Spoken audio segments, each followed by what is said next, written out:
In 1909, I was one of the unhappiest lads in New York. I was selling motor trucks for a living. I didn't know what made a motor truck run, and that wasn't all. I didn't want to know. I despised my job. I despised living in a cheap furnished room on West 56th Street, a room infested with cockroaches.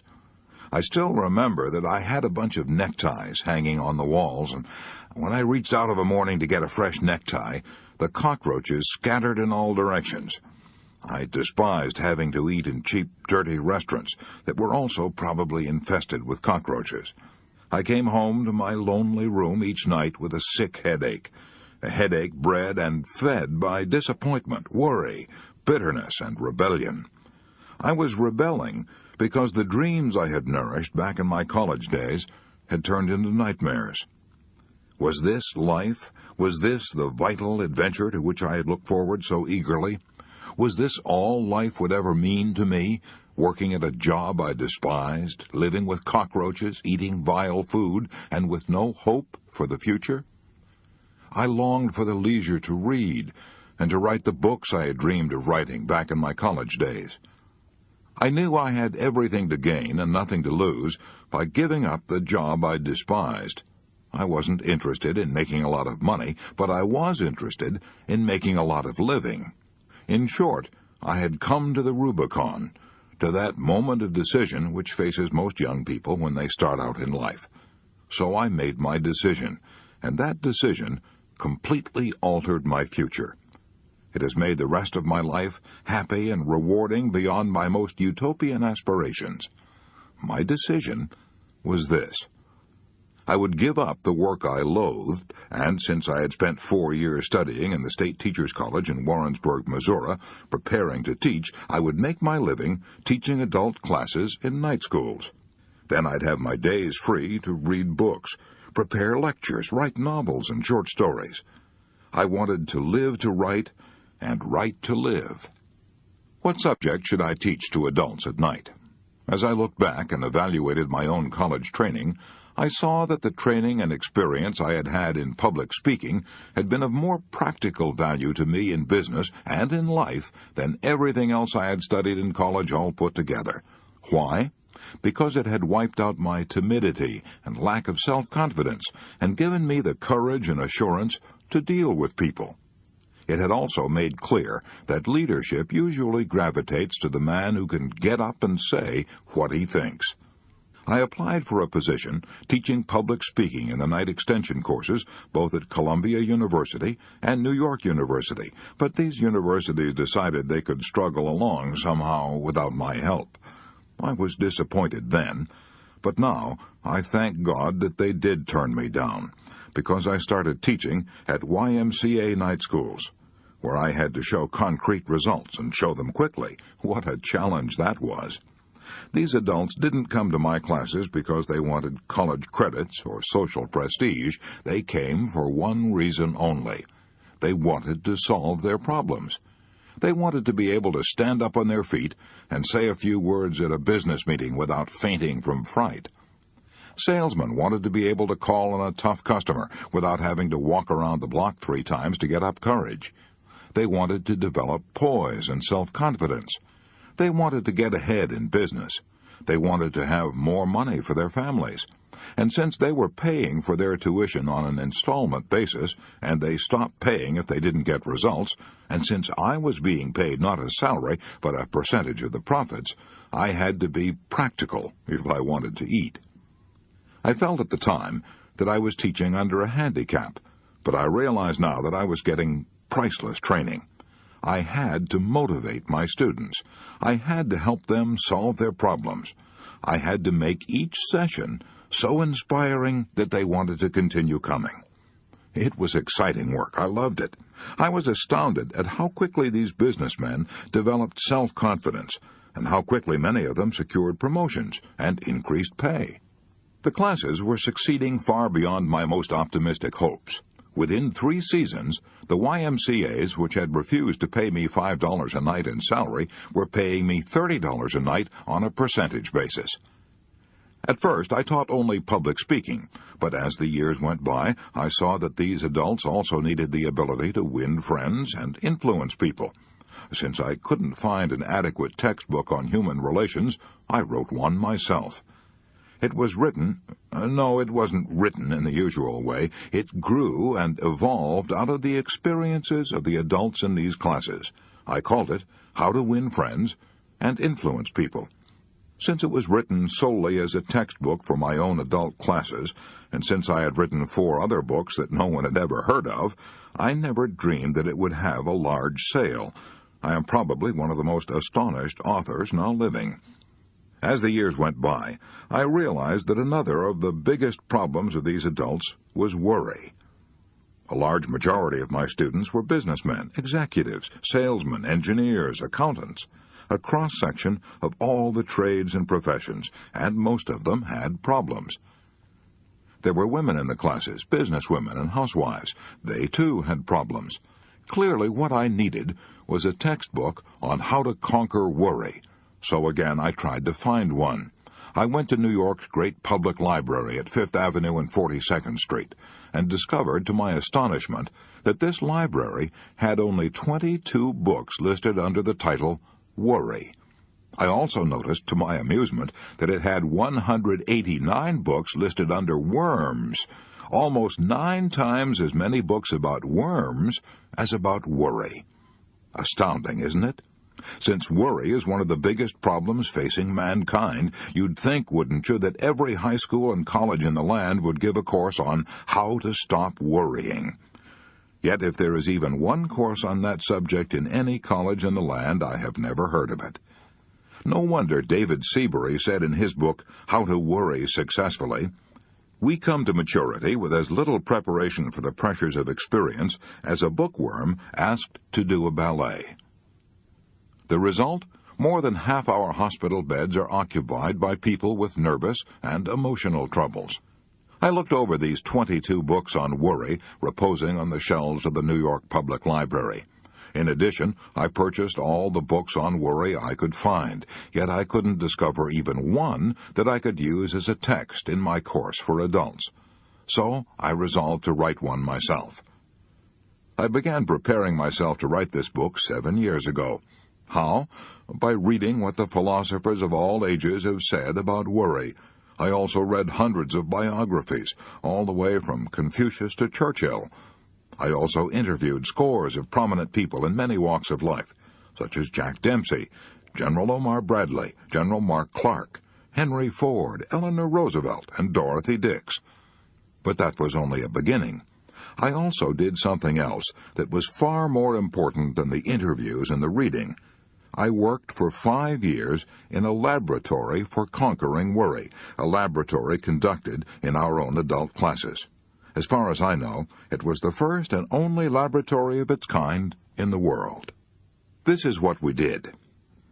We gave students a set of rules on how to stop worrying, and asked them to apply these rules in their own lives, and then talk to the class on the results they had obtained. Others reported on techniques they'd used in the past. As a result of this experience, I presume I have listened to more talks on how I conquered worry than has any other individual who ever walked this earth. In addition, I read hundreds of other talks on how I conquered worry, talks that were sent to me by mail, talks that had won prizes in our classes that are held throughout the world. So this book didn't come out of an ivory tower. Neither is it an academic preachment on how worry might be conquered. Instead, I've tried to write a fast-moving, concise, documented report on how worry has been conquered by thousands of adults. One thing is certain, this book is practical. You can set your teeth in it. Science, said the French philosopher Valéry, is a collection of successful recipes. That's what this book is, a collection of successful and time-tested recipes to rid our lives of worry. However, let me warn you, you won't find anything new in it, but you will find much that's not generally applied. And when it comes to that, you and I don't need to be told anything new. We already know enough to lead perfect lives. We've all read the Golden Rule and the Sermon on the Mount. Our trouble is not ignorance, but inaction. The purpose of this book is to restate, illustrate, streamline, air condition, and glorify a lot of ancient and basic truths, and kick you in the shins and make you do something about applying them. You didn't pick up this book to read about how it was written. You're looking for action, all right? Let's go. Please read parts 1 and 2 of this book, and then if by that time you don't feel you've acquired a new power and a new inspiration to stop worry and enjoy life, then toss this book away. It is no good for you. How to Stop Worrying and Start Living by Dale Carnegie. Part 1. Fundamental Facts You Should Know About Worry. Chapter 1. Live in day-tight compartments. In the spring of 1871, a young man picked up a book and read 21 words that had a profound effect on his future. A medical student at the Montreal General Hospital, he was worried about passing the final examination, worried about what to do, where to go, how to build up a practice, how to make a living. The 21 words that this young medical student read in 1871 helped him to become the most famous physician of his generation. He organized the world-famous Johns Hopkins School of Medicine. He became Regius Professor of Medicine at Oxford, the highest honor that can be bestowed upon any medical man in the British Empire. He was knighted by the King of England.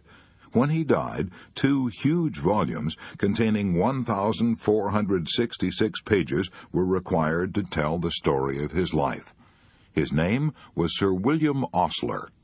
Here are the 21 words that he read in the spring of 1871, 21 words from Thomas Carlyle that helped him lead a life free from worry. Our main business is not to see what lies dimly at a distance, but to do what lies clearly at hand. 42 years later, on a soft spring night when the tulips were blooming on the campus, this man, Sir William Osler, addressed the students of Yale University. He told those Yale students that a man like himself, who had been a professor in 4 universities and had written a popular book, was supposed to have brains of a special quality. He declared that this was untrue. He said that his intimate friends knew that his brains were of the most mediocre character. What then was the secret of his success? He stated that it was owing to what he called living in day-tight compartments. What did he mean by that? A few months before he spoke at Yale, Sir William Osler had crossed the Atlantic on a great ocean liner, where the captain, standing on the bridge, could press a button, and presto, there was a clanging of machinery, and various parts of the ship were immediately shut off from one another, shut off into watertight compartments. Now, each one of you, Dr. Osler said to these Yale students, is a much more marvelous organization than the great liner, and bound on a longer voyage. What I urge is that you so learn to control the machinery as to live with day-tight compartments as the most certain way to ensure safety on the voyage. Get on the bridge and see that at least the great bulkheads are in working order.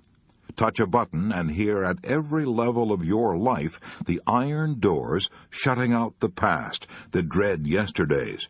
Touch another and shut off with a metal curtain the future, the unborn tomorrows. Then you are safe, safe for today. Shut off the past. Let the dead past bury its dead. Shut out the yesterdays which have lighted fools the way to dusty death. The load of tomorrow added to that of yesterday, carried today, makes the strongest falter. Shut off the future as tightly as the past. The future is today. There is no tomorrow. The day of man's salvation is now. Waste of energy, mental distress, nervous worries dog the steps of a man who is anxious about the future. Shut close, then, the great fore and aft bulkheads, and prepare to cultivate the habit of a life of day-tight compartments. Did Dr. Osler mean to say that we should not make any effort to prepare for tomorrow? No, not at all. But he did go on in that address to say that the best possible way to prepare for tomorrow is to concentrate with all your intelligence, all your enthusiasm, on doing today's work superbly today. That's the only possible way you can prepare for the future.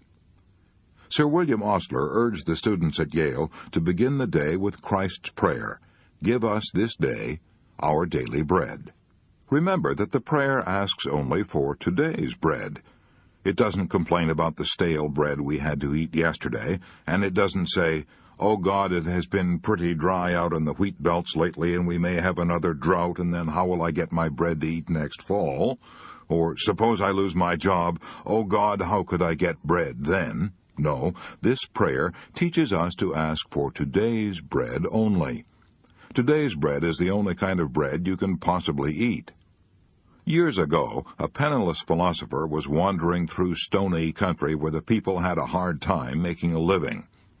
One day a crowd gathered about him on a hill, and he gave what is probably the most quoted speech ever delivered anywhere at any time. This speech contains 26 words that have gone ringing down across the centuries. "Take, therefore, no thought for the morrow shall take thought for the things of itself. Sufficient unto the day is the evil thereof." Many men have rejected those words of Jesus, "Take no thought for the morrow." They have rejected those words as a counsel of perfection, as a bit of mysticism. "I must take thought for the morrow," they say. "I must take out insurance to protect my family. I must lay aside money for my old age. I must plan and prepare to get ahead." Right, of course you must. The truth is that those words of Jesus, translated over 300 years ago, don't mean today what they meant during the reign of King James. 300 years ago, the word thought frequently meant anxiety.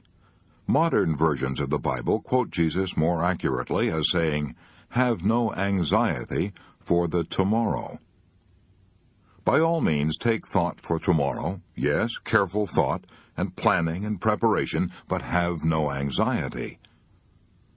During the Second World War, our military leaders planned for the morrow, but they could not afford to have any anxiety. "I have supplied the best men with the best equipment we have," said Admiral Ernest J. King, who directed the United States Navy, "and have given them what seems to be the wisest mission. That is all I can do." Whether in war or peace, good thinking deals with causes and effects and leads to logical, constructive planning. Bad thinking frequently leads to tension and nervous breakdown. I had the privilege of interviewing Arthur Hayes Sulzberger, publisher from 1935 to 1961 of one of the most famous newspapers in the world, the New York Times. Mr. Sulzberger told me that when the Second World War flamed across Europe, he was so stunned, so worried about the future, that he found it almost impossible to sleep. He would frequently get out of bed in the middle of the night, take some canvas and tubes of paint, look in the mirror, and try to paint a portrait of himself. He didn't know anything about painting, but he painted anyway, to get his mind off his worries. Mr. Sulzberger told me that he was never able to banish his worries and find peace until he had adopted as his motto 5 words from a church hymn: "One step enough for me." Lead, kindly light, keep thou my feet. I do not ask to see the distant scene. One step enough for me. At about the same time, a young man in uniform somewhere in Europe was learning the same lesson. His name was Ted Benjamino of Baltimore, Maryland, and he had worried himself into a first-class case of combat fatigue. In April 1945, wrote Ted Benjamino, I had worried until I had developed what doctors called a spasmodic transverse colon, a condition that produced intense pain. If the war hadn't ended when it did, I'm sure I would have had a complete physical breakdown. I was utterly exhausted. I was a Graves Registration non-commissioned officer for the 94th Infantry Division. My work was to help set up and maintain records of all men killed in action, missing in action, and hospitalized. I also had to help disinter the bodies of both Allied and enemy soldiers who had been killed and hastily buried in shallow graves during the pitch of battle. I had to gather up the personal effects of these men and see that they were sent back to parents or closest relatives who would prize these personal effects so much. I was constantly worried for fear we might be making embarrassing and serious mistakes. I was worried about whether or not I would come through all this. I was worried about whether I would live to hold my only child in my arms, a son of 16 months whom I had never seen. I was so worried and exhausted that I lost 34 pounds. I was so frantic that I was almost out of my mind. I looked at my hands. They were hardly more than skin and bones. I was terrified at the thought of going home a physical wreck. I broke down and sobbed like a child. I was so shaken that tears welled up every time I was alone. There was one period soon after the Battle of the Bulge started that I wept so often that I almost gave up hope of ever being a normal human being again. I ended up in an Army dispensary. An Army doctor gave me some advice which has completely changed my life. After giving me a thorough physical examination, he informed me that my troubles were mental. "Ted," he said, "I want you to think of your life as an hourglass. You know there are thousands of grains of sand in the top of the hourglass, and they all pass slowly and evenly through the narrow neck in the middle. Nothing you or I could do would make more than one grain of sand pass through this narrow neck without impairing the hourglass. You and I and everyone else are like this hourglass. When we start in the morning, there are hundreds of tasks which we feel that we must accomplish that day. But if we do not take them one at a time and let them pass through the day slowly and evenly, as do the grains of sand passing through the narrow neck of the hourglass, then we're bound to break our own physical or mental structure." I've practiced that philosophy ever since that memorable day that an Army doctor gave it to me. One grain of sand at a time, one task at a time. That advice saved me physically and mentally during the war, and it has also helped me in my present position as Public Relations and Advertising Director for the Ad Crafters Printing and Offset Company, Incorporated. I found the same problem arising in business that had arisen during the war. A score of things had to be done at once, and there was little time to do them. We were low in stocks. We had new forms to handle, new stock arrangements, changes of address, opening and closing offices, and so on. Instead of getting taut and nervous, I remembered what the doctor had told me: one grain of sand at a time, one task at a time. By repeating those words to myself over and over, I accomplished my tasks in a more efficient manner, and I did my work without the confused, jumbled feeling that had almost wrecked me on the battlefield. One of the most appalling comments on our present way of life is that at one time, half of all the beds in our hospitals were reserved for patients with nervous and mental troubles, patients who had collapsed under the crushing burden of accumulated yesterdays and fearful tomorrows. Yet a vast majority of those people could have avoided those hospitals, could have led happy, useful lives, if they had only heeded the words of Jesus. Have no anxiety about the morrow. Or the words of Sir William Osler. Live in day-tight compartments. You and I are standing this very second at the meeting place of two eternities, the vast past that has endured forever, and the future that is plunging on to the last syllable of recorded time. We can't possibly live in either of those eternities, no, not even for one split second. But by trying to do so, we can wreck both our bodies and our minds. So let's be content to live the only time we can possibly live, from now until bedtime. Anyone can carry his burden, however hard, until nightfall, wrote Robert Louis Stevenson. Anyone can do his work, however hard, for one day. Anyone can live sweetly, patiently, lovingly, purely, till the sun goes down. And this is all that life really means. Yes, that is all that life requires of us. But Mrs. E.K. Shields of Saginaw, Michigan, was driven to despair, even to the brink of suicide, before she learned to live just till bedtime. In 1937, I lost my husband, Mrs. Shields said as she told me her story. I was very depressed and almost penniless. I wrote my former employer, Mr. Leon Roach of the Roach Fowler Company of Kansas City, and got my old job back.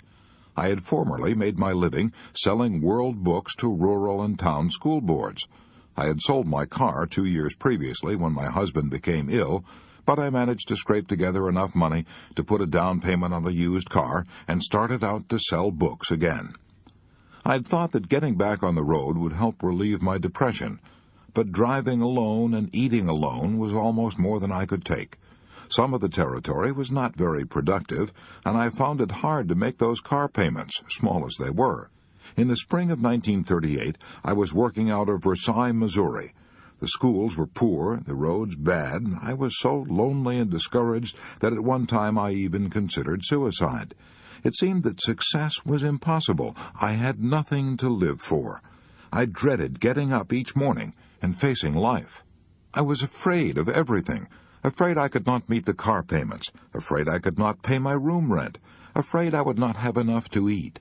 I was afraid my health was failing, and I had no money for a doctor. All that kept me from suicide were the thoughts that my sister would be deeply grieved, and that I didn't have enough money to pay my funeral expenses. Then one day I read an article that lifted me out of my despondence and gave me the courage to go on living. I shall never cease to be grateful for one inspiring sentence in that article. It said, "Every day is a new life to a wise man." I typed that sentence out and pasted it on the windshield of my car, where I saw it every minute I was driving. I found it wasn't so hard to live only one day at a time. I learned to forget the yesterdays and not to think of the tomorrows. Each morning I said to myself, "Today is a new life." I have succeeded in overcoming my fear of loneliness, my fear of want.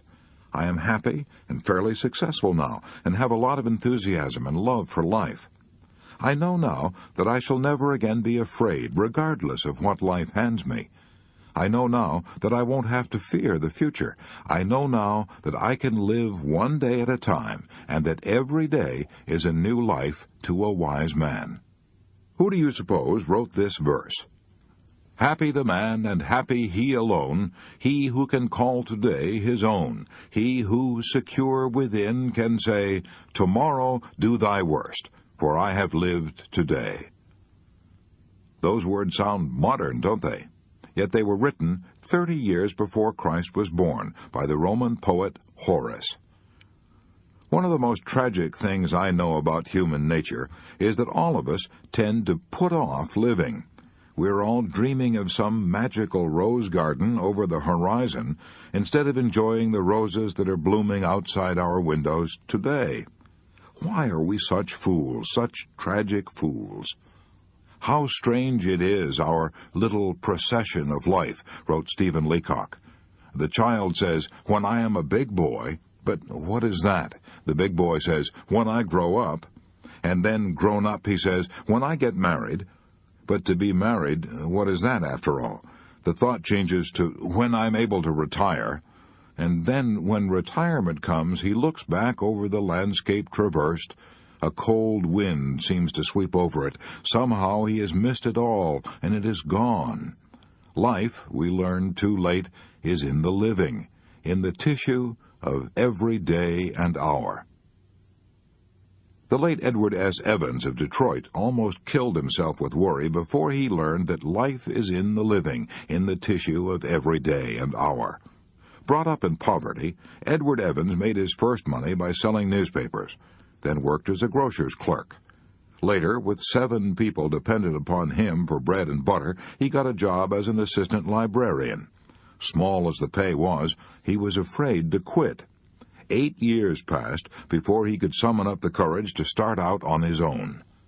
But once he started, he built up an original investment of 55 borrowed dollars into a business of his own that made him $20,000 a year. Then came a frost, a killing frost. He endorsed a big note for a friend, and the friend went bankrupt. Quickly on top of that disaster came another. The bank in which he had all his money collapsed. He not only lost every cent he had, but was plunged into debt for $16,000. His nerves couldn't take it. "I couldn't sleep or eat," he told me. "I became strangely ill. Worry, and nothing but worry, he said, brought on this illness. One day as I was walking down the street, I fainted and fell on the sidewalk. I was no longer able to walk. I was put to bed, and my body broke out in boils. These boils turned inward until just lying in bed was agony. I grew weaker every day. Finally, my doctor told me that I had only 2 more weeks to live. I was shocked. I drew up my will, and then lay back in bed to await my end.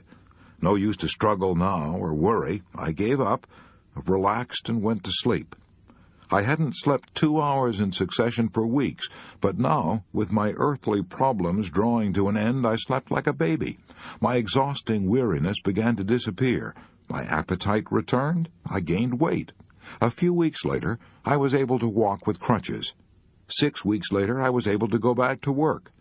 I'd been making $20,000 a year, but I was glad now to get a job for $30 a week. I got a job selling blocks to put behind the wheels of automobiles when they're shipped by freight.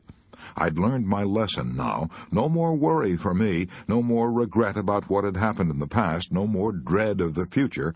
I concentrated all my time, energy, and enthusiasm into selling those blocks. Edward S. Evans shot up fast now. In a few years, he was president of the company, the Evans Products Company. It's been listed on the New York Stock Exchange for years. If you ever fly over Greenland, you may land on Evans Field, a flying field named in his honor. Yet Edward S. Evans never would have achieved these victories if he hadn't learned to live in day-tight compartments. You'll recall that the White Queen said, "The rule is jam tomorrow and jam yesterday, but never jam today." Most of us are like that, stewing about yesterday's jam and worrying about tomorrow's jam, instead of spreading today's jam thick on our bread right now. Even the great French philosopher Montaigne made that mistake. "My life," he said, "has been full of terrible misfortunes, most of which never happened." So has mine. So has yours. "Think," said Dante, "that this day will never dawn again." Life is slipping away with incredible speed. We're racing through space at a rate of 19 miles every second. Today is our most precious possession. It is our only sure possession. That's the philosophy of Lowell Thomas. I recently spent a weekend at his farm and noticed that he had these words from Psalm 118 framed and hanging on the wall of his broadcasting studio, where he would see them often. "This is the day which the Lord hath made. We will rejoice and be glad in it." The writer John Ruskin had on his desk a simple piece of stone on which was carved one word, "Today." And while I haven't a piece of stone on my desk, I do have a poem pasted on my mirror where I can see it when I shave every morning, a poem that Sir William Osler always kept on his desk, a poem written by the famous Indian dramatist Kalidasa. Salutation to the Dawn. Look to this day, for it is life, the very life of life. In its brief course lie all the verities and realities of your existence, the bliss of growth, the glory of action, the splendor of beauty. For yesterday is but a dream, and tomorrow is only a vision. But today, well lived, makes every yesterday a dream of happiness, and every tomorrow a vision of hope. Look well, therefore, to this day. Such is the salutation to the dawn. So, the first thing you should know about worry is this. If you want to keep it out of your life, do what Sir William Osler did. 1. Shut the iron doors on the past and the future. Live in day-tight compartments. Why not ask yourself these questions and write down the answers? 1. Do I tend to put off living in the present in order to worry about the future or to yearn for some magical rose garden over the horizon? 2. Do I sometimes embitter the present by regretting things that happened in the past that are over and done with? 3.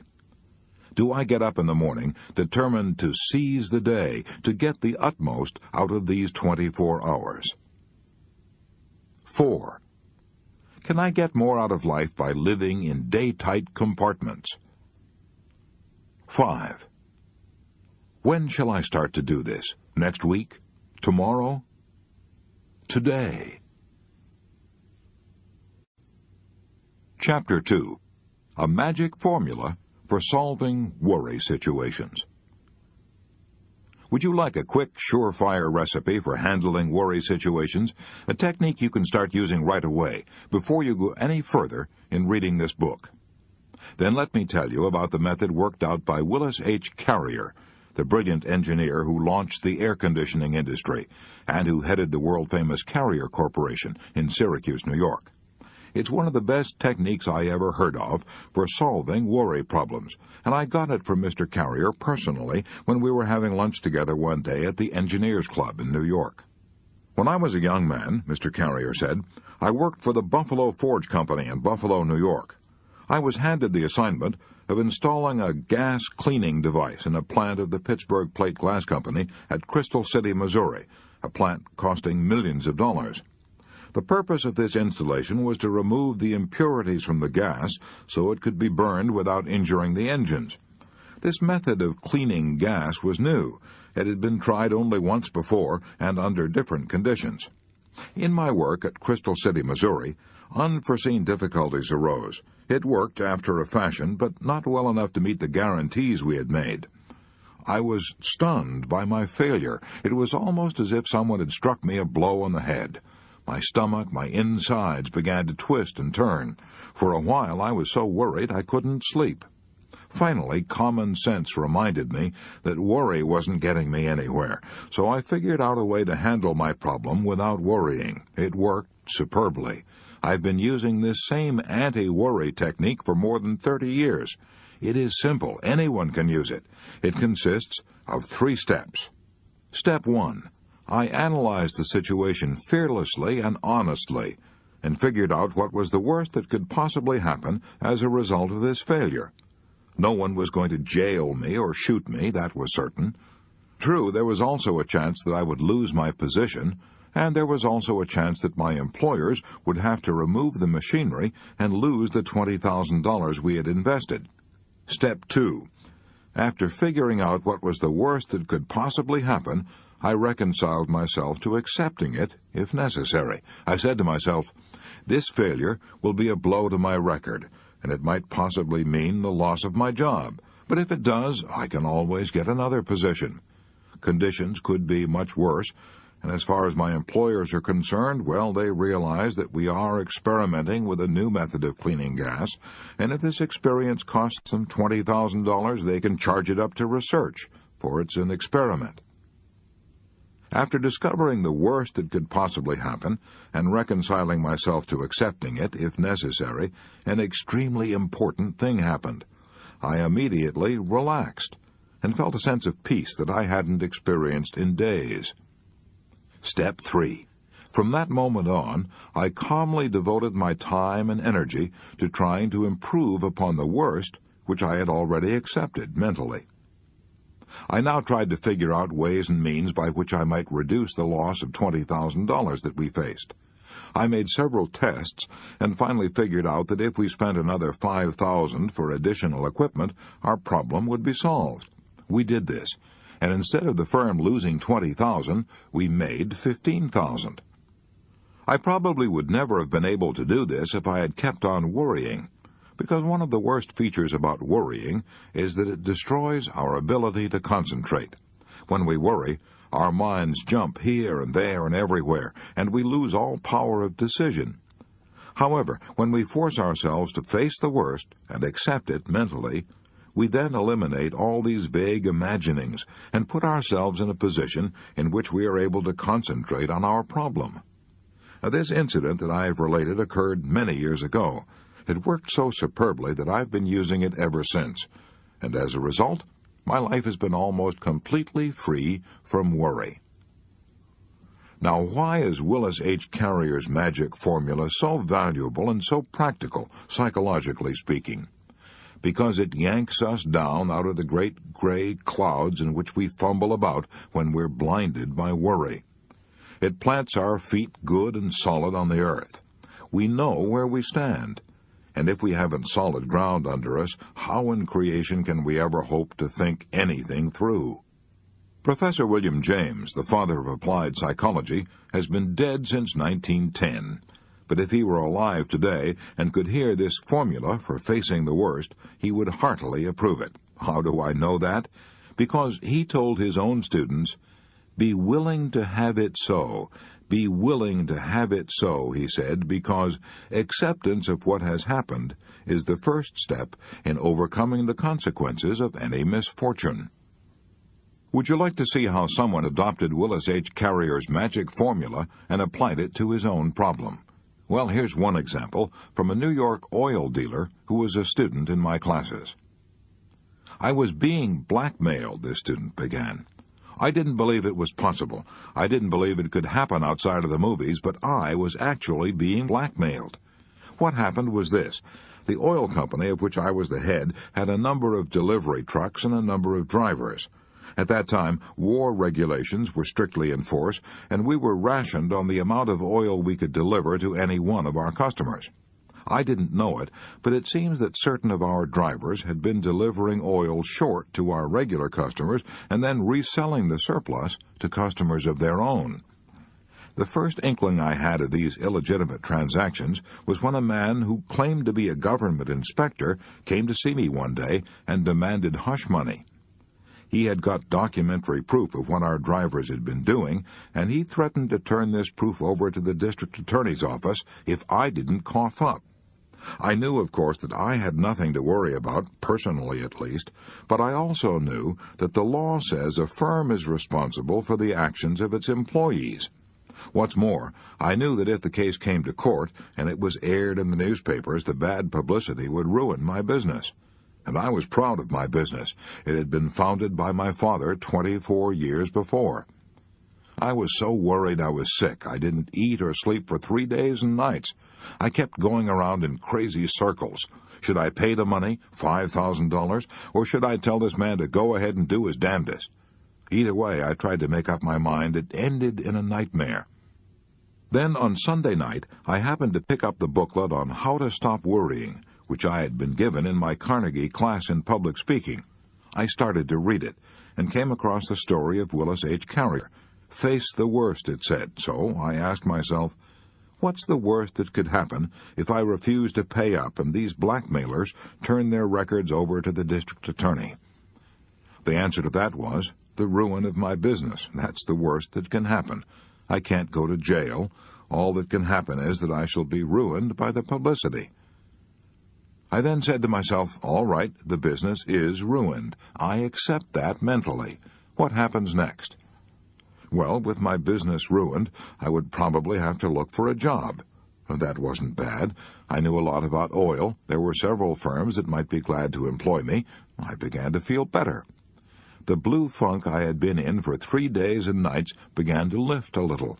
My emotions calmed down, and to my astonishment, I was able to think.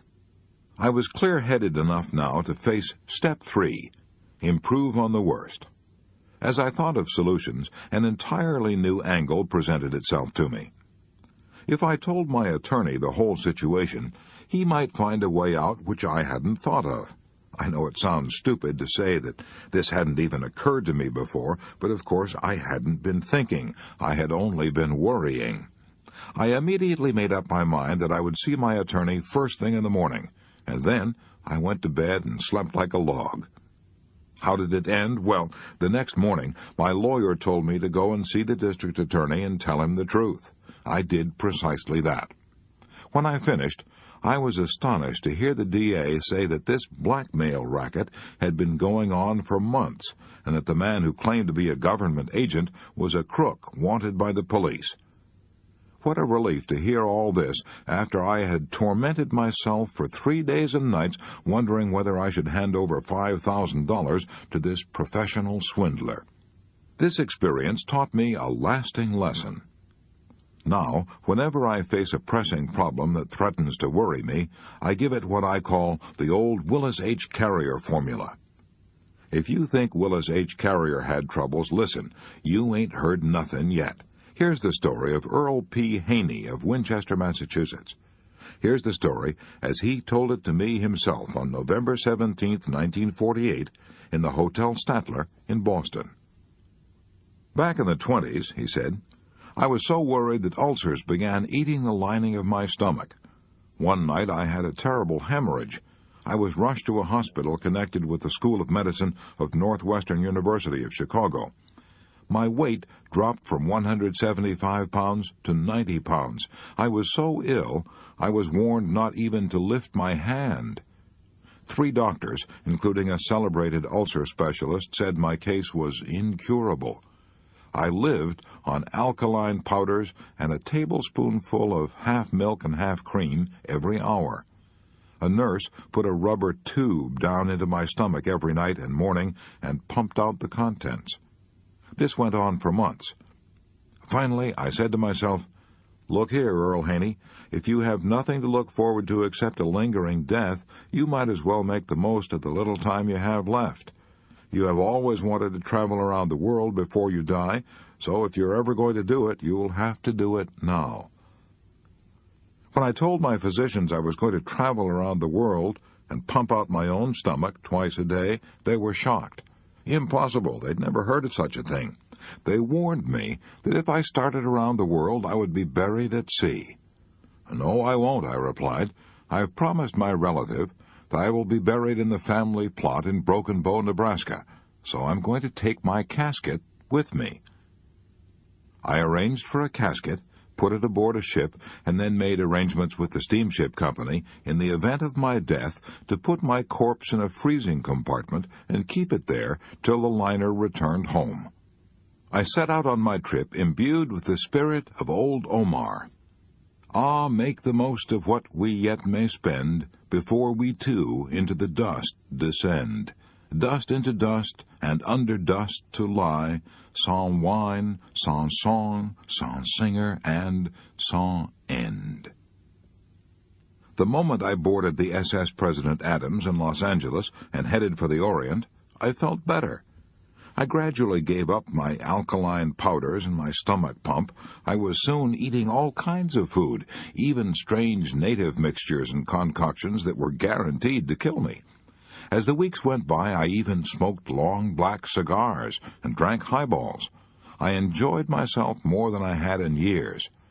We ran into monsoons and typhoons which should have put me in my casket, if only from fright, but I got an enormous kick out of all this adventure. I played games aboard the ship, sang songs, made new friends, stayed up half the night. When we reached China and India, I realized that the business cares that I had faced back home were paradise compared to the poverty and hunger in the Orient.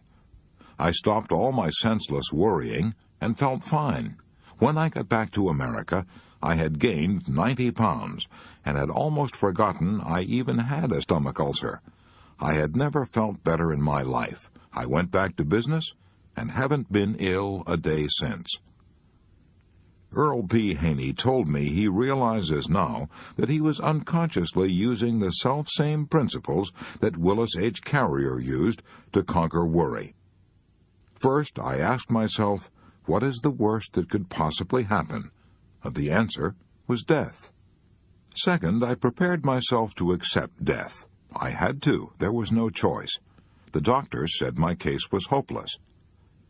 Third, I tried to improve the situation by getting the utmost enjoyment out of life for the short time I had left. If, he continued, if I had gone on worrying after boarding that ship, I have no doubt that I would have made the return voyage inside my coffin. But I relaxed. I forgot all my troubles. And this calmness of mind gave me a new burst of energy which actually saved my life. So, Rule 2 is this. If you have a worry problem, apply the magic formula of Willis H. Carrier by doing these 3 things. 1. Ask yourself, what is the worst that can possibly happen? 2. Prepare to accept it if you have to. 3. Then calmly proceed to improve on the worst. Part 2. Basic Techniques in Analyzing Worry. Chapter 4. How to analyze and solve worry problems. I keep 6 honest serving men. They taught me all I knew. Their names are what and why and when and how and where and who. Rudyard Kipling. Will the magic formula of Willis H. Carrier, described in Part 1, Chapter 2, solve all worry problems? No, of course not. Then what is the answer? The answer is that we must equip ourselves to deal with different kinds of worries by learning the 3 basic steps of problem analysis. The 3 steps are: 1. Get the facts. 2. Analyze the facts. 3. Arrive at a decision, and then act on that decision. Obvious stuff, yes. Aristotle taught it and used it. And you and I must use it too, if we're going to solve the problems that are harassing us and turning our days and nights into veritable hells. Let's take the first rule. Get the facts. Why is it so important to get the facts? Because unless we have the facts, we can't possibly even attempt to solve our problems intelligently. Without the facts, all we can do is stew around in confusion. My idea? No, that was the idea of the late Herbert E. Hawks, Dean of Columbia College, Columbia University, for 22 years. He had helped 200,000 students solve their worry problems, and he told me that confusion is the chief cause of worry. He put it this way. He said, "Half the worry in the world is caused by people trying to make decisions before they have sufficient knowledge on which to base a decision. For example," he said, "if I have a problem which has to be faced at 3 o'clock next Tuesday, I refuse to even try to make a decision about it until next Tuesday arrives. In the meantime, I concentrate on getting all the facts that bear on the problem. I don't worry," he said. "I don't agonize over my problem. I don't lose any sleep. I simply concentrate on getting the facts. And by the time Tuesday rolls around, if I've got all the facts, the problem usually solves itself." I asked Dean Hawks if he meant he had licked worry entirely. "Yes," he said, "I think I can honestly say that my life is now almost totally devoid of worry. I've found," he went on, "that if a man will devote his time to securing facts in an impartial, objective way, his worries will usually evaporate in the light of knowledge." Let me repeat that. If a man will devote his time to securing facts in an impartial, objective way, his worries will usually evaporate in the light of knowledge. But what do most of us do? If we bother with facts at all, and Thomas Edison said in all seriousness, "There is no expedient to which a man will not resort to avoid the labor of thinking," if we bother with facts at all, we hunt like bird dogs after the facts that bolster up what we already think, and ignore all the others. We want only the facts that justify our acts, the facts that fit in conveniently with our wishful thinking, and justify our preconceived prejudices. As André Maurois put it, everything that is in agreement with our personal desires seems true. Everything that is not puts us into a rage. Is it any wonder, then, that we find it so hard to get at the answers to our problems? Wouldn't we have the same trouble trying to solve a second-grade arithmetic problem if we went ahead on the assumption that 2 plus 2 equals 5? Yet there are a lot of people in this world who make life a hell for themselves and others by insisting that 2 plus 2 equals 5, or maybe 500. What can we do about it? We have to keep our emotions out of our thinking, and, as Dean Hawks put it, we must secure the facts in an impartial, objective manner. That's not an easy task when we're worried. When we're worried, our emotions are riding high. But here are 2 ideas that I've found helpful when trying to step aside from my problems in order to see the facts in a clear, objective manner. 1. When trying to get the facts, I pretend that I'm collecting this information not for myself, but for some other person. This helps me to take a cold, impartial view of the evidence. This helps me eliminate my emotions. 2. While trying to collect the facts about the problem that is worrying me, I sometimes pretend that I'm a lawyer preparing to argue the other side of the issue. In other words, I try to get all the facts against myself, all the facts that are damaging to my wishes. all the facts I don't like to face. Then I write down both my side of the case and the other side of the case, and I generally find that the truth lies somewhere in between these two extremities. Here's the point I'm trying to make. Neither you, nor I, nor Einstein, nor the Supreme Court of the United States is brilliant enough to reach an intelligent decision on any problem without first getting the facts. Thomas Edison knew that. At the time of his death, he had 2,500 notebooks filled with facts about the problems he was facing. So Rule 1 for solving our problems is, get the facts. Let's do what Dean Hawkes did. Let's not even attempt to solve our problems without first collecting all the facts in an impartial manner.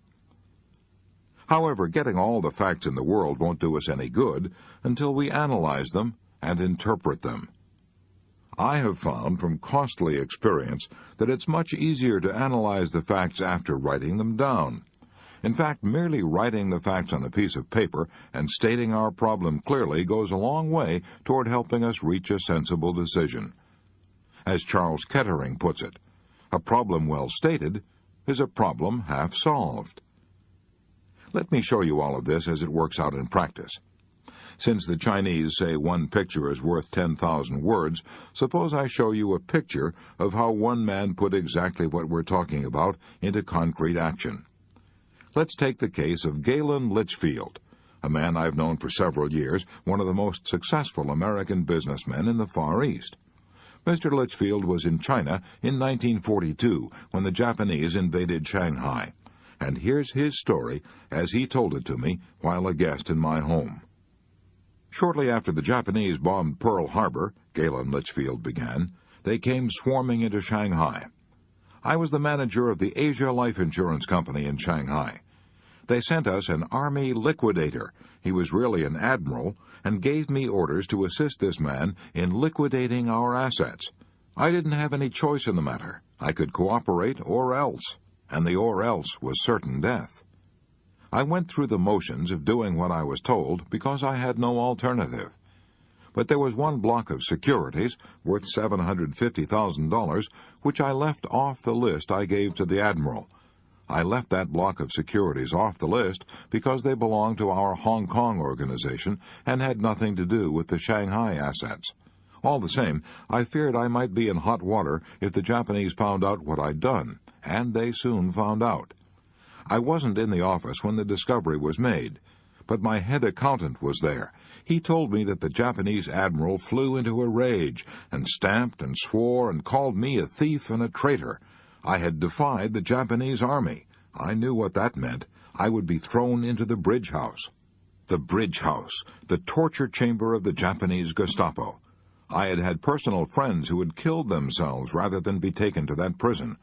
I had other friends who had died in that place after 10 days of questioning and torture. Now I was slated for the bridge house myself. What did I do?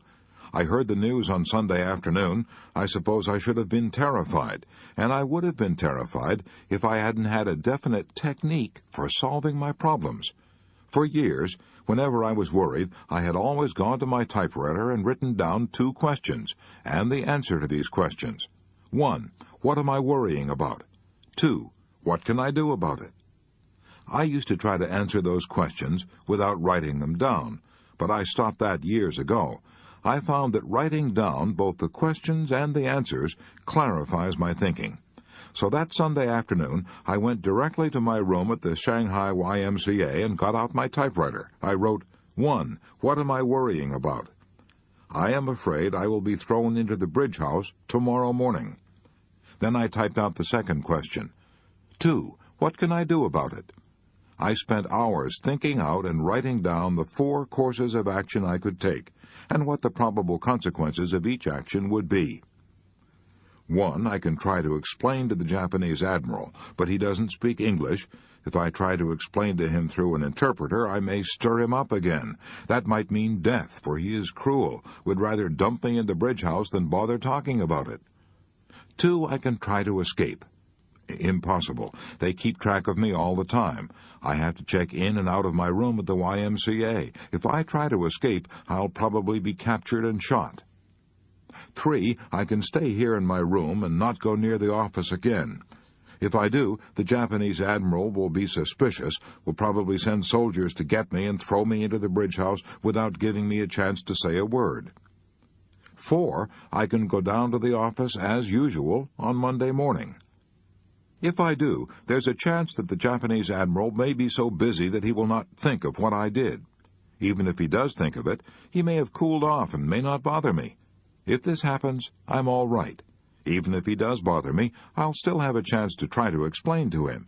So, going down to the office as usual on Monday morning and acting as if nothing had gone wrong gives me 2 chances to escape the bridge house. As soon as I thought it all out and decided to accept the 4th plan, to go down to the office as usual on Monday morning, I felt immensely relieved. When I entered the office the next morning, the Japanese admiral sat there with a cigarette dangling from his mouth.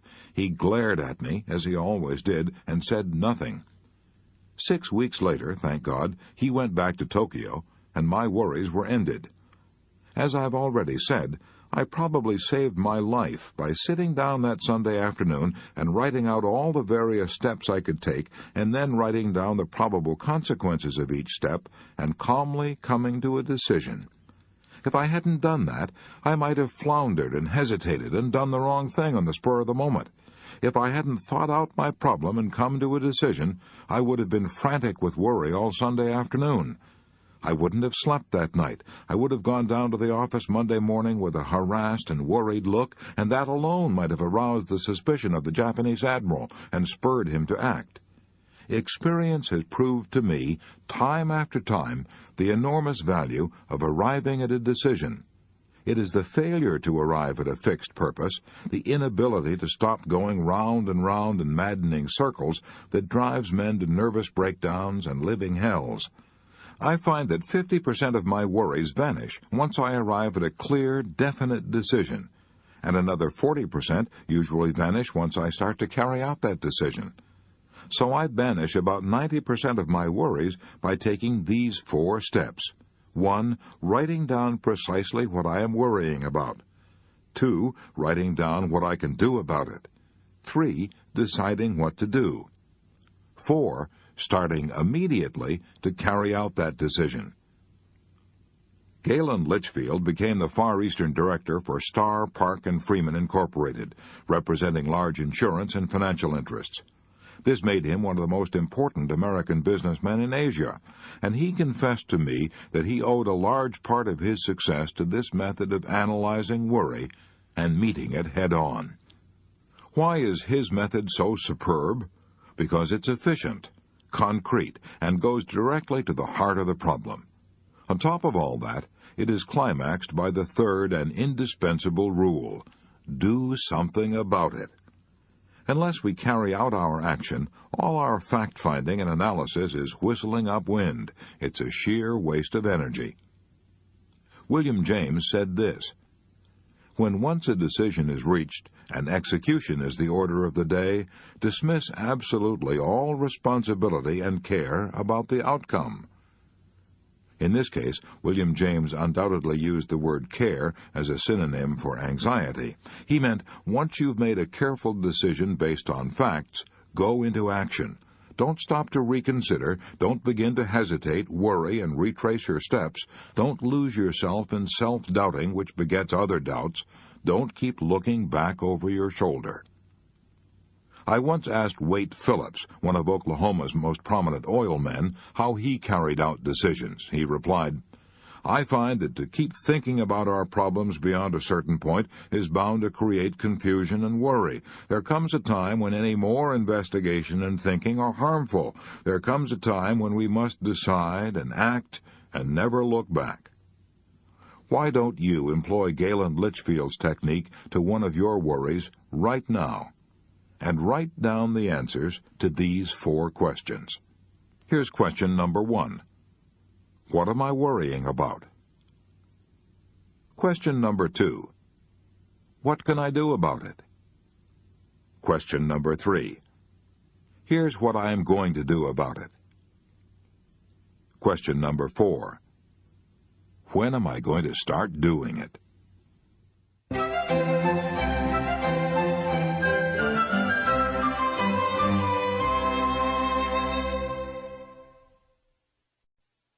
Chapter 5. How to Eliminate 50% of Your Business Worries. If you're in business, you're probably saying to yourself right now, the title of this chapter is ridiculous. I've been running my business for 19 years, and I certainly know the answers, if anybody does. The idea of anybody trying to tell me how I can eliminate 50% of my business worries, it's absurd. Fair enough. I would have felt exactly the same way myself a few years ago if I'd seen this title on a chapter. It promises a lot, and promises are cheap. But let's be very frank about it. Maybe I won't be able to help you eliminate 50% of your business worries. In the last analysis, no one can do that except yourself. But what I can do is show you how other people have done it, and leave the rest up to you. You may recall that earlier in this book I quoted the world-famous Dr. Alexis Carrel as saying, "Those who do not know how to fight worry die young." Since worry is that serious, wouldn't you be satisfied if I could help you eliminate even 10% of your worries? Yes? Good. Well, I'm going to show you how one business executive eliminated not 50% of his worries, but 75% of all the time he formerly spent in conferences trying to solve business problems. Furthermore, I'm not going to tell you this story about a Mr. Jones or a Mr. X or a man I knew in Ohio, vague stories that you can't check up on. It concerns a very real person, Leon Shimkin, a former partner and general manager of one of the foremost publishing houses in these United States, Simon & Schuster, Rockefeller Center, New York. Here is Leon Shimkin's experience in his own words. For 15 years, I spent almost half of every business day holding conferences, discussing problems. Should we do this or that or nothing at all? We would get tense, twist in our chairs, walk the floor, argue, and go around in circles. When night came, I would be utterly exhausted. I fully expected to go on doing this sort of thing for the rest of my life. I'd been doing it for 15 years, and it never occurred to me that there was a better way of doing it. If anyone had told me that I could eliminate 3/4 of all the time I spent in these worried conferences and 3/4 of my nervous strain, I would have thought he was a wild-eyed, slap-happy armchair optimist. Yet I devised a plan that did just that. I've been using this plan for 8 years. It has performed wonders for my efficiency, my health, and my happiness. It sounds like magic, but like all magic tricks, it's extremely simple when you see how it's done. Here's the secret. First, I immediately stopped the procedure I had been using in my conferences for 15 years, a procedure that began with my troubled associates reciting all the details of what had gone wrong and ended up by asking, "What shall we do?" Second, I made a new rule. A rule that everyone who wishes to present a problem to me must first prepare and submit a memorandum answering these 4 questions. Question 1. What is the problem? In the old days, we used to spend an hour or two in a worried conference without anyone's knowing specifically and concretely what the real problem was. We used to work ourselves into a lather discussing our troubles without ever troubling to write out specifically what our problem was. Question 2. What is the cause of the problem? As I look back over my career, I'm appalled at the wasted hours I've spent in worried conferences without ever trying to find out clearly the conditions which lay at the root of the problem. Question 3. What are all the possible solutions of the problem? In the old days, one man in the conference would suggest one solution, someone else would argue with him, tempers would flare, we would often get clear off the subject, and at the end of the conference no one would have written down all the various things we could do to attack the problem. Question 4. What solution do you suggest? I used to go into a conference with a man who'd spent hours worrying about a situation and going around in circles without ever once thinking through all possible solutions and then writing down, "This is the solution I recommend." My associates rarely come to me now with their problems. Why? Because they've discovered that in order to answer those 4 questions, they have to get all the facts and think their problems through.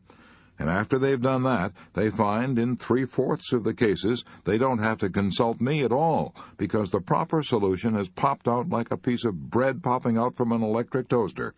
Even in those cases where consultation is necessary, the discussion takes about 1/3 of the time formerly required, because it proceeds along an orderly, logical path to a reasoned conclusion. Much less time is now consumed in the house of Simon & Schuster in worrying and talking about what's wrong. A lot more action is obtained toward making those things right.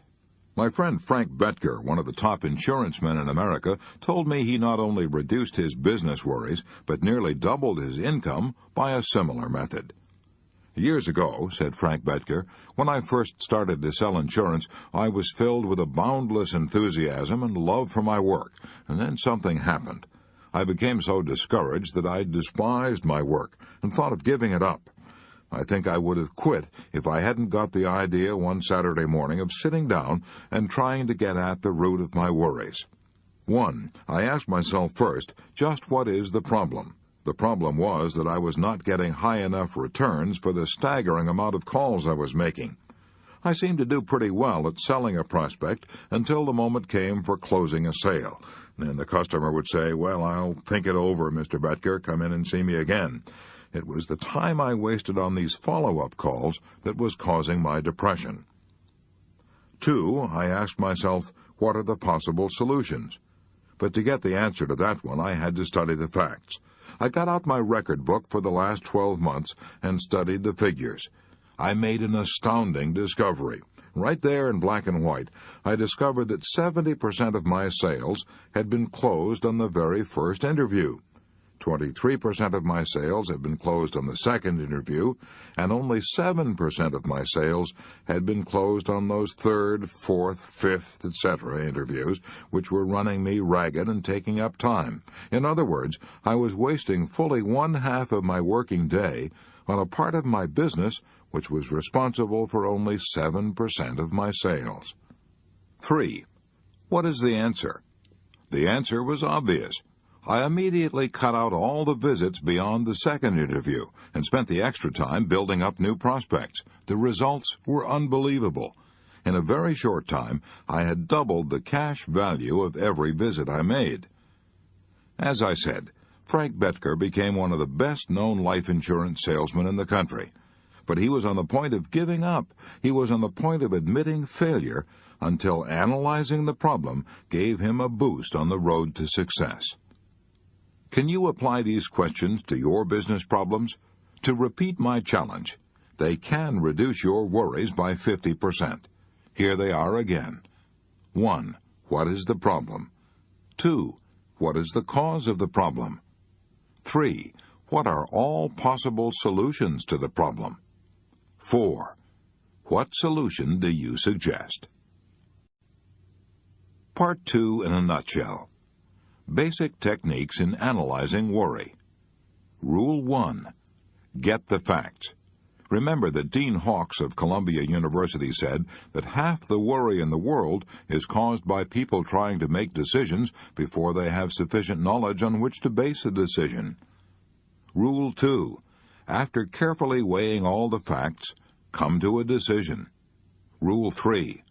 Once a decision is carefully reached, act. Get busy carrying out your decision and dismiss all anxiety about the outcome. Rule 4. When you or any of your associates are tempted to worry about a problem, write out and answer the following questions. A. What is the problem? B. What is the cause of the problem? C. What are all possible solutions? D. What is the best solution? Part 3. How to break the worry habit before it breaks you. Chapter 6. How to crowd worry out of your mind. I shall never forget one night when Marion J. Douglas was a student in one of my classes. I've not used his real name. He requested me for personal reasons not to reveal his identity, but here's his real story as he told it to the class. He told us how tragedy had struck at his home not once, but twice. The first time, he had lost his 5-year-old daughter, a child he adored. He and his wife thought they couldn't endure that first loss, but as he said, 10 months later God gave us another little girl, and she died in 5 days. This double bereavement was almost too much to bear. I couldn't take it, this father told us. I couldn't sleep, I couldn't eat, I couldn't rest or relax. My nerves were utterly shaken, and my confidence gone. At last he went to the doctors. One recommended sleeping pills, and another recommended a trip. He tried both, but neither remedy helped. He said, "My body felt as if it were encased in a vice, and the jaws of the vice were being drawn tighter and tighter. The tension of grief, if you've ever been paralyzed by sorrow, you know what he meant. But thank God I had one child left, a 4-year-old son. He gave me the solution to my problem." One afternoon, as I sat around feeling sorry for myself, he asked, "Daddy, will you build a boat for me?" I was in no mood to build a boat. In fact, I was in no mood to do anything. But my son is a persistent little fellow. I had to give in. Building that toy boat took about 3 hours. By the time it was finished, I realized that those 3 hours spent building that boat were the first hours of mental relaxation and peace that I had had in months. That discovery jarred me out of my lethargy and caused me to do a bit of thinking, the first real thinking I had done in months. I realized that it's difficult to worry if you're busy doing something that requires planning and thinking. In my case, building the boat had knocked worry out of the ring, so I resolved to keep busy. The following night, I went from room to room in the house, compiling a list of jobs that ought to be done. Scores of items needed to be repaired. Bookcases, stair steps, storm windows, window shades, knobs, locks, leaky faucets.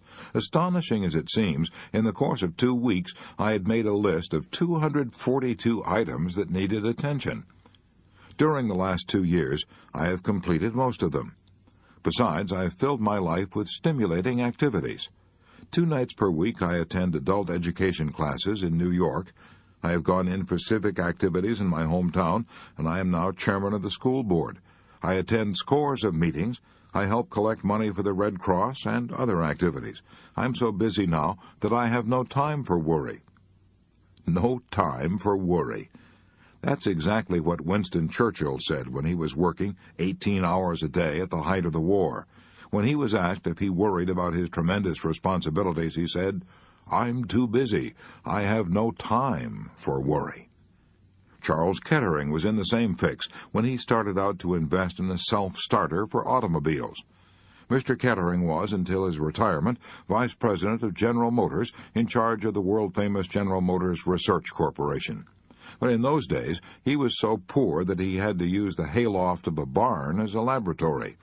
To buy groceries, he had to use $1,500 that his wife had made by giving piano lessons. Later, he had to borrow $500 on his life insurance. I asked his wife if she wasn't worried at a time like that. "Yes," she replied, "I was so worried I couldn't sleep, but Mr. Kettering wasn't. He was too absorbed in his work to worry."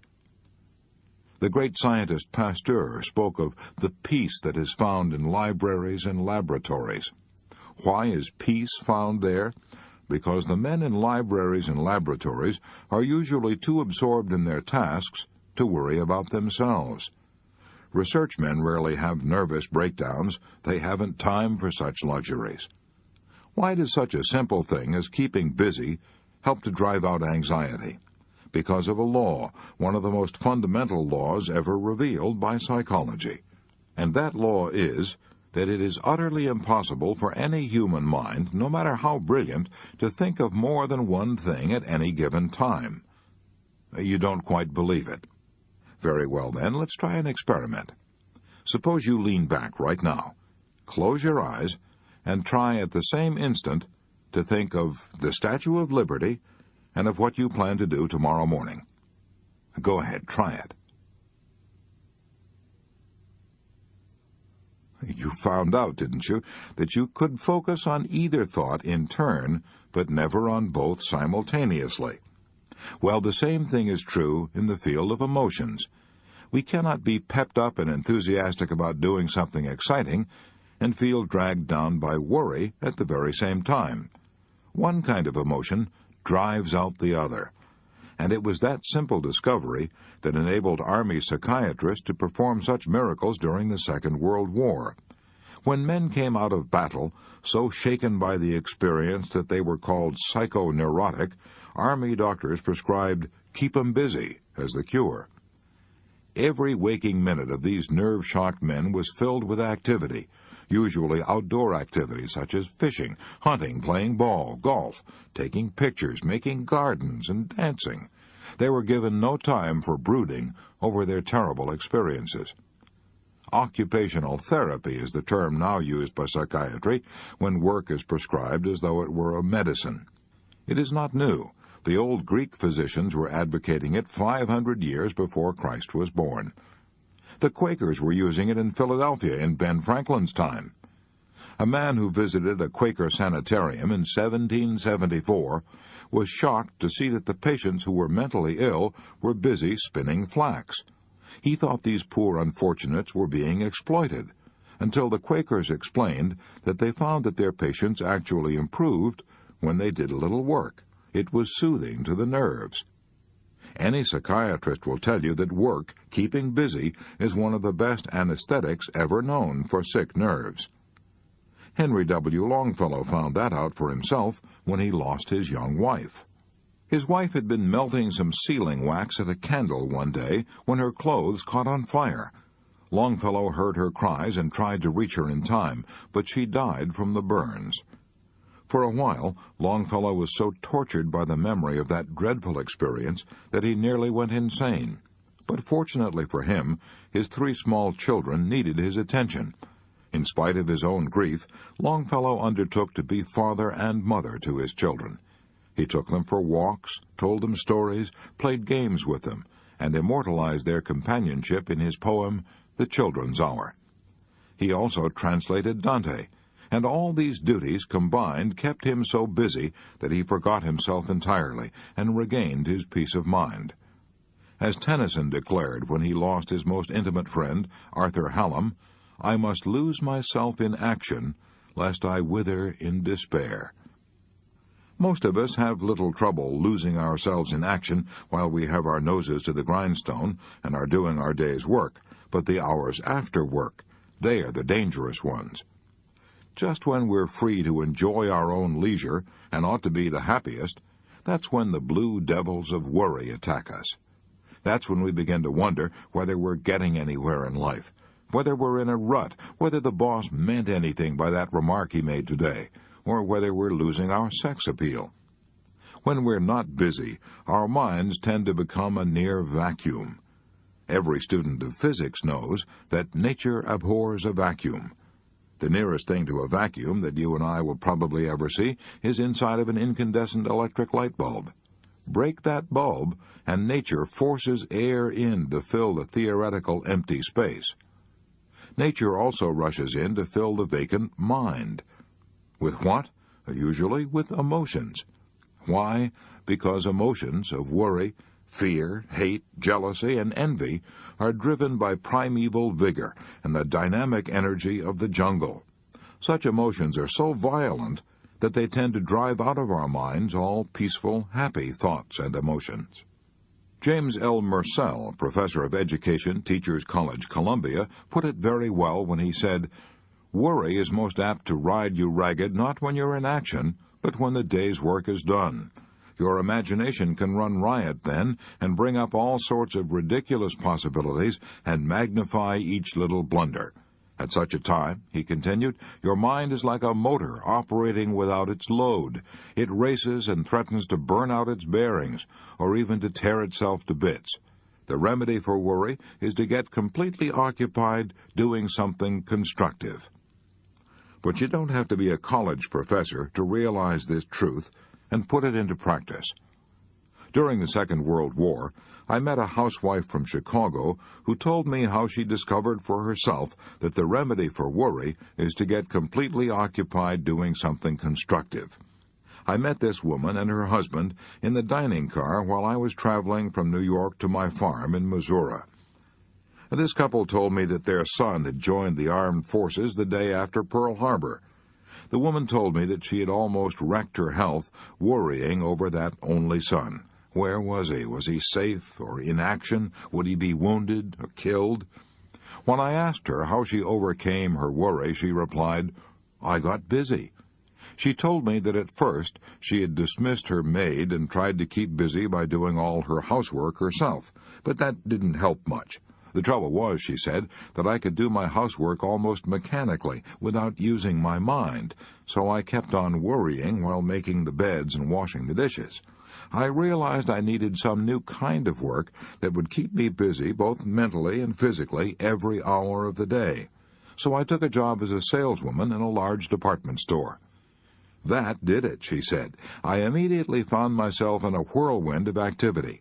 Customers swarming around me asking for prices, sizes, colors, never a second to think of anything except my immediate duty.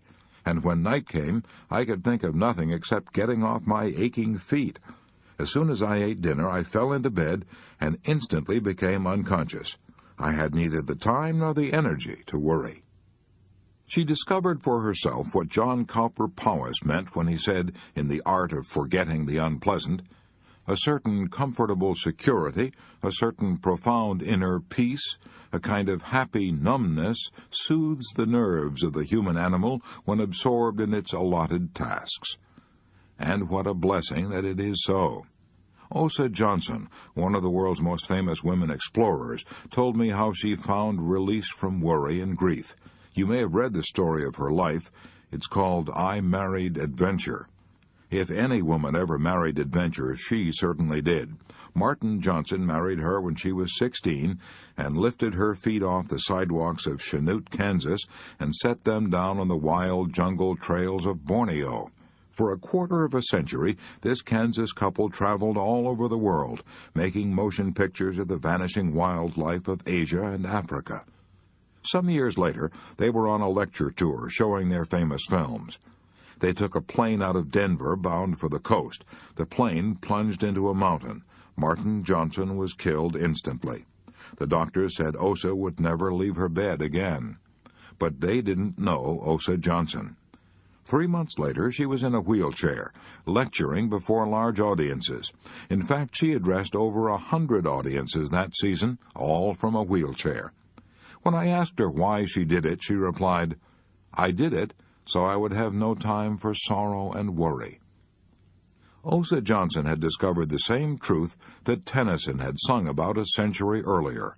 I must lose myself in action, lest I wither in despair. Admiral Byrd discovered this same truth when he lived all alone for 5 months in a shack that was literally buried in the great glacial ice cap that covers the South Pole, an ice cap that holds nature's oldest secrets, an ice cap covering an unknown continent larger than the United States and Europe combined. Admiral Byrd spent 5 months there alone. No other living creature of any kind existed within 100 miles. The cold was so intense that he could hear his breath freeze and crystallize as the wind blew it past his ears. In his book, Alone, Admiral Byrd tells all about those 5 months he spent in bewildering and soul-shattering darkness. The days were as black as the nights. He had to keep busy to preserve his sanity. At night, he says, before blowing out the lantern, I formed the habit of blocking out the morrow's work. It was a case of assigning myself an hour, say, to the escape tunnel, half an hour to leveling drift, an hour to straightening up the fuel drums, an hour to cutting bookshelves in the walls of the food tunnel, and 2 hours to renew a broken bridge in the man-hauling sledge. It was wonderful, he says, to be able to dole out the time in this way. It brought me an extraordinary sense of command over myself. And he adds, without that, or an equivalent, the days would have been without purpose, and without purpose they would have ended, as such days always end, in disintegration. And note that last again. Without purpose, the days would have ended, as such days always end, in disintegration. If you and I are worried, let's remember that we can use good old-fashioned work as a medicine. That was said by no less an authority than the late Dr. Richard C. Cabot, formerly professor of clinical medicine at Harvard. In his book, What Men Live By, Dr. Cabot says, "As a physician, I have had the happiness of seeing work cure many persons who have suffered from trembling palsy of the soul, which results from overmastering doubts, hesitations, vacillation, and fear. Courage given us by our work is like the self-reliance which Emerson has made forever glorious." If you and I don't keep busy, if we sit around and brood, we will hatch out a whole flock of what Charles Darwin used to call the whibber-jibbers. And the whibber-jibbers are nothing but old-fashioned gremlins that will run us hollow and destroy our power of action and our power of will. I know a businessman in New York who fought the whibber-jibbers by getting so busy that he had no time to fret and stew. His name is Tremper Ongman. He was a student in one of my classes, and his talk on conquering worry was so interesting, so impressive, that I asked him to have a late supper with me after class, and we sat in a restaurant until long past midnight discussing his experiences. Here's the story he told me.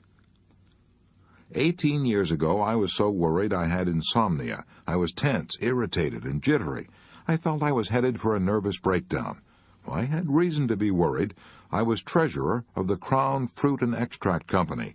We had $500,000 invested in strawberries packed in gallon tins. For 20 years, we'd been selling these gallon tins of strawberries to manufacturers of ice cream. Suddenly, our sales stopped because the big ice cream makers, such as National Dairy and Borden's, were rapidly increasing their production and were saving money and time by buying strawberries packed in barrels. Not only were we left with $500,000 of berries we couldn't sell, but we were also under contract to buy $1 million more of strawberries in the next 12 months. We had already borrowed $350,000 from the banks. We couldn't possibly pay off or renew these loans. No wonder I was worried. I rushed out to Watsonville, California, where our factory was located, and tried to persuade our president that conditions had changed, that we were facing ruin. He refused to believe it. He blamed our New York office for all the trouble, poor salesmanship. After days of pleading, I finally persuaded him to stop packing more strawberries and sell our new supply on the fresh berry market in San Francisco. That almost solved our problems. I should have been able to stop worrying then, but I couldn't. Worry is a habit, and I had that habit. When I returned to New York, I began worrying about everything. The cherries we were buying in Italy, the pineapples we were buying in Hawaii, and so on. I was tense, jittery, couldn't sleep, and as I've already said, I was heading for a nervous breakdown. In despair, I adopted a way of life that cured my insomnia and stopped my worries. I got busy. I got so busy with problems demanding all my faculties that I had no time to worry. I'd been working 7 hours a day. I now began working 15 and 16 hours a day.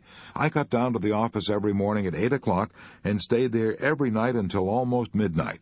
I took on new duties, new responsibilities. When I got home at midnight, I was so exhausted when I fell in bed that I became unconscious in a few seconds. I kept up this program for about 3 months.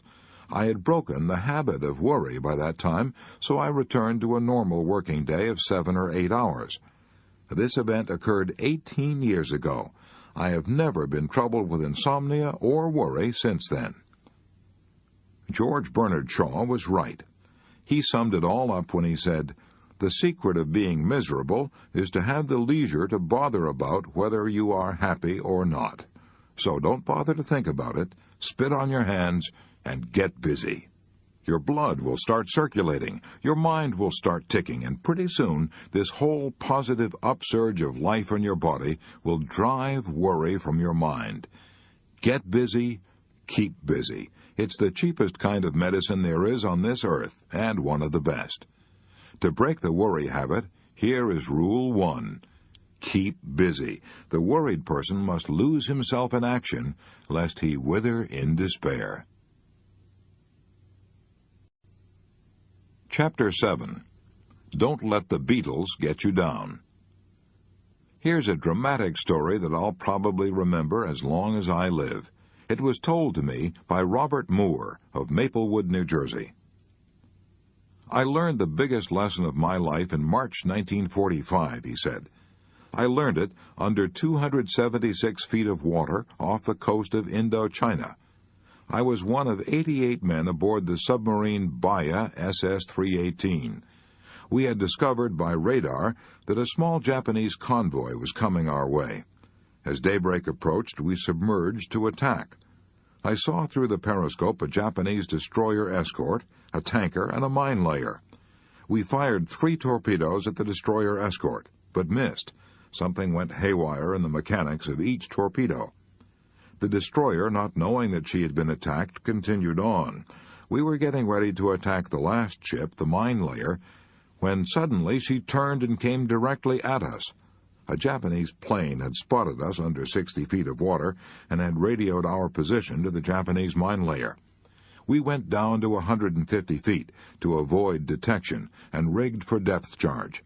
We put extra bolts on the hatches, and in order to make our sub absolutely silent, we turned off the fans, the cooling system, and all electrical gear. 3 minutes later, all hell broke loose. 6 depth charges exploded all around us and pushed us down to the ocean floor, a depth of 276 feet. We were terrified. To be attacked in less than 1,000 feet of water is dangerous. Less than 500 is almost always fatal. And we were being attacked in a trifle more than half of 500 feet of water, just about knee-deep as far as safety was concerned. For 15 hours, that Japanese mine layer kept dropping depth charges. If a depth charge explodes within 17 feet of a sub, the concussion will blow a hole in it. Scores of these depth charges exploded within 50 feet of us. We were ordered to secure, to lie quietly in our bunks and remain calm. I was so terrified I could hardly breathe. This is death, I kept saying to myself over and over. This is death. This is death. With the fans and cooling system turned off, the air inside the sub was over 100 degrees, but I was so chilled with fear that I put on a sweater and a fur-lined jacket, and I still trembled with cold. My teeth chattered. I broke out in a cold, clammy sweat. The attack continued for 15 hours, then ceased suddenly. Apparently, the Japanese mine layer had exhausted its supply of depth charges and steamed away. Those 15 hours of attack seemed like 15 million years. All my life passed before me in review. I remembered all the bad things I had done, all the little absurd things that I had worried about. I'd been a bank clerk before I joined the Navy. I had worried about the long hours, the poor pay, the poor prospect of advancement. I had worried because I couldn't own my own home, couldn't buy a new car, couldn't buy my wife nice clothes. How I had hated my old boss, who was always nagging and scolding. I remembered how I would come home at night, sore and grouchy, and quarrel with my wife over trifles. I'd worried about a scar on my forehead, a nasty cut from an auto accident. How big all those worries seemed years ago. How absurd they seemed when depth charges were threatening to blow me to kingdom come. I promised myself then and there that if I ever saw the sun and stars again, I would never, never worry again. Never, never, never. I learned more about the art of living in those 15 terrible hours in that submarine than I had learned by studying books for 4 years in Syracuse University. We often face the major disasters of life bravely, and then let the trifles, the pains in the neck, get us down. For example, Samuel Pepys tells in his diary about seeing Sir Harry Vane's head chopped off in London. As Sir Harry mounted the platform, he was not pleading for his life, but was pleading with the executioner not to hit the painful boil on his neck. And that was another thing that Admiral Byrd discovered down in the terrible cold and darkness of the polar nights, that his men fussed more about the pains in the neck than about the big things. They bore without complaining the dangers, the hardships, and the cold that was often 80 degrees below zero. But, says Admiral Byrd, I know of bunkmates who quit speaking to each other because each suspected the other of inching his gear into the other's allotted space. And I knew of one who could not eat unless he could find a place in the mess hall out of sight of the Fletcherist who solemnly chewed his food 28 times before swallowing. In a polar camp, says Admiral Byrd, little things like that have the power to drive even disciplined men to the edge of insanity.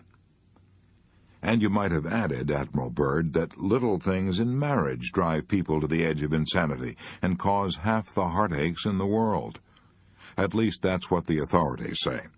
For example, Judge Joseph Sabath of Chicago, after acting as arbiter in more than 40,000 unhappy marriages, declared, "Trivialities are at the bottom of most marital unhappiness."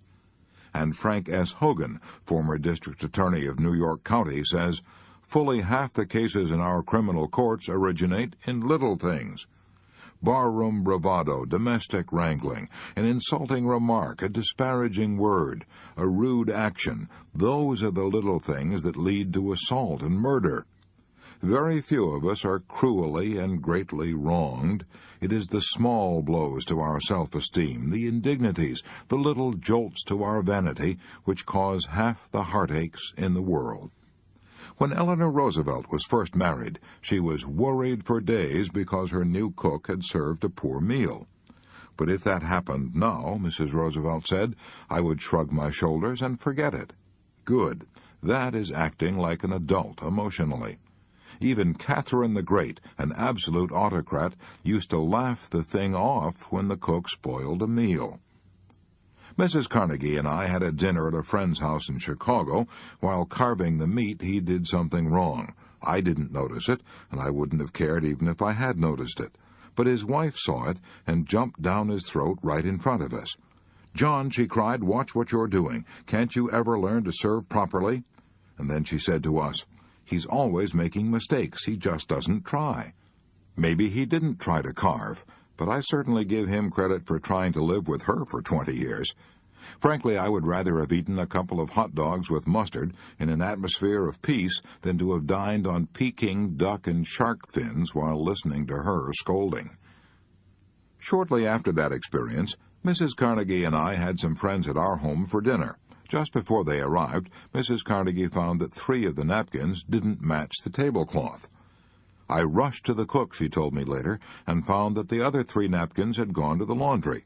The guests were at the door. There was no time to change. I felt like bursting into tears. All I could think was, why did this stupid mistake have to spoil my whole evening? Then I thought, well, why let it? I went into dinner determined to have a good time, and I did. I would much rather our friends think I'm a sloppy housekeeper," she told me, "than a nervous, bad-tempered one. And anyhow, as far as I could make out, no one noticed the napkins." A well-known legal maxim says, "De minimis non curat lex." The law does not concern itself with trifles. And neither should the worrier, if he wants peace of mind. Much of the time, all we need to overcome the annoyance of trifles is to effect a shifting of emphasis, set up a new and pleasurable point of view in the mind. My friend Homer Croy, who wrote They Had to See Paris and a dozen other books, gives a wonderful example of how this can be done. He used to be driven half crazy while working on a book by the rattling of the radiators in his New York apartment. The steam would bang and sizzle, and he would sizzle with irritation as he sat at his desk. "Then," says Homer Croy, "I went with some friends on a camping expedition. While listening to the limbs crackling in the roaring fire, I thought how much they sounded like the crackling of the radiators. Why should I like one and hate the other? When I went home, I said to myself, the crackling of the limbs in the fire was a pleasant sound. The sound of the radiators is about the same. I'll go to sleep and not worry about the noise." And I did. For a few days I was conscious of the radiators, but soon I forgot all about them. And so it is with many petty worries. We dislike them and get into a stew, all because we exaggerate their importance. Disraeli said, "Life is too short to be little." Those words, said André Maurois in This Week magazine, have helped me through many a painful experience. Often we allow ourselves to be upset by small things we should despise and forget. Here we are on this earth with only a few more decades to live, and we lose many irreplaceable hours brooding over grievances that in a year's time will be forgotten by us and by everybody. No, let's devote our life to worthwhile actions and feelings, to great thoughts, real affections, and enduring undertakings, for life is too short to be little. Even so illustrious a figure as Rudyard Kipling forgot at times that life is too short to be little, and the result? He and his brother-in-law fought the most famous court battle in the history of Vermont, a battle so celebrated that a book has been written about it, Rudyard Kipling's Vermont Feud. The story goes like this. Kipling married a Vermont girl, Caroline Balestier, built a lovely home in Brattleboro, Vermont, settled down and expected to spend the rest of his life there. His brother-in-law, Beatty Balestier, became Kipling's best friend. Two of them worked and played together. And then Kipling bought some land from Balestier with the understanding that Balestier would be allowed to cut hay off it each season. One day, Balestier found Kipling laying out a flower garden on his hayfield. His blood boiled. He hit the ceiling. Kipling fired right back. The air over the Green Mountains of Vermont turned blue. A few days later, when Kipling was out riding his bicycle, his brother-in-law drove a wagon and a team of horses across the road suddenly and forced Kipling to take a spill. And Kipling, the man who wrote, "If you can keep your head when all about you are losing theirs and blaming it on you," he lost his own head and swore out a warrant for Balestier's arrest. A sensational trial followed. Reporters from the big cities poured into the town. The news flashed around the world. Nothing was settled. This quarrel caused Kipling and his wife to abandon their American home for the rest of their lives. All that worry and bitterness over a mere trifle, a load of hay. Pericles said 24 centuries ago, "Come, gentlemen, we sit too long on trifles." We do indeed. Here's one of the most interesting stories that Dr. Harry Emerson Fosdick ever told, a story about the battles won and lost by a giant of the forest. On the slope of Long's Peak in Colorado lies the ruin of a gigantic tree. Naturalists tell us that it stood for some 400 years. It was a seedling when Columbus landed at San Salvador, and half-grown when the Pilgrims settled at Plymouth. During the course of its long life, it was struck by lightning 14 times, and the innumerable avalanches and storms of 4 centuries thundered past it. It survived them all. In the end, however, an army of beetles attacked the tree and leveled it to the ground. The insects ate their way through the bark and gradually destroyed the inner strength of the tree by their tiny but incessant attacks. A forest giant, which age had not withered, nor lightning blasted, nor storm subdued, fell at last before beetles so small that a man could crush them between his forefinger and his thumb. Aren't we all like that battling giant of the forest? Don't we manage somehow to survive the rare storms and avalanches and lightning blasts of life, only to let our hearts be eaten out by little beetles of worry, little beetles that could be crushed between a finger and a thumb? I traveled through the Teton National Park in Wyoming with Charles Seaford, highway superintendent for the state of Wyoming, and some of his friends. We were all going to visit the John D. Rockefeller estate in the park. But the car in which I was riding took the wrong turn, got lost, and drove up to the entrance of the estate an hour after the other cars had gone in. Mr. Seaford had the key that unlocked the private gate, so he waited in the hot, mosquito-infested woods for an hour until we arrived. The mosquitoes were enough to drive a saint insane, but they couldn't triumph over Charles Seaford. While waiting for us, he cut a limb off an aspen tree and made a whistle of it. When we arrived, was he cussing the mosquitoes? No, he was playing his whistle. I have kept that whistle as a memento of a man who knew how to put trifles in their place. To break the worry habit before it breaks you, here is Rule 2. Let's not allow ourselves to be upset by small things we should despise and forget. Remember, life is too short to be little.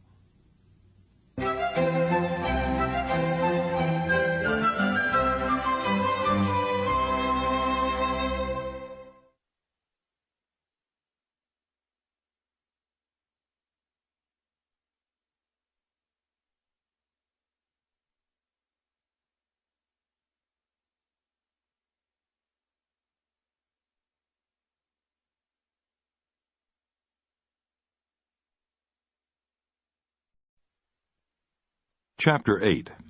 A Law That Will Outlaw Many of Your Worries. As a child, I grew up on a Missouri farm, and one day, while helping my mother pit cherries, I began to cry. My mother said, "Dale, what in the world are you crying about?" I blubbered, "I'm afraid I'm going to be buried alive." I was full of worries in those days. When thunderstorms came, I worried for fear I would be killed by lightning. When hard times came, I worried for fear we wouldn't have enough to eat. I worried for fear I would go to hell when I died. I was terrified for fear of an older boy, Sam White, would cut off my big ears as he threatened to do. I worried for fear girls would laugh at me if I tipped my hat to them. I worried for fear no girl would ever be willing to marry me. I worried about what I would say to my wife immediately after we were married. I imagined that we would be married in some country church, and then get in a surrey with a fringe on top and ride back to the farm. But how would I be able to keep the conversation going on that ride back to the farm? How? I pondered over that earth-shaking problem for many an hour as I walked behind the plow. As the years went by, I gradually discovered that 99% of the things I worried about never happened. For example, as I've already said, I was once terrified of lightning, but I now know that the chances of my being killed by lightning in any one year are, according to the National Safety Council, only 1 in 350,000. My fear of being buried alive was even more absurd. I don't imagine that even back in the days before embalming was the rule, that 1 person in 10 million was buried alive, yet I once cried for fear of it. 1 person out of every 8 dies of cancer. If I had wanted something to worry about, I should have worried about cancer instead of being killed by lightning or being buried alive. To be sure, I've been talking about the worries of youth and adolescence, but many of our adult worries are almost as absurd. You and I could probably eliminate 9/10 of our worries right now if we would cease our fretting long enough to discover whether, by the law of averages, there was any real justification for our worries. The most famous insurance company on earth, Lloyd's of London, has made countless millions of dollars out of the tendency of everybody to worry about things that rarely happen. Lloyd's of London bets people that the disasters they're worrying about will never occur. However, they don't call it betting, they call it insurance. But it is really betting based on the law of averages.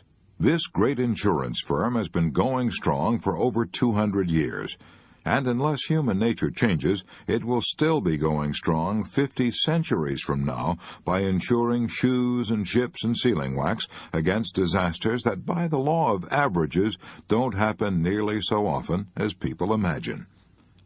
If we examine the law of averages, we will often be astounded at the facts we uncover. For example, if I knew that during the next 5 years I would have to fight in a battle as bloody as the Battle of Gettysburg, I would be terrified. I would take out all the life insurance I could get. I would draw up my will and set all my earthly affairs in order. I would say, I'll probably never live through that battle, so I had better make the most of the few years I have left. Yet the facts are that, according to the law of averages, it is just as dangerous, just as fatal, to try to live from age 50 to age 55 in peacetime as it was to fight in the Battle of Gettysburg. What I'm trying to say is this. In times of peace, just as many people die per 1,000 between the ages of 50 and 55 as were killed per 1,000 among the 163,000 soldiers who fought at Gettysburg. I wrote several chapters of this book at James Simpson's Numtigaw Lodge on the shores of Bow Lake in the Canadian Rockies. While stopping there one summer, I met Mr. and Mrs. Herbert H. Salinger of San Francisco. Mrs. Salinger, a poised, serene woman, gave me the impression that she had never worried. One evening, in front of the roaring fireplace, I asked her if she had ever been troubled by worry. "Troubled by it," she said. "My life was almost ruined by it. Before I learned to conquer worry, I lived through 11 years of self-made hell. I was irritable and hot-tempered. I lived under terrific tension. I would take the bus every week from my home in San Mateo to shop in San Francisco. But even while shopping, I worried myself into a dither. Maybe I had left the electric iron connected on the ironing board. Maybe the house had caught fire. Maybe the maid had run off and left the children. Maybe they had been out on their bicycles and been killed by a car. In the midst of my shopping, I would often worry myself into a cold perspiration and rush out and take the bus home to see if everything was all right. No wonder my first marriage ended in disaster. My second husband is a lawyer, a quiet, analytical man who never worries about anything. When I became tense and anxious, he would say to me, "Relax, let's think this thing out. What are you really worrying about? Let's examine the law of averages and see whether or not it is likely to happen." For example, I remember the time we were driving from Albuquerque, New Mexico, to the Carlsbad Caverns, driving on a dirt road when we were caught in a terrible rainstorm. The car was slithering and sliding. We couldn't control it. I was positive we would slide off into one of the ditches that flanked the road, but my husband kept repeating to me, "I am driving very slowly. Nothing serious is likely to happen. Even if the car does slide into the ditch, by the law of averages, we won't be hurt." His calmness and confidence quieted me. One summer, we were on a camping trip in the Token Valley of the Canadian Rockies. One night, we were camping 7,000 feet above sea level when a storm threatened to tear our tent to shreds. The tents were tied with guy ropes to a wooden platform. The outer tent shook and trembled and screamed and shrieked in the wind. I expected every minute to see our tent torn loose and hurled through the sky. I was terrified. But my husband kept saying, "Look, my dear, we are traveling with Brewster's Guides. Brewsters know what they're doing. They've been pitching tents in these mountains for 60 years. This tent has been here for many seasons. It hasn't blown down yet, and by the law of averages, it won't blow away tonight. And even if it does, we can take shelter in another tent. So relax." I did, and I slept soundly the balance of the night. A few years ago, an infantile paralysis epidemic swept over our part of California. In the old days, I would have been hysterical, but my husband persuaded me to act calmly. We took all the precautions we could. We kept our children away from crowds, away from school and the movies. By consulting the Board of Health, we found out that even during the worst infantile paralysis epidemic that California had ever known up to that time, only 1,835 children had been stricken in the entire state of California, and that the usual number was around 200 or 300. Tragic as those figures are, we nevertheless felt that, according to the law of averages, the chances of any one child being stricken were remote. By the law of averages, it won't happen. That phrase has destroyed 90% of my worries and has made the past 20 years of my life beautiful and peaceful beyond my highest expectations. It has been said that nearly all of our worries and unhappiness come from our imagination and not from reality. As I look back across the decades, I can see that is where most of my worries came from also. Jim Grant told me that had been his experience too. He owned the James A. Grant Distributing Company of New York City. He ordered from 10 to 15 carloads of Florida oranges and grapefruit at a time. He told me that he used to torture himself with such thoughts as, what if there's a train wreck? What if my fruit is strewn all over the countryside?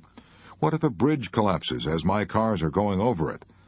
Of course, the fruit was insured, but he feared that if he didn't deliver his fruit on time, he might risk the loss of his market. He worried so much that he feared he had stomach ulcers and went to a doctor. The doctor told him there was nothing wrong with him except jumpy nerves.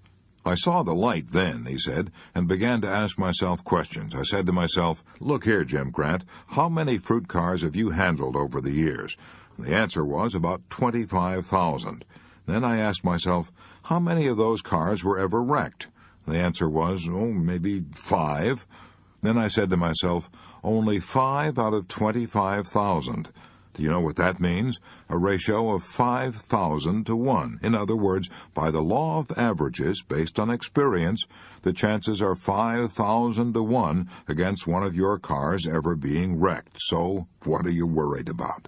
And then I said to myself, well, a bridge may collapse. Then I asked myself, how many cars have you actually lost from a bridge collapsing? The answer was none. Then I said to myself, aren't you a fool to be worrying yourself into stomach ulcers over a bridge which has never yet collapsed and over a railroad wreck when the chances are 5,000 to 1 against it? When I looked at it that way, Jim Grant told me, I felt pretty silly. I decided then and there to let the law of averages do the worrying for me, and I have not been troubled with my stomach ulcer since. When Al Smith was governor of New York, I heard him answer the attacks of his political enemies by saying over and over, "Let's examine the record. Let's examine the record." Then he proceeded to give the facts. The next time you and I are worrying about what may happen, let's take a tip from wise old Al Smith. Let's examine the record and see what basis there is, if any, for our gnawing anxieties. That's precisely what Frederick J. Malstead did when he feared he was lying in his grave. Here's his story as he told it to one of our classes in New York. Early in June 1944, I was lying in a slit trench near Omaha Beach. I was with the 999th Signal Service Company. We'd just dug in Normandy. As I looked around to that slit trench, just a rectangular hole in the ground, I said to myself, "This looks just like a grave." When I lay down and tried to sleep in it, it felt like a grave. I couldn't help saying to myself, "Maybe this is my grave." When the German bombers began coming over at 11 p.m. and the bombs started falling, I was scared stiff. For the first 2 or 3 nights I couldn't sleep at all. By the 4th or 5th night I was almost a nervous wreck. I knew that if I didn't do something I would go stark crazy. So I reminded myself that 5 nights had passed and I was still alive, and so was every man in our outfit. Only 2 had even been injured, and they had been hurt not by the German bombs, but by falling flak from our own anti-aircraft guns. I decided to stop worrying by doing something constructive. So I built a thick wooden roof over my slit trench to protect myself from flak. I thought of the vast area over which my unit was spread. I told myself that the only way I could be killed in that deep, narrow slit trench was by a direct hit. And I figured out that the chance of a direct hit on me was not 1 in 10,000. After a couple of nights of looking at it in this way, I calmed down and slept even through the bomb raids. The United States Navy used the statistics of the law of averages to buck up the morale of their men. One ex-sailor told me that when he and his shipmates were assigned to high-octane tankers, they were worried stiff. They all believed that if a tanker loaded with high-octane gasoline was hit by a torpedo, it exploded and blew everybody to kingdom come. But the U.S. Navy knew otherwise. So the Navy issued exact figures, showing that out of 100 tankers hit by torpedoes, 60 stayed afloat. And of the 40 that did sink, only 5 sank in less than 10 minutes. That meant time to get off the ship. It also meant casualties were exceedingly small. Did this help morale? This knowledge of the law of averages wiped out my jitters, said Clyde W. Moss of St. Paul, Minnesota, the man who told the story. The whole crew felt better. We knew we had a chance, and that by the law of averages we probably wouldn't be killed. To break the worry habit before it breaks you, here is Rule 3. Let's examine the record. Let's ask ourselves, what are the chances, according to the law of averages, that this event I am worrying about will ever occur? Chapter 9. Cooperate with the Inevitable. When I was a little boy, I was playing with some of my friends in the attic of an old abandoned log house in northwest Missouri. As I climbed down out of the attic, I rested my feet on a windowsill for a moment and then jumped. I had a ring on my left forefinger, and as I jumped, the ring caught on a nailhead and tore off my finger. I screamed. I was terrified. I was positive I was going to die. But after the hand healed, I never worried about it for one split second. What would have been the use? I accepted the inevitable. And now I often go for a month at a time without even thinking about the fact that I have only 3 fingers and a thumb on my left hand. A few years ago, I met a man who was running a freight elevator in one of the downtown office buildings in New York. I noticed that his left hand had been cut off at the wrist. I asked him if the loss of that hand bothered him. He said, "Oh, no, I hardly ever think about it.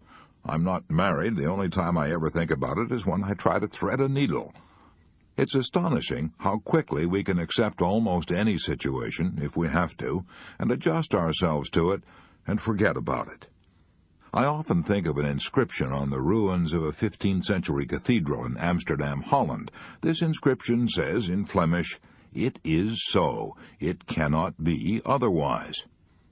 As you and I march across the decades of time, we're going to meet a lot of unpleasant situations that are so. They cannot be otherwise.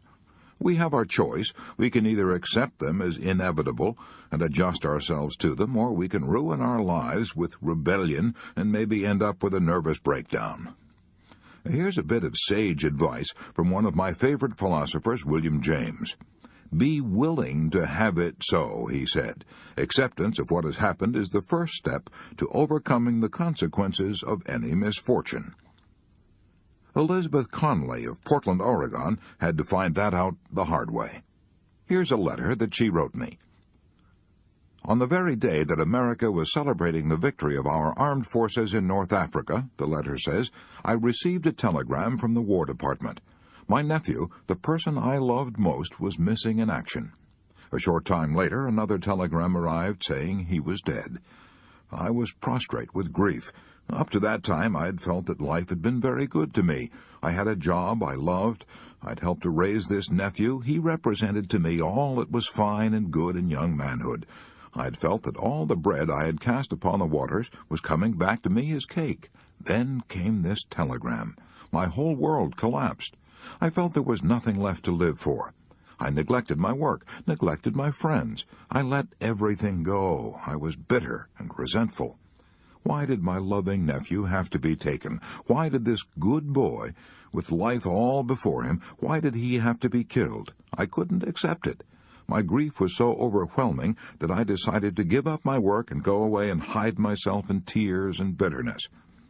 I was clearing out my desk, getting ready to quit, when I came across a letter that I had forgotten, a letter from this nephew who had been killed, a letter he'd written to me when my mother had died a few years ago.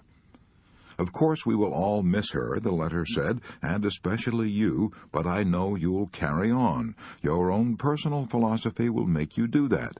I shall never forget the beautiful truths you taught me. Wherever I am, or how far apart we may be, I shall always remember that you taught me to smile and to take whatever comes like a man. I read and reread that letter. It seemed as if he were there beside me, speaking to me. He seemed to be saying to me, "Why don't you do what you taught me to do? Carry on, no matter what happens. Hide your private sorrows under a smile, and carry on." So I went back to my work. I stopped being bitter and rebellious. I kept saying to myself, "It is done. I can't change it, but I can and will carry on as he wished me to do." I threw all my mind and strength into my work. I wrote letters to soldiers, to other people's boys. I joined an adult education class at night, seeking out new interests and making new friends.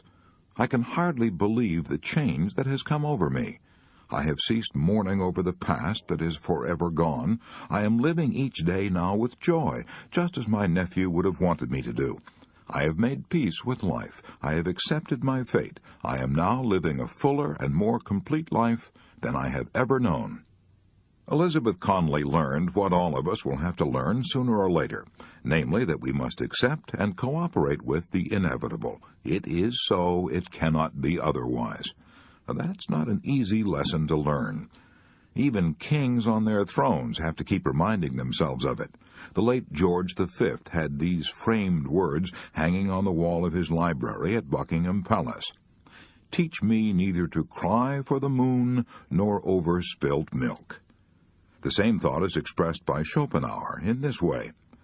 A good supply of resignation is of the first importance in providing for the journey of life. Obviously, circumstances alone do not make us happy or unhappy. It is the way we react to circumstances that determines our feelings. Jesus said that the kingdom of heaven is within you.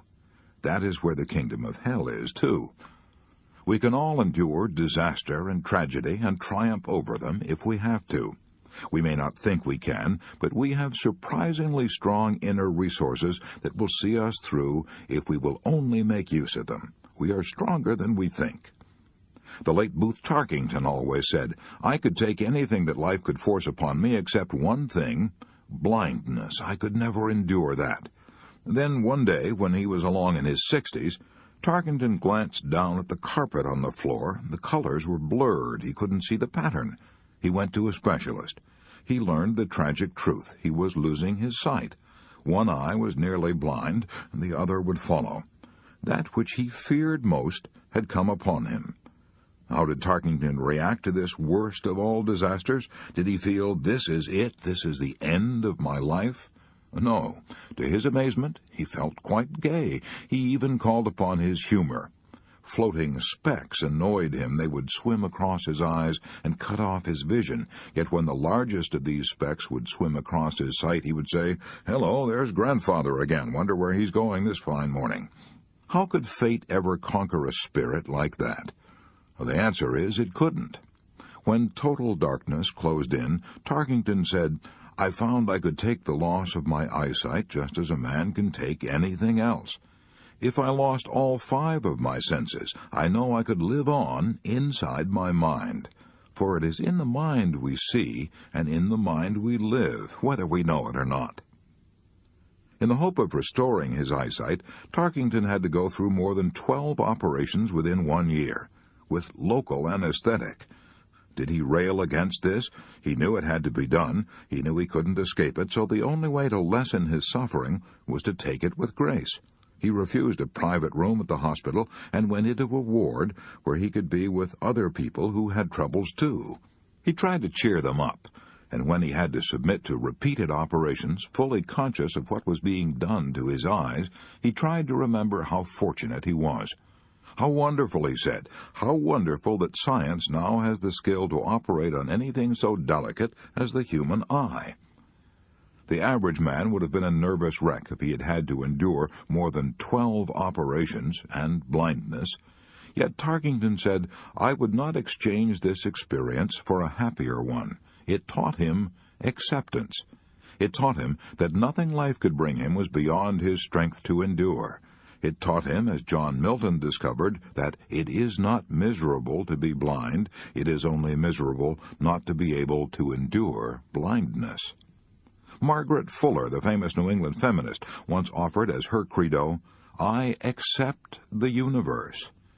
When grouchy old Thomas Carlyle heard that in England, he snorted, "By gad, she'd better. Yes, and by gad, you and I had better accept the inevitable, too." If we rail and kick against it and grow bitter, we won't change the inevitable, but we will change ourselves. I know. I've tried it. I once refused to accept an inevitable situation with which I was confronted. I played the fool and railed against it and rebelled. It ruined my nights into hells of insomnia. I brought upon myself everything I didn't want. Finally, after a year of self-torture, I had to accept what I knew from the outset I couldn't possibly alter. I should have cried out years ago with old Walt Whitman, "Oh, to confront night, storms, hunger, ridicule, accident, rebuffs, as the trees and animals do."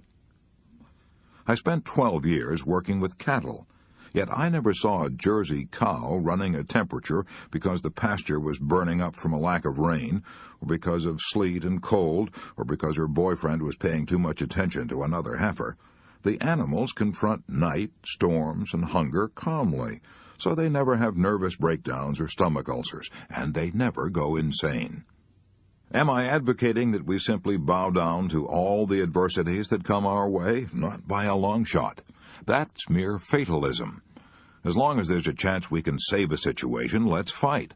But when common sense tells us that we're up against something that is so and cannot be otherwise, then in the name of our sanity, let's not look before and after and pine for what is not. The late Dean Hawkes of Columbia University told me that he had taken a Mother Goose rhyme as one of his mottos. For every ailment under the sun there is a remedy, or there is none. If there be one, try to find it. If there be none, never mind it. While writing this book, I interviewed a number of the leading business executives of America, and I was impressed by the fact that they cooperated with the inevitable and led lives singularly free from worry. If they hadn't done that, they would have cracked under the strain. Here are a few examples of what I mean. J.C. Penney, founder of the nationwide chain of Penny stores, said to me, "I wouldn't worry if I lost every dollar I have, because I don't see what is to be gained by worrying. I do the best job I possibly can and leave the results in the laps of the gods." Henry Ford told me much the same thing. "When I can't handle events," he said, "I let them handle themselves." When I asked K.T. Keller, then president of the Chrysler Corporation, how he kept from worrying, he replied, "When I'm up against a tough situation, if I can do anything about it, I do it. If I can't, I just forget it. I never worry about the future because I know no man living can possibly figure out what's going to happen in the future. There are so many forces that will affect the future. Nobody can tell what prompts these forces or understands them, so why worry about them?" K.T. Keller would be embarrassed if you told him he's a philosopher. He's just a good businessman. Yet he has stumbled onto the same philosophy that Epictetus taught in Rome 19 centuries ago. There is only one way to happiness, Epictetus taught the Romans, and that is to cease worrying about things which are beyond the power of our will. Sarah Bernhardt, the divine Sarah, was an illustrious example of a woman who knew how to cooperate with the inevitable. For half a century, she had been the reigning queen of the theater on 4 continents, the best-loved actress on earth. Then, when she was 71 and broke, she had lost all her money. Her physician, Professor Posey of Paris, told her he would have to amputate her leg. While crossing the Atlantic, she had fallen on deck during a storm and injured her leg severely. Phlebitis developed. Her leg shrank. The pain became so intense that the doctors felt her leg had to be amputated. He was almost afraid to tell the stormy, tempestuous, divine Sarah what had to be done. He fully expected that the terrible news would set off an explosion of hysteria. But he was wrong. Sarah looked at him a moment and then said quietly, "If it has to be, it has to be." It was fate. As she was being wheeled away to the operating room, her son stood weeping. She waved to him with a gay gesture and said cheerfully, "Don't go away, I'll be right back." On the way to the operating room, she recited a scene from one of her plays. Someone asked her if she were doing this to cheer herself up. She said, "No, to cheer up the doctors and nurses. It will be a strain on them." After recovering from the operation, Sarah Bernhardt went on touring the world and enchanting audiences for another 7 years. "When we stop fighting the inevitable," said Elsie McCormick in a Reader's Digest article, "we release energy which enables us to create a richer life." No one living has enough emotion and vigor to fight the inevitable, and at the same time enough left over to create a new life. Choose one or the other. You can either bend with the inevitable sleet storms of life, or you can resist them and break. I saw that happen on a farm I own in Missouri. I planted a score of trees on that farm. At first they grew with astonishing rapidity. Then a sleet storm encrusted each twig and branch with a heavy coating of ice. Instead of bowing gracefully to their burden, these trees proudly resisted, and broke and split under the load, and had to be destroyed. They hadn't learned the wisdom of the forests of the north. I've traveled hundreds of miles through the evergreen forests of Canada, yet I have never seen a spruce or a pine broken by sleet or ice. These evergreen forests know how to bend, how to bow down their branches, how to cooperate with the inevitable. The masters of jiu-jitsu teach their pupils to bend like the willow, don't resist like the oak. Why do you think your automobile tires stand up on the road and take so much punishment? At first, the tire manufacturers tried to make a tire that would resist the shocks of the road. It was soon cut to ribbons. Then they made a tire that would absorb the shocks of the road. That tire could take it. You and I will last longer and enjoy smoother riding if we learn to absorb the shocks and jolts along the rocky road of life. What will happen to you and me if we resist the shocks of life instead of absorbing them? What will happen if we refuse to bend like the willow and insist on resisting like the oak? The answer is easy. We will set up a series of inner conflicts. We will be worried, tense, strained, and neurotic. If we go still further and reject the harsh world of reality and retreat into a dream world of our own making, we will then be insane. During the war, millions of frightened soldiers had either to accept the inevitable or break under the strain. To illustrate, let's take the case of William H. Cassilis of Glendale, New York. Here's a prize-winning talk he gave before one of my classes in New York. Shortly after I joined the Coast Guard, I was assigned to one of the hottest spots on this side of the Atlantic. I was made a supervisor of explosives. Imagine it, me, a cracker salesman, becoming a supervisor of explosives. The very thought of finding yourself standing on top of thousands of tons of TNT is enough to chill the marrow in a cracker salesman's bones. I was given only 2 days of instruction, and what I learned filled me with even more terror. I'll never forget my first assignment. On a dark, cold, foggy day, I was given my orders on the open pier of Caven Point, Bayonne, New Jersey. I was assigned to hold number 5 on my ship. I had to work down in that hold with 5 longshoremen. They had strong backs, but they knew nothing whatever about explosives, and they were loading blockbusters, each one of which contained a ton of TNT, enough explosive to blow that old ship to kingdom come. These blockbusters were being lowered by 2 cable slings. I kept saying to myself, suppose one of those cables slipped or broke. Oh, boy, I was scared. I trembled, my mouth was dry, my knees sagged, my heart pounded, but I couldn't run away. That would be desertion. I would be disgraced. My parents would be disgraced, and I might be shot for desertion. I couldn't run. I had to stay. I kept looking at the careless way those longshoremen were handling those blockbusters. The ship might blow up any minute. After an hour or more of this spine-chilling terror, I began to use a little common sense. I gave myself a good talking to. I said, look here, so you're blown up, so what? You'll never know the difference. It'll be an easy way to die, much better than dying by cancer. Don't be a fool. You can't expect to live forever. You've got to do this job or be shot, so you might as well like it. I talked to myself like that for hours, and I began to feel at ease. Finally, I overcame my worry and fears by forcing myself to accept an inevitable situation. I'll never forget that lesson. Every time I'm tempted now to worry about something I can't possibly change, I shrug my shoulders and say, forget it. I find that it works, even for a cracker salesman. Hooray, let's give 3 cheers and 1 cheer more for the cracker salesman of the Pinafore. Outside the crucifixion of Jesus, the most famous death scene in all history was the death of Socrates. 10,000 centuries from now, men will still be reading and cherishing Plato's immortal description of it, one of the most moving and beautiful passages in all literature. Certain men of Athens, jealous and envious of old barefooted Socrates, trumped up charges against him and had him tried and condemned to death. When the friendly jailer gave Socrates the poisoned cup to drink, the jailer said, "Try to bear lightly what needs must be." Socrates did. He faced death with a calmness and resignation that touched the hem of divinity. Try to bear lightly what needs must be. Those words were spoken 399 years before Christ was born, but this worrying old world needs those words today more than ever before. Try to bear lightly what needs must be. I've been reading practically every book and magazine article I could find that dealt even remotely with banishing worry.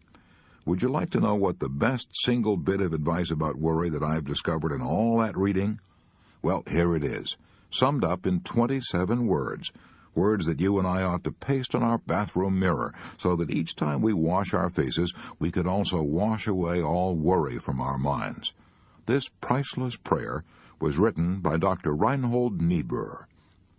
God grant me the serenity to accept the things I cannot change, the courage to change the things I can, and the wisdom to know the difference.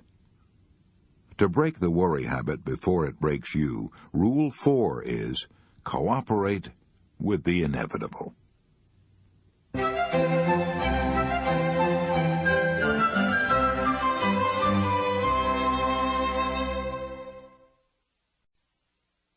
Chapter 10. Put a stop-loss order on your worries. Would you like to know how to make money in Wall Street? Well, so would a million other people, and if I knew the answer, this book would sell for $10,000 a copy. However, there's one good idea that some successful operators use.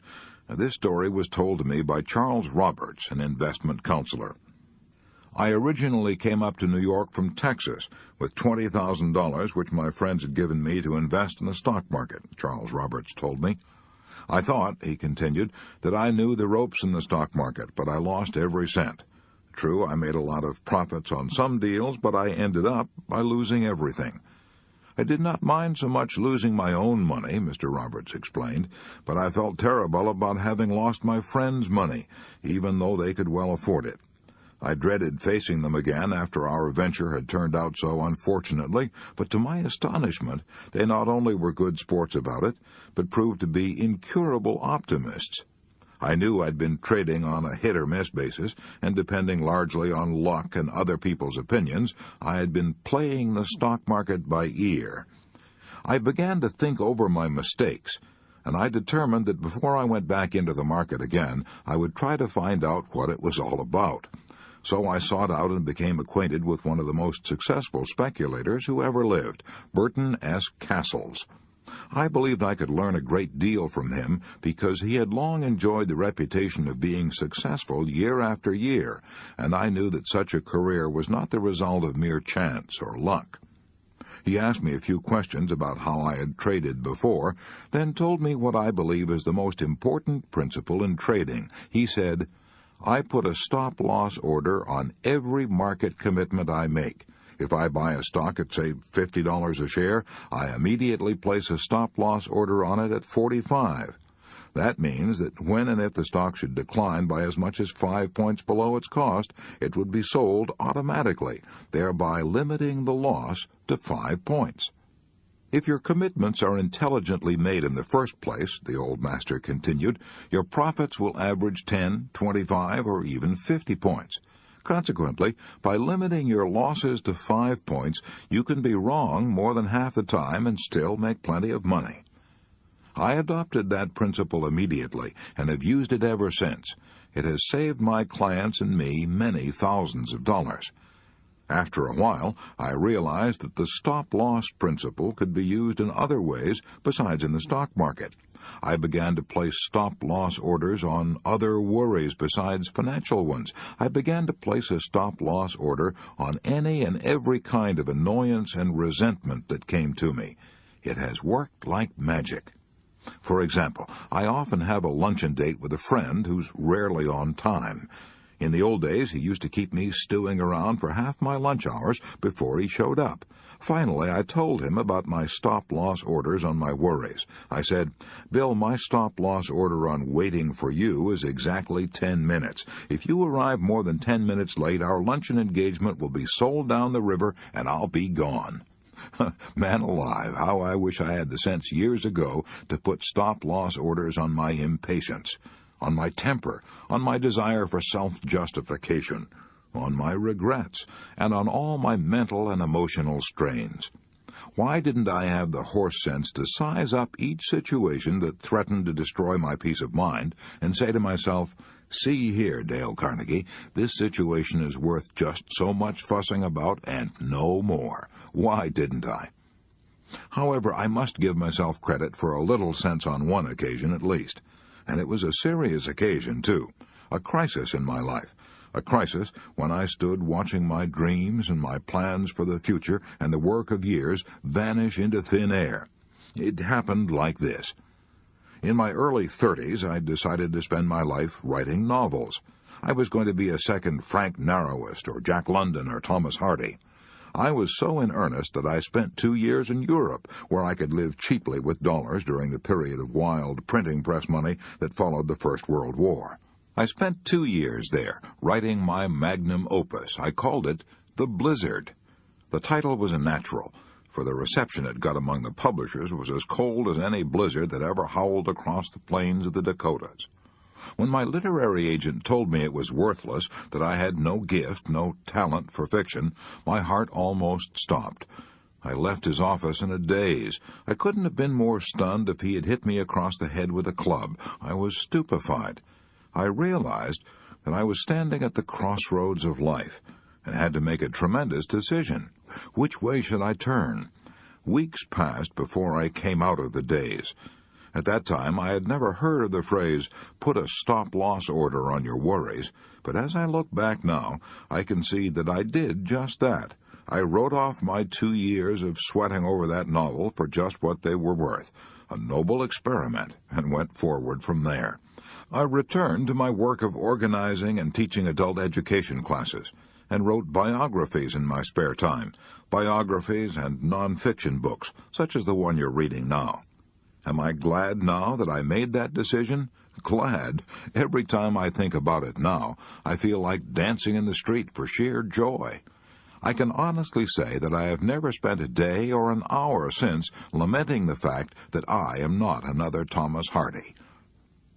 One night a century ago, when a screech owl was screeching in the woods along the shores of Walden Pond, Henry Thoreau dipped his goose quill into his homemade ink and wrote in his diary, "The cost of a thing is the amount of what I call life, which is required to be exchanged for it immediately or in the long run." To put it another way, we are fools when we overpay for a thing in terms of what it takes out of our very existence. Yet that is precisely what Gilbert and Sullivan did. They knew how to create gay words and gay music, but they knew distressingly little about how to create gaiety in their own lives. They created some of the loveliest light operas that ever delighted the world, Patience, Pinafore, The Mikado. But they couldn't control their tempers. They embittered their years over nothing more than the price of a carpet. Sullivan ordered a new carpet for the theater they'd bought. When Gilbert saw the bill, he hit the roof. They battled it out in court and never spoke to one another again as long as they lived. When Sullivan wrote the music for a new production, he mailed it to Gilbert, and when Gilbert wrote the words, he mailed them back to Sullivan. Once they had to take a curtain call together, but they stood on opposite sides of the stage and bowed in different directions so they wouldn't see one another. They hadn't the sense to put a stop-loss order on their resentments, as Lincoln did. Once during the Civil War, when some of Lincoln's friends were denouncing his bitter enemies, Lincoln said, "You have more of a feeling of personal resentment than I have. Perhaps I have too little of it, but I never thought it paid. A man doesn't have the time to spend half his life in quarrels. If any man ceases to attack me, I never remember the past against him." I wish an old aunt of mine, Aunt Edith, had had Lincoln's forgiving spirit. She and Uncle Frank lived on a mortgaged farm that was infested with cockleburs and cursed with poor soil and ditches. They had tough going, had to squeeze every nickel. But Aunt Edith loved to buy a few curtains and other small items to brighten up their bare home. She bought these small luxuries on credit at Dan Eversole's dry goods store in Maryville, Missouri. Uncle Frank worried about their debts. He had a farmer's horror of running up bills, so he secretly told Dan Eversole to stop letting his wife buy on credit. When she heard that, she hit the roof, and she was still hitting the roof about it almost 50 years after it had happened. I've heard her tell the story not once but many times. The last time I ever saw her, and she was in her late 70s, I said to her, "Aunt Edith, Uncle Frank did wrong to humiliate you, but don't you honestly feel that your complaining about it, almost half a century after it happened, is infinitely worse than what he did?" I might as well have said it to the moon. Aunt Edith paid dearly for the grudges and bitter memories that she nourished. She paid for them with her own peace of mind. When Benjamin Franklin was 7 years old, he made a mistake that he remembered for 70 years. When he was a lad of 7, he fell in love with a whistle. He was so excited about it that he went into the toy shop, piled his coppers on the counter, and demanded the whistle without even asking its price. "I then came home," he wrote to a friend 70 years later, "and went whistling all over the house, much pleased with my whistle." But when his older brothers and sisters found out that he had paid far more for his whistle than he should have paid, they gave him the horse laugh, and, as he said, "I cried with vexation." Years later, when Franklin was a world-famous figure, an ambassador to France, he still remembered that the fact that he had paid too much for his whistle had caused him more chagrin than the whistle gave him pleasure. But the lesson it taught Franklin was cheap in the end. "As I grew up," he said, "and came into the world and observed the actions of men, I thought I met with many, very many, who gave too much for the whistle." In short, I conceived that a great part of the miseries of mankind are brought upon them by the false estimates they have made of the value of things, and by their giving too much for their whistles. Gilbert and Sullivan paid too much for their whistles, so did Aunt Edith. So did Dale Carnegie on many occasions.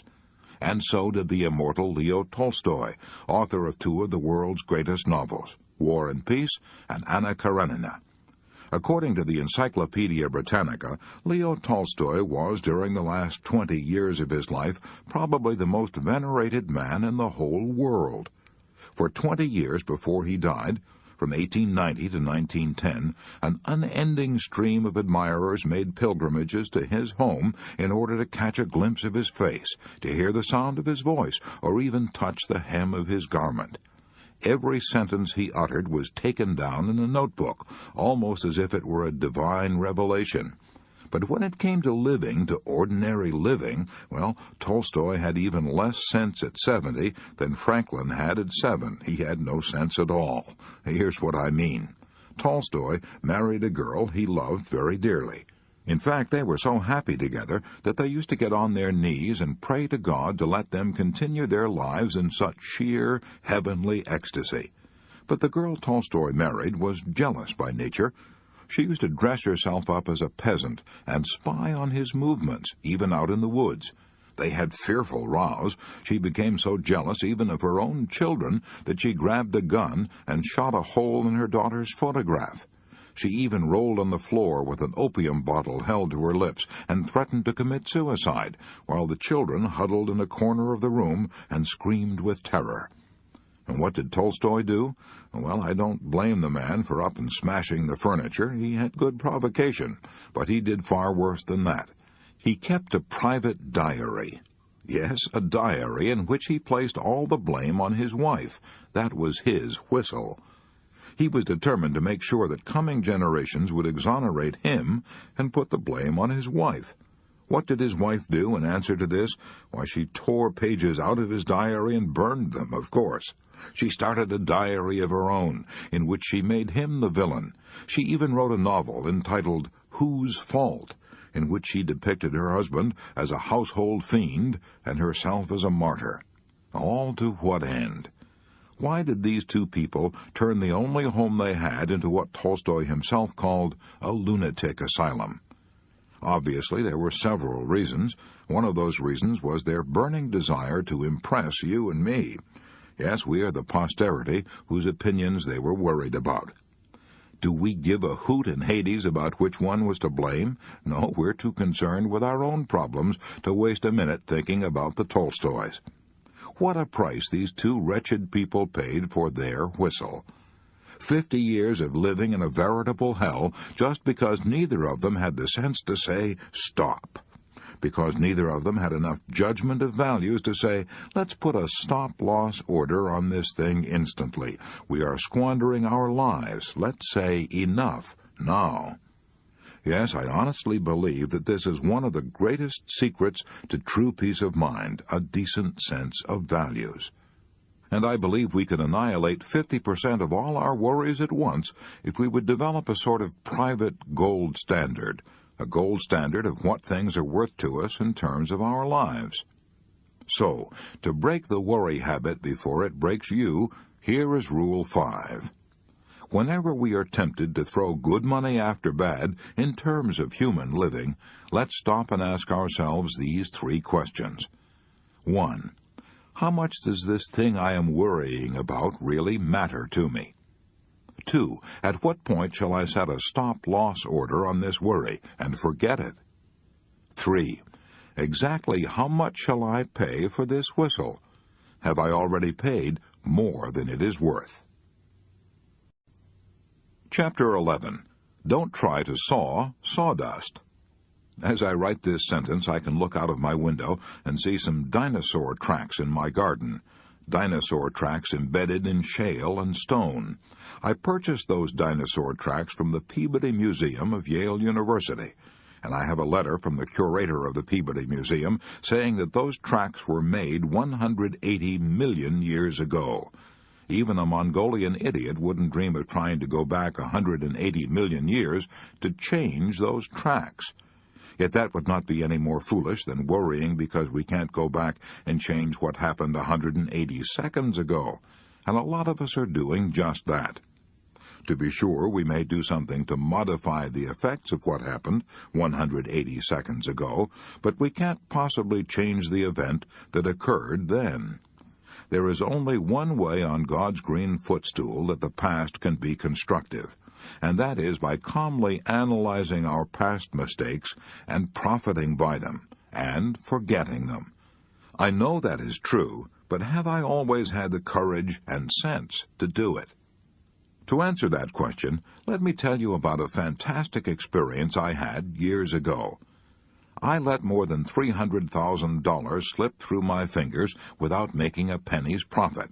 It happened like this.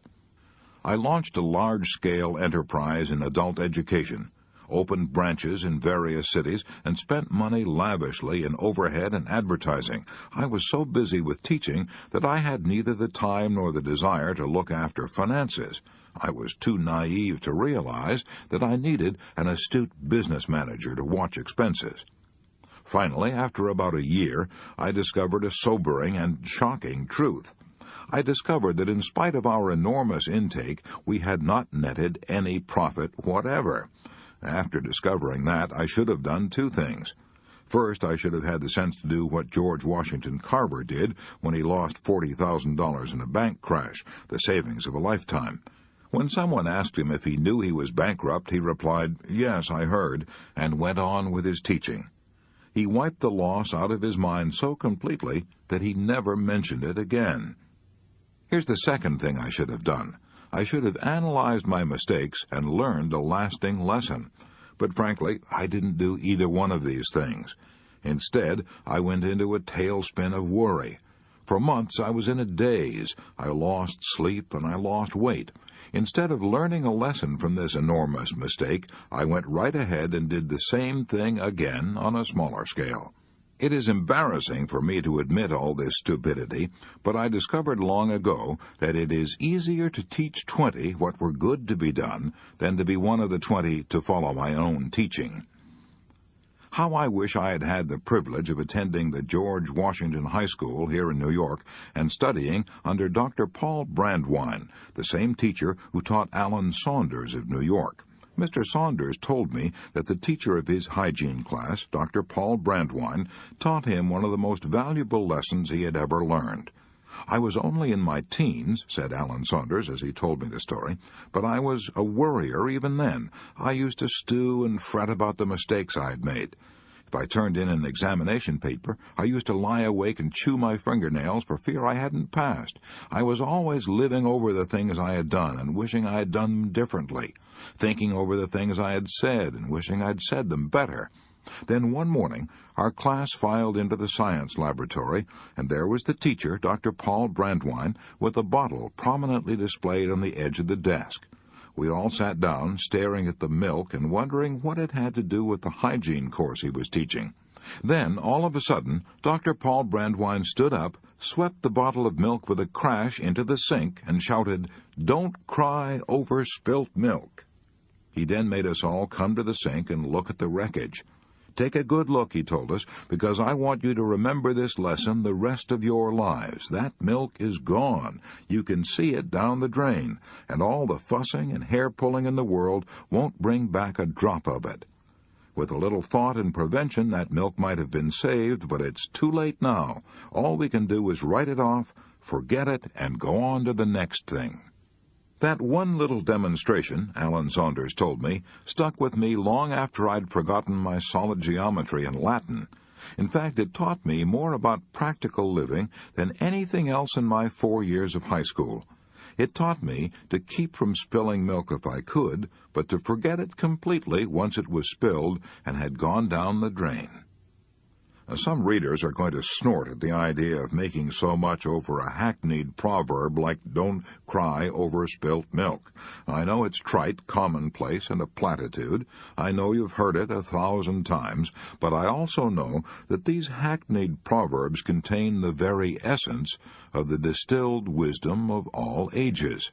They have come out of the fiery experience of the human race, and have been handed down through countless generations. If you were to read everything that has ever been written about worry by the greatest scholars of all time, you would never read anything more basic or more profound than such hackneyed proverbs as "don't cross your bridges till you come to them," and "don't cry over spilt milk." If we only applied those 2 proverbs instead of snorting at them, we wouldn't need this book at all. In fact, if we applied most of the old proverbs, we would lead almost perfect lives. However, knowledge isn't power until it's applied, and the purpose of this book is not to tell you something new. The purpose of this book is to remind you of what you already know, and to kick you in the shins and inspire you to do something about applying it. I have always admired a man like the late Fred Fuller Shedd, who had a gift for stating an old truth in a new and picturesque way. While editor of the Philadelphia Bulletin and addressing a college graduating class, he asked, "How many of you have ever sawed wood? Let's see your hands." Most of them had. Then he inquired, "How many of you have ever sawed sawdust?" No hands went up. "Of course you can't saw sawdust," Mr. Shedd exclaimed. "It's already sawed, and it's the same with the past. When you start worrying about things that are over and done with, you're merely trying to saw sawdust." When Connie Mack, the grand old man of baseball, was 81 years old, I asked him if he had ever worried over games that were lost. "Oh, yes, I used to," Connie Mack told me, "but I got over that foolishness long years ago. I found out it didn't get me anywhere at all. You can't grind any grain," he said, "with water that has already gone down the creek." No, you can't grind any grain, and you can't saw any logs with water that has already gone down the creek. But you can saw wrinkles in your face and ulcers in your stomach. I had dinner with Jack Dempsey one Thanksgiving, and he told me over the turkey and cranberry sauce about the fight in which he lost the heavyweight championship to Tunney. Naturally, it was a blow to his ego. In the midst of that fight, he told me, I suddenly realized I had become an old man.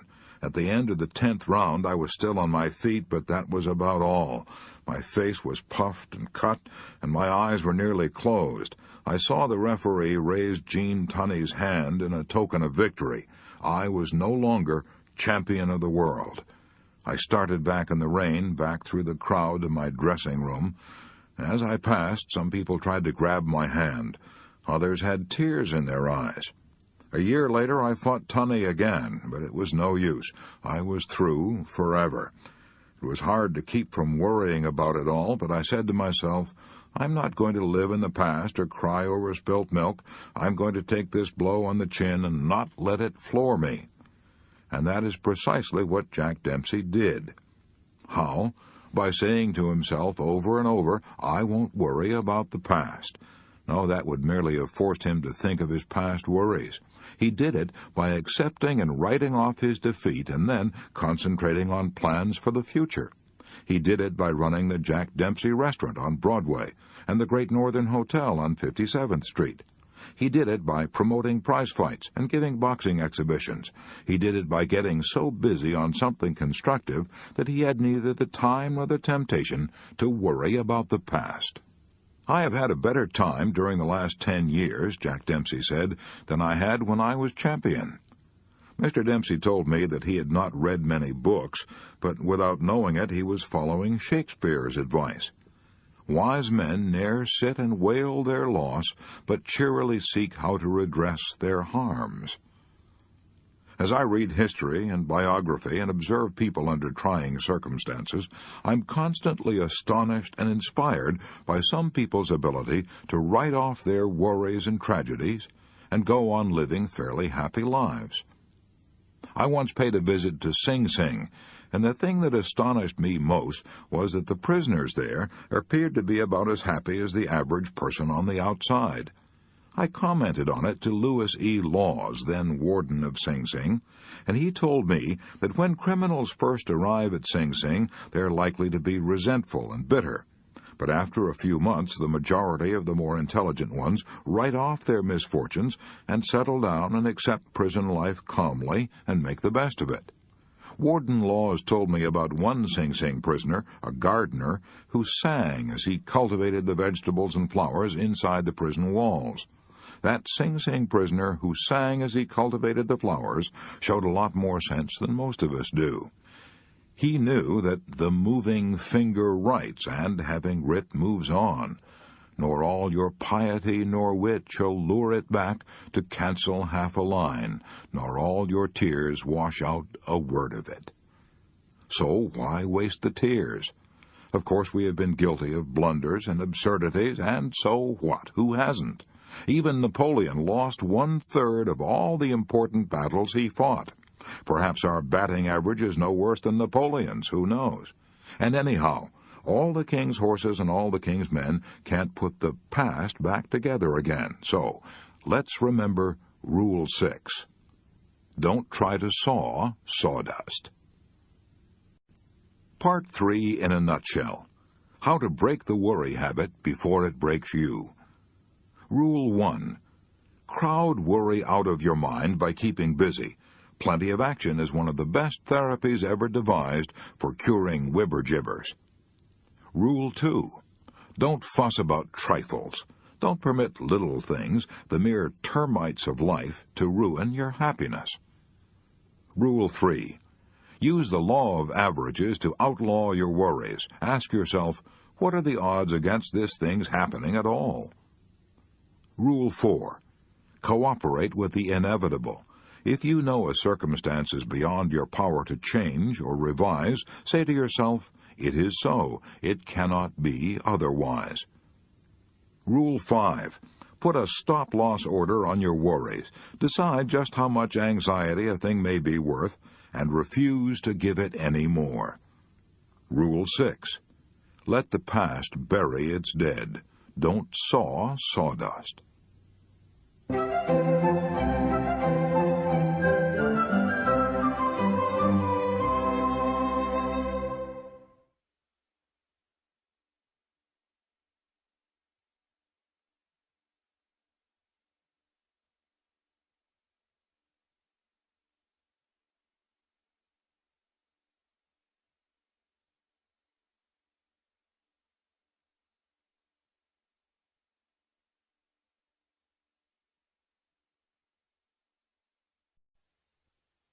Part 4. 7 ways to cultivate a mental attitude that will bring you peace and happiness. Chapter 12.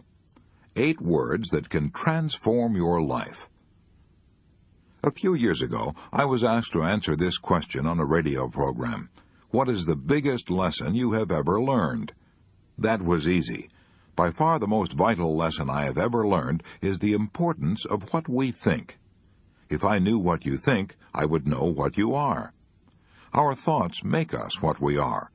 Our mental attitude is the X factor that determines our fate. Emerson said, "A man is what he thinks about all day long." How could he possibly be anything else?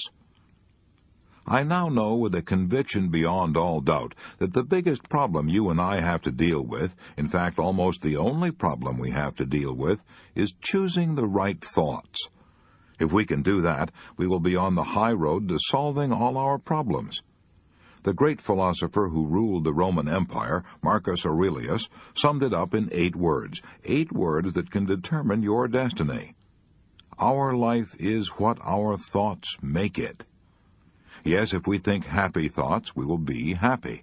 If we think miserable thoughts, we will be miserable. If we think fear thoughts, we will be fearful. If we think sickly thoughts, we will probably be ill. If we think failure, we will certainly fail. If we wallow in self-pity, everyone will want to shun us and avoid us. "You are not," said Norman Vincent Peale, "you are not what you think you are, but what you think you are." Am I advocating an habitual Pollyanna attitude toward all our problems? No, unfortunately life isn't so simple as all that. But I am advocating that we assume a positive attitude instead of a negative attitude. In other words, we need to be concerned about our problems, but not worried. What is the difference between concern and worry? Let me illustrate. Every time I cross the traffic-jammed streets of New York, I'm concerned about what I'm doing, but not worried. Concern means realizing what the problems are and calmly taking steps to meet them. Worrying means going around in maddening, futile circles. A man can be concerned about his serious problems and still walk with his chin up and a carnation in his buttonhole. Now, I've seen Lowell Thomas do just that. I once had the privilege of being associated with Lowell Thomas in presenting his famous films on the Allenby Lawrence campaigns in World War I. He and his assistants had photographed the war on half a dozen fronts, and best of all, had brought back a pictorial record of T.E. Lawrence and his colorful Arabian army, and a film record of Allenby's conquest of the Holy Land. His illustrated talks entitled "With Allenby in Palestine and Lawrence in Arabia" were a sensation in London and around the world. The London opera season was postponed for 6 weeks so that he could continue telling his tale of high adventure and showing his pictures at Covent Garden Royal Opera House. After his sensational success in London came a triumphant tour of many countries. Then he spent 2 years preparing a film record of life in India and Afghanistan. After a lot of incredibly bad luck, the impossible happened. He found himself broke in London. I was with him at the time. I remember we had to eat cheap meals at the Lyons Corner House restaurants. We couldn't have eaten even there if Mr. Thomas had not borrowed money from a Scotsman, James McBay, the renowned artist. Now here's the point of the story. Even when Lowell Thomas was facing huge debts and severe disappointments, he was concerned but not worried. He knew that if he let his reverses get him down, he would be worthless to everyone, including his creditors. So each morning, before he started out, he bought a flower, put it in his buttonhole, and went swinging down Oxford Street with his head high and his step spirited. He thought positive, courageous thoughts, and refused to let defeat him. To him, being licked was all a part of the game, the useful training you had to expect if you wanted to get to the top. Our mental attitude has an almost unbelievable effect even on our physical powers. The famous British psychiatrist J.A. Hadfield gives a striking illustration of that fact in his splendid 54-page booklet, The Psychology of Power. "I asked 3 men," he writes, "to submit themselves to test the effect of mental suggestion on their strength, which was measured by gripping a dynamometer. He told them to grip the dynamometer with all their might. He had them do this under 3 different sets of conditions. When he tested them under normal waking conditions, their average grip was 101 pounds. When he tested them after he had hypnotized them and told them that they were very weak, they could grip only 29 pounds, less than a third of their normal strength. One of these men was a prize fighter, and when he was told under hypnosis that he was weak, he remarked that his arm felt tiny, just like a baby's. When Captain Hadfield then tested these men a third time, telling them under hypnosis that they were very strong, they were able to grip an average of 142 pounds. When their minds were filled with positive thoughts of strength, they increased their actual physical powers almost 50%. Such is the incredible power of our mental attitude. To illustrate the magic power of thought, let me tell you one of the most astounding stories in the annals of America. I could write a book about it, but let's be brief.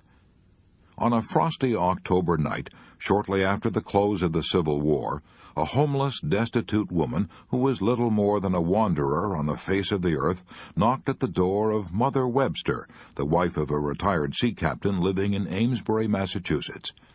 Opening the door, Mother Webster saw a frail little creature scarcely more than 100 pounds of frightened skin and bones. The stranger, a Mrs. Glover, explained that she was seeking a home where she could think and work out a great problem that absorbed her day and night. "Why not stay here?" Mrs. Webster replied. "I'm all alone in this big house." Mrs. Glover might have remained indefinitely with Mother Webster if the latter's son-in-law, Bill Ellis, hadn't come up from New York for a vacation. When he discovered Mrs. Glover's presence, he shouted, "I'll have no vagabonds in this house," and he shoved this homeless woman out of the door. A driving rain was falling. She stood shivering in the rain for a few minutes and then started down the road looking for shelter. Here's the astonishing part of the story.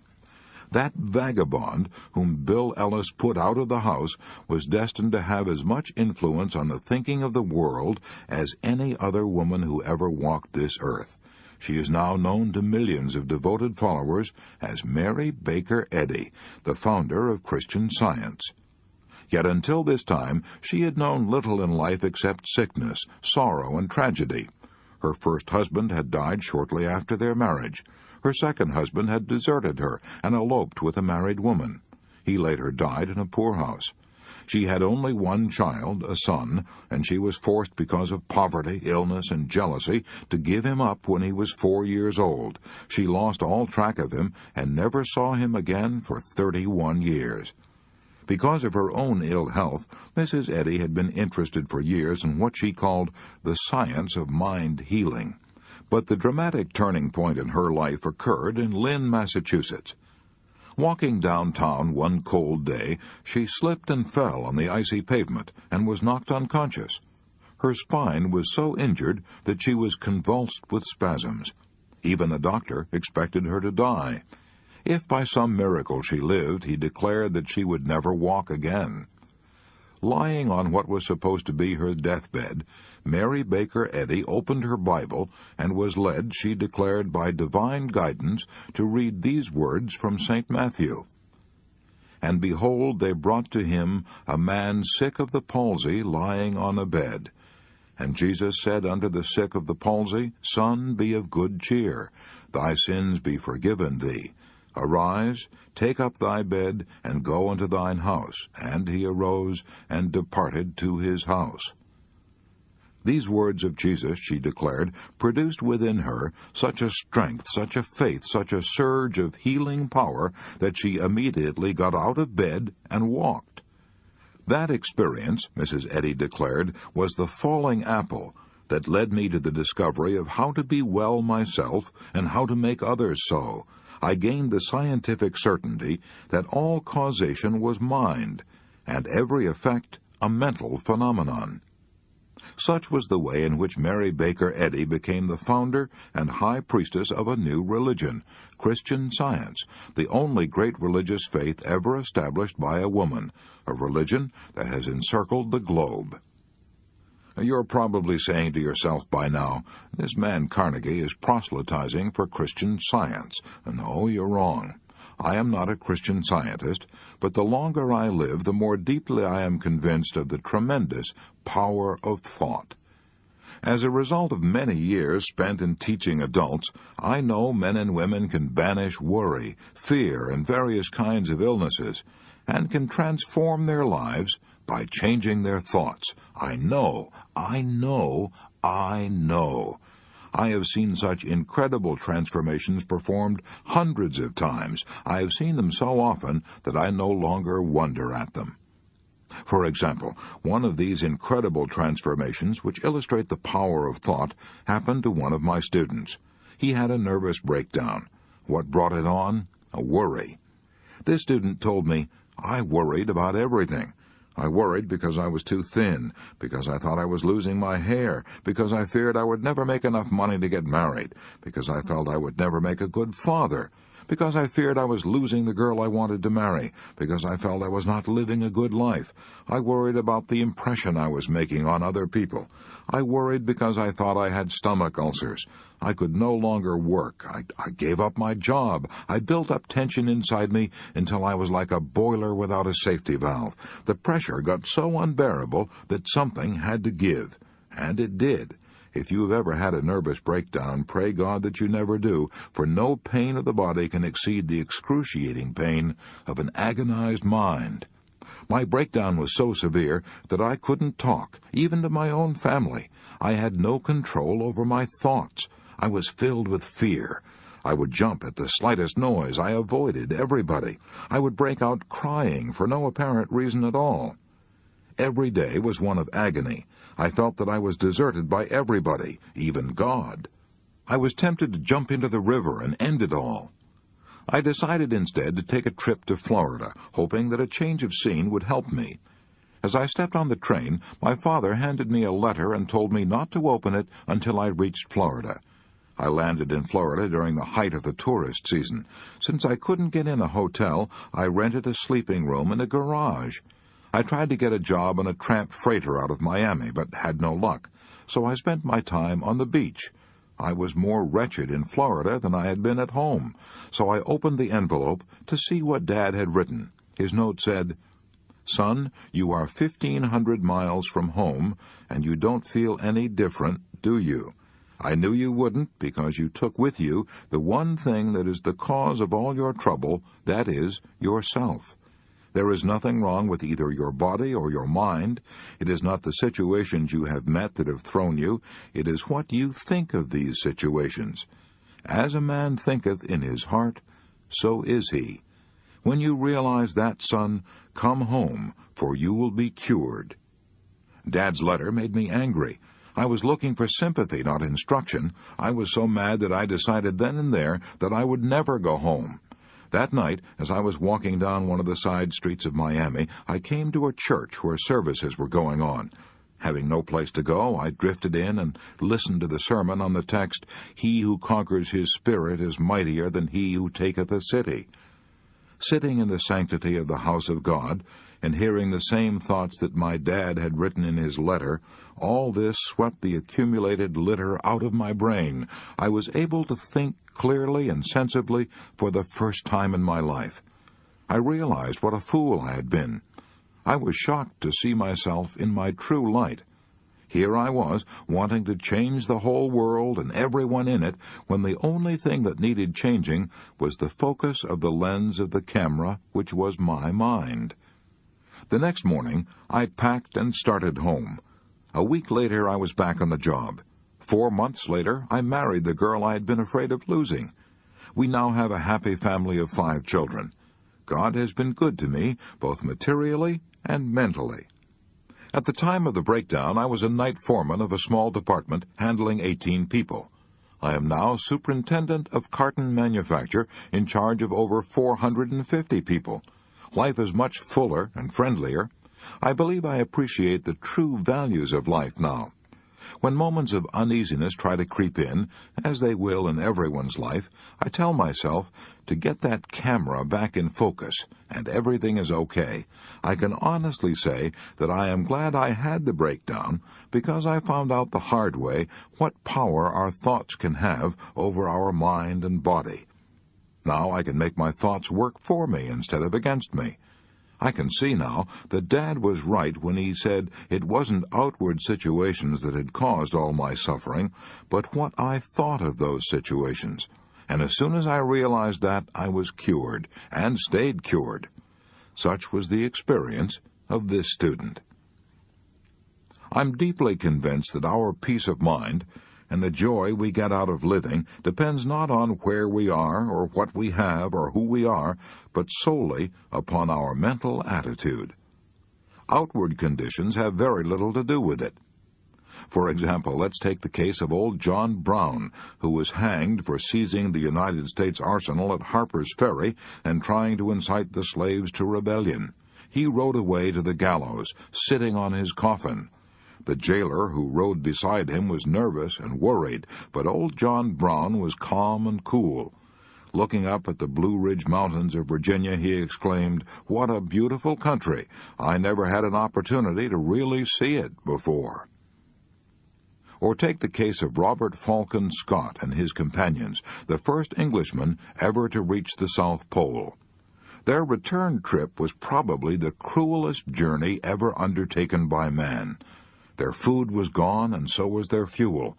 They could no longer march because a howling blizzard roared down over the rim of the earth for 11 days and nights, a wind so fierce and sharp that it cut ridges in the polar ice. Scott and his companions knew they were going to die, and they had brought a quantity of opium along for just such an emergency. A big dose of opium, and they could all lie down to pleasant dreams, never to wake again.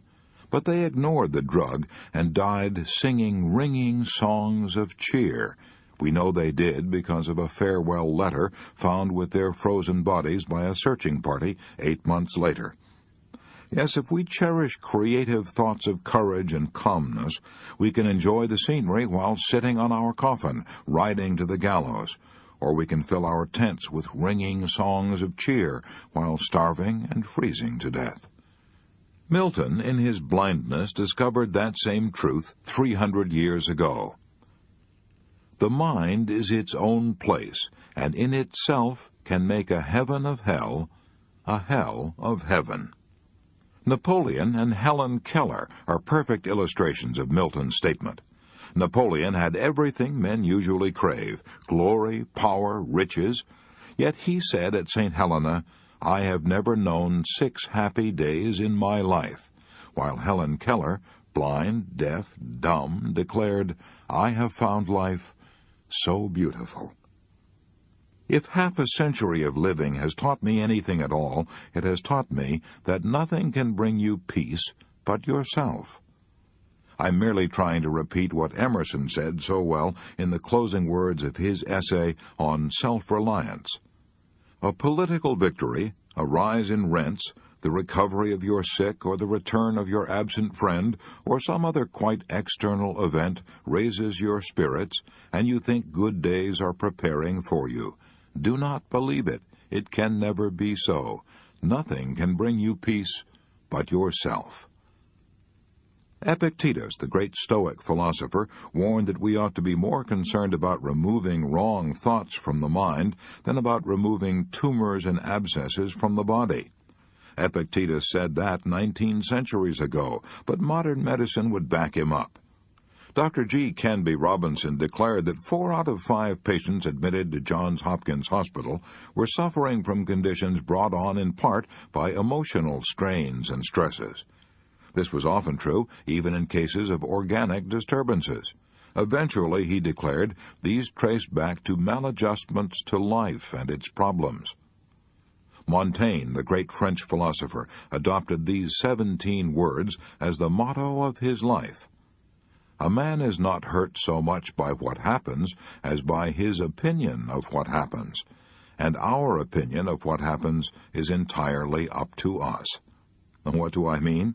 Have I the colossal effrontery to tell you to your face, when you're mowed down by troubles and your nerves are sticking out like wires and curling up at the ends, have I the colossal effrontery to tell you that under those conditions you can change your mental attitude by an effort of the will? Yes, I mean precisely that. And that is not all. I am going to show you how to do it. It may take a little effort, but the secret is simple. William James, who has never been topped in his knowledge of practical psychology, once made this observation. Action seems to follow feeling, but really action and feeling go together, and by regulating the action, which is under the more direct control of the will, we can indirectly regulate the feeling, which is not. In other words, William James tells us that we cannot instantly change our emotions just by making up our minds to, but that we can change our actions, and that when we change our actions, we will automatically change our feelings. Thus, he explains, the sovereign voluntary path to cheerfulness, if your cheerfulness be lost, is to set up cheerfully and to act and speak as if cheerfulness were already there. Does that simple trick work?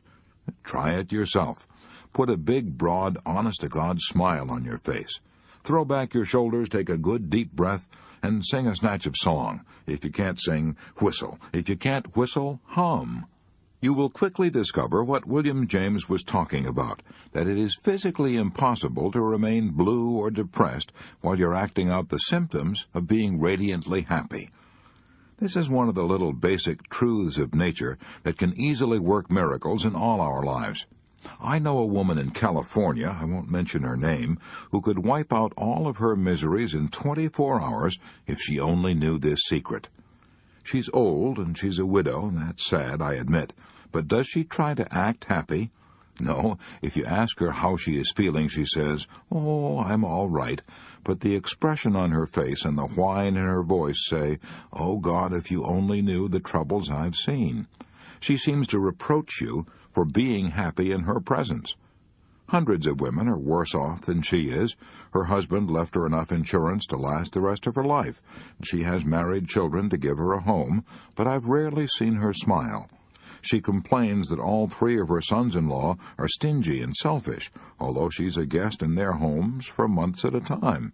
And she complains that her daughters never give her presents, although she hoards her own money carefully, for my old age. She's a blight on herself and her unfortunate family. But does it have to be so? That's the pity of it. She could change herself from a miserable, bitter, and unhappy old woman into an honored and beloved member of the family, if she wanted to change. All she would have to do to work this transformation would be to start acting cheerful, start acting as though she had a little love to give away, instead of squandering it all on her own unhappy and embittered self. H.J. Englert of Tell City, Indiana, is still alive today because he discovered this secret. 10 years ago, Mr. Englert had a case of scarlet fever, and when he recovered, he found that he had developed nephritis, a kidney disease. He tried all kinds of doctors, even quacks, he informed me, and nothing could cure him. Then, a short time ago, he got other complications. His blood pressure soared. He went to a doctor and was told that his blood pressure was hitting the top at 214. He was told that it was fatal, that the condition was progressive, and he had better put his affairs in order at once. I went home, he says, and made sure that my insurance was all paid up. Then I apologized to my Maker for all my mistakes and settled down to gloomy meditations. I made everyone unhappy. My wife and family were miserable, and I was buried deep in depression myself. However, after a week of wallowing in self-pity, I said to myself, "You're acting like a fool. You may not die for a year yet, so why not try to be happy while you're here?" I threw back my shoulders, put a smile on my face, and attempted to act as though everything were normal. I admit it was an effort at first, but I forced myself to be pleasant and cheerful, and this not only helped my family, but it also helped me. The first thing I knew, I began to feel better, almost as well as I pretended to feel. The improvement went on, and today, months after I was supposed to be in my grave, I am not only happy, well, and alive, but my blood pressure is down. I know one thing for certain. The doctor's prediction would certainly have come true if I had gone on thinking dying thoughts of defeat, but I gave my body a chance to heal itself by nothing in the world but a change of mental attitude. Let me ask you a question. If merely acting cheerful and thinking positive thoughts of health and courage could save this man's life, why should you and I tolerate for 1 minute more our minor glooms and depressions? Why make ourselves and everyone around us unhappy and blue when it's possible for us to start creating happiness by merely acting cheerful? Years ago, I read a little book that had a lasting and profound effect on my life. It was called As a Man Thinketh by James Allen. And here's what it said. A man will find that as he alters his thoughts toward things and other people will alter towards him. Let a man radically alter his thoughts, and he will be astonished at the rapid transformation it will effect in the material conditions of his life. Men do not attract that which they want, but that which they are. The divinity that shapes our ends is in ourselves. It is our very self. All that a man achieves is the direct result of his own thoughts. A man can only rise, conquer, and achieve by lifting up his thoughts. He can only remain weak and abject and miserable by refusing to lift up his thoughts. According to the book of Genesis, the Creator gave man dominion over the whole wide earth, a mighty big present. But I'm not interested in any such super-royal prerogatives. All I desire is dominion over myself, dominion over my thoughts, dominion over my fears, dominion over my mind and over my spirit. And the wonderful thing is that I know I can attain this dominion to an astonishing degree any time I want to, by merely controlling my actions, which in turn control my reactions. So let us remember these words of William James. Much of what we call evil can often be converted into a bracing and tonic good by a simple change of the sufferer's inner attitude, from one of fear to one of fight. Let's fight for our happiness. Let's fight for our happiness by following a daily program of cheerful and constructive thinking. Here is such a program. It is entitled Just for Today. I found this program so inspiring that I gave away hundreds of copies. It was written by the late Sybil F. Partridge. If you and I follow it, we will eliminate most of our worries and increase immeasurably our portion of what the French call la joie de vivre.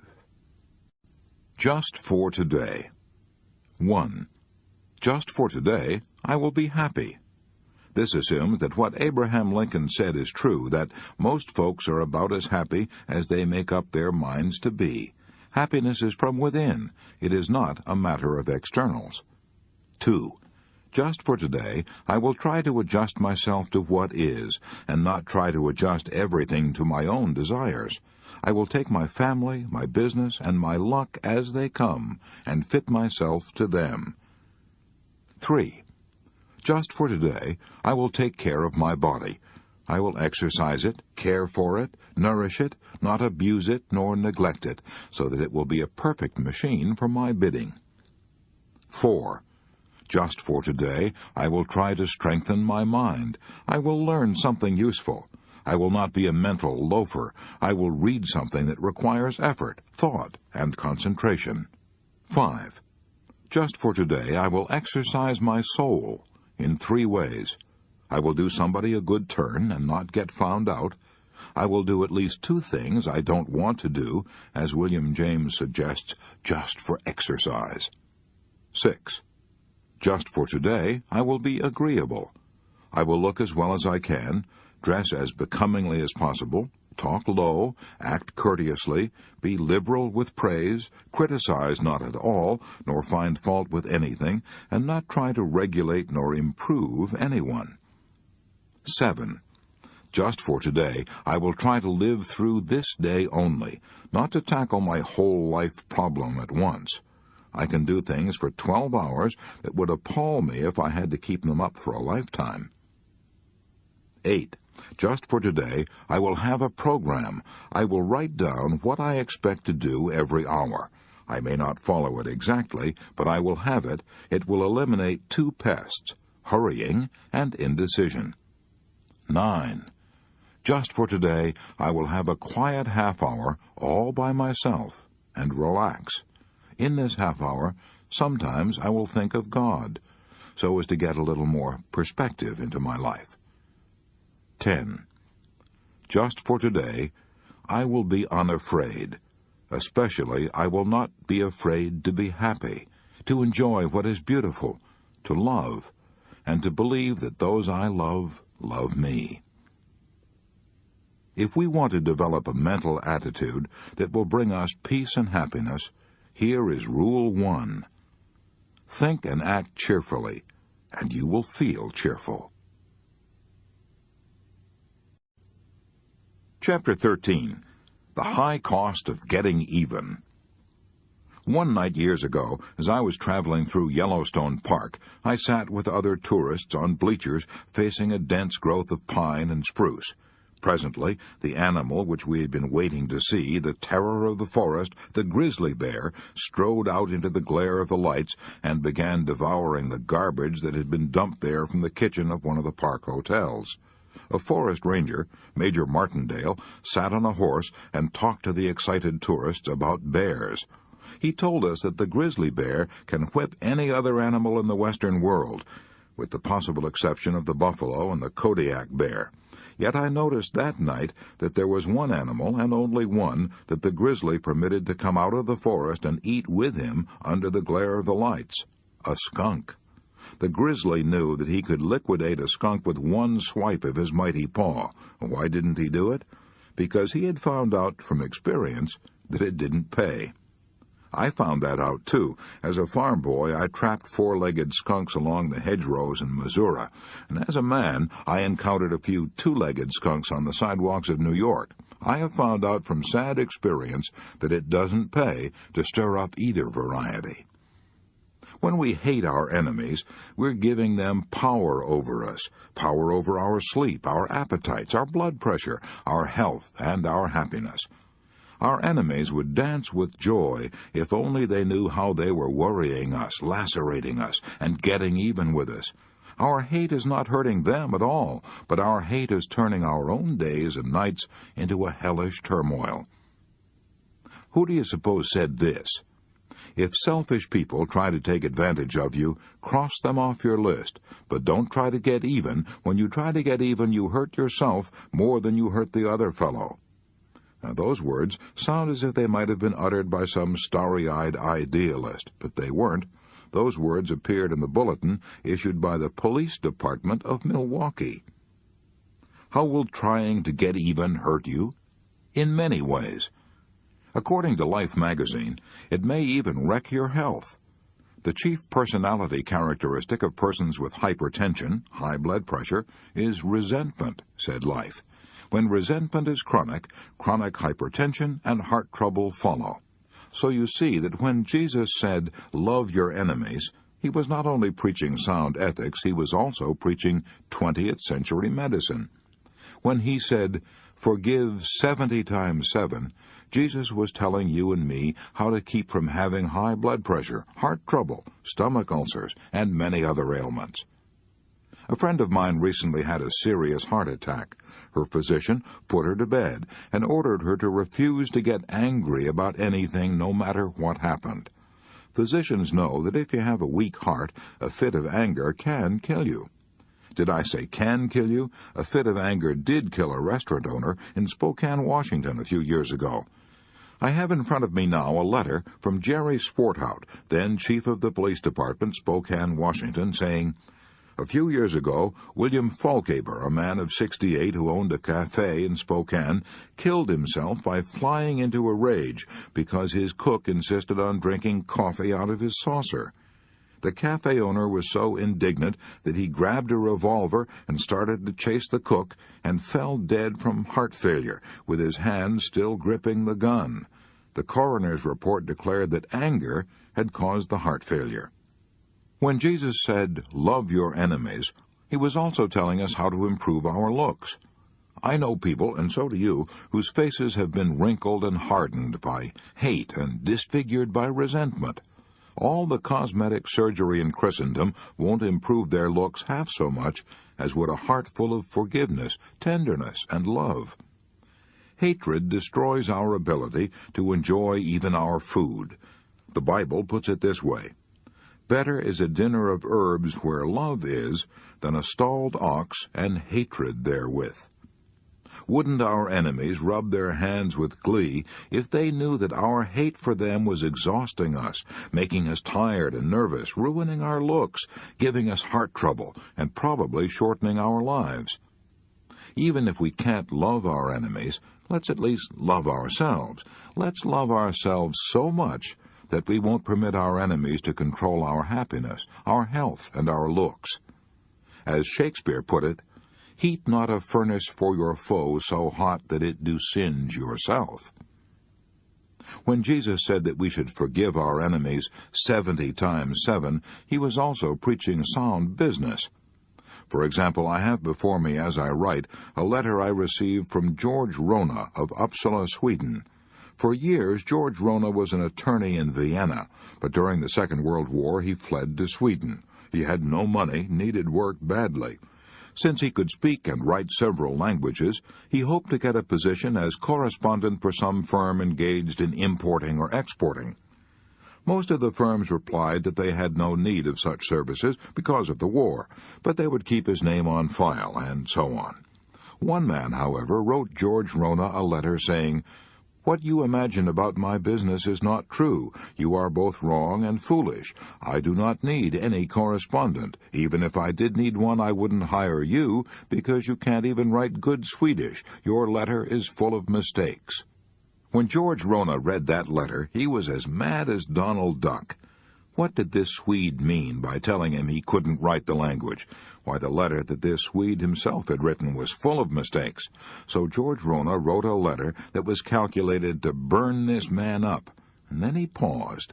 He said to himself, "Wait a minute now. How do I know this man isn't right? I have studied Swedish, but it's not my native language, so maybe I do make mistakes I don't know anything about. If I do, then I certainly have to study harder if I ever hope to get a job. This man has possibly done me a favor, even though he didn't mean to. The mere fact that he expressed himself in disagreeable terms doesn't alter my debt to him. Therefore, I am going to write him and thank him for what he has done." So George Rona tore up the scorching letter he had already written and wrote another that said, "It was kind of you to go to the trouble of writing to me, especially when you do not need a correspondent. I am sorry I was mistaken about your firm. The reason that I wrote to you was that I made inquiry, and your name was given to me as a leader in your field. I did not know I had made grammatical errors in my letter. I am sorry and ashamed of myself. I will now apply myself more diligently to the study of the Swedish language and try to correct my mistakes. I want to thank you for helping me get started on the road to self-improvement." Within a few days, George Rona got a letter from this man asking Rona to come to see him. Rona went and got a job. George Rona discovered for himself that a soft answer turneth away wrath. We may not be saintly enough to love our enemies, but for the sake of our own health and happiness, let's at least forgive them and forget them. That is the smart thing to do. To be wronged or robbed, said Confucius, is nothing unless you continue to remember it. I once asked General Eisenhower's son John if his father ever nourished resentments. "No," he replied, "Dad never wastes a minute thinking about people he doesn't like." There's an old saying that a man is a fool who can't be angry, but a man is wise who won't be angry. That was the policy of William J. Gaynor, a former mayor of New York. Bitterly denounced by the press, he was shot by a maniac and almost killed. As he lay in the hospital fighting for his life, he said, "Every night I forgive everything and everybody." Is that too idealistic? Too much sweetness and light? If so, let's turn for counsel to the great German philosopher Schopenhauer, author of Studies in Pessimism. He regarded life as a futile and painful adventure. Gloom dripped from him as he walked, yet out of the depths of his despair Schopenhauer cried, "If possible, no animosity should be felt for anyone." I once asked Bernard Baruch, the man who was the trusted advisor to 6 presidents, Wilson, Harding, Coolidge, Hoover, Roosevelt, and Truman, whether he was ever disturbed by the attacks of his enemies. "No man can humiliate me or disturb me," he replied. "I won't let him." No one can humiliate or disturb you and me either, unless we let him. Sticks and stones may break my bones, but words can never hurt me. Throughout the ages, mankind has burned its candles before those Christ-like individuals who bore no malice against their enemies. I have often stood in the Jasper National Park in Canada and gazed upon one of the most beautiful mountains in the Western world, a mountain named in honor of Edith Cavell, the British nurse who went to her death like a saint before a German firing squad on October 12, 1915. Her crime? She had hidden and fed and nursed wounded French and English soldiers in her Belgian home and had helped them escape into Holland. As the English chaplain entered her cell in the military prison in Brussels that October morning to prepare her for death, Edith Cavell uttered two sentences that have been preserved in bronze and granite. I realize that patriotism is not enough. I must have no hatred or bitterness toward anyone. 4 years later, her body was removed to England, and memorial services were held in Westminster Abbey. I once spent a year in London. I have often stood before the statue of Edith Cavell opposite the National Portrait Gallery and read her immortal words carved in granite. I realize that patriotism is not enough. I must have no hatred or bitterness toward anyone. One sure way to forgive and forget our enemies is to become absorbed in some cause infinitely bigger than ourselves. Then the insults and the enmities we encounter won't matter, because we will be oblivious of everything but our cause. As an example, let's take an intensely dramatic event that was about to take place in the pine woods of Mississippi back in 1918, a lynching. Lawrence Jones, a black teacher and preacher, was about to be lynched. Some years ago I visited the school that Lawrence Jones founded, the Piney Woods Country School, and I spoke before the student body. That school is nationally known today, but the incident I'm going to relate occurred long before that. It occurred back in the highly emotional days of the First World War. A rumor had spread through central Mississippi that the Germans were arousing the blacks and inciting them to rebellion. Lawrence Jones, the man who was about to be lynched, was, as I have already said, a black himself and was accused of helping to arouse his race to insurrection. A group of white men, pausing outside the church, had heard Lawrence Jones shouting to his congregation, "Life is a battle in which every black must gird on his armor and fight to survive and succeed." Fight, armor. Enough. Galloping off into the night, these excited young men recruited a mob, returned to the church, put a rope around the preacher, dragged him for a mile up the road, stood him on a heap of kindling, lighted matches, and were about to hang him and burn him at the same time when someone shouted, "Let's make the blankety-blank-blank talk before he burns." Speech! Speech! Lawrence Jones, standing on the kindling, spoke with the rope around his neck, spoke for his life and his cause. He had been graduated from the University of Iowa in 1907.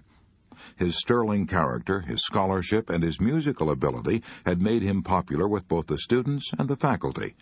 Upon graduation, he had turned down the offer of a hotel man to set him up in business, and had turned down the offer of a wealthy man to finance his musical education. Why? Because he was on fire with a vision. Reading the story of Booker T. Washington's life, he'd been inspired to devote his own life to educating the poverty-stricken, illiterate members of his race. So he went to the most backward belt he could find in the South, a spot 25 miles south of Jackson, Mississippi. Pawning his watch for $1.65, he started his school in the open woods with a stump for a desk. Lawrence Jones told these angry men who were waiting to lynch him of the struggle he had had to educate these unschooled boys and girls and to train them to be good farmers, mechanics, cooks, housekeepers. He told of the white men who had helped him in his struggle to establish Piney Woods Country School, white men who had given him land, lumber, and pigs, cows, and money to help him carry on his educational work.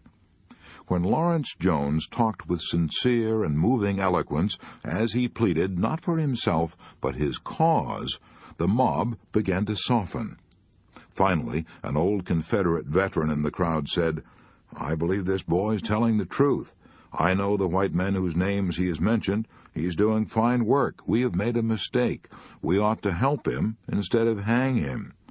The Confederate veteran passed his hat through the crowd and raised a gift of $52.40 from the very men who had gathered there to hang the founder of the Piney Woods Country School, the man who said, "I have no time to quarrel, no time for regrets, and no man can force me to stoop low enough to hate him." Epictetus pointed out 19 centuries ago that we reap what we sow, and that somehow fate almost always makes us pay for our malefactions. In the long run, said Epictetus, every man will pay the penalty for his own misdeeds. The man who remembers this will be angry with no one, indignant with no one, revile no one, blame no one, offend no one, hate no one. Probably no other man in American history was ever more denounced and hated and double-crossed than Lincoln. Yet Lincoln, according to Herndon's classic biography, never judged men by his like or dislike for them. If any given act was to be performed, he could understand that his enemy could do it just as well as anyone. If a man had maligned him or had been guilty of personal ill-treatment and was the fittest man for the place, Lincoln would give him that place just as soon as he would give it to a friend. I do not think he ever removed a man because he was his enemy or because he disliked him. Lincoln was denounced and insulted by some of the very men he had appointed to positions of high power, men like McClellan, Seward, Stanton, and Chase. Yet Lincoln believed, according to Herndon, his law partner, that no man was to be eulogized for what he did, or censured for what he did or did not do, because all of us are the children of conditions, of circumstances, of environment, of education, of acquired habits, and of heredity, molding men as they are and will forever be. Perhaps Lincoln was right.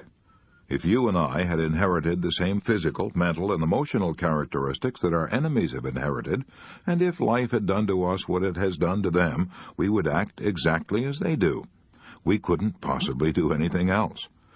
Let's be charitable enough to repeat the prayer of the Sioux Indians. O Great Spirit, keep me from ever judging and criticizing a man until I have walked in his moccasins for 2 weeks. So, instead of hating our enemies, let's pity them and thank God that life has not made us what they are. Instead of heaping condemnation and revenge upon our enemies, let us give them our understanding, our sympathy, our help, our forgiveness, and our prayers. I was brought up in a family which read the Scriptures or repeated a verse from the Bible each night, and then knelt down and said family prayers. I can still hear my father in a lonely Missouri farmhouse repeating these words of Jesus, words that will continue to be repeated as long as man cherishes his ideals. Love your enemies. Bless them that curse you. Do good to them that hate you. And pray for them which despitefully use you and persecute you. My father tried to live those words of Jesus, and they gave him an inner peace that the captains and the kings of earth have often sought for in vain. To cultivate a mental attitude that will bring you peace and happiness, remember that Rule 2 is, let's never try to get even with our enemies, because if we do, we will hurt ourselves far more than we hurt them. Let's do as General Eisenhower does. Let's never waste a minute thinking about people we don't like. Chapter 14. If you do this, you will never worry about ingratitude. I recently met a businessman in Texas who was burned up with indignation. I was warned that he would tell me about it within 15 minutes after I met him. He did. The incident he was angry about had occurred 11 months previously, but he was still burned up about it. He couldn't talk of anything else. He had given his 34 employees $10,000 in Christmas bonuses, approximately $300 each, and no one had thanked him. I am sorry, he complained bitterly, that I ever gave them a penny. An angry man, said Confucius, is always full of poison. This man was so full of poison that I honestly pitied him. He was about 60 years old. Now, life insurance companies figure that on the average we will live slightly more than two-thirds of the difference between our present age and 80. So this man, if he was lucky, probably had about 14 or 15 years to live. Yet he had already wasted almost one of his few remaining years by his bitterness and resentment over an event that was past and gone. I pitied him. Instead of wallowing in resentment and self-pity, he might have asked himself why he didn't get any appreciation. Maybe he'd underpaid and overworked his employees. Maybe they considered a Christmas bonus not a gift, but something they had earned. Maybe he was so critical and unapproachable that no one dared or cared to thank him. Maybe they felt he gave the bonus because most of the profits were going for taxes anyway. On the other hand, maybe the employees were selfish, mean, and ill-mannered. Maybe this, maybe that. I don't know any more about it than you do. But I do know that Dr. Samuel Johnson said, "Gratitude is a fruit of great cultivation. You do not find it among gross people." Now, here's the point I'm trying to make. This man made the human and distressing mistake of expecting gratitude. He just didn't know human nature. If you saved a man's life, would you expect him to be grateful? You might. But Samuel Leibowitz, who was a famous criminal lawyer before he became a judge, saved 78 men from going to the electric chair. How many of these men do you suppose stopped to thank Samuel Leibowitz or ever took the trouble to send him a Christmas card? How many? Guess. That's right, none. Christ helped 10 lepers in one afternoon, but how many of these lepers ever stopped to thank him? Only one. Look it up in St. Luke. When Christ turned around to his disciples and asked, "Where are the other 9?" they had all run away, disappeared without thanks. Let me ask you a question. Why should you and I, or this businessman in Texas, expect more thanks for our small favors than was given Jesus Christ? And when it comes to money matters, well, that's even more hopeless. Charles Schwab told me that he once saved a bank cashier who had speculated in the stock market with funds belonging to the bank. Schwab put up the money to save this man from going to the penitentiary. Was the cashier grateful? Oh, yes, for a little while. Then he turned against Schwab and reviled him and denounced him, the very man who kept him out of jail. If you gave one of your relatives $1 million, would you expect him to be grateful? Andrew Carnegie did just that. But if Andrew Carnegie had come back from the grave a little while later, he would have been shocked to find this relative cursing him. Why? Because old Andy had left $365 million to public charities and had cut him off with one measly million, as he put it. That's how it goes. Human nature has always been human nature, and it probably won't change in your lifetime, so why not accept it? Why not be as realistic about it as was old Marcus Aurelius, one of the wisest men who ever ruled the Roman Empire? He wrote in his diary one day, "I am going to meet people today who talk too much, people who are selfish, egotistical, ungrateful, but I won't be surprised or disturbed, for I couldn't imagine a world without such people." That makes sense, doesn't it? If you and I go around grumbling about ingratitude, who is to blame? Is it human nature, or is it our ignorance of human nature? Let's not expect gratitude. Then, if we get some occasionally, it will come as a delightful surprise. If we don't get it, we won't be disturbed.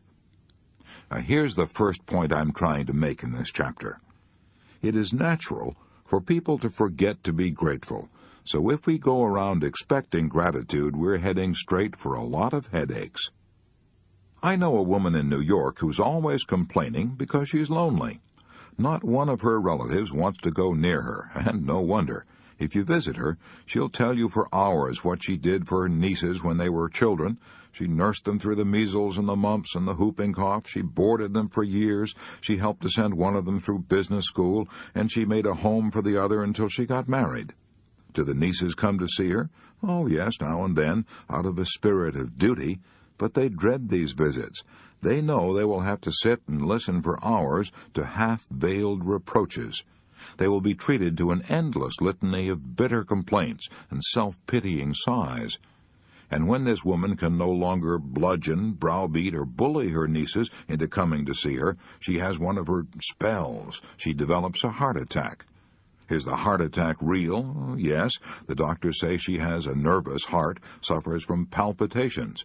But the doctors also say they can do nothing for her. Her trouble is emotional. What this woman really wants is love and attention, but she calls it gratitude. And she will never get gratitude or love because she demands it. She thinks it's her due. And there are thousands of people like her, people who are ill from ingratitude, loneliness, and neglect. They long to be loved, but the only way in this world that they can ever hope to be loved is to stop asking for it and to start pouring out love without hope of return. Does that sound like sheer, impractical, visionary idealism? It isn't. It's just horse sense. It's a good way for you and me to find the happiness we long for. I know. I have seen it happen right in my own family. My own mother and father gave for the joy of helping others. We were poor, always overwhelmed with debts, yet poor as we were, my father and mother always managed to send money every year to an orphan's home, the Christian Home in Council Bluffs, Iowa. Mother and father never visited that home. Probably no one thanked them for their gifts except by letter, but they were richly repaid, for they had the joy of helping little children, without wishing for or expecting any gratitude in return.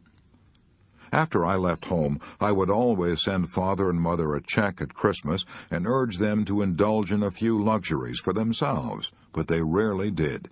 When I came home a few days before Christmas, Father would tell me of the coal and groceries they'd bought for some widow woman in town who had a lot of children and no money to buy food and fuel. What joy they got out of giving these gifts, the joy of giving without expecting anything whatever in return. I believe my father would almost have qualified for Aristotle's description of the ideal man, the man most worthy of being happy. The ideal man, said Aristotle, takes joy in doing favors for others. Now, here's the second point I'm trying to make in this chapter. If we want to find happiness, let's stop thinking about gratitude or ingratitude and give for the inner joy of giving. Parents have been tearing their hair about the ingratitude of children for 10,000 years.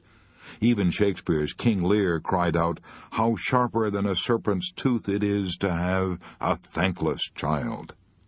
But why should children be thankful, unless we train them to be? Ingratitude is natural, like weeds. Gratitude is like a rose. It has to be fed and watered and cultivated and loved and protected. If our children are ungrateful, who's to blame? Maybe we are. If we have never taught them to express gratitude to others, how can we expect them to be grateful to us? I knew a man in Chicago who had cause to complain of the ingratitude of his stepsons. He slaved in a box factory, seldom earning more than $40 a week. He married a widow, and she persuaded him to borrow money and send her 2 grown sons to college. Out of his salary of $40 a week, he had to pay for food, rent, fuel, clothes, and also for the payments on his note. He did this for 4 years, working like a coolie and never complaining. Did he get any thanks? No. His wife took it all for granted, and so did her sons. They never imagined that they owed their stepfather anything, not even thanks. Who was to blame? The boys? Yes, but the mother was even more to blame. She thought it was a shame to burden their young lives with a sense of obligation. She didn't want her sons to start out under debt, so she never dreamed of saying, "What a prince your stepfather is to help you through college." Instead, she took the attitude, "Oh, that's the least he can do." She thought she was sparing her sons, but in reality she was sending them out into life with the dangerous idea that the world owed them a living. And it was a dangerous idea, for one of those sons tried to borrow from an employer and ended up in jail. We must remember that our children are very much what we make them. For example, my mother's sister, Viola Alexander of Minneapolis, is a shining example of a woman who never had cause to complain about the ingratitude of children. When I was a boy, Aunt Viola took her own mother into her home to love and take care of, and she did the same thing for her husband's mother. I can still close my eyes and see those two old ladies sitting before the fire in Aunt Viola's farmhouse. Were they any trouble to Aunt Viola? Often, I suppose. But you never would have guessed it from her attitude. She loved those old ladies. She pampered them and spoiled them and made them feel at home. In addition, Aunt Viola had 6 children of her own, but it never occurred to her that she was doing anything especially noble or deserved any halos for taking those old ladies into her home. To her, it was the natural thing, the right thing, the thing she wanted to do. Now, where is Aunt Viola today? Well, she's now been a widow for 20-odd years, and she has 5 grown-up children, 5 separate households, all clamoring to share her and to have her come and live in their homes. Her children adore her. They never get enough of her. Out of gratitude? Nonsense. It is love, sheer love. Those children breathed in warmth and radiant human kindness all during their childhoods. Is it any wonder that now that the situation is reversed, they give back love? So let us remember that to raise grateful children, we have to be grateful. Let us remember little pitchers have big ears, and watch what we say. To illustrate, the next time we're tempted to belittle someone's kindness in the presence of our children, let's stop. Let's never say, "Look at these dishcloths Cousin Sue sent for Christmas. She knit them herself. They didn't cost her a cent." The remark may seem trivial to us, but the children are listening. So instead we'd better say, "Look at the hours Cousin Sue spent making these for Christmas. Isn't she nice? Let's write her a thank-you note right now." And our children may unconsciously absorb the habit of praise and appreciation. To avoid resentment and worry over ingratitude, here is Rule 3. A. Instead of worrying about ingratitude, let's expect it. Let's remember that Jesus healed 10 lepers in one day, and only 1 thanked him. Why should we expect more gratitude than Jesus got? B. Let's remember that the only way to find happiness is not to expect gratitude, but to give for the joy of giving. C. Let's remember that gratitude is a cultivated trait. So if we want our children to be grateful, we must train them to be grateful.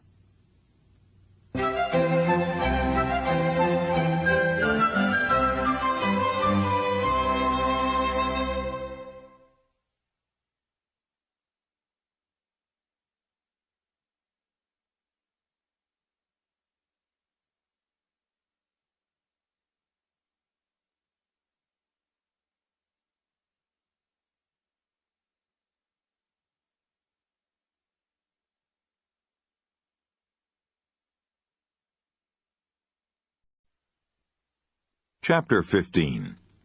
Would you take $1 million for what you have?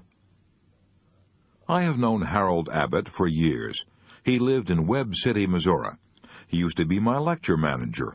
One day he and I met in Kansas City, and he drove me down to my farm in Belton, Missouri. During that drive, I asked him how he kept from worrying, and he told me an inspiring story I shall never forget. "I used to worry a lot," he said. "But one spring day in 1934, I was walking down West Doherty Street in Webb City. I saw a sight that banished all my worries. It happened in 10 seconds. But during those 10 seconds, I learned more about how to live than I had learned in the previous 10 years. For 2 years I'd been running a grocery store in Webb City," Harold Abbott said, as he told me the story. "I had not only lost all my savings, but I had incurred debts that took me 7 years to pay back. My grocery store had been closed the previous Saturday, and now I was going to the Merchants and Miners Bank to borrow money so I could go to Kansas City to look for a job. I walked like a beaten man.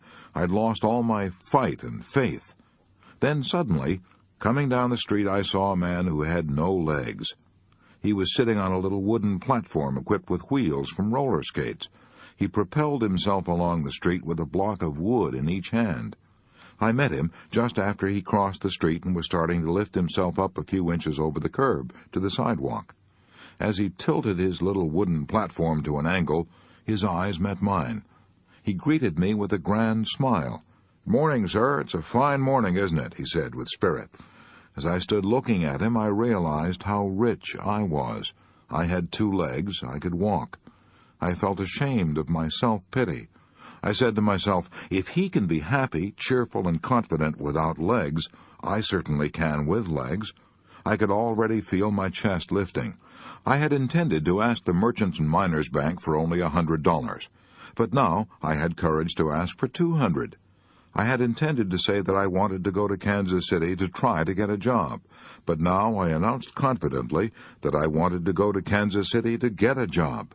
I got the loan, and I got the job. I now have the following words pasted on my bathroom mirror, and I read them every morning as I shave.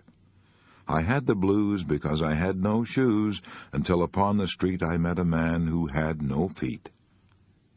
I once asked Eddie Rickenbacker what was the biggest lesson he had learned from drifting about with his companions in life rafts for 21 days, hopelessly lost in the Pacific.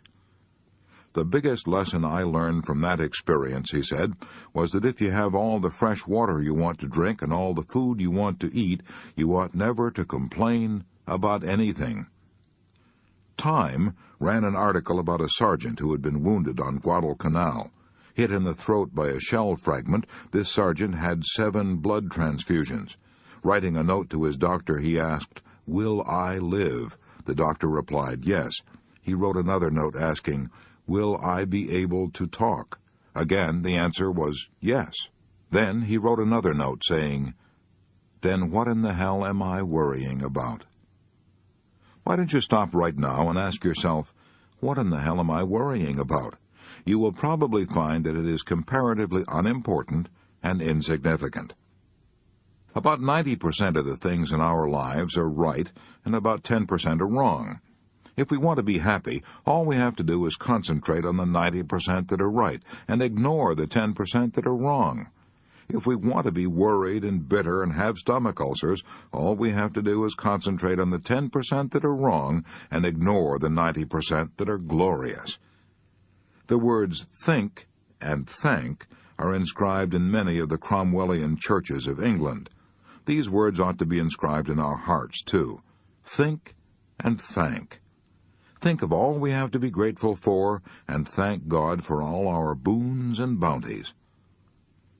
Jonathan Swift, author of Gulliver's Travels, was the most devastating pessimist in English literature. He was so sorry that he had been born that he wore black and fasted on his birthdays. Yet in his despair, this supreme pessimist of English literature praised the great health-giving powers of cheerfulness and happiness. The best doctors in the world, he declared, are Dr. Diet, Dr. Quiet, and Dr. Merryman. You and I may have the services of Dr. Merryman free every hour of the day by keeping our attention fixed on all the incredible riches we possess, riches exceeding by far the fabled treasures of Ali Baba. Would you sell both your eyes for $1 billion? What would you take for your 2 legs? Your hands, your hearing, your children, your family? Add up your assets, and you will find that you won't sell what you have for all the gold ever amassed by the Rockefellers, the Fords, and the Morgans combined. But do we appreciate all this? Ah, no. As Schopenhauer said, we seldom think of what we have, but always of what we lack. Yes, the tendency to seldom think of what we have, but always of what we lack, is the greatest tragedy on earth. It has probably caused more misery than all the wars and diseases in history. It caused John Palmer to turn from a regular guy into an old grouch and almost wreck his home. I know, because he told me so. Mr. Palmer lives in Paterson, New Jersey. Shortly after I returned from the Army, he said, I started in business for myself. I worked hard day and night. Things were going nicely, then trouble started. I couldn't get parts and materials. I was afraid I would have to give up my business. I worried so much that I changed from a regular guy into an old grouch. I became so sour and cross that, well, I didn't know it then, but I now realize that I came very near to losing my happy home. Then one day a young disabled veteran who works for me said, "Johnny, you ought to be ashamed of yourself. You take on as if you were the only person in the world with troubles." Suppose you do have to shut up shop for a while. So what? You can start up again when things get normal. You've got a lot to be thankful for. Yet you're always growling. Boy, how I wish I were in your shoes. Look at me. I've only got one arm and half of my face is shot away, and yet I'm not complaining. If you don't stop your growling and grumbling, you'll lose not only your business, but also your health, your home, and your friends. Those remarks stopped me dead in my tracks. They made me realize how well off I was. I resolved then and there that I would change and be my old self again. And I did. A friend of mine, Lucille Blake, had to tremble on the edge of tragedy before she learned to be happy about what she had instead of worrying over what she lacked. I met Lucille years ago when we were both studying short story writing in the Columbia University School of Journalism. Some years ago, she got the shock of her life. She was living then in Tucson, Arizona. She had, well, here's the story as she told it to me. I had been living in a whirl, studying the organ at the University of Arizona, conducting a speech clinic in town, and teaching a class in musical appreciation at the Desert Willow Ranch where I was staying. I was going in for parties, dances, horseback rides under the stars. One morning I collapsed, my heart. You will have to lie in bed for a year of complete rest, the doctor said. He didn't encourage me to believe I would ever be strong again. In bed for a year, to be an invalid, perhaps to die. I was terror-stricken. Why did all this have to happen to me? What had I done to deserve it? I wept and wailed. I was bitter and rebellious. But I did go to bed as the doctor advised. A neighbor of mine, Mr. Rudolph, an artist, said to me, "You think now that spending a year in bed will be a tragedy, but it won't be. You'll have the time to think and get acquainted with yourself. You'll make more spiritual growth in these next few months than you've made during all your previous life." I became calmer and tried to develop a new sense of values. I read books of inspiration. One day I heard a radio commentator say, "You can express only what is in your own consciousness." I had heard words like these many times before, but now they reached down inside me and took root. I resolved to think only the thoughts I wanted to live by, thoughts of joy, happiness, health. I forced myself each morning as soon as I awoke to go over all the things I had to be grateful for. No pain, a lovely young daughter, my eyesight, my hearing, lovely music on the radio, time to read, good food, good friends. I was so cheerful and had so many visitors that the doctor put up a sign saying that only one visitor at a time would be allowed in my cabin, and only at certain hours. Many years have passed since then, and I now lead a full, active life. I'm deeply grateful now for that year I spent in bed. It was the most valuable and the happiest year I spent in Arizona. The habit I formed then of counting my blessings each morning still remains with me. It is one of my most precious possessions. I'm ashamed to realize that I never really learned to live until I feared I was going to die. My dear Lucille Blake, you may not realize it, but you learned the same lesson that Dr. Samuel Johnson learned 200 years ago. "The habit of looking on the best side of every event," said Dr. Johnson, "is worth more than £1,000 a year." Those words were uttered, mind you, not by a professional optimist, but by a man who had known anxiety, rags, and hunger for 20 years, and finally became one of the most eminent writers of his generation and the most celebrated conversationalist of all time. Logan Pearsall Smith packed a lot of wisdom into a few words when he said, "There are two things to aim at in life. First, to get what you want, and after that, to enjoy it. Only the wisest of mankind achieve the second." Would you like to know how to make even dishwashing at the kitchen sink a thrilling experience? If so, read an inspiring book of incredible courage by Borghild Dahl. It is called I Wanted to See. This book was written by a woman who was practically blind for half a century. "I had only one eye," she writes, "and it was so covered with dense scars that I had to do all my seeing through one small opening in the left of the eye. I could see a book only by holding it up close to my face and by straining my one eye as hard as I could to the left." But she refused to be pitied, refused to be considered different. As a child, she wanted to play hopscotch with other children, but she couldn't see the markings. So after the other children had gone home, she got down on the ground and crawled along with her eyes near to the marks. She memorized every bit of the ground where she and her friends played, and soon became an expert at running games. She did her reading at home, holding a book of large print so close to her eyes that her eyelashes brushed the pages. She earned 2 college degrees, an A.B. from the University of Minnesota and a Master of Arts from Columbia University. She started teaching in the tiny village of Twin Valley, Minnesota, and rose until she became Professor of Journalism and Literature at Augustana College in Sioux Falls, South Dakota. She taught there for 13 years, lecturing before women's clubs and giving radio talks about books and authors. In the back of my mind, she writes, there had always lurked a fear of total blindness. In order to overcome this, I had adopted a cheerful, almost hilarious attitude toward life. Then in 1943, when she was 52 years old, a miracle happened. An operation at the famous Mayo Clinic. She could now see 40 times as well as she had ever been able to see before. A new and exciting world of loveliness opened before her. She now found it thrilling even to wash dishes in the kitchen sink. I began to play with the white fluffy suds in the dishpan, she writes.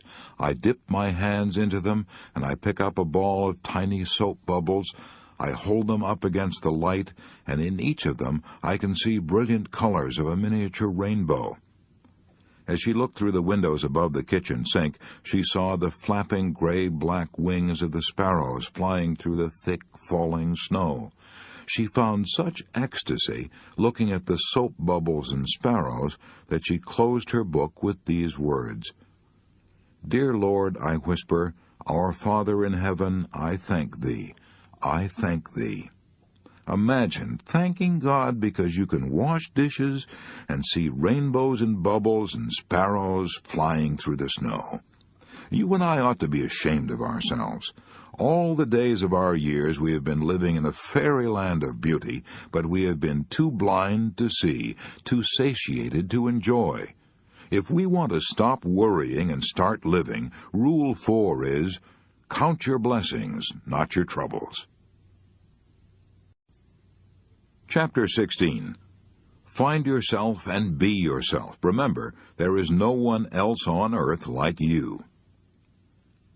I have a letter from Mrs. Edith Allred of Mount Airy, North Carolina. As a child, I was extremely sensitive and shy, she says in her letter. I was always overweight, and my cheeks made me look even fatter than I was. I had an old-fashioned mother who thought it was foolish to make clothes look pretty. She always said, wide will wear while narrow will tear, and she dressed me accordingly. I never went to parties, never had any fun, and when I went to school, I never joined the other children in outside activities, not even athletics. I was morbidly shy. I felt I was different from everybody else, and entirely undesirable. When I grew up, I married a man who was several years my senior, but I didn't change. My in-laws were a poised and self-confident family. They were everything I should have been, but simply was not. I tried my best to be like them, but I couldn't. Every attempt they made to draw me out of myself only drove me further into my shell. I became nervous and irritable. I avoided all friends. I got so bad, I even dreaded the sound of the doorbell ringing. I was a failure, I knew it, and I was afraid my husband would find out. So whenever we were in public, I tried to be gay and overacted my part. I knew I overacted, and I would be miserable for days afterward. At last I became so unhappy that I could see no point in prolonging my existence. I began to think of suicide. What happened to change this unhappy woman's life? Just a chance remark. A chance remark, Mrs. Allred continued, transformed my whole life. My mother-in-law was talking one day of how she brought her children up, and she said, no matter what happened, I always insisted on their being themselves. On being themselves. That remark is what did it. In a flash, I realized I had brought all this misery on myself by trying to fit myself into a pattern to which I did not conform. I changed overnight. I started being myself. I tried to make a study of my own personality, tried to find out what I was. I studied my strong points. I learned all I could about colors and styles, and dressed in a way that I felt was becoming to me. I reached out to make friends. I joined an organization, a small one at first, and was petrified with fright when they put me on a program. But each time I spoke, I gained a little courage. It took a long while, but today I have more happiness than I ever dreamed possible. In rearing my own children, I have always taught them the lesson I had to learn from such bitter experience. No matter what happens, always be yourself. This problem of being willing to be yourself is as old as history, says Dr. James Gordon Gilkey, and as universal as human life. This problem of being unwilling to be yourself is the hidden spring behind many neuroses and psychoses and complexes. Angelo Patri has written 13 books and thousands of syndicated newspaper articles on the subject of child training, and he says, "Nobody is so miserable as he who longs to be somebody and something other than the person he is in body and mind." This craving to be something you are not is especially rampant in Hollywood. Sam Wood, one of Hollywood's best-known directors, said the greatest headache he has with aspiring young actors is exactly this problem, to make them be themselves. They all want to be second-rate Lana Turners or third-rate Clark Gables. The public has already had that flavor, Sam Wood keeps telling them. Now it wants something else. Before he started directing such pictures as Goodbye, Mr. Chips and For Whom the Bell Tolls, Sam Wood spent years in the real estate business, developing sales personalities. He declares that the same principles apply in the business world as in the world of moving pictures. You won't get anywhere playing the ape. You can't be a parrot. Experience has taught me, says Sam Wood, that it's the safest to drop as quickly as possible people who pretend to be what they aren't. I asked Paul Boynton, then employment director for a major oil company, what's the biggest mistake people make in applying for jobs. He ought to know. He has interviewed more than 60,000 job seekers, and he's written a book entitled 6 Ways to Get a Job. He replied, "The biggest mistake people make in applying for jobs is in not being themselves. Instead of taking their hair down and being completely frank, they often try to give you the answer they think you want. But it doesn't work because nobody wants a phony. Nobody ever wants a counterfeit coin." A certain daughter of a streetcar conductor had to learn that lesson the hard way. She longed to be a singer, but her face was her misfortune. She had a large mouth and protruding buck teeth. When she first sang in public in a New Jersey nightclub, she tried to pull down her upper lip to cover her teeth. She tried to act glamorous. The results, she made herself ridiculous. She was headed for failure. However, there was a man in this nightclub who heard the girl sing and thought she had talent. "See here," he said bluntly, "I've been watching your performance and I know what it is you're trying to hide. You're ashamed of your teeth." The girl was embarrassed, but the man continued, "What of it? Is there any particular crime in having buck teeth? Don't try to hide them. Open your mouth, and the audience will love you when they see you're not ashamed. Besides," he said shrewdly, "those teeth you're trying to hide may make your fortune." Cass Daly took his advice and forgot about her teeth. From that time on, she thought only about her audience. She opened her mouth wide and sang with such gusto and enjoyment that she became a top star in movies and radio. Other comedians tried to copy her. The renowned William James was speaking of people who had never found themselves when he declared that the average person develops only 10% of his or her latent mental abilities. Compared to what we ought to be, he wrote, we are only half awake. We are making use of only a small part of our physical and mental resources. Stating the thing broadly, human individuals thus live far within their limits. They possess powers of various sorts which they habitually fail to use. You and I have such abilities, so let's not waste a second worrying because we're not like other people. You are something new in this world.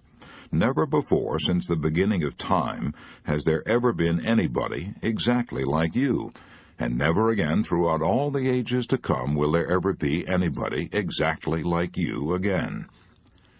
The science of genetics informs us that you are what you are largely as a result of 23 chromosomes contributed by your father and 23 chromosomes contributed by your mother. These 46 chromosomes comprise everything that determines what you inherit. In each chromosome there may be, says Amram Scheinfeld, anywhere from scores to hundreds of genes, with a single gene, in some cases, able to change the whole life of an individual. Truly, we are fearfully and wonderfully made. Even after your mother and father met and mated, there was only one chance in 300,000 billion that the person who is specifically you would be born. In other words, if you had 300,000 billion brothers and sisters, they might all have been different from you. Is this all guesswork? No, it's a scientific fact. If you'd like to read more about it, consult You and Heredity by Amram Scheinfeld. I can talk with conviction about this subject of being yourself because I feel deeply about it. I know what I'm talking about. I know from bitter and costly experience.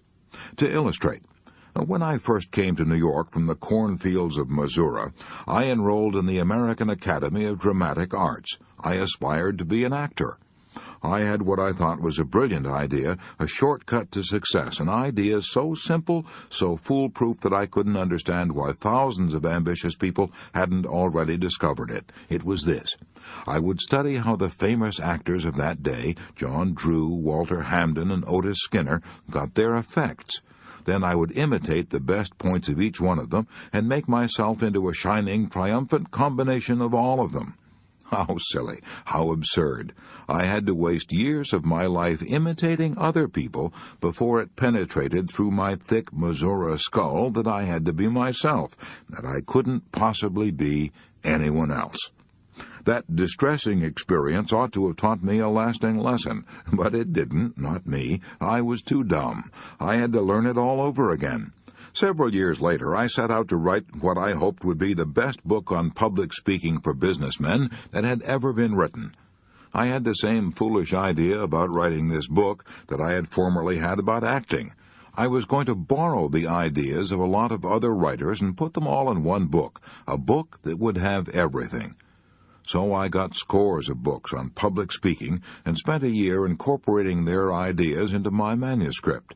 But it finally dawned on me once again that I was playing the fool. This hodgepodge of other men's ideas that I had written was so synthetic, so dull, that no businessman would ever plod through it. So I tossed a year's work into the wastebasket and started all over again. This time, I said to myself, you've got to be Dale Carnegie, with all his faults and limitations. You can't possibly be anybody else. So I quit trying to be a combination of other men and rolled up my sleeves and did what I should have done in the first place. I wrote a textbook on public speaking out of my own experiences, observations, and convictions as a speaker and a teacher of speaking. I learned for all time, I hope, the lesson that Sir Walter Raleigh learned. I'm not talking about the Sir Walter who threw his coat in the mud for the Queen to step on. I'm talking about the Sir Walter Raleigh who was Professor of English Literature at Oxford back in 1904. I can't write a book commensurate with Shakespeare, he said, but I can write a book by me. Be yourself. Act on the sage advice that Irving Berlin gave the late George Gershwin. When Berlin and Gershwin first met, Berlin was famous, but Gershwin was a struggling young composer working for $35 a week in Tin Pan Alley. Berlin, impressed by Gershwin's ability, offered Gershwin a job as his musical secretary at almost 3 times the salary he was then getting. But don't take the job, Berlin advised. If you do, you may develop into a second-rate Berlin. If you insist on being yourself, someday you'll be a first-rate Gershwin. Gershwin heeded that warning and slowly transformed himself into one of the significant American composers of his generation. Charlie Chaplin, Will Rogers, Mary Margaret McBride, Gene Autry, millions of others had to learn the lesson I'm trying to hammer home in this chapter. They had to learn the hard way, just as I did. When Charlie Chaplin first started making films, the director of the picture insisted on Chaplin's imitating a popular German comedian of that day. Charlie Chaplin got nowhere until he acted himself. Bob Hope had a similar experience. He spent years in the singing and dancing act and got nowhere until he began to wisecrack and be himself. Will Rogers twirled a rope in vaudeville for years without saying a word. He got nowhere until he discovered his unique gift for humor and began to talk as he twirled his rope. When Mary Margaret McBride first went on the air, she tried to be an Irish comedian and failed. When she tried to be just what she was, a plain country girl from Missouri, she became one of the most popular radio stars in New York. When Gene Autry tried to get rid of his Texas accent and dressed like city boys and claimed he was from New York, people merely laughed behind his back. But when he started twanging his banjo and singing cowboy ballads, Gene Autry started out on a career that made him the world's most popular cowboy, both in pictures and on the radio. You are something new in this world. Be glad of it. Make the most of what nature gave you. In the last analysis, all art is autobiographical. You can sing only what you are. You can paint only what you are. You must be what your experiences, your environment, and your heredity have made you. For better or for worse, you must cultivate your own little garden. For better or for worse, you must play your own little instrument in the orchestra of life.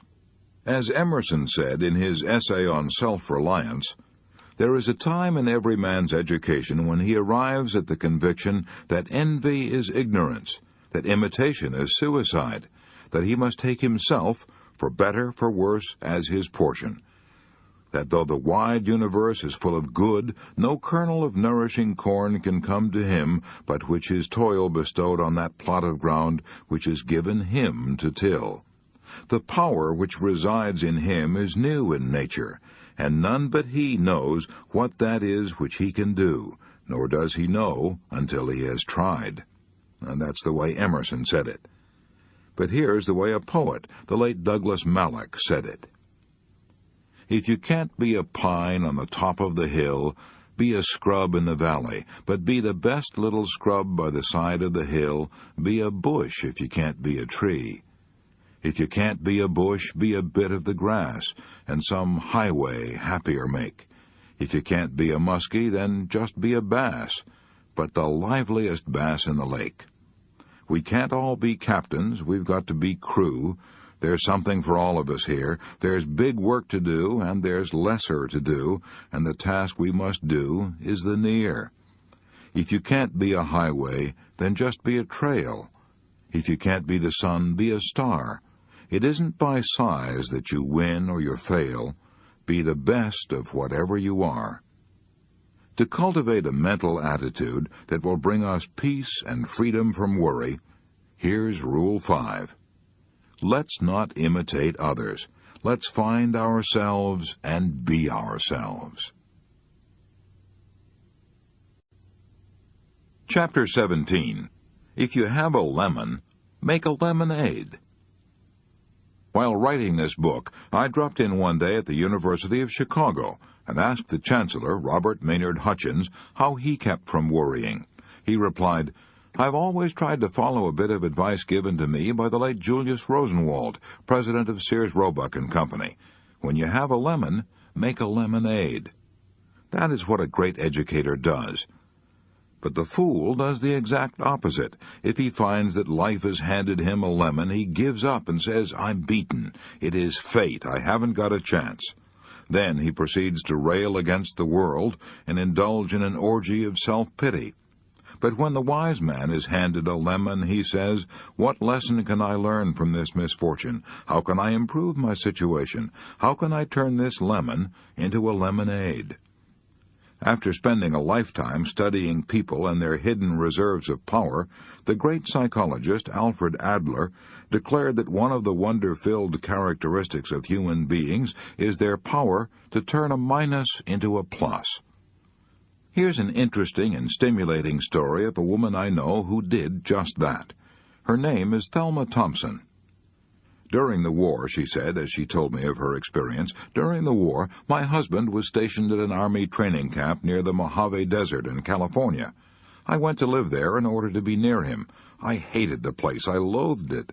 I had never before been so miserable. My husband was ordered out on maneuvers in the Mojave Desert, and I was left in a tiny shack alone. The heat was unbearable, 125 degrees in the shade of a cactus. Not a soul to talk to. The wind blew incessantly, and all the food I ate, the very air I breathed, were filled with sand, sand, sand. I was so utterly wretched, so sorry for myself, that I wrote to my parents. I told them I was giving up and coming back home. I said I couldn't stand it 1 minute longer. I would rather be in jail. My father answered my letter with just 2 lines that will always sing in my memory, 2 lines that completely altered my life. 2 men looked out from prison bars. One saw the mud, the other saw the stars. I read those 2 lines over and over. I was ashamed of myself. I made up my mind I would find out what was good in my present situation. I would look for the stars. I made friends with the natives, and their reaction amazed me. When I showed interest in their weaving and pottery, they gave me presents of their favorite pieces, which they'd refused to sell to tourists. I studied the fascinating forms of the cactus and the yuccas and the Joshua trees. I learned about prairie dogs, watched for the desert sunsets, and hunted for seashells that had been left there millions of years ago when the sands of the desert had been an ocean floor.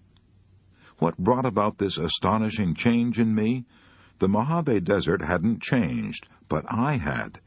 I had changed my attitude of mind, and by doing so, I had transformed a wretched experience into the most exciting adventure of my life. I was stimulated and excited by this new world that I'd discovered. I was so excited, I wrote a book about it, a novel that was published under the title Bright Ramparts. I had looked out of my self-created prison and found the stars.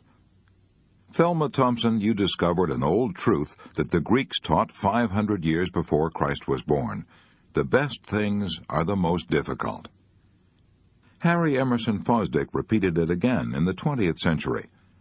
Happiness is not mostly pleasure, it is mostly victory. Yes, the victory that comes from a sense of achievement, of triumph, of turning our lemons into lemonades. I once visited a happy farmer down in Florida who turned even a poison lemon into lemonade. When he first got his farm, he was discouraged. The land was so wretched he could neither grow fruit nor raise pigs. Nothing thrived there but scrub oaks and rattlesnakes. Then he got his idea. He would turn his liability into an asset. He would make the most of these rattlesnakes. To everyone's amazement, he started canning rattlesnake meat. When I stopped to visit him a few years ago, I found that tourists were pouring in to see his rattlesnake farm at the rate of $20,000 a year. His business was thriving. I saw poison from the fangs of his rattlers being shipped to laboratories to make anti-venom toxin. I saw rattlesnake skins being sold at fancy prices to make women's shoes and handbags. I saw canned rattlesnake meat being shipped to customers all over the world. I bought a picture postcard of the place and mailed it at the local post office of the village, which had been rechristened Rattlesnake, Florida, in honor of a man who had turned a poison lemon into a sweet lemonade. As I've traveled up and down and back and forth across this nation time after time, it has been my privilege to meet dozens of men and women who have demonstrated their power to turn a minus into a plus. The late William Bolitho, author of 12 Against the Gods, put it like this: "The most important thing in life is not to capitalize on your gains. Any fool can do that. The really important thing is to profit from your losses. That requires intelligence, and it makes the difference between a man of sense and a fool." Bolitho uttered those words after he had lost a leg in a railway accident. But I know a man who lost both legs and turned his minus into a plus. His name is Ben Fortson. I met him in a hotel elevator in Atlanta, Georgia. As I stepped into the elevator, I noticed this cheerful-looking man who had both legs missing sitting in a wheelchair in a corner of the elevator. When the elevator stopped at his floor, he asked me pleasantly if I would step to one corner so he could manage his chair better. "So sorry," he said, "to inconvenience you," and a deep, heartwarming smile lighted his face as he said it. When I left the elevator and went to my room, I could think of nothing but this cheerful cripple, so I hunted him up and asked him to tell me his story. "It happened in 1929, he told me with a smile. "I'd gone out to cut a load of hickory poles to stake the beans in my garden. I had loaded the poles onto my Ford and started back home. Suddenly, one pole slipped under the car and jammed the steering apparatus at the very moment I was making a sharp turn. The car shot over an embankment and hurled me against a tree. My spine was hurt, my legs were paralyzed. I was 24 when that happened, and I've never taken a step since." 24 years old and sentenced to a wheelchair for the rest of his life. I asked him how he managed to take it so courageously, and he said, "I didn't." He said he raged and rebelled, he fumed about his fate, but as the years dragged on, he found that his rebellion wasn't getting him anything except bitterness. "I finally realized," he said, "that other people were kind and courteous to me, so the least I could do was be kind and courteous to them." I asked if he still felt, after all these years, that his accident had been a terrible misfortune, and he promptly said no. He said, "I am almost glad now that it happened." He told me that after he got over the shock and resentment, he began to live in a different world. He began to read and developed a love for good literature. In 14 years, he said, he had read at least 1,400 books, and those books had opened up new horizons for him and made his life richer than he had ever thought possible. He began to listen to good music, and he's now thrilled by great symphonies that would have bored him before. But the biggest change was that he had time to think. "For the first time in my life," he said, "I was able to look at the world and get a real sense of values. I began to realize that most of the things I'd been striving for before weren't worthwhile at all." As a result of his reading, he became interested in politics, studied public questions, made speeches from his wheelchair. He got to know people, and people got to know him, and, still in his wheelchair, he got to be Secretary of State for the state of Georgia. While conducting adult education classes in New York City, I've discovered that one of the major regrets of many adults is that they never went to college. They seem to think that not having a college education is a great handicap. I know that this isn't necessarily true because I've known thousands of successful men who never went beyond high school. So I often tell these students the story of a man I knew who had never finished even grade school. He was brought up in blighting poverty. When his father died, his father's friends had to chip in to pay for the coffin in which he was buried. After his father's death, his mother worked in an umbrella factory 10 hours a day and then brought piecework home and worked until 11 o'clock at night. The boy, brought up in these circumstances, went in for amateur dramatics, put on by a club in his church. He got such a thrill out of acting that he decided to take up public speaking, and this led him into politics. By the time he reached 30, he was elected to the New York State Legislature. But he was woefully unprepared for such a responsibility. In fact, he told me that, frankly, he didn't know what it was all about. He studied the long, complicated bills that he was supposed to vote on, but as far as he was concerned, those bills might as well have been written in the language of the Choctaw Indians. He was worried and bewildered when he was made a member of the Committee on Forests before he'd ever set foot in a forest.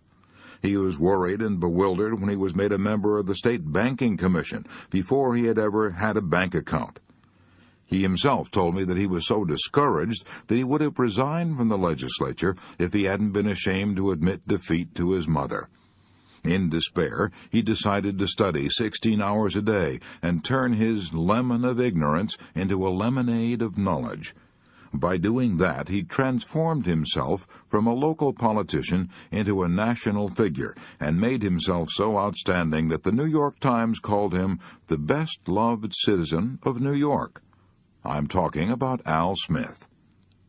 10 years after Al Smith set out on his program of political self-education, he was the greatest living authority on the government of New York State.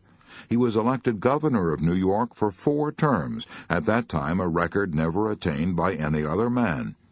In 1928, he was the Democratic candidate for president. 6 great universities, including Columbia and Harvard, conferred honorary degrees upon this man who had never gone beyond grade school. Al Smith himself told me that none of these things would ever have come to pass if he hadn't worked hard 16 hours a day to turn his minus into a plus. Nietzsche's formula for the superior man was not only to bear up under necessity, but to live it. The more I've studied the careers of men of achievement, the more deeply I've been convinced that surprisingly large numbers of them succeeded because they started out with handicaps that spurred them on to greater endeavor and greater rewards. As William James said, our very infirmities help us unexpectedly.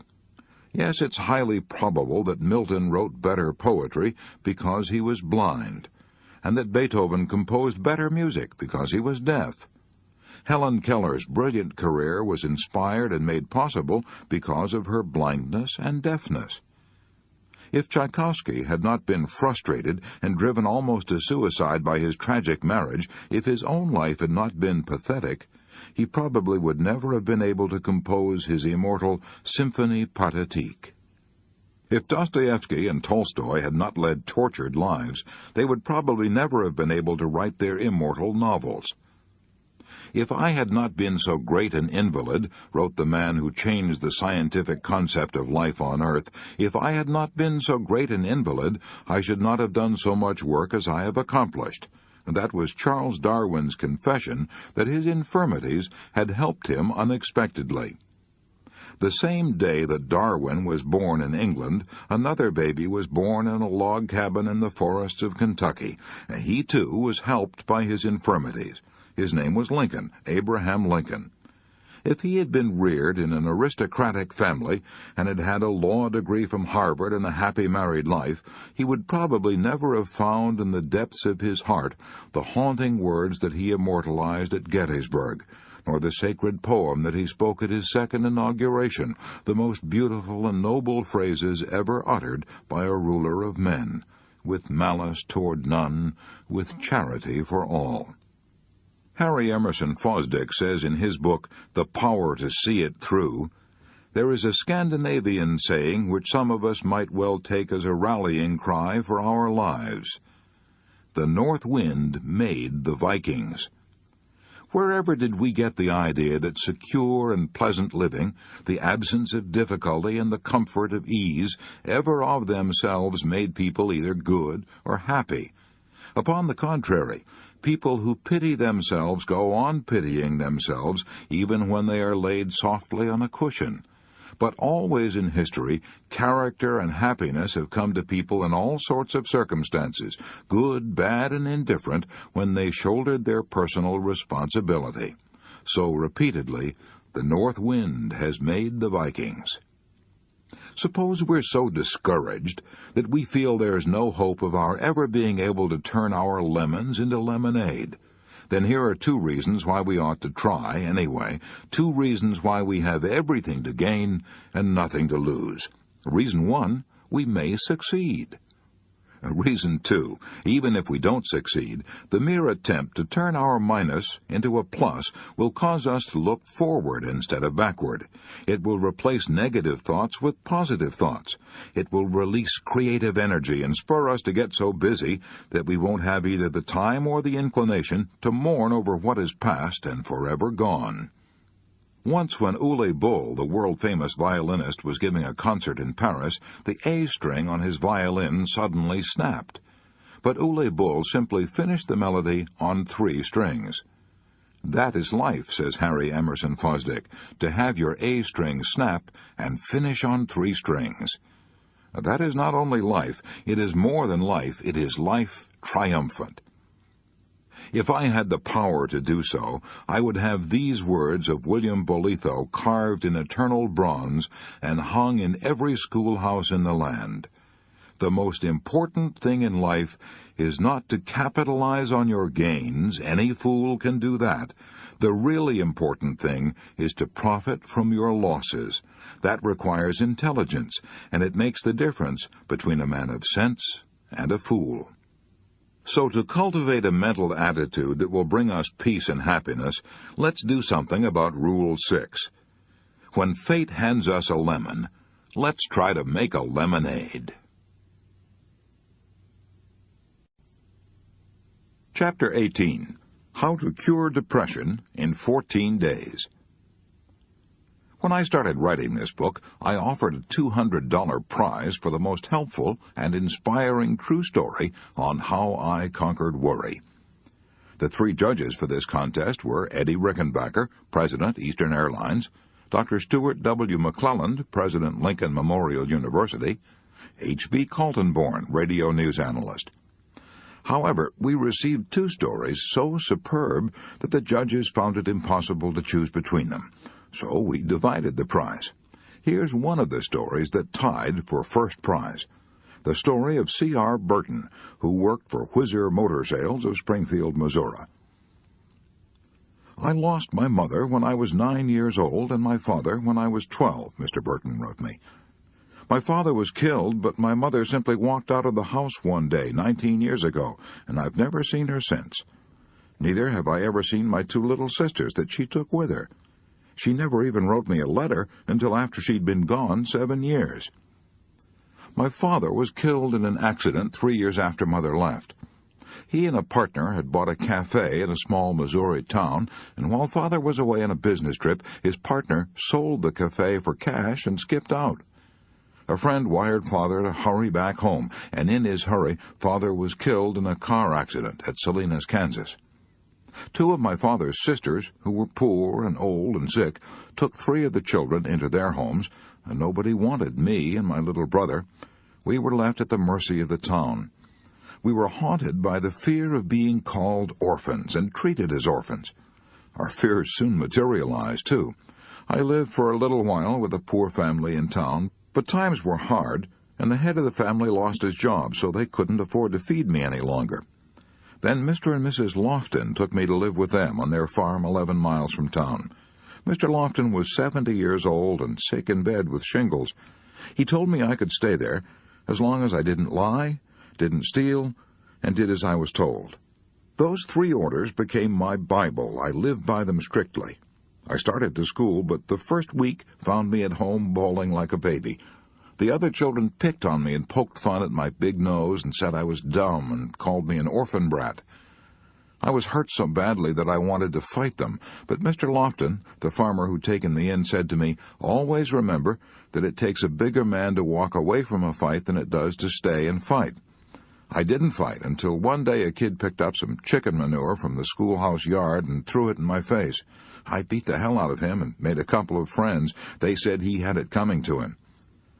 I was proud of a new cap that Mrs. Lofton had bought me. One day one of the big girls jerked it off my head and filled it with water and ruined it. She said she filled it with water so the water would wet my thick skull and keep my popcorn brains from popping. I never cried at school, but I used to bawl it out at home. Then one day Mrs. Lofton gave me some advice that did away with all troubles and worries and turned my enemies into friends. She said, "Ralph, they won't tease you and call you an orphan brat any more if you'll get interested in them and see how much you can do for them." I took her advice. I studied hard, and though I soon headed the class, I was never envied because I went out of my way to help them. I helped several of the boys write their themes and essays. I wrote complete debates for some of the boys. One lad was ashamed to let his folks know that I was helping him, so he used to tell his mother he was going possum hunting. And he'd come up to Mr. Lofton's and tie his dogs up in the barn while I helped him with his lessons. I wrote book reviews for one lad, and I spent several evenings helping one of the girls on her math. Death struck our neighborhood. 2 elderly farmers died, and one woman was deserted by her husband. I was the only male in 4 families. I helped these widows for 2 years. On my way to and from school, I stopped at their farms, cut wood for them, milked their cows, and fed and watered their stock. I was now blessed instead of cursed. I was accepted as a friend by everyone.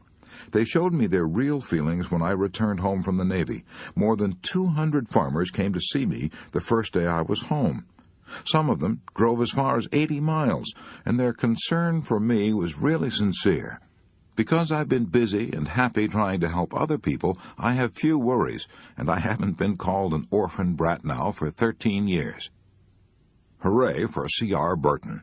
He knows how to win friends, and he also knows how to conquer worry and enjoy life. So did the late Dr. Frank Loop of Seattle, Washington. He was an invalid for 23 years, arthritis.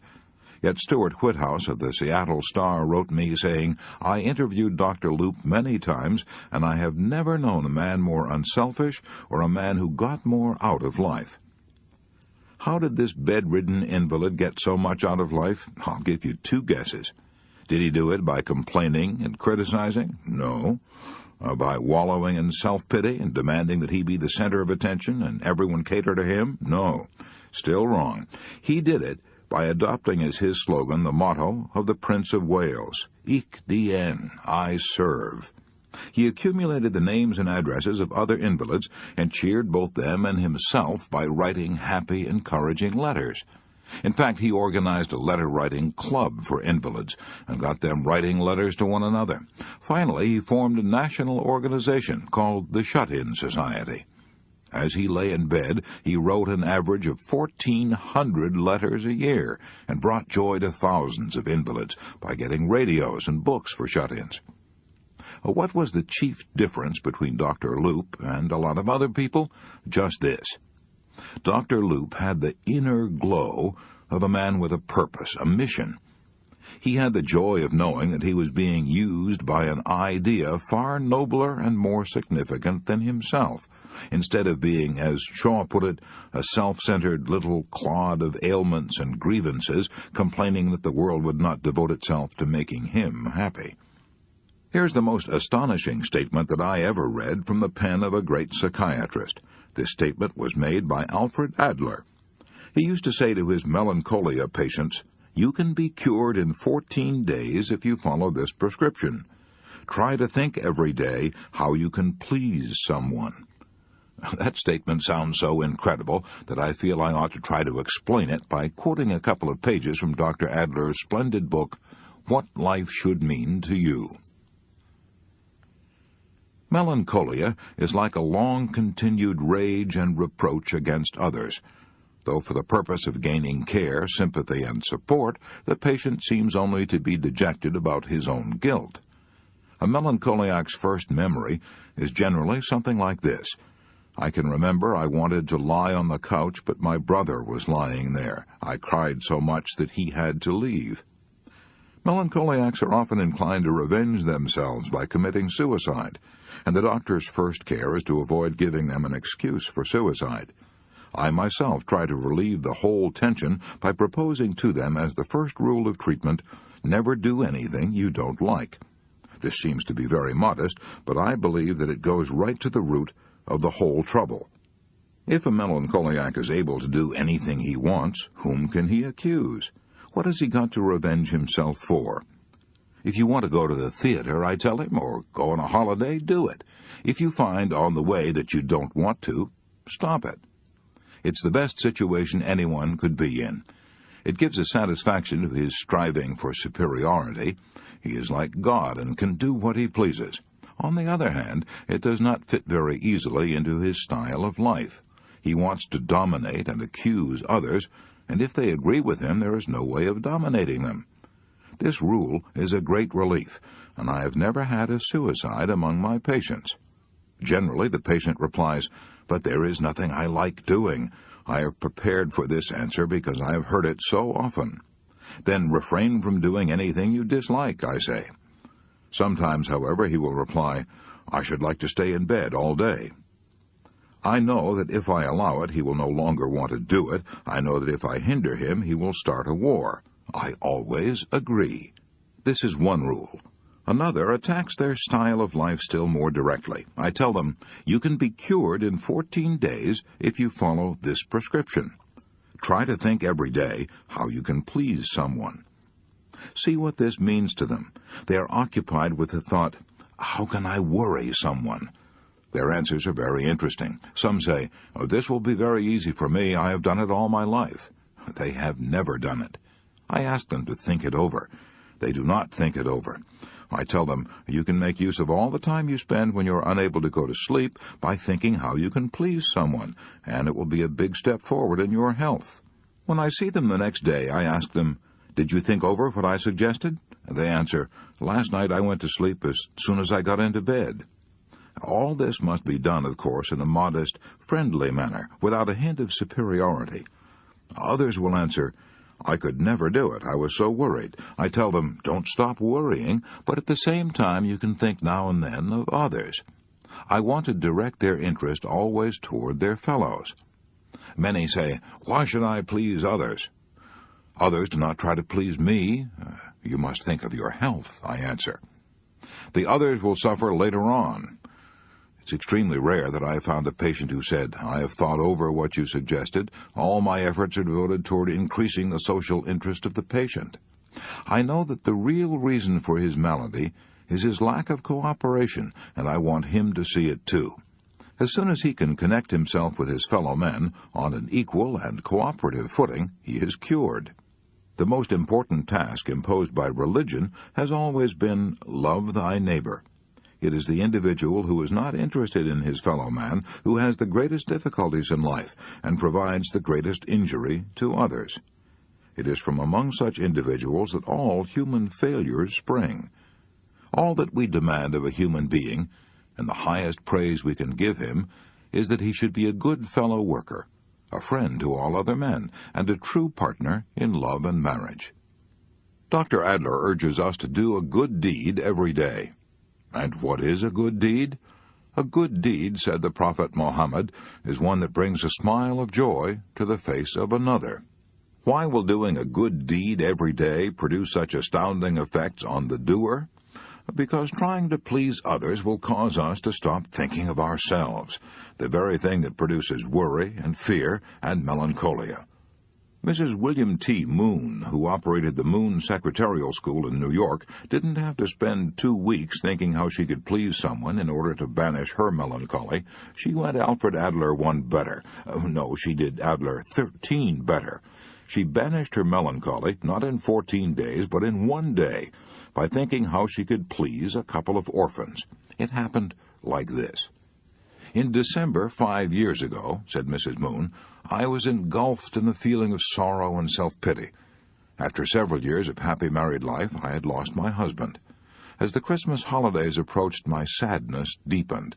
I'd never spent a Christmas alone in all my life, and I dreaded to see this Christmas come. Friends had invited me to spend Christmas with them, but I did not feel up to any gaiety. I knew I would be a wet blanket at any party, so I refused their kind invitations. As Christmas Eve approached, I was more and more overwhelmed with self-pity.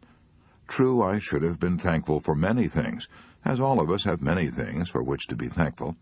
The day before Christmas, I left my office at 3 o'clock in the afternoon and started walking aimlessly up Fifth Avenue, hoping that I might banish my self-pity and melancholy. The avenue was jammed with gay and happy crowds, scenes that brought back memories of happy years that were gone. I just couldn't bear the thought of going home to a lonely, empty apartment. I was bewildered. I didn't know what to do. I couldn't keep the tears back. After walking aimlessly for an hour or so, I found myself in front of a bus terminal. I remembered that my husband and I had often boarded an unknown bus for adventure, so I boarded the first bus I found at the station. After crossing the Hudson River and riding for some time, I heard the bus conductor say, "Last stop, lady." I got off. I didn't even know the name of the town. It was a quiet, peaceful little place. While waiting for the next bus home, I started walking up a residential street. As I passed a church, I heard the beautiful strains of Silent Night. I went in. The church was empty, except for the organist. I sat down, unnoticed, in one of the pews. The lights from the gaily decorated Christmas tree made the decoration seem like myriads of stars dancing in the moonbeams. The long-drawn cadences of the music and the fact that I had forgotten to eat since morning made me drowsy. I was weary and heavy-laden, so I drifted off to sleep. When I awoke, I didn't know where I was. I was terrified. I saw in front of me 2 small children who had apparently come in to see the Christmas tree. One, a little girl, was pointing at me, saying, I wonder if Santa Claus brought her. These children were also frightened when I awoke. I told them that I wouldn't hurt them. They were poorly dressed. I asked them where their mother and daddy were. We ain't got no mother and daddy, they said. Here were two little orphans, much worse off than I had ever been. They made me feel ashamed of my sorrow and self-pity. I showed them the Christmas tree, and then took them to a drugstore, and we had some refreshments, and I bought them some candy and a few presents. My loneliness vanished as if by magic. These two orphans gave me the only real happiness and self-forgetfulness that I had had in months. As I chatted with them, I realized how lucky I had been. I thanked God that all my Christmases as a child had been bright with parental love and tenderness. Those two little orphans did far more for me than I did for them. That experience showed me again the necessity of making other people happy in order to be happy ourselves. I found that happiness is contagious. By giving, we receive. By helping someone and giving out love, I had conquered worry and sorrow and self-pity and felt like a new person. And I was a new person, not only then, but in the years that followed. I could fill a book with stories of people who forgot themselves into health and happiness. For example, let's take the case of Margaret Taylor Yates, one of the most popular women in the United States Navy. Mrs. Yates is a writer of novels, but none of her mystery stories is half so interesting as the true story of what happened to her that fateful morning when the Japanese struck our fleet at Pearl Harbor. Mrs. Yates had been an invalid for more than a year, a bad heart. She spent 22 out of every 24 hours in bed. The longest journey that she undertook was a walk into the garden to take a sunbath. Even then, she had to lean on the maid's arm as she walked. She herself told me that in those days she expected to be an invalid for the rest of her life. I would never have really lived again, she told me, if the Japanese had not struck Pearl Harbor and jarred me out of my complacency. When this happened, Mrs. Yates said as she told her story, everything was chaos and confusion. One bomb struck so near my home the concussion threw me out of bed. Army trucks rushed out to Hickam Field, Schofield Barracks, and Kaneohe Bay Air Station to bring Army and Navy wives and children to the public schools. There, the Red Cross telephoned those who had extra rooms to take them in. The Red Cross workers knew that I had a telephone beside my bed, so they asked me to be a clearinghouse of information. So I kept track of where Army and Navy wives and children were being housed, and all Navy and Army men were instructed by the Red Cross to telephone me to find out where their families were. I soon discovered that my husband, Commander Robert Raleigh Yates, was safe. I tried to cheer up the wives who did not know whether their husbands had been killed. I tried to give consolation to the widows whose husbands had been killed, and there were many. 2,117 officers and enlisted men in the Navy and Marine Corps were killed, and 960 were reported missing. At first, I answered these phone calls while lying in bed. Then I answered them sitting up in bed. Finally, I got so busy, so excited, that I forgot all about my weakness and got out of bed and sat by a table. By helping others who were much worse off than I was, I forgot all about myself, and I have never gone back to bed again, except for my regular 8 hours of sleep each night. I realize now that if the Japanese had not struck at Pearl Harbor, I would probably have remained a semi-invalid all my life. I was comfortable in bed, I was constantly waited on, and I now realize that I was unconsciously losing my will to rehabilitate myself. The attack on Pearl Harbor was one of the greatest tragedies in American history. But as far as I was concerned, it was one of the best things that ever happened to me. That terrible crisis gave me strength that I never dreamed I possessed. It took my attention off myself and focused it on others. It gave me something big and vital and important to live for. I no longer had time to think about myself or care about myself. A third of the people who rushed to psychiatrists for help could probably cure themselves if they could only do as Margaret Yates did, get interested in helping others. My idea? No, that's approximately what Carl Jung said, and he ought to know if anybody does. He said, about 1/3 of my patients are suffering from no clinically definable neurosis, but from the senselessness and emptiness of their lives. To put it another way, they're trying to thumb a ride through life, and the parade passes them by. So they rush to a psychiatrist with their petty, senseless, useless lives. Having missed the boat, they stand on the wharf, blaming everyone except themselves, and demanding that the world cater to their self-centered desires. You may be saying to yourself now, well, I'm not impressed by these stories. I myself could get interested in a couple of orphans I met on Christmas Eve, and if I'd been at Pearl Harbor, I would gladly have done what Margaret Taylor Yates did. But with me, things are different. I live an ordinary, humdrum life. I work at a dull job, 8 hours a day. Nothing dramatic ever happens to me. How can I get interested in helping others? And why should I? What is there in it for me? A fair question.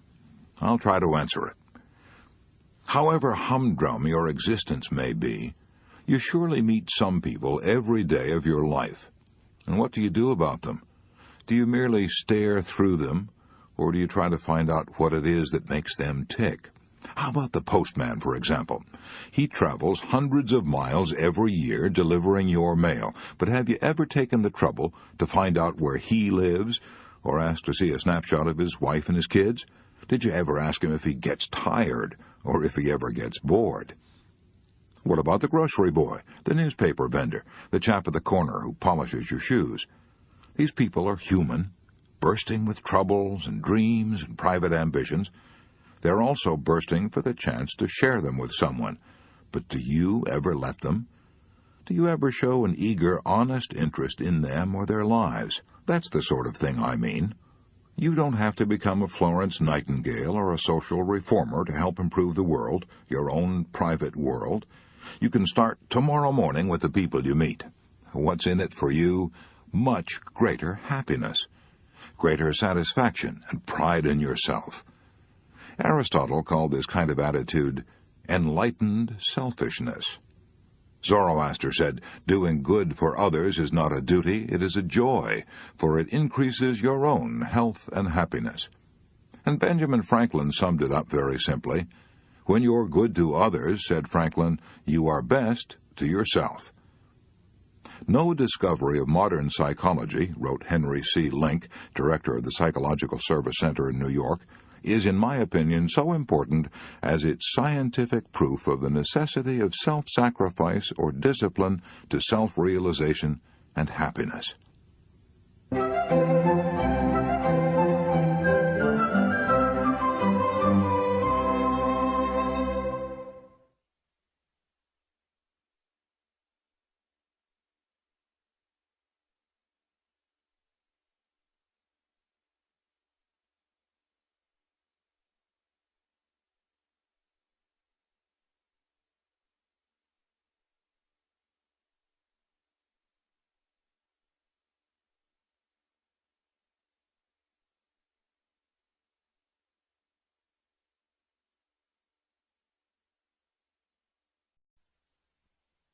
Thinking of others will not only keep you from worrying about yourself, it will also help you make a lot of friends and have a lot of fun.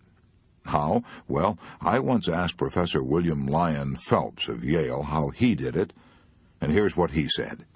I never go into a hotel or a barber shop or a store without saying something agreeable to everyone I meet. I try to say something that treats them as an individual, not merely a cog in a machine. I sometimes compliment the girl who waits on me in the store by telling her how beautiful her eyes are or her hair. I'll ask a barber if he doesn't get tired standing on his feet all day. I'll ask him how he came to take up barbering, how long he's been at it, how many heads of hair he's cut. I'll help him figure it out. I find that taking an interest in people makes them beam with pleasure. I frequently shake hands with a redcap who's carried my grip. It gives him a new lift and freshens him up for the whole day.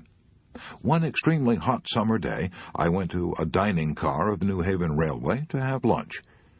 The crowded car was almost like a furnace, and the service was slow.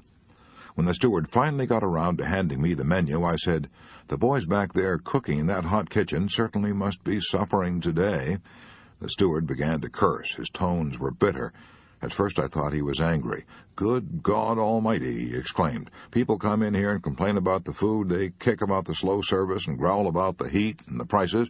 I've listened to their criticism for 19 years, and you're the first person, the only person who's ever expressed any sympathy for the cooks back there in that boiling kitchen. I wish to God we had more passengers like you." The steward was astounded because I had thought of the cooks as human beings, and not merely as a cog in the organization of a great railway. "What people want," continued Professor Phelps, "is a little attention as human beings. When I meet a man on the street with a beautiful dog, I always comment on the dog's beauty. As I walk on and glance back over my shoulder, I frequently see the man petting and admiring the dog. My appreciation has renewed his appreciation. One time in England, I met a shepherd and expressed my sincere admiration for his big, intelligent sheepdog. I asked him to tell me how he trained the dog. As I walked away, I glanced back over my shoulder and saw the dog standing with his paws on the shepherd's shoulders, and the shepherd was petting him. By taking a little interest in the shepherd and his dog, I made the shepherd happy. I made the dog happy, and I made myself happy. Can you imagine a man who goes around shaking hands with porters and expressing sympathy for the cooks in the hot kitchen and telling people how much he admires their dogs? Can you imagine a man like that being sour and worried and needing the services of a psychiatrist? You can't, can you? No, of course not. A Chinese proverb puts it this way: "A bit of fragrance always clings to the hand that gives you roses." You didn't have to tell that to Billy Phelps of Yale. He knew it. He lived it. If you're a man, skip this paragraph. It won't interest you. It tells how a worried, unhappy girl got several men to propose to her. The girl who did that is a grandmother now. A few years ago, I spent the night in her and her husband's home. I'd been giving a lecture in her town, and the next morning she drove me about 50 miles to catch a train on the main line of the New York Central. We got to talking about winning friends, and she said, "Mr. Carnegie, I'm going to tell you something that I've never confessed to anyone before, not even to my husband." She told me that she'd been reared in a social register family in Philadelphia. "The tragedy of my girlhood and young womanhood," she said, "was our poverty. We could never entertain in the way the other girls in my social set entertained. My clothes were never of the best quality. I outgrew them, and they didn't fit, and they were often out of style. I was so humiliated, so ashamed, that I often cried myself to sleep. Finally, in sheer desperation, I hit upon the idea of always asking my partner at dinner parties to tell me about his experiences, his ideas, his plans for the future. I didn't ask these questions because I was especially interested in the answers. I did it solely to keep my partner from looking at my poor clothes. But a strange thing happened. As I listened to these young men talk and learned more about them, I really became interested in listening to what they had to say. I became so interested that I myself sometimes forgot about my clothes. But the astounding thing to me was this. Since I was a good listener and encouraged those boys to talk about themselves, I gave them happiness, and I gradually became the most popular girl in our social group, and 3 of these men proposed marriage to me. Some people who read this chapter are going to say, all this talk about getting interested in others is a lot of damn nonsense, sheer religious pap. None of that stuff for me. I'm going to put money in my purse. I'm going to grab all I can get and grab it now, and to hell with the other dumb clucks.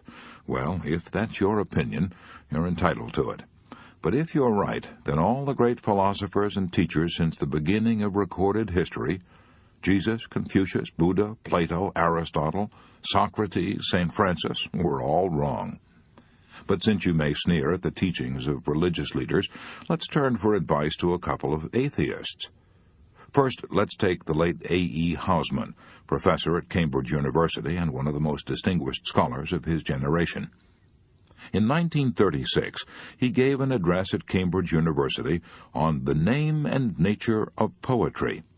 In that address, he declared that the greatest truth ever uttered and the most profound moral discovery of all times were these words of Jesus.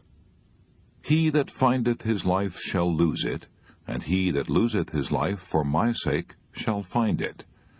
We have heard preachers say that all our lives, but Housman was an atheist, a pessimist, a man who contemplated suicide, and yet he felt that the man who thought only of himself wouldn't get much out of life. He would be miserable. But the man who forgot himself in service to others would find the joy of living. If you're not impressed by what A.E. Hausman said, let's turn for advice to the most distinguished American atheist of the 20th century, Theodore Dreiser. Dreiser ridiculed all religions as fairy tales and regarded life as a tale told by an idiot, full of sound and fury, signifying nothing. Yet Dreiser advocated the one great principle that Jesus taught, service to others. If he, man, is expected to extract any joy out of his span, Dreiser said, he must think and plan to make things better not only for himself but for others, since joy for himself depends upon his joy in others and theirs in him. If we're going to make things better for others, as Dreiser advocated, let's be quick about it, time's a-wasting. I shall pass this way but once. Therefore any good that I can do, or any kindness that I can show, let me do it now. Let me not defer nor neglect it, for I shall not pass this way again. So, if you want to banish worry and cultivate peace and happiness, here's Rule 7. Forget yourself by becoming interested in others. Every day, do a good deed that will put a smile of joy on someone's face. Part 4 in a nutshell. 7 ways to cultivate a mental attitude that will bring you peace and happiness. Rule 1. Let's fill our minds with thoughts of peace, courage, health, and hope, for our life is what our thoughts make it. Rule 2. Let's never try to get even with our enemies, because if we do, we will hurt ourselves far more than we hurt them. Let's do as General Eisenhower does. Let's never waste a minute thinking about people we don't like. Rule 3. A. Instead of worrying about ingratitude, let's expect it. Let's remember that Jesus healed 10 lepers in one day, and only 1 thanked him. Why should we expect more gratitude than Jesus got? B. Let's remember that the only way to find happiness is not to expect gratitude, but to give for the joy of giving. C. Let's remember that gratitude is a cultivated trait, so that if we want our children to be grateful, we must train them to be grateful. Rule 4. Count your blessings, not your troubles. Rule 5. Let's not imitate others. Let's find ourselves and be ourselves, for envy is ignorance and imitation is suicide. Rule 6. When fate hands us a lemon, let's try to make a lemonade. Rule 7. Let's forget our own unhappiness by trying to create a little happiness for others. When you're good to others, you are best to yourself.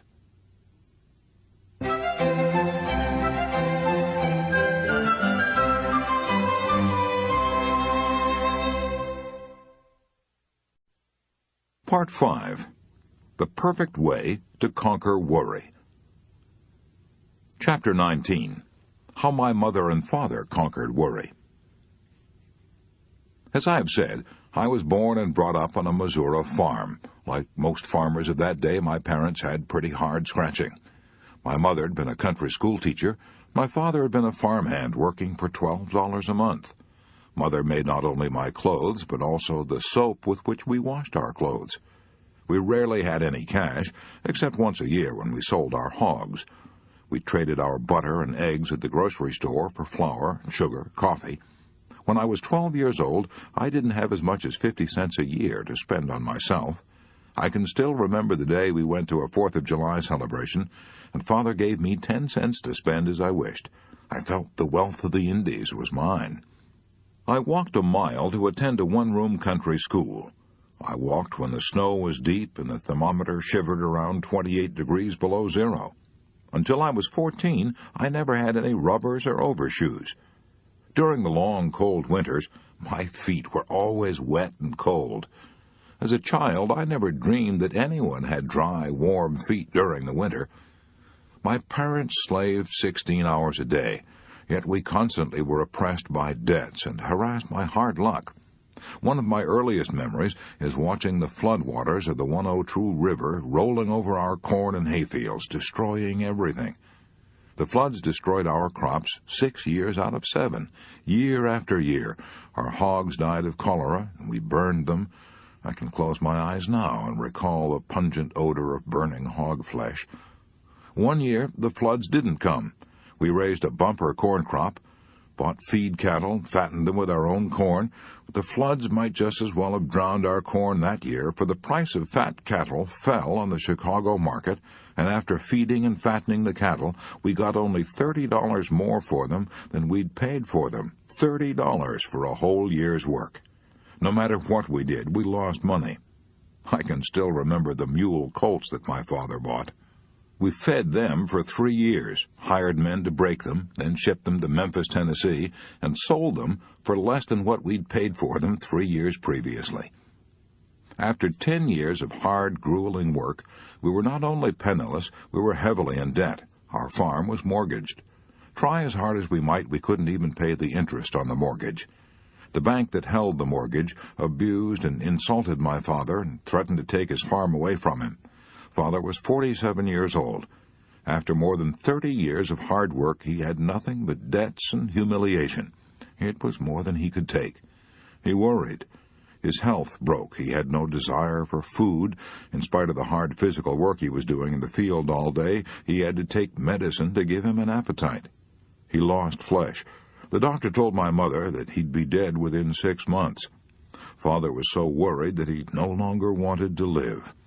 I've often heard my mother say that when Father went to the barn to feed the horses and milk the cows, and didn't come back as soon as she expected, she'd go out to the barn, fearing that she would find his body dangling from the end of a rope.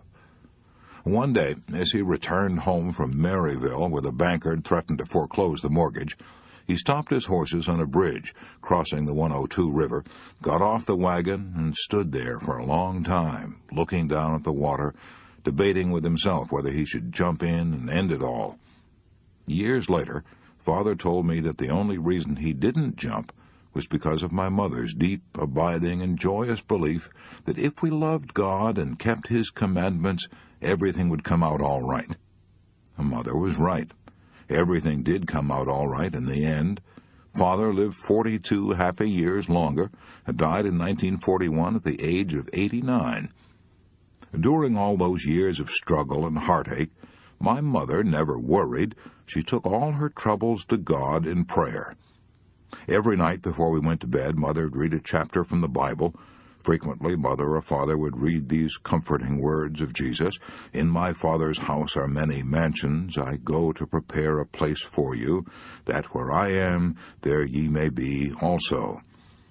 Then we all knelt down before our chairs in that lonely Missouri farmhouse and prayed for God's love and protection. When William James was professor of philosophy at Harvard, he said, "Of course, the sovereign cure for worry is religious faith." You don't have to go to Harvard to discover that. My mother found that out on a Missouri farm. Neither floods, nor debts, nor disaster could suppress her happy, radiant, and victorious spirit. I can still hear her singing as she worked, "Peace, peace, wonderful peace, flowing down from the Father above. Sweep over my spirit forever, I pray, in fathomless billows of love." My mother wanted me to devote my life to religious work. I thought seriously of becoming a foreign missionary. Then I went away to college, and gradually as the years passed, a change came over me. I studied biology, science, philosophy, and comparative religions. I read books on how the Bible was written. I began to question many of its assertions. I began to doubt many of the narrow doctrines taught by the country preachers of that day. I was bewildered. Like Walt Whitman, I felt the curious, abrupt questioning stir within me. I didn't know what to believe. I saw no purpose in life. I stopped praying. I became an agnostic. I believed that all life was planless and aimless. I believed that human beings had no more divine purpose than had the dinosaurs that roamed the earth 200 million years ago. I felt that someday the human race would perish, just as the dinosaurs had. I knew that science taught that the sun was slowly cooling, and that when its temperature fell even 10%, no form of life could exist on Earth. I sneered at the idea of a beneficent God who had created man in his own likeness. I believed that the billions upon billions of suns whirling through black, cold, lifeless space had been created by blind force. Maybe they'd never been created at all. Maybe they had existed forever, just as time and space have always existed. Do I profess to know the answers to all those questions now? No. No man has ever been able to explain the mystery of the universe, the mystery of life. We're surrounded by mysteries. The operation of your body is a profound mystery. So is the electricity in your home. So is the flower in the crannied wall. So is the green grass outside your window. Charles F. Kettering, the guiding genius of General Motors Research Laboratories, gave Antioch College $30,000 a year out of his own pocket to try to discover why grass is green. He declared that if we knew how grass is able to transfer sunlight, water, and carbon dioxide into food sugar, we could transform civilization. Even the operation of the engine in your car is a profound mystery. General Motors Research Laboratories have spent years of time and millions of dollars trying to find out how and why a spark in the cylinder sets off an explosion that makes your car run. The fact that we don't understand totally the mysteries of our bodies or electricity or a gas engine doesn't keep us from using and enjoying them. The fact that I don't understand the mysteries of prayer and religion no longer keeps me from enjoying the richer, happier life that religion brings. At long last I realize the wisdom of Santayana's words, "Man is not made to understand life, but to live it." I have gone back, well, I was about to say I had gone back to religion, but that would not be accurate. I have gone forward to a new concept of religion.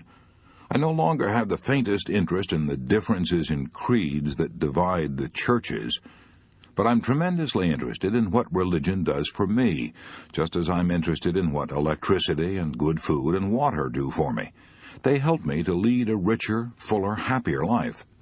But religion does far more than that. It brings me spiritual values. It gives me, as William James put it, a new zest for life, a larger, richer, more satisfying life. It gives me faith, hope, and courage. It banishes tensions, anxieties, fears, and worries. It gives purpose to my life and direction. It vastly improves my happiness. It gives me abounding health. It helps me to create for myself an oasis of peace amidst the whirling sands of life. Francis Bacon was right when he said over 300 years ago, "A little philosophy inclineth man's mind to atheism, but depth in philosophy bringeth men's minds about to religion." I can remember the days when people talked about the conflict between science and religion, but no more. The newest of all sciences, psychiatry, is teaching what Jesus taught. Why? Because psychiatrists realize that prayer and a strong religious faith will banish the worries, the anxieties, the strains and fears that cause more than half of all our ills. They know, as one of their leaders, Dr. A. Brill, said, anyone who is truly religious does not develop a neurosis. If religion isn't true, then life is meaningless. It is a tragic farce. I interviewed Henry Ford a few years prior to his death. Before I met him, I had expected him to show the strains of the long years he'd spent in building up and managing one of the world's greatest businesses. So I was surprised to see how calm and well and peaceful he looked at 78. When I asked him if he ever worried, he replied, "No.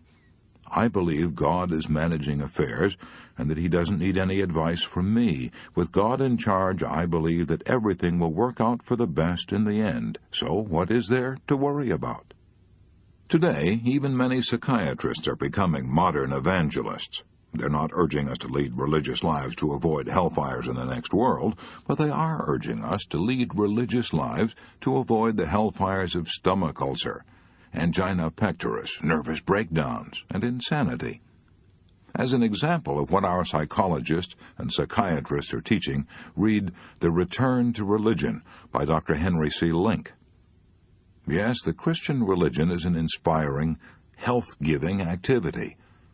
Jesus said, "I came that ye might have life and have it more abundantly." Jesus denounced and attacked the dry forms and dead rituals that passed for religion in his day. He was a rebel. He preached a new kind of religion, a religion that threatened to upset the world. This is why he was crucified.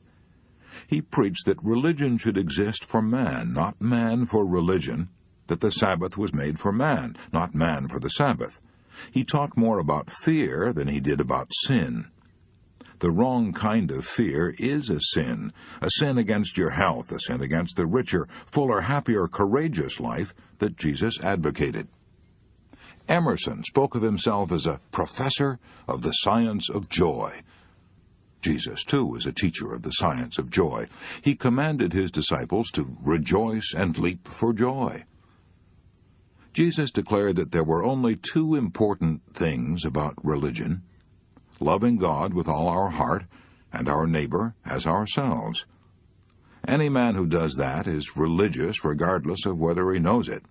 My father-in-law, Henry Price of Tulsa, Oklahoma, is a good example. He tries to live by the golden rule, and he is incapable of doing anything mean, selfish, or dishonest. However, he doesn't attend church and regards himself as an agnostic. Nonsense. What makes a man a Christian? I'll let John Bailey answer that. He was a distinguished professor who taught theology at the University of Edinburgh. He said, "What makes a man a Christian is neither his intellectual acceptance of certain ideas, nor his conformity to a certain rule, but his possession of a certain spirit, and his participation in a certain life." If that makes a man a Christian, then Henry Price is a noble one. William James, the father of modern psychology, wrote to his friend Professor Thomas Davidson, saying that as the years went by he found himself less and less able to get along without God. Earlier in this book I mentioned that when the judges tried to pick the best story on worry sent in by my students, they had so much difficulty in choosing between two outstanding stories that the prize money was split. Here's the second story that tied for first prize, the unforgettable experience of a woman who had to find out the hard way that she couldn't get along without God. I'm calling this woman Mary Cushman, although that's not her actual name. She has children and grandchildren who might be embarrassed to see her story in print, so I agreed to disguise her identity. However, the woman herself is real, very real. Here's how her story goes. During the Depression, she said, my husband's average salary was $18 a week. Many times we didn't even have that because he didn't get paid when he was ill, and that was often. He had a series of minor accidents. He also had mumps, scarlet fever, and repeated attacks of flu. We lost the little house that we'd built with our own hands. We owed $50 at the grocery store and had 5 children to feed. I took in washing and ironing from the neighbors and bought second-hand clothes from the Salvation Army store and made them over for my children to wear. I made myself ill with worry. One day, the grocer to whom we owed $50 accused my 11-year-old boy of stealing a couple of pencils. My son wept as he told me about it. I knew he was honest and sensitive, and I knew that he'd been disgraced and humiliated in front of other people. That was the straw that broke my back. I thought of all the misery we had endured, and I couldn't see any hope for the future.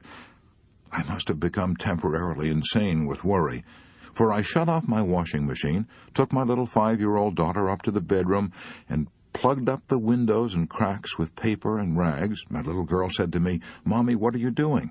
And I answered, "There's a little draft in here." Then I turned on the gas heater we had in the bedroom and didn't light it. As I lay down on the bed with my daughter beside me, she said, "Mommy, this is funny. We just got up a little while ago." But I said, "Never mind, we'll take a little nap." Then I closed my eyes, listening to the gas escape from the heater. I shall never forget the smell of that gas. Suddenly, I thought I heard music. I listened. I'd forgotten to turn the radio off in the kitchen. It didn't matter now, but the music kept on, and presently I heard someone singing an old hymn. What a friend we have in Jesus, all our sins and griefs to bear. What a privilege to carry everything to God in prayer. Oh, what peace we often forfeit. Oh, what needless pains we bear. All because we do not carry everything to God in prayer. As I listened to that hymn, I realized I'd made a tragic mistake. I'd tried to fight all my terrible battles alone. I'd not taken everything to God in prayer. I jumped up, turned off the gas, opened the door, and raised the windows. I wept and prayed all the rest of that day. Only I didn't pray for help. Instead, I poured out my soul in thanksgiving to God for all the blessings He had given me. 5 splendid children, all of them healthy and fine, strong in body and mind. I promised God that never again would I prove so ungrateful, and I have kept that promise. Even after we lost our home and had to move into a little country schoolhouse that we rented for $5 a month, I thanked God for that schoolhouse. I thanked Him for the fact that at least I had a roof to keep us warm and dry. I thanked God honestly that things were not worse, and I believe that He heard me. For in time things improved, no, not overnight, but as the Depression lightened, we made a little more money. I got a job as a hat check girl in a large country club and sold stockings as a sideline. To help put himself through college, one of my sons got a job on a farm, milked 13 cows morning and night. Today, my children are grown up and married. I have 3 fine grandchildren. And as I look back on that terrible day when I turned on the gas, I thank God over and over that I woke up in time. What joys I would have missed if I'd carried out that act. How many wonderful years I would have forfeited forever. Whenever I hear now of someone who wants to end his life, I feel like crying out, "Don't do it, don't." The blackest moments we live through can only last a little time, and then comes the future. On the average, someone commits suicide in these United States every 35 minutes. On the average, someone goes insane every 120 seconds. Most of these suicides, and probably many of the tragedies of insanity, could have been prevented if these people had only had the solace and peace that are found in religion and prayer. One of the most distinguished of psychiatrists, Dr. Carl Jung, says on page 264 of his book, Modern Man in Search of a Soul, "During the past 30 years, people from all the civilized countries of the earth have consulted me. I have treated many hundreds of patients. Among all my patients in the second half of life, that is to say, over 35, there has not been one whose problem in the last resort was not that of finding a religious outlook on life. It is safe to say that every one of them fell ill because he had lost that which the living religions of every age have given to their followers, and none of them has been really healed who did not regain his religious outlook." That statement is so significant, I want to repeat it. Dr. Carl Jung said, "During the past 30 years, people from all the civilized countries of the earth have consulted me. I have treated many hundreds of patients. Among all my patients in the second half of life, that is to say, over 35, there has not been one whose problem in the last resort was not that of finding a religious outlook on life.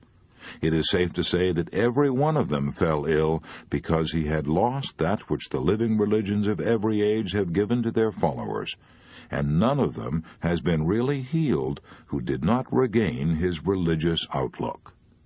William James said approximately the same thing. "Faith is one of the forces by which men live," he declared, "and the total absence of it means collapse. The late Mahatma Gandhi, the greatest Indian leader since Buddha, would have collapsed if he had not been inspired by the sustaining power of prayer. How do I know? Because Gandhi himself said so. Without prayer, he wrote, I should have been a lunatic long ago. Thousands of people could give similar testimony. My own father, well, as I've already said, my own father would have drowned himself if it had not been for my mother's prayers and faith.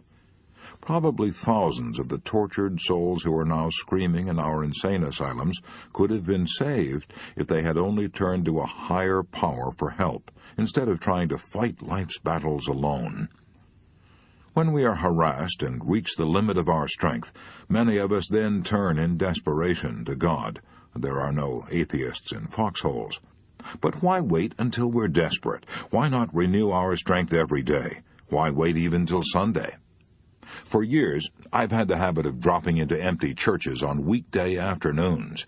When I feel that I'm too rushed and hurried to spare a few minutes to think about spiritual things, I say to myself, "Wait a minute, Dale Carnegie, wait a minute. Why all the feverish hurry and rush, little man? You need to pause and acquire a little perspective." At such times, I frequently drop into the first church that I find open.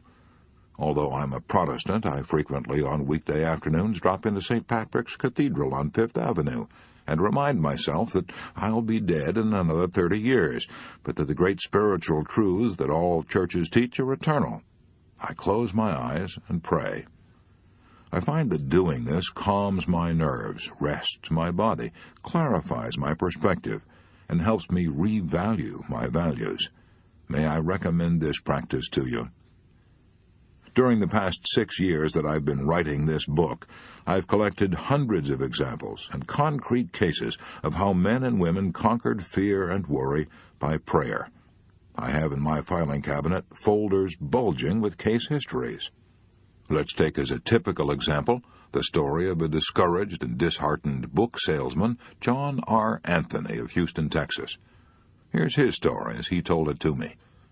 22 years ago, I closed my private law office to become state representative of an American law book company. My specialty was selling a set of law books to lawyers, a set of books that were almost indispensable. I was ably and thoroughly trained for the job. I knew all the direct sales talks and the convincing answers to all possible objections. Before calling on a prospect, I familiarized myself with his rating as an attorney, the nature of his practice, his politics and hobbies. During my interview, I used that information with ample skill, yet something was wrong. I just couldn't get orders. I grew discouraged. As the days and weeks passed, I doubled and redoubled my efforts, but was still unable to close enough sales to pay my expenses. A sense of fear and dread grew within me. I became afraid to call on people.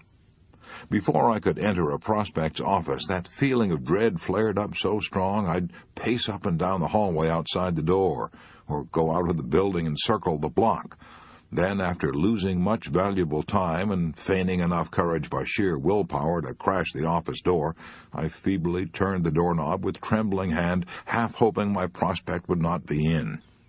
My sales manager threatened to stop my advances if I didn't send in more orders. My wife at home pleaded with me for money to pay the grocery bill for herself and our 3 children. Worry seized me. Day by day I grew more desperate. I didn't know what to do. As I've already said, I'd closed my private law office at home and had given up my clients. Now I was broke. I didn't have the money to pay even my hotel bill. Neither did I have the money to buy a ticket back home, nor did I have the courage to return home a beaten man, even if I had the ticket. Finally, at the miserable end of another bad day, I trudged back to my hotel room. For the last time, I thought. So far as I was concerned, I was thoroughly beaten. Heartbroken, depressed, I didn't know which way to turn. I hardly cared whether I lived or died. I was sorry I had ever been born. I had nothing but a glass of hot milk that night for dinner. Even that was more than I could afford. I understood that night why desperate men raise a hotel window and jump. I might have done it myself if I'd had the courage. I began wondering what was the purpose of life. I didn't know. I couldn't figure it out. Since there was no one else to turn to, I turned to God. I began to pray. I implored the Almighty to give me light and understanding and guidance through the dark, dense wilderness of despair that had closed in about me. I asked God to help me get orders for my books and to give me money to feed my wife and children. After that prayer, I opened my eyes. and saw a Gideon Bible that lay on the dresser in that lonely hotel room. I opened it and read those beautiful, immortal promises of Jesus that must have inspired countless generations of lonely, worried, and beaten men throughout the ages, a talk that Jesus gave to his disciples about how to keep from worrying. Take no thought for your life, what ye shall eat, or what ye shall drink, nor yet for your body, what ye shall put on. Is not the life more than meat, and the body more than raiment? Behold the fowls of the air, for they sow not, neither do they reap, nor gather into barns, yet your heavenly Father feedeth them. Are ye not much better than they? But seek ye first the kingdom of God and his righteousness, and all these things shall be added unto you. As I prayed, and as I read those words, a miracle happened. My nervous tension fell away. My anxieties, fears, and worries were transformed into heart-warming courage and hope and triumphant faith. I was happy, even though I didn't have enough money to pay my hotel bill. I went to bed and slept soundly, free from care, as I had not done for many years. Next morning, I could hardly hold myself back until the offices of my prospects were open. I approached the office door of my first prospect that beautiful, cold, rainy day with a bold and positive stride. I turned the doorknob with a firm and steady grip. As I entered, I made a beeline for my man, energetically, chin up, with appropriate dignity and all smiles, saying, "Good morning, Mr. Smith. I'm John R. Anthony of the All-American Law Book Company." "Oh, yes, yes," he replied, smiling too, as he rose from his chair with outstretched hand. "I'm glad to see you. Have a seat." I made more sales that day than I had made in weeks. That evening I proudly returned to my hotel like a conquering hero. I felt like a new man, and I was a new man, because I had a new and victorious mental attitude. No dinner of hot milk that night, no sir. I had a steak with all the fixins. From that day on, my sales zoomed. I was born anew that desperate night 22 years ago in a little hotel in Amarillo, Texas. My outward situation the next day was the same as it had been through my weeks of failure, but a tremendous thing had happened inside me. I had suddenly become aware of my relationship with God. A mere man alone can easily be defeated, but a man alive with the power of God within him is invincible. I know. I saw it work in my own life. Ask, and it shall be given you. Seek, and ye shall find. Knock, and it shall be opened unto you. When Mrs. L.G. Baird of Highland, Illinois, was faced with stark tragedy, she discovered that she could find peace and tranquility by kneeling down and saying, "O Lord, thy will, not mine, be done." One evening our telephone rang, she writes in a letter that I have before me now. It rang 14 times before I had the courage to pick up the receiver. I knew it must be the hospital, and I was terrified. I feared that our little boy was dying. He had meningitis. He had already been given penicillin, but it made his temperature fluctuate, and the doctors feared that the disease had traveled to his brain and might cause the development of a brain tumor and death. The phone call was just what I feared. The hospital was calling. The doctor wanted us to come immediately. Maybe you can picture the anguish my husband and I went through sitting in the waiting room. Everyone else had his baby, but we sat there with empty arms, wondering if we would ever hold our little fellow again. When we were finally called into the doctor's private office, the expression on his face filled our hearts with terror. His words brought even more terror. He told us that there was only 1 chance in 4 that our baby would live. He said that if we knew another doctor, to please call him in on the case. On the way home, my husband broke down and, doubling up his fist, hit the steering wheel, saying, "Bets, I can't give that little guy up." Have you ever seen a man cry? It isn't a pleasant experience. We stopped the car, and after talking things over, decided to stop in church and pray that if it was God's will to take our baby, we would resign our will to his. I sank in the pew and said with tears rolling down my cheeks, "Not my will, but thine be done." The moment I uttered those words, I felt better. A sense of peace that I hadn't felt for a long time came over me. All the way home I kept repeating, "O God, thy will, not mine, be done." I slept soundly that night for the first time in a week. The doctor called a few days later and said that Bobby had passed the crisis. I thank God for the strong and healthy 4-year-old boy we have today. I know men who regard religion as something for women and children and preachers. They pride themselves on being he-men who can fight their battles alone. How surprised they might be to learn that some of the most famous he-men in the world pray every day. For example, he-man Jack Dempsey told me that he never went to bed without saying his prayers. He told me that he never ate a meal without first thanking God for it. He told me that he prayed every day when he was training for a bout, and that when he was fighting he always prayed just before the bell sounded for each round. Praying, he said, helped me fight with courage and confidence. He-man Connie Mack told me he couldn't go to sleep without saying his prayers. He-man Eddie Rickenbacker told me that he believed his life had been saved by prayer. He prayed every day. He-man Edward R. Stettinius, former high official of General Motors and United States Steel and former Secretary of State, told me that he prayed for wisdom and guidance every morning and night. He-man J. Pierpont Morgan, the greatest financier of his age, often went alone to Trinity Church at the head of Wall Street on Saturday afternoons and knelt in prayer. When He-man Eisenhower flew to England to take supreme command of the British and American forces, he took only one book on the plane with him, the Bible. He-man General Mark Clark told me that he'd read his Bible every day during the war and knelt down in prayer. So did Chiang Kai-shek and General Montgomery, Monty of El Alamein. So did Lord Nelson at Trafalgar.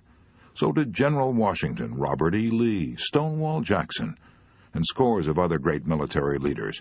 These he-men discovered the truth of William James's statement, "We and God have business with each other, and in opening ourselves to his influence, our deepest destiny is fulfilled." A lot of he-men are discovering that.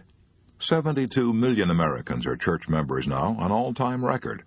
As I said before, even the scientists are turning to religion. Take, for example, Dr. Alexis Carrel, who wrote Man the Unknown, and won the greatest honor that can be bestowed upon any scientist, the Nobel Prize. Dr. Carrel said in a Reader's Digest article, "Prayer is the most powerful form of energy one can generate. It is a force as real as gravity." As a physician, I have seen men, after all other therapy had failed, lifted out of disease and melancholy by the serene effort of prayer. Prayer, like radium, is a source of luminous, self-generating energy. In prayer, human beings seek to augment their finite energy by addressing themselves to the infinite source of all energy. When we pray, we link ourselves with the inexhaustible motive power that spins the universe. We pray that a part of this power be apportioned to our needs. Even in asking, our human deficiencies are filled, and we arise strengthened and repaired. Whenever we address God in fervent prayer, we change both soul and body for the better. It could not happen that any man or woman could pray for a single moment without some good result. Admiral Byrd knew what it meant to link ourselves with the inexhaustible motive power that spins the universe. His ability to do that pulled him through the most trying ordeal of his life. He tells the story in his book, Alone. In 1934, he spent 5 months in a hut buried beneath the ice cap of the Ross Barrier, deep in the Antarctic. He was the only living creature south of latitude 78. Blizzards roared above his shack. The cold plunged down to 82 degrees below zero. He was completely surrounded by unending night. And then he found, to his horror, he was being slowly poisoned by carbon monoxide that escaped from his stove. What could he do? The nearest help was 123 miles away, and could not possibly reach him for several months. He tried to fix his stove and ventilating system, but the fumes still escaped. They often knocked him out cold. He lay on the floor completely unconscious. He couldn't eat. He couldn't sleep. He became so feeble that he could hardly leave his bunk. He frequently feared he wouldn't live until morning. He was convinced he would die in that cabin, and his body would be hidden by perpetual snows. What saved his life? One day, in the depths of his despair, he reached for his diary and tried to set down his philosophy of life. The human race, he wrote, is not alone in the universe. He thought of the stars overhead, of the orderly swing of the constellations and planets, of how the everlasting sun would, in its time, return to lighten even the wastes of the South Polar regions. And then he wrote in his diary, "I am not alone." This realization that he was not alone, not even in a hole in the ice at the end of the earth, was what saved Richard Byrd. "I know it pulled me through," he says, and he goes on to add, "Few men in their lifetime come anywhere near exhausting the resources dwelling within them. There are deep wells of strength that are never used." Richard Byrd learned to tap those wells of strength and use those resources by turning to God. Glenn A. Arnold learned amidst the cornfields of Illinois the same lesson that Admiral Byrd learned in the polar ice cap. Mr. Arnold, an insurance broker in Chillicothe, Illinois, opened his speech on conquering worry like this. 8 years ago, I turned the key in the lock of my front door for what I believed was the last time in my life. Then I climbed in my car and started down for the river. I was a failure," he said. 1 month before, my entire little world had come crashing down on my head. My electrical appliance business had gone on the rocks. In my home, my mother lay at the point of death. My wife was carrying our second child. Doctor's bills were mounting. We'd mortgaged everything we had to start the business, our car and our furniture. I'd even taken out a loan on my insurance policies. Now everything was gone. I couldn't take it any longer, so I climbed into my car and started for the river, determined to end the sorry mess. I drove a few miles out in the country, pulled off the road, and got out and sat on the ground and wept like a child. Then I really started to think. Instead of going around in frightening circles of worry, I tried to think constructively. How bad was my situation? Couldn't it be worse? Was it really hopeless? What could I do to make it better? I decided then and there to take the whole problem to the Lord and ask Him to handle it. I prayed. I prayed hard. I prayed as though my very life depended on it, which, in fact, it did. Then a strange thing happened. As soon as I turned all my problems over to a power greater than myself, I immediately felt a peace of mind that I hadn't known in months. I must have sat there for half an hour, weeping and praying. Then I went home and slept like a child. The next morning, I arose with confidence. I no longer had anything to fear, for I was depending on God for guidance. That morning I walked into a local department store with my head high, and I spoke with confidence as I applied for a job as salesman in the electrical appliance department. I knew I would get the job, and I did. I made good at it until the whole appliance business collapsed due to the war. Then I began selling life insurance, still under the management of my great guide. That was only 5 years ago. Now all of my bills are paid. I have a fine family of 3 bright children, own my own home, have a new car, and own $25,000 in life insurance. As I look back, I'm glad now that I lost everything and became so depressed that I started for the river, because that tragedy taught me to rely on God, and I now have a peace and confidence that I never dreamed were possible. Why does religious faith bring us such peace and calm and fortitude? I'll let William James answer that. He says, "The turbulent billows of the fretful surface leave the deep parts of the ocean undisturbed. And to him who has a hold on vaster and more permanent realities, the hourly vicissitudes of his personal destiny seem relatively insignificant things.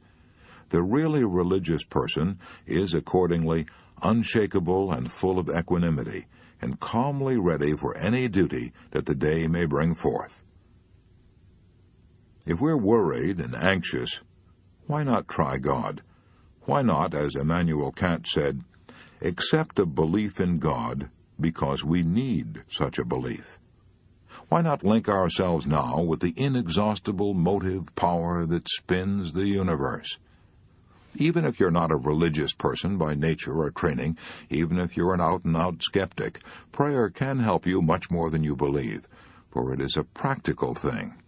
What do I mean, practical? I mean that prayer fulfills these three very basic psychological needs which all people share, whether they believe in God or not. 1. Prayer helps us put into words exactly what is troubling us. We saw in Chapter 4 that it's almost impossible to deal with a problem while it remains vague and nebulous. Praying, in a way, is very much like writing our problems down on paper. If we ask help for a problem, even from God, we must put it into words. 2. Prayer gives us a sense of sharing our burdens, of not being alone. Few of us are so strong that we can bear our heaviest burdens, our most agonizing troubles, all by ourselves. Sometimes our worries are of so intimate a nature that we cannot discuss them, even with our closest relatives or friends. Then prayer is the answer. Any psychiatrist will tell us that when we're pent up and tense and in agony of spirit, it is therapeutically good to tell someone our troubles. When we can't tell anyone else, we can always tell God. 3. Prayer puts into force an active principle of doing. It's a first step toward action. I doubt if anyone can pray for some fulfillment day after day without benefiting from it. In other words, without taking some steps to bring it to pass. The world-famous scientist, Dr. Alexis Carrel, said, "Prayer is the most powerful form of energy one can generate, so why not make use of it? Call it God or Allah or Spirit, why quarrel with the definitions as long as the mysterious powers of nature take us in hand? Why not close this book right now, shut the door, kneel down, and unburden your heart? If you've lost your faith, beseech Almighty God to renew it, and repeat this beautiful prayer written by St. Francis of Assisi 700 years ago. Lord, make me an instrument of thy peace. Where there is hatred, let me sow love. Where there is injury, pardon. Where there is doubt, faith. Where there is despair, hope. Where there is darkness, light. Where there is sadness, joy. O divine Master, grant that I may not so much seek to be consoled as to console, to be understood as to understand, to be loved as to love, for it is in giving that we receive, it is in pardoning that we are pardoned, and it is in dying that we are born to eternal life."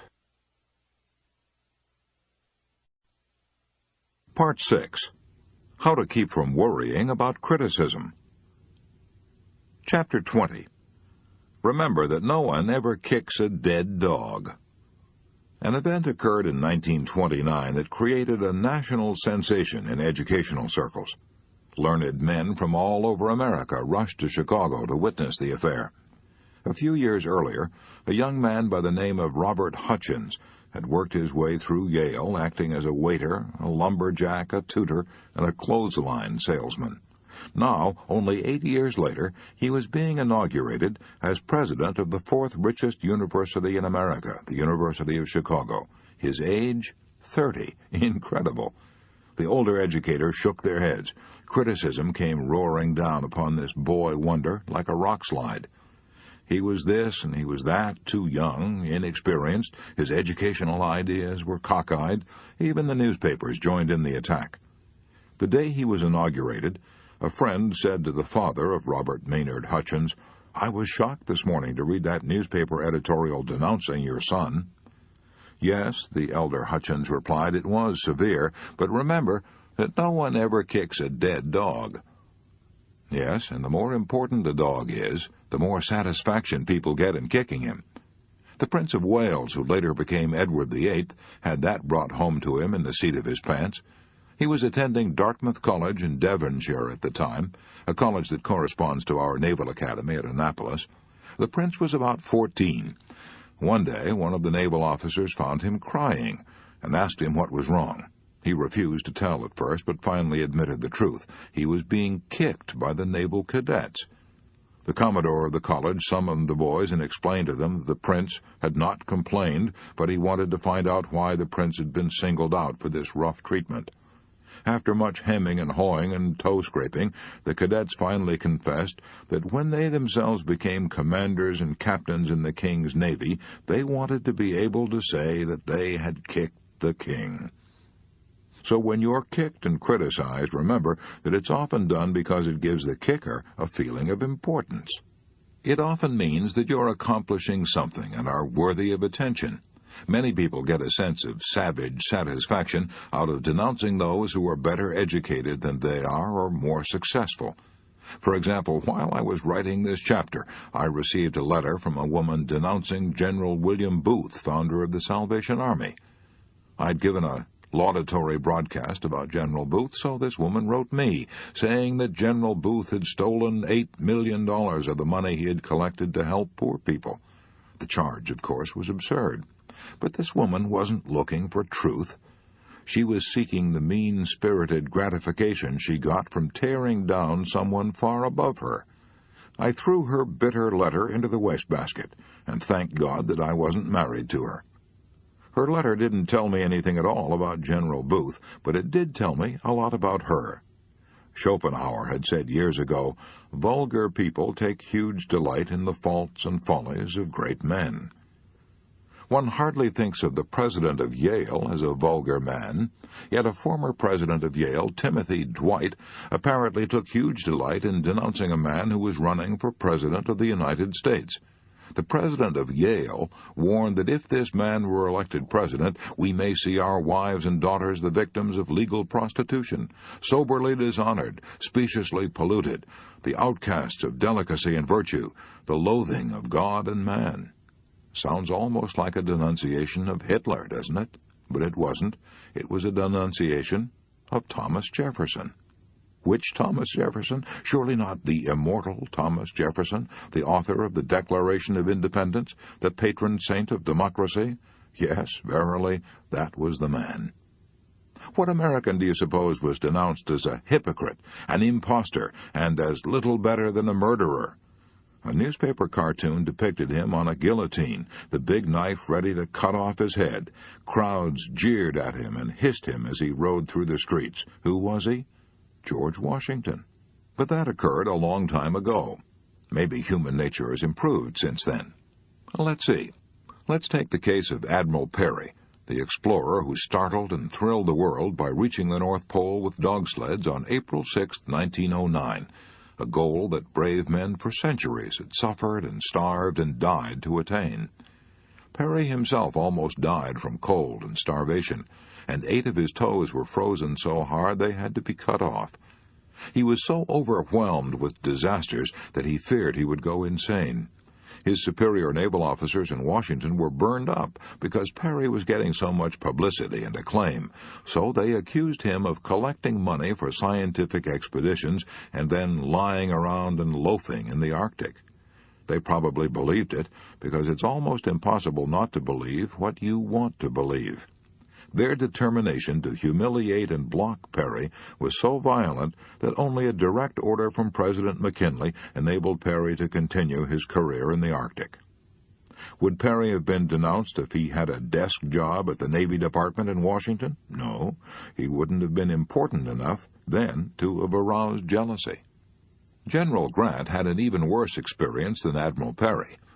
In 1862, General Grant won the first great decisive victory that the North had enjoyed, a victory that was achieved in one afternoon, a victory that made Grant a national idol overnight, a victory that had tremendous repercussions even in far-off Europe, a victory that set church bells ringing and bonfires blazing from Maine to the banks of the Mississippi. Yet within 6 weeks after achieving that great victory, Grant, hero of the North, was arrested, and his army was taken from him. He wept in despair. Why was General U.S. Grant arrested at the flood tide of his victory? Largely because he had aroused the jealousy and envy of his arrogant superiors. If we are tempted to be worried about unjust criticism, here is Rule 1. Remember that unjust criticism is often a disguised compliment. Remember that no one ever kicks a dead dog. Chapter 21. Do this, and criticism can't hurt you. I once interviewed Major General Smedley Butler, old Gimlet Eye, old Hell Devil Butler, remember him? One of the most colorful, swashbuckling generals who ever commanded the United States Marines. He told me that when he was young, he was desperately eager to be popular, wanted to make a good impression on everyone. In those days, the slightest criticism smarted and stung, but he confessed that 30 years in the Marines had toughened his hide. "I have been berated and insulted," he said, "and denounced as a yellow dog, a snake, and a skunk. I have been cursed by the experts. I have been called every possible combination of unprintable cuss words in the English language. Bother me? When I hear somebody cussing me now, I never turn my head to see who's talking." Maybe old Gimlet Eye Butler was too indifferent to criticism, but one thing is sure. Most of us take the little jibes and javelins that are hurled at us far too seriously. I remember the time years ago when a reporter from the New York Sun attended a demonstration meeting of my adult education classes and lampooned me and my work. Was I burned up? I took it as a personal insult. I telephoned Gil Hodges, the chairman of the executive committee of the Sun, and practically demanded that he print an article stating the facts instead of ridicule. I was determined to make the punishment fit the crime. I'm ashamed now of the way I acted. I realize now that half the people who bought the paper never saw that article. Half of those who read it regarded it as a source of innocent merriment. Half of those who gloated over it forgot all about it in a few weeks. I realize now that people are not thinking about you and me or caring what is said about us. They're thinking about themselves, before breakfast, after breakfast, and right on until 10 minutes past midnight. They would be 1,000 times more concerned about a slight headache of their own than they would about the news of your death or mine. Even if you and I are lied about, ridiculed, double-crossed, knifed in the back, and sold down the river by 1 out of every 6 of our most intimate friends, let's not indulge in an orgy of self-pity. Instead, let's remind ourselves that that's precisely what happened to Jesus. One of his 12 most intimate friends turned traitor for a bribe that would amount in our modern money to about $19. Another of his 12 most intimate friends openly deserted Jesus the moment he got into trouble, and declared 3 times that he didn't even know Jesus, and he swore as he said it, 1 out of 6. That's what happened to Jesus. Why should you and I expect a better score? I discovered years ago that although I couldn't keep people from criticizing me unjustly, I could do something infinitely more important. I could determine whether I would let the unjust condemnation disturb me. Let's be clear about this. I'm not advocating ignoring all criticism, far from it. I'm talking about ignoring only unjust criticism. I once asked Eleanor Roosevelt how she handled unjust criticism, and Allah knows she had a lot of it. She probably had more ardent friends and more violent enemies than any other woman who ever lived in the White House. She told me that as a young girl she was almost morbidly shy, afraid of what people might say. She was so afraid of criticism that one day she asked her aunt, Theodore Roosevelt's sister, for advice. She said, "Auntie Bye, I want to do so-and-so, but I'm afraid of being criticized." Teddy Roosevelt's sister looked her in the eye and said, "Never be bothered by what people say, as long as you know in your heart you are right." Eleanor Roosevelt told me that bit of advice proved to be her rock of Gibraltar years later when she was in the White House. She told me that the only way we can avoid all criticism is to be like a Dresden china figure and stay on a shelf. Do what you feel in your heart to be right, for you'll be criticized anyway. You'll be damned if you do and damned if you don't. That is her advice. When the late Matthew C. Brush was president of the American International Corporation, I asked him if he was ever sensitive to criticism, and he replied, "Yes, I was very sensitive to it in my early days. I was eager then to have all the employees in the organization think I was perfect. If they didn't, it worried me. I would try to please first one person who had been sounding off against me, but the very thing I did to patch it up with him would make someone else mad. Then when I tried to fix it up with this person, I would stir up a couple of other bumblebees. I finally discovered that the more I tried to pacify and to smooth over injured feelings in order to escape personal criticism, the more certain I was to increase my enemies. So finally I said to myself, if you get your head above the crowd, you're going to be criticized, so get used to the idea. That helped me tremendously. From that time on, I made it a rule to do the very best I could, and then put up my old umbrella and let the rain of criticism drain off me instead of run down my neck. Deems Taylor went a bit further. He let the rain of criticism run down his neck and had a good laugh over it, in public. He was giving his comments during the intermission of the Sunday afternoon radio concerts of the New York Philharmonic Symphony Orchestra. One woman wrote him a letter calling him a liar, a traitor, a snake, and a moron. Mr. Taylor says in his book, Of Men and Music, I have a suspicion that she didn't care for that talk. On the following week's broadcast, Mr. Taylor read this letter over the radio to millions of listeners, and received another letter from the same lady a few days later, expressing her unaltered opinion, says Mr. Taylor, that I was still a liar, a traitor, a snake, and a moron. We can't keep from admiring a man who takes criticism like that. We admire his serenity, his unshaken poise, and his sense of humor. When Charles Schwab was addressing the student body at Princeton, he confessed that one of the most important lessons he ever learned was taught to him by an old German who worked in Schwab's steel mill. This old German got involved in a hot wartime argument with the other steel workers, and they tossed him into the river. When he came into my office, Mr. Schwab said, covered with mud and water, I asked him what he had said to the men who had thrown him in the river, and he replied, I just laughed. Mr. Schwab declared that he had adopted that old German's words as his motto, just laugh. That motto is especially good when you're the victim of unjust criticism. You can answer the man who answers you back, but what can you say to the man who just laughs? Lincoln might have broken under the strain of the Civil War if he hadn't learned the folly of trying to answer all the vitriolic condemnation hurled at him. His description of how he handled his critics has become a literary gem, a classic. General MacArthur had a copy of it hanging above his headquarters desk during the war, and Winston Churchill had a framed copy of it on the walls of his study at Chartwell. It goes like this. If I were to try to read, much less to answer all the attacks made on me, this shop might as well be closed for any other business. I do the very best I know how, the very best I can, and I mean to keep on doing so until the end.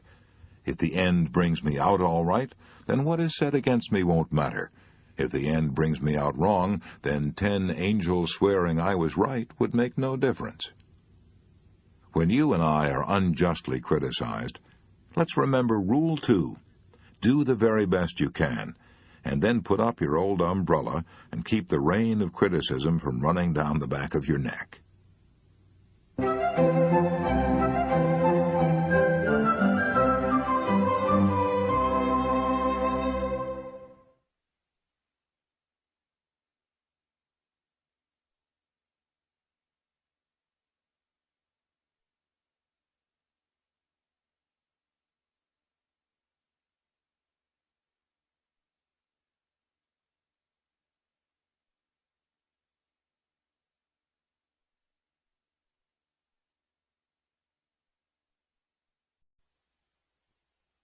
Chapter 22. Fool Things I Have Done. I have a folder in my private filing cabinet marked FTD, short for Fool Things I've Done. I put in that folder written records of the fool things I've been guilty of. I sometimes dictate these memos to my secretary, but sometimes they're so personal, so stupid, that I'm ashamed to dictate them, so I write them out in longhand.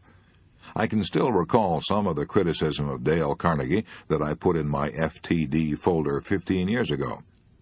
If I'd been utterly honest with myself, I would now have a filing cabinet bursting out at the seams with these FTD memos. I can truthfully repeat what King Saul said 30 centuries ago. I have played the fool and have erred exceedingly. When I get out my FTD folders and reread the criticisms I have written of myself, they help me deal with the toughest problem I shall ever face, the management of Dale Carnegie. I used to blame my troubles on other people, but as I've grown older and wiser, I hope, I've realized that I myself, in the last analysis, am to blame for almost all my misfortunes. Lots of people have discovered that as they grow older. "No one but myself," said Napoleon at St. Helena. "No one but myself can be blamed for my fall. I have been my own greatest enemy, the cause of my own disastrous fate." Let me tell you about a man I knew who was an artist when it came to self-appraisal and self-management. His name was H.P. Howell. When the news of his sudden death in the drugstore of the Hotel Ambassador in New York was flashed across the nation on July 31, 1944, Wall Street was shocked, for he was the leader in American finance, chairman of the board of the Commercial National Bank and Trust Company, and a director of several large corporations. He grew up with little formal education, started out in life clerking in a country store, and later became credit manager for U.S. Steel, and was on his way to position and power. "For years I have kept an engagement book showing all the appointments I have during the day," Mr. Howell told me when I asked him to explain the reasons for his success. "My family never makes any plans for me on Saturday night, for the family knows that I devote a part of each Saturday evening to self-examination and a review and appraisal of my work during the week. After dinner, I go off by myself, open my engagement book, and think over all the interviews, discussions, and meetings that have taken place since Monday morning. I ask myself, what mistakes did I make that time? What did I do that was right? And in what way could I have improved my performance? What lesson can I learn from that experience? I sometimes find that this weekly review makes me very unhappy. Sometimes I'm astonished by my own blunders. Of course, as the years have gone by, these blunders have become less frequent. This system of self-analysis, continued year after year, has done more for me than any other thing I have ever attempted." Maybe H.P. Howell borrowed his idea from Ben Franklin. Only Franklin didn't wait until Saturday night. He gave himself a severe going-over every night. He discovered that he had 13 serious faults. Here are 3 of them: wasting time, stewing around over trifles, arguing and contradicting people. Wise old Ben Franklin realized that unless he eliminated these handicaps, he wasn't going to get very far. So he battled one of his shortcomings every day for a week and kept a record of who had won each day's slugging match. The next week, he would pick out another bad habit, put on the gloves, and when the bell rang, he would come out of his corner fighting. Franklin kept up this battle with his faults every week for more than 2 years. No wonder he became one of the best-loved and most influential men this nation ever produced. Elbert Hubbard said, "Every man is a damn fool for at least 5 minutes a day. Wisdom consists in not exceeding that limit." The small man flies into a rage over the slightest criticism, but the wise man is eager to learn from those who have censured him and reproved him and disputed the passage with him. Walt Whitman put it this way: "Have you learned only of those who admired you and were tender with you and stood aside for you? Have you not learned great lessons from those who rejected you and braced themselves against you or disputed the passage with you?" Instead of waiting for our enemies to criticize us or our work, let's beat them to it. Let's be our own most severe critic. Let's find and remedy all our weaknesses before our enemies get a chance to say a word. That is what Charles Darwin did. In fact, he spent 15 years criticizing, well, the story goes like this. When Darwin completed the manuscript of his immortal book, The Origin of Species, he realized that the publication of his revolutionary concept of creation would rock the intellectual and religious worlds. So he became his own critic and spent another 15 years checking his data, challenging his reasoning, criticizing his conclusions. Suppose someone denounced you as a mad fool. What would you do? Get angry? Indignant? Here's what Lincoln did. Edward M. Stanton, Lincoln's Secretary of War, once called Lincoln a damned fool. Stanton was indignant because Lincoln had been meddling in Stanton's affairs. In order to please a selfish politician, Lincoln had signed an order transferring certain regiments. Stanton not only refused to carry out Lincoln's orders, but swore that Lincoln was a damn fool for ever signing such orders. What happened? When Lincoln was told what Stanton had said, Lincoln calmly replied, "If Stanton said I am a damned fool, then I must be, for he is nearly always right. I'll just step over and see for myself." Lincoln did go to see Stanton. Stanton convinced him that the order was wrong, and Lincoln withdrew it. Lincoln welcomed criticism when he knew it was sincere, founded on knowledge, and given in a spirit of helpfulness. You and I ought to welcome that kind of criticism, too, for we can't even hope to be right more than 3 times out of 4. At least, that was all Theodore Roosevelt said he could hope for when he was in the White House. Einstein, the most profound thinker of our day, confessed that his conclusions were wrong 99% of the time. "The opinions of our enemies," said La Rochefoucauld, "come nearer to the truth about us than do our own opinions." I know that statement may be true many times, yet when anyone starts to criticize me, if I do not watch myself, I instantly and automatically leap to the defensive, even before I have the slightest idea of what my critic is going to say. I'm disgusted with myself every time I do it. We all tend to resent criticism and lap up praise, regardless of whether either the criticisms or the praise is justified. We are not creatures of logic. We're creatures of emotions. Our logic is like a birch-bark canoe tossed about on a deep, dark, stormy sea of emotion. If we hear that someone has spoken ill of us, let's not try to defend ourselves. Every fool does that. Let's be original and humble and brilliant. Let's confound our critic and win applause for ourselves by saying, "If my critic had known about all my other faults, he would have criticized me much more severely than he did." In previous chapters, I've talked about what to do when you're unjustly criticized. But here's another idea. When your anger is rising because you feel you've been unjustly condemned, why not stop and say, "Just a minute, I am far from perfect. If Einstein admits he is wrong 99% of the time, maybe I'm wrong at least 80% of the time. Maybe I deserve this criticism. If I do, I ought to be thankful for it and try to profit by it." Charles Luckman, a former president of the Pepsodent Company, spent $1 million a year putting Bob Hope on the air. He didn't look at the letters praising the program, but he insisted on seeing the critical letters. He knew he might learn something from them. The Ford Company was so eager to find out what was wrong with its management and operations that it polled the employees and invited them to criticize the company. I know a former soap salesman who used to even ask for criticism. When he first started out selling soap for Colgate, orders came slowly. He worried about losing his job. Since he knew there was nothing wrong with the soap or the price, he figured that the trouble must be himself. When he failed to make a sale, he would often walk around the block trying to figure out what was wrong. Had he been too vague? Did he lack enthusiasm? Sometimes he would go back to the merchant and say, "I haven't come back here to try to sell you any soap. I've come back to get your advice and your criticism. Won't you please tell me what I did that was wrong when I tried to sell you soap a few minutes ago?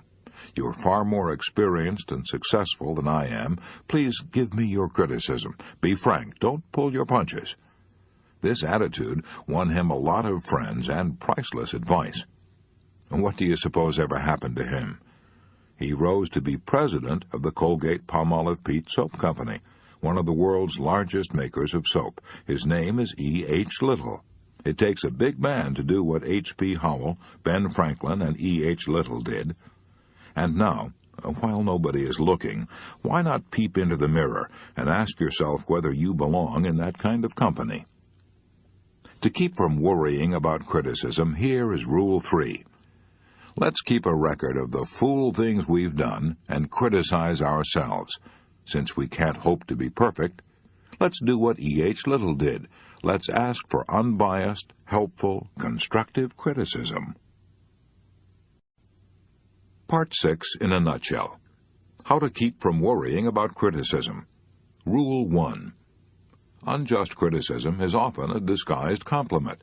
It often means that you have aroused jealousy and envy. Remember that no one ever kicks a dead dog. Rule 2. Do the very best you can, and then put up your old umbrella and keep the rain of criticism from running down the back of your neck. Rule 3. Let's keep a record of the fool things we've done and criticize ourselves. Since we can't hope to be perfect, let's do what E.H. Little did. Let's ask for unbiased, helpful, constructive criticism.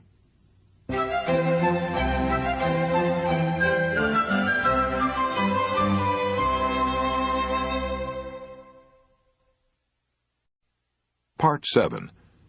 6 ways to prevent fatigue and worry, and keep your energy and spirits high. Chapter 23. How to add 1 hour a day to your waking life.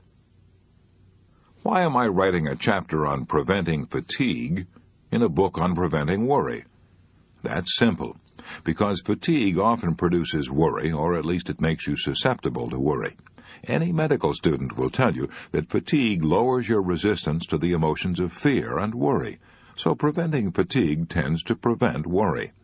And did I say tends to prevent worry? This is putting it mildly. Dr. Edmund Jacobson goes much further. Dr. Jacobson has written 2 books on relaxation, Progressive Relaxation and You Must Relax. And as director of the University of Chicago Laboratory for Clinical Physiology, he spent years conducting investigations in using relaxation as a method in medical practice. He declares that any nervous or emotional state fails to exist in the presence of complete relaxation. That's another way of saying you cannot continue to worry if you relax. The first rule is rest often. Rest before you get tired. And why is that so important? Because fatigue accumulates with astonishing rapidity. The United States Army has discovered, by repeated tests, that even young men toughened by years of Army training, can march better, can hold up longer, if they throw down their packs and rest 10 minutes out of every hour. So the Army forces them to do just that. Your heart is just as smart as the U.S. Army. Your heart pumps enough blood through your body every day to fill a railway tank car. It exerts enough energy every 24 hours to shovel 20 tons of coal onto a platform 3 feet high. It does this incredible amount of work for 50, 70, maybe 90 years. How can it stand it? Dr. Walter B. Cannon of the Harvard Medical School explained it. He said, most people have the idea that the heart is working all the time. As a matter of fact, there's a definite rest period after each contraction. When beating at a moderate rate of 70 pulses per minute, the heart is actually working only 9 hours out of the 24. In the aggregate, its rest periods total a full 15 hours per day. During World War II, Winston Churchill, in his late 60s and early 70s, was able to work 16 hours a day, year after year, directing the war efforts of the British Empire, a phenomenal record. His secret? He worked in bed each morning until 11 o'clock, reading reports, dictating orders, making telephone calls, and holding important conferences. After lunch, he went to bed again and slept for an hour. In the evening, he went to bed once more and slept for 2 hours before having dinner at 8. He didn't cure fatigue. He didn't have to cure it. He prevented it. Because he rested frequently, he was able to work on, fresh and fit, until long past midnight. The original John D. Rockefeller made 2 extraordinary records. He accumulated the greatest fortune the world had ever seen up to that time, and he also lived to be 98. How did he do it? The chief reason, of course, was because he had inherited a tendency to live long. Another reason was his habit of taking a half-hour nap in his office every noon. He would lie down on his office couch, and not even the President of the United States could get John D. on the phone while he was having his snooze. In his excellent book, Why Be Tired, Daniel W. Joslin observed, "Rest is not a matter of doing absolutely nothing. Rest is repair." There is so much repair power in a short period of rest that even a 5-minute nap will help to forestall fatigue. Connie Mack, the grand old man of baseball, told me that if he didn't take an afternoon nap before a game, he was all tuckered out at around the 5th inning. But if he did go to sleep, if for only 5 minutes, he could last throughout an entire doubleheader without feeling tired. When I asked Eleanor Roosevelt how she was able to carry such an exhausting schedule during the 12 years she was in the White House, she said that before meeting a crowd or making a speech, she would often sit in a chair or davenport, close her eyes, and relax for 20 minutes. I once interviewed Gene Autry in his dressing room at Madison Square Garden, where he was the star attraction at the World's Championship Rodeo. I noticed an army cot in his dressing room. "I lie down there every afternoon," Gene Autry said, "and get an hour's nap between performances. When I'm making pictures in Hollywood," he continued, "I often relax in a big easy chair and get 2 or 3 10-minute naps a day. They buck me up tremendously." Edison attributed his enormous energy and endurance to his habit of sleeping whenever he wanted to. I interviewed Henry Ford shortly before his 80th birthday. I was surprised to see how fresh and fine he looked. I asked him the secret. He said, "I never stand up when I can sit down, and I never sit down when I can lie down." Horace Mann, the father of modern education, did the same thing as he grew older. When he was president of Antioch College, he used to stretch out on a couch while interviewing students. I persuaded a motion picture director in Hollywood to try a similar technique. He confessed that it worked miracles. I refer to Jack Chertok, who was one of Hollywood's top directors. When he came to see me several years ago, he was then head of the short feature department of MGM. Worn out and exhausted, he had tried everything, tonics, vitamins, medicine. Nothing helped much. I suggested that he take a vacation a day. How? By stretching out in his office and relaxing while holding conferences with his staff writers. When I saw him again 2 years later, he said, "A miracle has happened. That's what my own physicians call it. I used to sit up in my chair, tense and taut, while discussing ideas for our short features. Now I stretch out on the office couch during these conferences. I feel better than I've felt in 20 years. Work 2 hours a day longer, yet I rarely get tired." How does all this apply to you? If you're a stenographer, you can't take naps in the office, as Edison did, and as Sam Goldwyn did, and if you're an accountant, you can't stretch out on the couch while discussing a financial statement with the boss. But if you live in a small city and go home for lunch, you may be able to take a 10-minute nap after lunch. That is what General George C. Marshall used to do. He felt he was so busy directing the U.S. Army in wartime that he had to rest at noon. If you're over 50 and feel you're too rushed to do it, then buy immediately all the life insurance you can get. Funerals come high, and suddenly these days, and your spouse may want to take your insurance money and marry a younger person. If you can't take a nap at noon, you can at least try to lie down for an hour before the evening meal. It is cheaper than a cocktail, and over a long stretch it is 5,467 times more effective.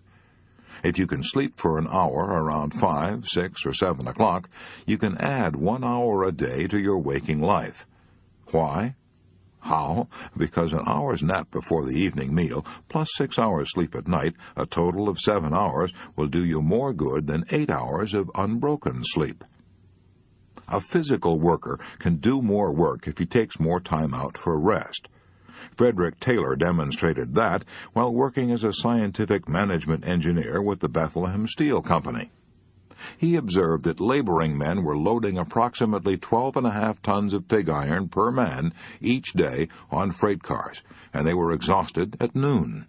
He made a scientific study of all the fatigue factors involved, and declared that these men should be loading not 12.5 tons of pig iron per day, but 47 tons per day. He figured that they ought to do almost 4 times as much as they were doing and not be exhausted. But prove it. Taylor selected a Mr. Schmidt, who was required to work by the stopwatch. Schmidt was told by the man who stood over him with a watch, "Now pick up a pig and walk. Now sit down and rest. Now walk. Now rest." And what happened? Schmidt carried 47 tons of pig iron each day, while the other men carried only 12.5 tons per man. and he practically never failed to work at this pace during the 3 years that Frederick Taylor was at Bethlehem. Schmidt was able to do this because he rested before he got tired. He worked approximately 26 minutes before he got tired. He worked approximately 26 minutes out of the hour and rested 34 minutes. He rested more than he worked, yet he did almost 4 times as much work as the others. Is this mere hearsay? No, you can read the record yourself on pages 41 through 62 of Principles of Scientific Management by Frederick Winslow Taylor. And let me repeat. Do what the Army does. Take frequent rests. Do what your heart does. Rest before you get tired, and you will add 1 hour a day to your waking life. Chapter 24. What makes you tired, and what you can do about it. Here's an astounding and significant fact. Mental work alone can't make you tired. Sounds absurd, but a few years ago, scientists tried to find out how long the human brain could labor without reaching a diminished capacity for work, the scientific definition of fatigue. To the amazement of these scientists, they discovered that blood passing through the brain when it's active shows no fatigue at all. If you took blood from the veins of a day laborer while he was working, you would find it full of fatigue toxins and fatigue products. But if you took a drop of blood from the brain of an Albert Einstein, it would show no fatigue toxins whatever at the end of the day. So far as the brain is concerned, it can work as well and as swiftly at the end of 8 or even 12 hours of effort as at the beginning. The brain is utterly tireless. So what makes you tired? Psychiatrists declare that most of our fatigue derives from our mental and emotional attitudes. One of England's most distinguished psychiatrists, A.J. Hadfield, says in his book, The Psychology of Power, the greater part of the fatigue from which we suffer is of mental origin. In fact, exhaustion of purely physical origin is rare. One of America's most distinguished psychiatrists, Dr. A.A. Brill, goes even further. He declares 100% of the fatigue of the sedentary worker in good health is due to psychological factors, by which we mean emotional factors. What kinds of emotional factors tire the sedentary or sitting worker? Joy? Commitment? No, never. Boredom, resentment, the feeling of not being appreciated, a feeling of futility, hurry, anxiety, worry. Those are the emotional factors that exhaust the sitting worker, make him susceptible to colds, reduce his output, and send him home with a nervous headache. Yes, we get tired because our emotions produce nervous tensions in the body. The Metropolitan Life Insurance Company pointed that out in a leaflet on fatigue. Hard work by itself, says this great life insurance company, seldom causes fatigue which cannot be cured by a good sleep or rest. Worry, tenseness, and emotional upsets are 3 of the biggest causes of fatigue. Often they're to blame when physical or mental work seems to be the cause. Remember that a tense muscle is a working muscle. Ease up. Save energy for important duties. Stop now, right where you are, and give yourself a checkup. As you read these lines, are you scowling at the book? Are you sitting relaxed in your chair, or are you hunching up your shoulders? Are the muscles of your face tense? Unless your entire body is as limp and relaxed as an old rag doll, you are at this very moment producing nervous tensions and muscular tensions.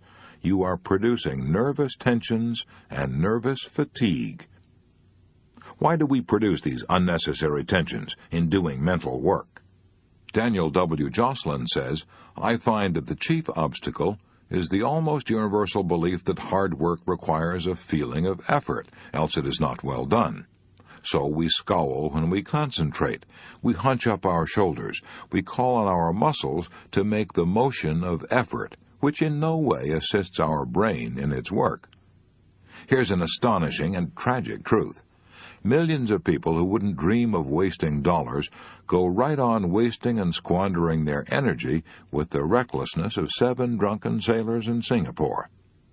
What is the answer to this nervous fatigue? Relax, relax, relax. Learn to relax while you're doing your work. Easy? No, you'll probably have to reverse the habits of a lifetime. But it is worth the effort, for it may revolutionize your life. William James said in his essay, The Gospel of Relaxation, "The American overtension and jerkiness and breathlessness and intensity and agony of expression are bad habits, nothing more or less. Tension is a habit. Relaxing is a habit, and bad habits can be broken, good habits formed." How do you relax? Do you start with your mind, or do you start with your nerves? You don't start with either. You always begin to relax with your muscles. Let's give it a try. To show how it's done, suppose we start with your eyes. Read this paragraph through, and when you've reached the end, lean back, close your eyes, and say to your eyes silently, "Let go, let go. Stop straining, stop frowning. Let go, let go." Repeat this over and over, very slowly, for a minute. Didn't you notice that after a few seconds the muscles of the eyes began to obey? Didn't you feel as though some hand had wiped away the tension?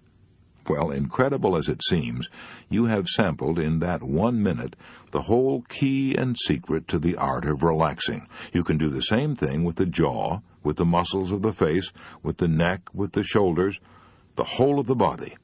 But the most important organ of all is the eye. Dr. Edmund Jacobson of the University of Chicago has gone so far as to say that if you can completely relax the muscles of your eyes, you can forget all your troubles. The reason the eyes are so important in relieving nervous tension is that they burn up 1/4 of all the nervous energies consumed by the body. That is also why so many people with perfectly sound vision suffer from eye strain. They are tensing the eyes. Vicki Baum, the famous novelist, said that when she was a child, she met an old man who taught her one of the most important lessons she ever learned. She had fallen down and cut her knees and hurt her wrist. The old man picked her up. He had once been a circus clown, and as he brushed her off, he said, "The reason you injured yourself was because you don't know how to relax. You have to pretend you are as limp as a sock, an old crumpled sock. Come, I'll show you how to do it." That old man taught Vicki Baum and the other children how to fall, how to do flip-flops, and how to turn somersaults. And he always insisted, think of yourself as an old crumpled sock, then you've got to relax. You can relax in odd moments almost anywhere you are. Only don't make an effort to relax. Relaxation is the absence of all tension and effort. Think ease and relaxation. Begin by thinking relaxation of the muscles of your eyes and your face, saying over and over, let go, let go, let go, and relax. Feel the energy flowing out of your facial muscles to the center of your body. Think of yourself as free from tension as a baby. That is what Galli-Curci, the great soprano, used to do. Helen Jepson told me that she used to see Galli-Curci before a performance, sitting in a chair with all her muscles relaxed and her lower jaw so limp it actually sagged. An excellent practice. It kept her from becoming too nervous before her stage entrance. It prevented fatigue. Here are 4 suggestions that will help you learn to relax. 1. Relax in odd moments. Let your body go limp like an old sock. I keep an old maroon-colored sock on my desk as I work. Keep it there as a reminder of how limp I ought to be. If you haven't got a sock, a cat will do. Did you ever pick up a kitten sleeping in the sunshine? If so, both ends sagged like a wet newspaper. Even the yogis in India say that if you want to master the art of relaxation, study the cat. I never saw a tired cat, a cat with a nervous breakdown, or a cat suffering from insomnia, worry, or stomach ulcers. You will probably avoid these disasters if you learn to relax as the cat does. 2. Work as much as possible in a comfortable position. Remember that tensions in the body produce aching shoulders and nervous fatigue. 3. Check yourself 4 or 5 times a day and say to yourself, am I making my work harder than it actually is? Am I using muscles that have nothing to do with the work I'm doing? This will help you form the habit of relaxing.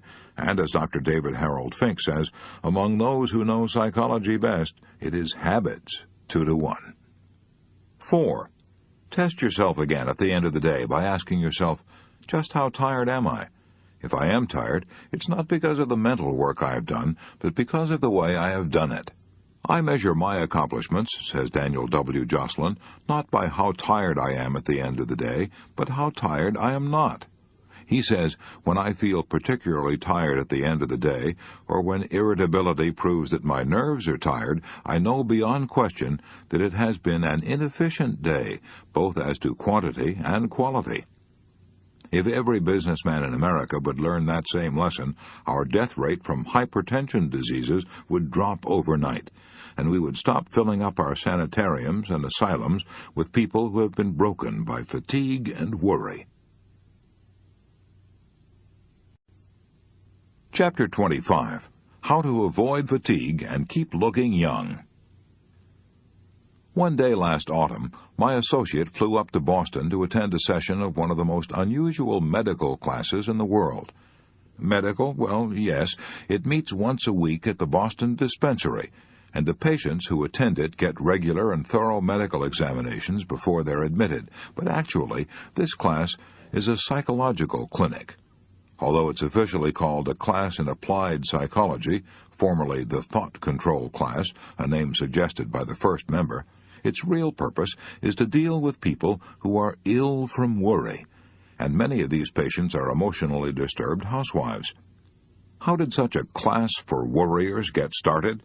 Well, in 1930, Dr. Joseph H. Pratt, who, by the way, had been a pupil of Sir William Osler, observed that many of the outpatients who came to the Boston Dispensary apparently had nothing wrong with them physically, yet they had practically all the symptoms that flesh is heir to. One woman's hands were so crippled with arthritis that she'd lost all use of them. Another was in agony with all the excruciating symptoms of cancer of the stomach. Others had backaches, headaches, were chronically tired, or had vague aches and pains. They actually felt these pains. But the most exhaustive medical examination showed that nothing whatever was wrong with these people, in the physical sense.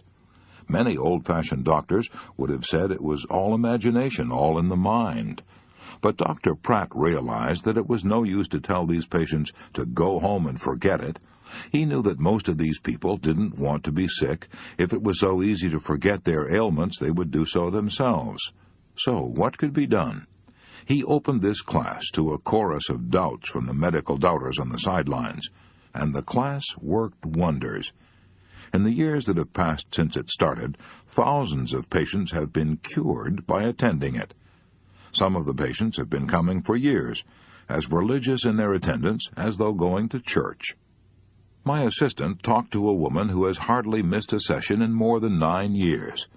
She said that when she first went to the clinic, she was thoroughly convinced she had a floating kidney and some kind of heart ailment. She was so worried and tense that she occasionally lost her eyesight and had spells of blindness. Yet today she's confident and cheerful and in excellent health. She looked only about 40, yet she held one of her grandchildren asleep in her lap. I used to worry so much about my family troubles, she said, that I wished I could die.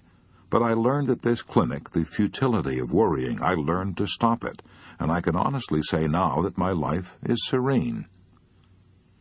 Dr. Rose Hilferding, the medical advisor of the class, said that she thought one of the best remedies for lightening worry is talking your troubles over with someone you trust. We call it catharsis, she said. When our patients come here, they can talk their troubles over at length until they get them off their minds. Brooding over worries alone and keeping them to oneself causes great nervous tension. We all have to share our troubles. We have to share worry. We have to feel there is someone in the world who is willing to listen and able to understand. My assistant witnessed the great relief that came to one woman from talking out her worries. She had domestic worries, and when she first began to talk, she was like a wound-up spring. Then, gradually, as she kept on talking, she began to calm down. At the end of the interview, she was actually smiling. Had the problem been solved? No, it wasn't that easy. What caused the change was talking to someone, getting a little advice and a little human sympathy. What had really worked the change was the tremendous healing value that lies in words. Psychoanalysis is based to some extent on this healing power of words. Ever since the days of Freud, analysts have known that a patient could find relief from his inner anxieties if he could talk, just talk. Why is this so? Maybe because by talking we gain a little better insight into our troubles, get a better perspective. No one knows the whole answer, but all of us know that spitting it out or getting it off our chests brings almost instant relief. So the next time we have an emotional problem, why don't we look around for someone to talk to? I don't mean, of course, to go around making pests of ourselves by whining and complaining to everyone in sight. Let's decide on someone we can trust and make an appointment. Maybe a relative, a doctor, a lawyer, a minister or priest. Then say to that person, "I want your advice. I have a problem and I wish you would listen while I put it in words. You may be able to advise me. You may see angles to this thing that I can't see myself. But even if you can't, you'll help me tremendously if you will just sit and listen while I talk it out." Talking things out, then, is one of the principal therapies used at the Boston Dispensary class. But here are some other ideas we picked up at the class, things you can do in your home. 1. Keep a notebook or scrapbook for inspirational reading. Into this book you can paste all the poems or short prayers or quotations which appeal to you personally and give you a lift. Then, when a rainy afternoon sends your spirits plunging down, perhaps you can find a recipe in this book for dispelling the gloom. Many patients kept such notebooks for years. They said it was a spiritual shot in the arm. 2. Don't dwell too long on the shortcomings of others. One woman at the class who found herself developing into a scolding, nagging, and haggard-faced wife was brought up short with the question, "What would you do if your husband died?"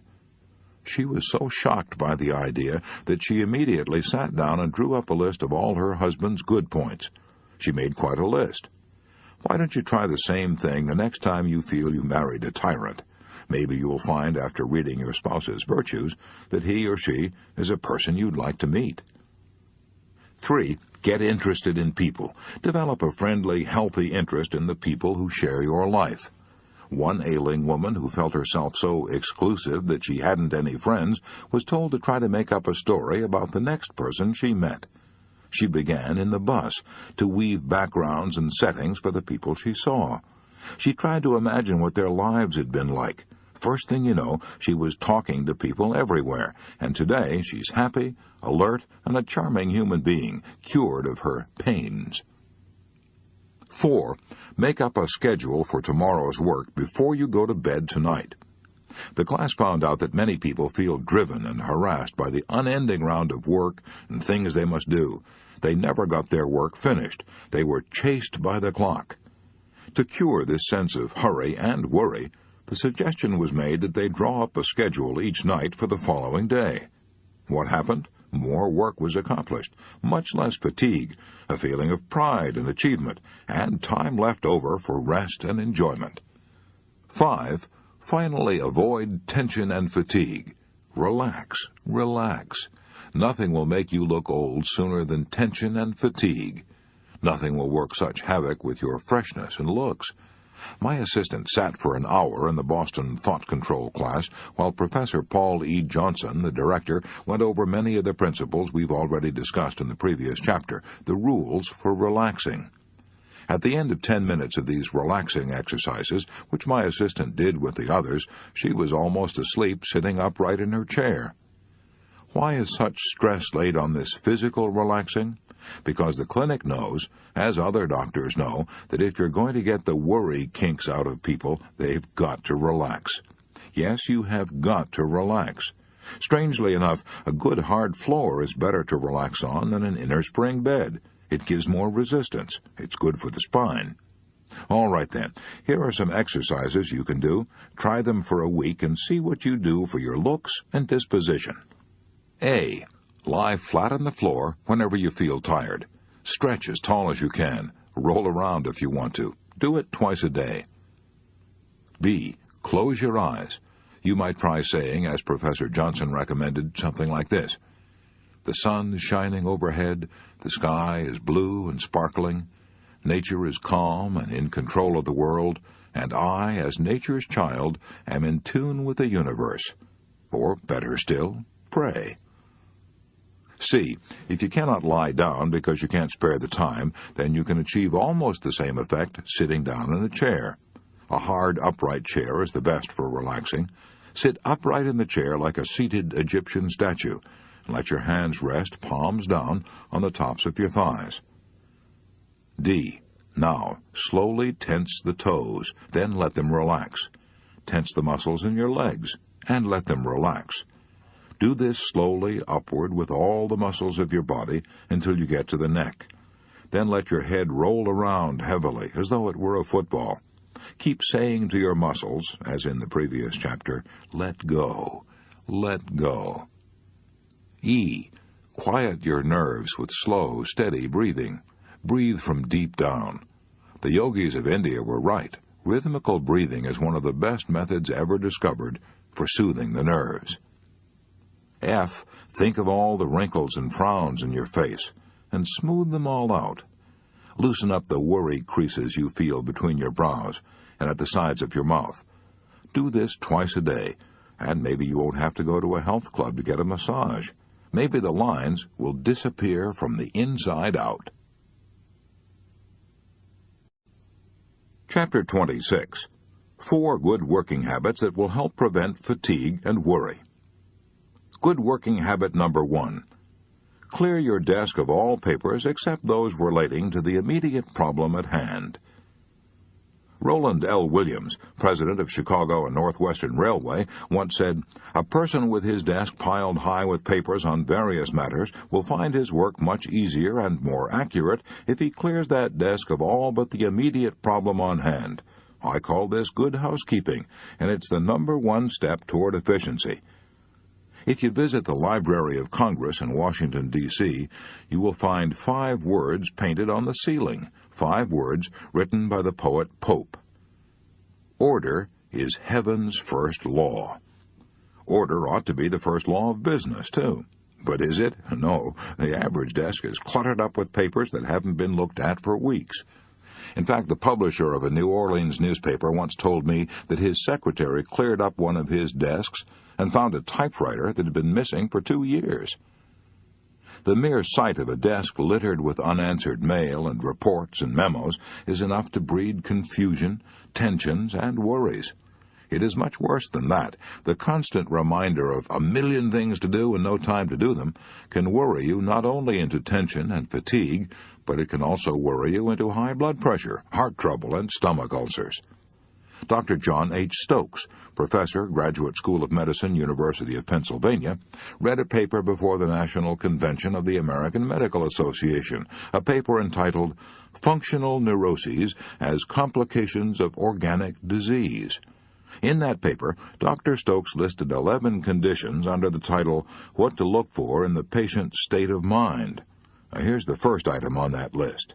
The sense of must or obligation, the unending stretch of things ahead that simply have to be done. But how can such an elementary procedure as clearing your desk and making decisions help you avoid this high pressure, this sense of must, this sense of an unending stretch of things ahead that simply have to be done? Dr. William L. Sadler, the famous psychiatrist, told of a patient who, by using this simple device, avoided a nervous breakdown. The man was an executive in a big Chicago firm. When he came to Dr. Sadler's office, he was tense, nervous, worried. He knew he was heading for a tailspin, but he couldn't quit work. He had to have help. While this man was telling me his story, Dr. Sadler says, my telephone rang. It was the hospital calling. And instead of deferring the matter, I took time right then to come to a decision. I always settle questions, if possible, right on the spot. I'd no sooner hung up than the phone rang again. Again, an urgent matter which I took time to discuss. The third interruption came when a colleague of mine came into my office for advice on a patient who was critically ill. When I'd finished with him, I turned to my caller and began to apologize for keeping him waiting. But he'd brightened up. He had a completely different look on his face. "Don't apologize, Doctor," this man said to Sadler. "In the last 10 minutes, I think I've got a hunch as to what's wrong with me. I'm going back to my office and revise my working habits. But before I go, do you mind if I take a look in your desk?"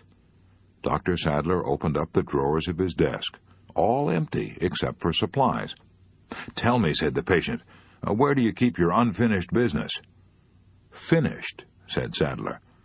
"And where do you keep your unanswered mail?" "Answered," Sadler told him. "My rule is never to lay down a letter until I've answered it. I dictate the reply to my secretary at once."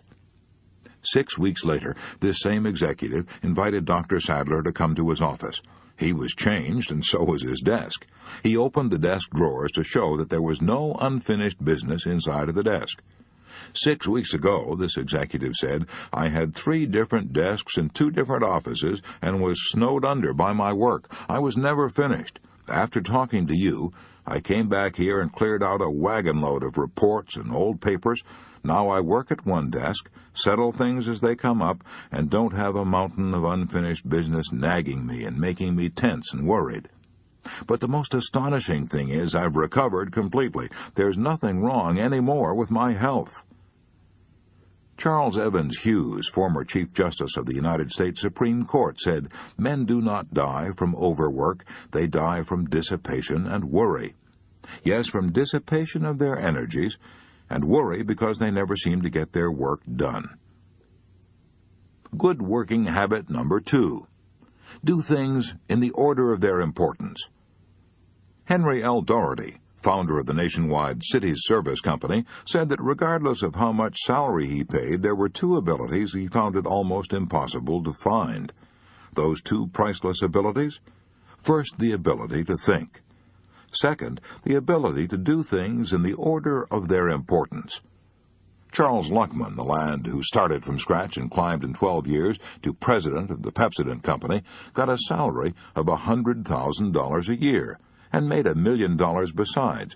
That lad declared that he owed much of his success to developing the 2 abilities that Henry L. Doherty said he found almost impossible to find.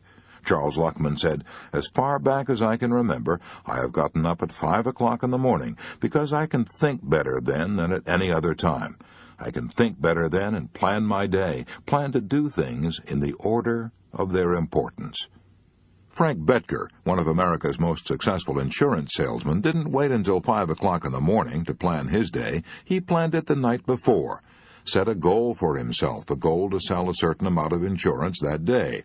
If he failed, that amount was added to the next day, and so on.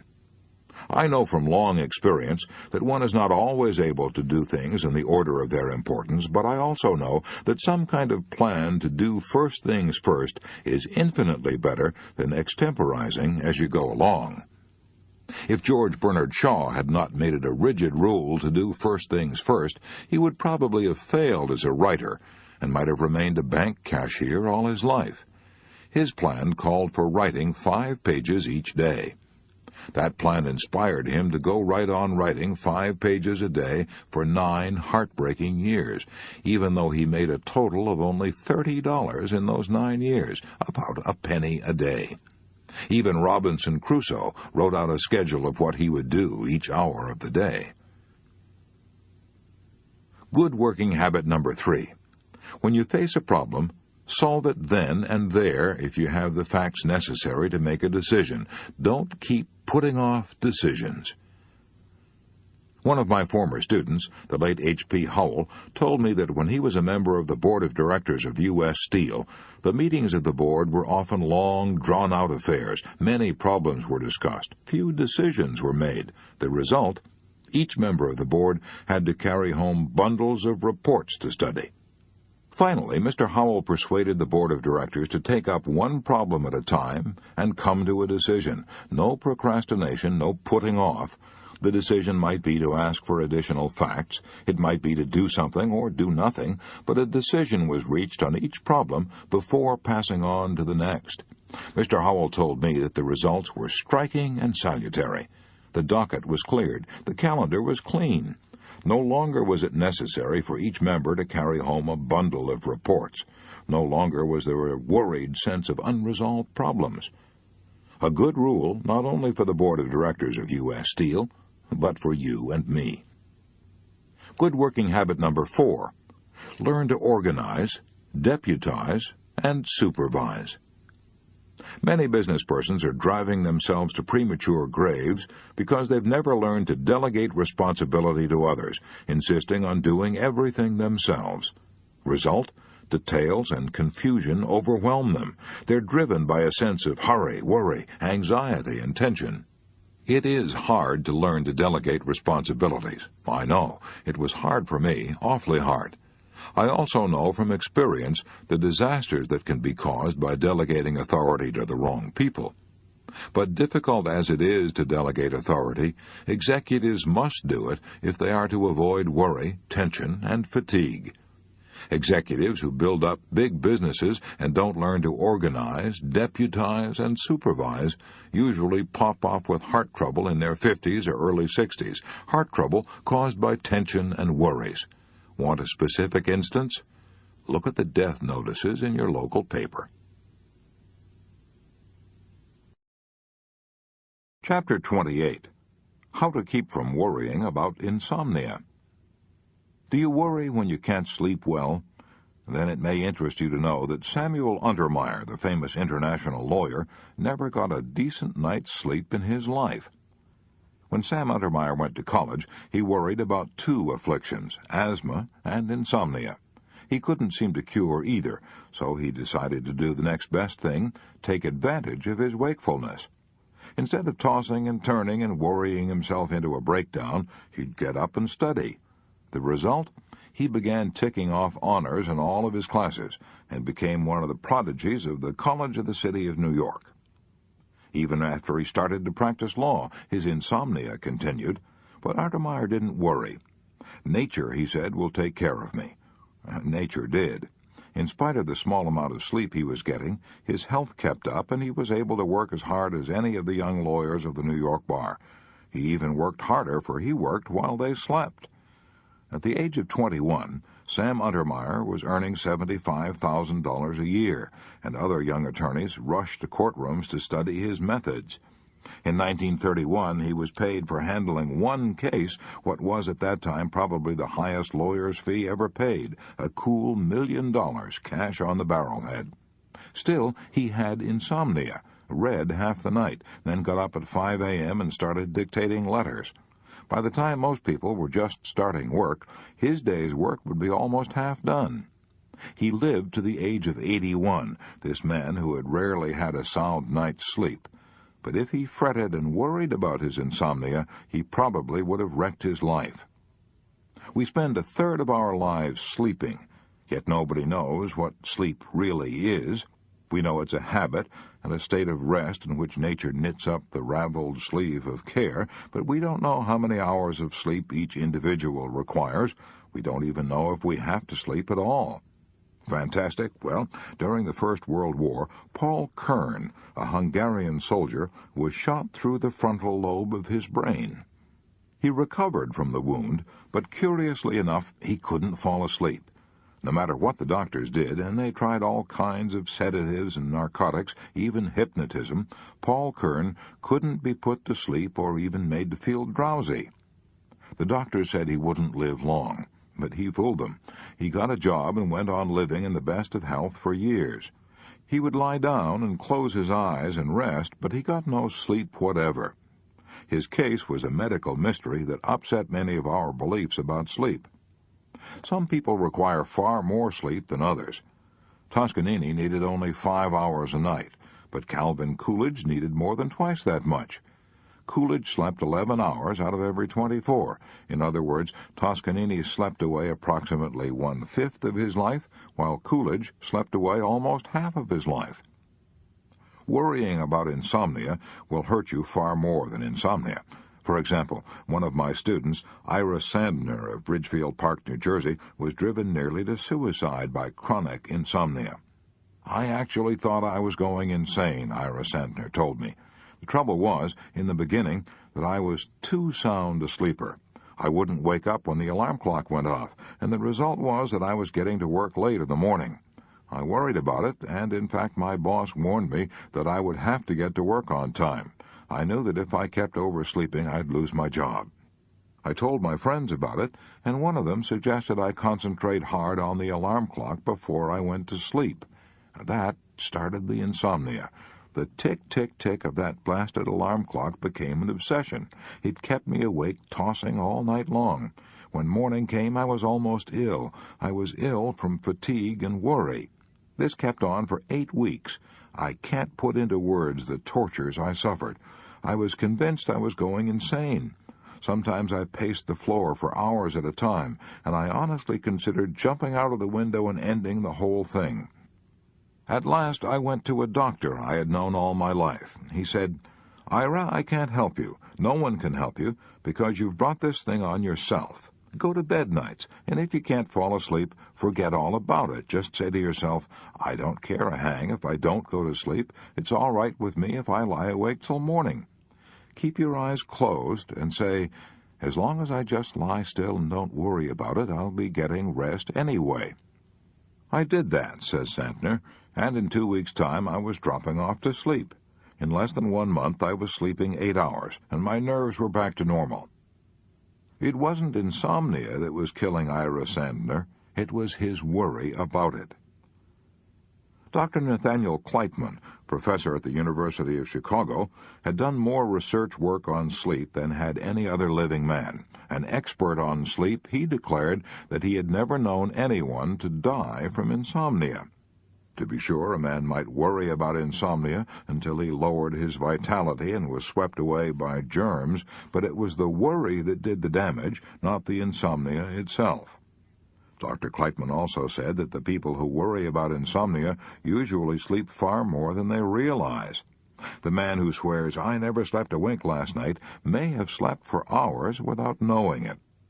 For example, one of the most profound thinkers of the 19th century, Herbert Spencer, was an old bachelor, lived in a boarding house, and bored everyone with his talk about his insomnia. He even put stoppings in his ears to keep out the noise and quiet his nerves. Sometimes he took opium to induce sleep. One night, he and Professor Sayce of Oxford shared the same room at a hotel. The next morning, Spencer declared he hadn't slept a wink all night. In reality, it was Professor Sayce who hadn't slept a wink. He'd been kept awake all night by Spencer's snoring. The first requisite for a good night's sleep is a feeling of security. We need to feel that some power greater than ourselves will take care of us until morning. Dr. Thomas Hyslop of the Great West Riding Asylum stressed that point in an address before the British Medical Association. He said, "One of the best sleep-producing agents which my years of practice have revealed to me is prayer. I say this purely as a medical man." The exercise of prayer, in those who habitually exert it, must be regarded as the most adequate and normal of all the pacifiers of the mind and calmer of the nerves. Let God and let go. Jeanette MacDonald told me that when she was depressed and worried and had difficulty in going to sleep, she could always get a feeling of security by repeating Psalm 23, "The Lord is my shepherd, I shall not want. He maketh me to lie down in green pastures. He leadeth me beside the still waters." But if you're not religious and have to do things the hard way, then learn to relax by physical measures. Dr. David Harold Fink, who wrote Release from Nervous Tension, says that the best way to do this is to talk to your body. According to Dr. Fink, words are the key to all kinds of hypnosis, and when you consistently can't sleep, it's because you've talked yourself into a case of insomnia. The way to undo this is to dehypnotize yourself, and you can do it by saying to the muscles of your body, let go, loosen up and relax. We already know that the mind and the nerves can't relax while the muscles are tense, so if we want to go to sleep, we start with the muscles. Dr. Fink recommends, and it works out in practice, that we put a pillow under the knees to ease the tension of the legs, and that we tuck small pillows under arms for the very same reason. Then, by telling the jaw to relax, the eyes, the arms, and the legs, we finally drop off to sleep before we know what's hit us. I've tried it, I know. One of the best cures for insomnia is making yourself physically tired by gardening, swimming, tennis, golf, skiing, or just plain physically exhausting work. That's what Theodore Dreiser did. When he was a struggling young author, he was worried about insomnia, so he got a job working as a section hand on the New York Central Railway, and after a day of driving spikes and shoveling gravel, he was so exhausted that he could hardly stay awake long enough to eat. If we get tired enough, nature will force us to sleep, even while we're walking. To illustrate, when I was 13 years old, my father shipped a carload of fat hogs to St. Joe, Missouri. Since he got 2 free railroad passes, he took me along with him. Up until that time, I had never seen a town of more than 4,000. When I landed in St. Joe, a city of 60,000, I was so agog with excitement. I saw a skyscraper 6 stories high, and wonder of wonders, I saw a streetcar. I can close my eyes now and still see and hear that streetcar. After the most thrilling and exciting day of my life, Father and I took a train back to Ravenwood, Missouri. Arriving there at 2 o'clock in the morning, we had to walk 4 miles home to the farm. And here's the point of the story. I was so exhausted that I slept and dreamed as I walked. I've often slept while riding horseback, and I'm alive to tell it. When men are completely exhausted, they sleep right through the thunder and horror and danger of war. Dr. Foster Kennedy, the famous neurologist, tells me that during the retreat of the 5th British Army in 1918, he saw soldiers so exhausted that they fell on the ground where they were and fell into a sleep as sound as a coma, and they didn't even wake up when he raised their eyelids with his fingers. And he says he noticed that invariably the pupils of the eyes were rolled upward in the sockets. After that, says Dr. Kennedy, when I had trouble sleeping, I would practice rolling up my eyeballs into this position, and I found that in a few seconds I would begin to yawn and feel sleepy. It was an automatic reflex over which I had no control.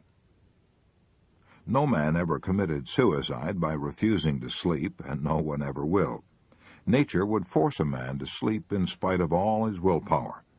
Nature will let us go without food or water far longer than she will let us go without sleep. Speaking of suicide reminds me of a case that Dr. Henry C. Link describes in his book, The Rediscovery of Man. Dr. Link was vice president of the Psychological Corporation, and he interviewed many people who were worried and depressed. In his chapter on overcoming fears and worries, he tells about a patient who wanted to commit suicide. Dr. Link knew arguing would only make the matter worse, so he said to this man, "If you're going to commit suicide anyway, you might at least do it in a heroic fashion. Run around the block until you drop dead." He tried it, not once but several times, and each time felt better in his mind, if not in his muscles. By the 3rd night, he had achieved what Dr. Link intended in the first place. He was so physically tired and physically relaxed that he slept like a log. Later, he joined an athletic club and began to compete in competitive sport. Soon he was feeling so good he wanted to live forever. So, to keep from worrying about insomnia, here are 5 rules. 1. If you can't sleep, do what Samuel Untermeyer did. Get up and work or read until you do feel sleepy. 2. Remember that no one was ever killed by lack of sleep. Worrying about insomnia usually causes far more damage than sleeplessness. 3. Try prayer, or repeat Psalm 23, as Jeanette MacDonald did. 4. Relax your body. 5. Exercise. Get yourself so physically tired you can't stay awake. Part 7 in a nutshell. 6 ways to prevent fatigue and worry and keep your energy and spirits high. Rule 1. Rest before you get tired. Rule 2. Learn to relax at your work. Rule 3. Learn to relax at home. Rule 4. Apply these 4 good working habits.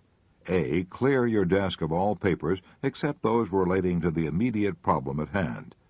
B. Do things in the order of their importance. C. When you face a problem, solve it then and there if you have the facts necessary to make a decision. D. Learn to organize, deputize, and supervise. Rule 5. To prevent worry and fatigue, put enthusiasm into your work. Rule 6. Remember, no one was ever killed by lack of sleep. It is worrying about insomnia that does the damage, not the insomnia.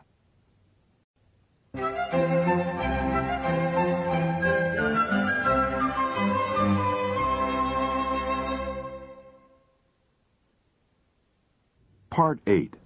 How I Conquered Worry. 31 True Stories. 6 Major Troubles Hit Me All at Once by C.I. Blackwood. In the summer of 1943, it seemed to me that half the worries of the world had come to rest on my shoulders. For more than 40 years, I'd lived a normal, carefree life with only the usual troubles which come to a husband, father, and businessman. I could usually meet these troubles easily, but suddenly, wham, wham, wham, wham, wham, 6 major troubles hit me all at once. I pitched and tossed and turned in bed all night long, half dreading to see the day come, because I faced these 6 major worries. 1, my business college was trembling on the verge of financial disaster because all the boys were going to war, and most of the girls were making more money working in war plants without training than my graduates could make in business offices with training. 2, my older son was in service, and I had the heart-numbing worry common to all parents whose sons were away at war. 3, Oklahoma City had already started proceedings to condemn a large tract of land for an airport, and my home, formerly my father's home, was located in the center of this tract. I knew that I would be paid only 1/10 of its value, and what was even worse, I would lose my home, and because of the housing shortage, I worried about whether I could possibly find another home to shelter my family of 6. I feared we might have to live in a tent. I even worried about whether we would be able to buy a tent. 4, the water well on my property went dry because a drainage canal had been dug near my home. To dig a new well would be throwing $500 away because the land was already being condemned. I had to carry water to my livestock in buckets every morning for 2 months, and I feared I would have to continue it during the rest of the war. 5, I lived 10 miles away from my business school, and I had a Class B gasoline card. That meant I couldn't buy any new tires, so I worried about how I could ever get to work when the superannuated tires on my old Ford gave up the ghost. 6, my eldest daughter had graduated from high school a year ahead of schedule. She had her heart set on going to college, and I just didn't have the money to send her. I knew her heart would be broken. One afternoon, sitting in my office worrying about my worries, I decided to write them all down, for it seemed no one ever had more worries than I had. I didn't mind wrestling with worries that gave me a fighting chance to solve them, but these worries all seemed to be utterly beyond my control. I could do nothing to solve them. So I filed away this typewritten list of my troubles, and as the months passed, I forgot that I'd ever written it. 18 months later, while transferring my files, I happened to come across this list of my 6 major problems that had once threatened to wreck my health. I read them with a great deal of interest and profit. I now saw that not one of them had come to pass. Here's what happened to them. 1, I saw that all my worries about having to close my business college had been useless, because the government had started paying business schools for training veterans, and my school was soon filled to capacity. 2, I saw that all my worries about my son in service had been useless. He was coming through the war without a scratch. 3, I saw that all my worries about my land being condemned had been useless, because as soon as I knew my land would not be condemned, I spent the money necessary to dig a new well to a deeper level and found an unfailing supply of water.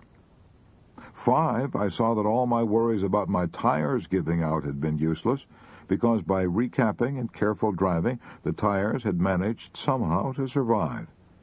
6, I saw that all my worries about my daughter's education had been useless, because just 60 days before the opening of college, I was offered, almost like a miracle, an auditing job which I could do outside of school hours, and this job made it possible for me to send her to college on schedule. I'd often heard people say that 90% of the things we worry and stew and fret about never happen, But this old saying didn't mean much to me until I ran across that list of worries I'd typed out that dreary afternoon 18 months previously.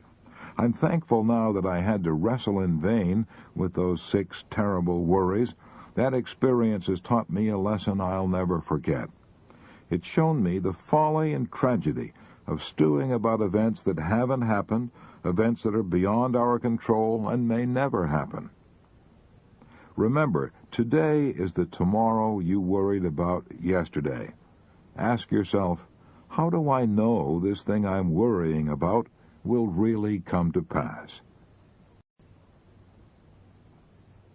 I Can Turn Myself into a Shouting Optimist Within an Hour, by Roger W. Babson, famous economist. When I find myself depressed over present conditions, I can, within 1 hour, banish worry and turn myself into a shouting optimist. Here is how I do it. I enter my library, close my eyes, and walk to certain shelves containing only books on history. With my eyes still shut, I reach for a book, not knowing whether I am picking up Prescott's Conquest of Mexico or Suetonius' Lives of the 12 Caesars. With my eyes still closed, I open the book at random. I then open my eyes and read for an hour, and the more I read, the more sharply I realize that the world has always been in the throes of agony, that civilization has always been tottering on the brink. The pages of history fairly shriek with tragic tales of war, famine, poverty, pestilence, and man's inhumanity to man. After reading history for an hour, I realize that bad as conditions are now, they are infinitely better than they used to be. This enables me to see and face my present troubles in their proper perspective, as well as to realize that the world as a whole is constantly growing better. Here is a method that deserves a whole chapter. Read history. Try to get the viewpoint of 10,000 years and see how trivial your troubles are in terms of eternity. How I Got Rid of an Inferiority Complex, by Elmer Thomas, former United States Senator from Oklahoma. When I was 15, I was constantly tormented by worries and fears and self-consciousness. I was extremely tall for my age and thin as a fence rail. I stood 6 feet 2 inches and weighed only 118 pounds. In spite of my height, I was weak and could never compete with the other boys in baseball or running games. They poked fun at me and called me Hatchet Face. I was so worried and self-conscious that I dreaded to meet anyone, and I seldom did, for our farmhouse was off the public road and surrounded by thick virgin timber that had never been cut since the beginning of time. We lived half a mile from the highway, and a week would often go by without my seeing anyone except my mother, father, brothers, and sisters. I would have been a failure in life if I'd let those worries and fears whip me. Every day and every hour of the day, I brooded over my tall, gaunt, weak body. I could hardly think of anything else. My embarrassment, my fear was so intense that it's almost impossible to describe it. My mother knew how I felt. She'd been a school teacher, so she said to me, "Son, you ought to get an education. You ought to make your living with your mind because your body will always be a handicap." Since my parents were unable to send me to college, I knew I'd have to make my own way. So I hunted and trapped a possum, skunk, mink, and raccoon one winter, sold my hides for $4 in the spring, then bought 2 little pigs with my $4. I fed the pigs slop and later corn and sold them for $40 the next fall. With the proceeds from the sale of the 2 hogs, I went away to the Central Normal College, located in Danville, Indiana. I paid $1.40 a week for my board, 50 cents a week for my room. I wore a brown shirt my mother had made me. Obviously, she used brown cloth because it wouldn't show dirt. I wore a suit of clothes that had once belonged to my father. Dad's clothes didn't fit me, and neither did his old Congress gaiter shoes that I wore, shoes that had elastic bands in the sides that stretched when you put them on. The stretch had long since gone out of the bands, and the tops were so loose the shoes almost dropped off my feet as I walked. I was so embarrassed to associate with the other students, so I sat in my room alone and studied. The deepest desire of my life was to be able to buy some store clothes that fit me, clothes that I was not ashamed of. Shortly after that, 4 events happened that helped me to overcome my worries and my feeling of inferiority. One of these events gave me courage and hope and confidence and completely changed all the rest of my life. I'll describe these events briefly. First, after attending this normal school for only 8 weeks, I took an examination and was given a 3rd grade certificate to teach in the country public schools. To be sure, the certificate was good for only 6 months, but it was fleeting evidence that somebody had faith in me. The first evidence of faith that I had ever had from anyone except my mother. Second, a country school board at a place called Happy Hollow hired me to teach at a salary of $2 a day, or $40 a month. Here was even more evidence of somebody's faith in me. Third, as soon as I got my first check, I bought some store clothes that I wasn't ashamed to wear. If someone gave me $1 million now, it wouldn't thrill me half as much as that first suit of clothes for which I paid only a few dollars. Fourth, the real turning point in my life, the first great victory in my struggle against embarrassment and inferiority, occurred at the Putnam County Fair, held annually in Bainbridge, Indiana. My mother had urged me to enter a public speaking contest that was to be held at the fair. To me, the very idea seemed fantastic. I didn't have the courage to talk to even one person, let alone a crowd. But my mother's faith in me was almost pathetic. She dreamed great dreams for my future. She was living her own life over in her son. Her faith inspired me to enter the contest.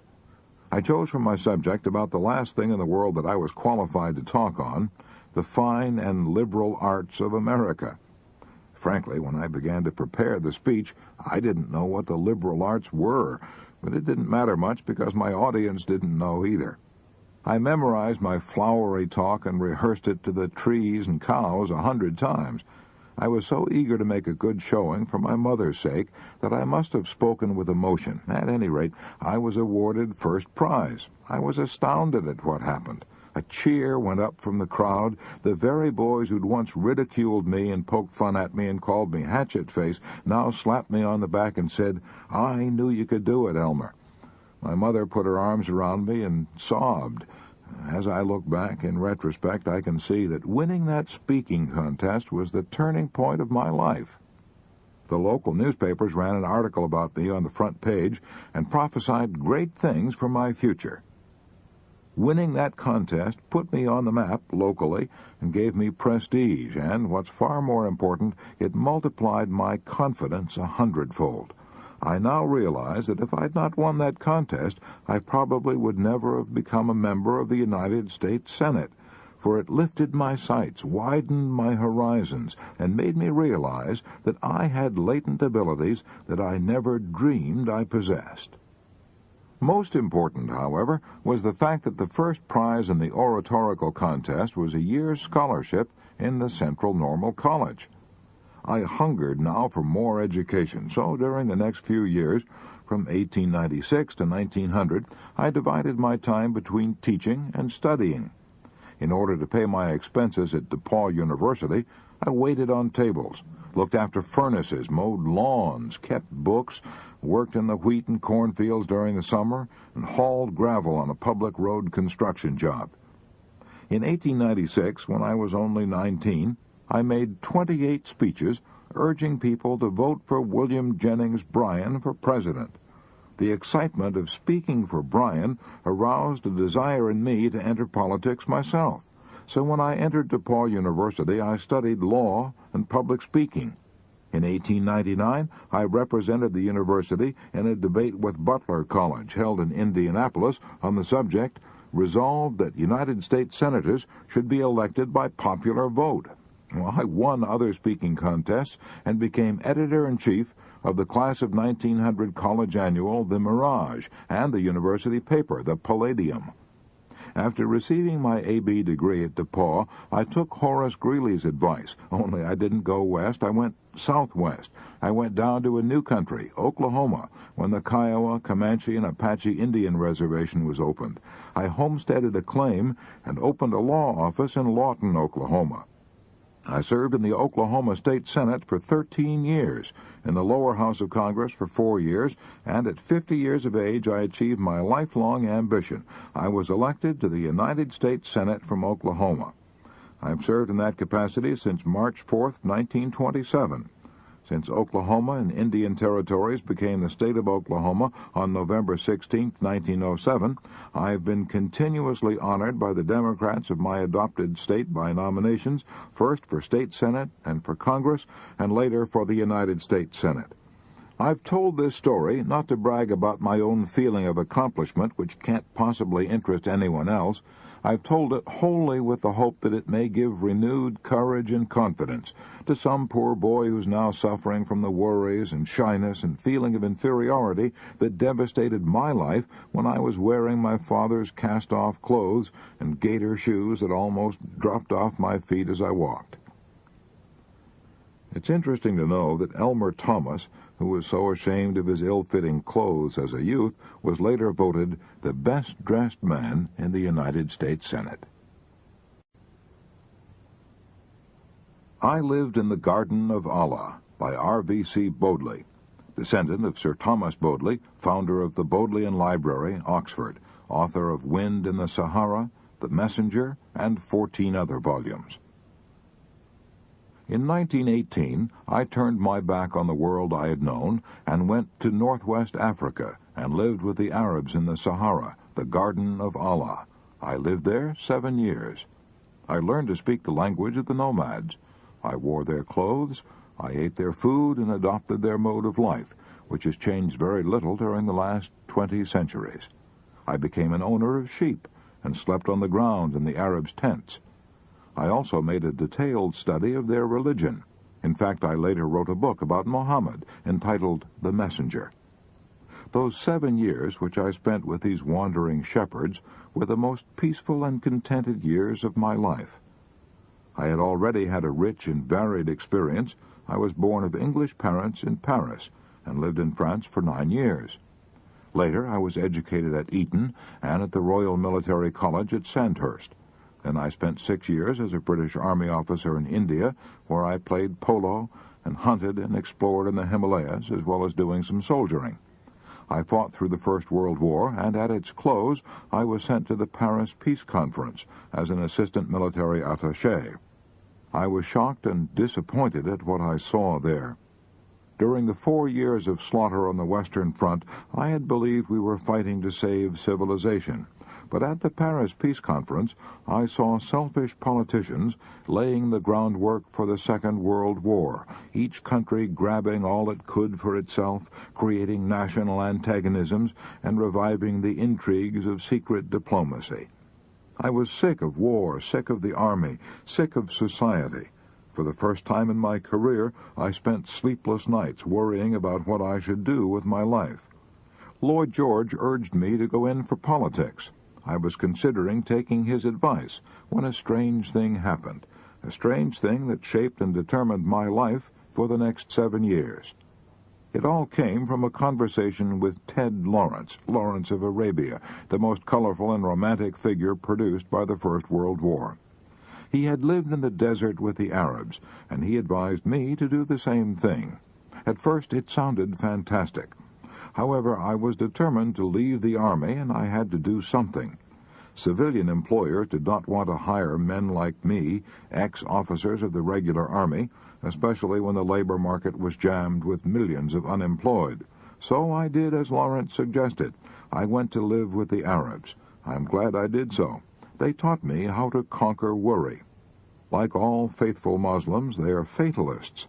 They believe that every word which Muhammad wrote in the Quran is the divine revelation of Allah. So when the Quran says, God created you and all your actions, they accept it literally. That is why they take life so calmly and never hurry or get into unnecessary tempers when things go wrong. They know that what is ordained, and no one but God can alter anything. However, that doesn't mean that in the face of disaster they sit down and do nothing. To illustrate, let me tell you of a fierce burning windstorm of the Scirocco which I experienced when I was living in the Sahara. It howled and screamed for 3 days and nights. It was so strong, so fierce, that it blew sand from the Sahara hundreds of miles across the Mediterranean and sprinkled it over the Rhone Valley in France. The wind was so hot, I felt as if the hair was being scorched off my head. My throat was parched, my eyes burned, my teeth were full of grit. I felt as if I were standing in front of a furnace at a glass factory. I was driven as near crazy as a man can be and retain his sanity, but the Arabs didn't complain. They shrugged their shoulders and said, "Maktub, it is written." But immediately after the storm was over, they sprang into action. They slaughtered all the lambs because they knew they would die anyway, and by slaughtering them at once, they hoped to save the mother sheep. After the lambs were slaughtered, the flocks were driven southward to water. This was all done calmly, without worry or complaining or mourning over their losses. The tribal chief said, "It is not too bad. We might have lost everything, but praise God, we have 40% of our sheep left to make a new start." I remember another occasion when we were motoring across the desert and a tire blew out. The chauffeur had forgotten to mend the spare tire, so there we were with only 3 tires. I fussed and fumed and got excited and asked the Arabs what we were going to do. They reminded me that getting excited wouldn't help, that it only made one hotter. The blown-out tire, they said, was the will of Allah, and nothing could be done about it. So we started on, crawling along on the rim of a wheel. Presently the car sputtered and stopped. We were out of gas. The chief merely remarked, "Maktub," and there again, instead of shouting at the driver because he had not taken on enough gas, everyone remained calm, and we walked to our destination, singing as we went. The 7 years I spent with the Arabs convinced me that the neurotics, the insane, the drunks of America and Europe are the product of the hurried and harassed lives we live in our so-called civilization. As long as I lived in the Sahara, I had no worries. I found there, in the garden of Allah, the serene contentment and physical well-being that so many of us are seeking with tenseness and despair. Many people scoff at fatalism. Maybe they're right, who knows? But all of us must be able to see how our fates are often determined for us. For example, if I had not spoken to Lawrence of Arabia at 3 minutes past noon on a hot August day in 1919, all the years that have elapsed since then would have been completely different. Looking back over my life, I can see how it has been shaped and molded time and again by events far beyond my control. The Arabs call it Maktub, Kismet, the will of Allah. Call it anything you wish. It does strange things to you. I only know that today, 17 years after leaving the Sahara, I still maintain that happy resignation to the inevitable which I learned from the Arabs.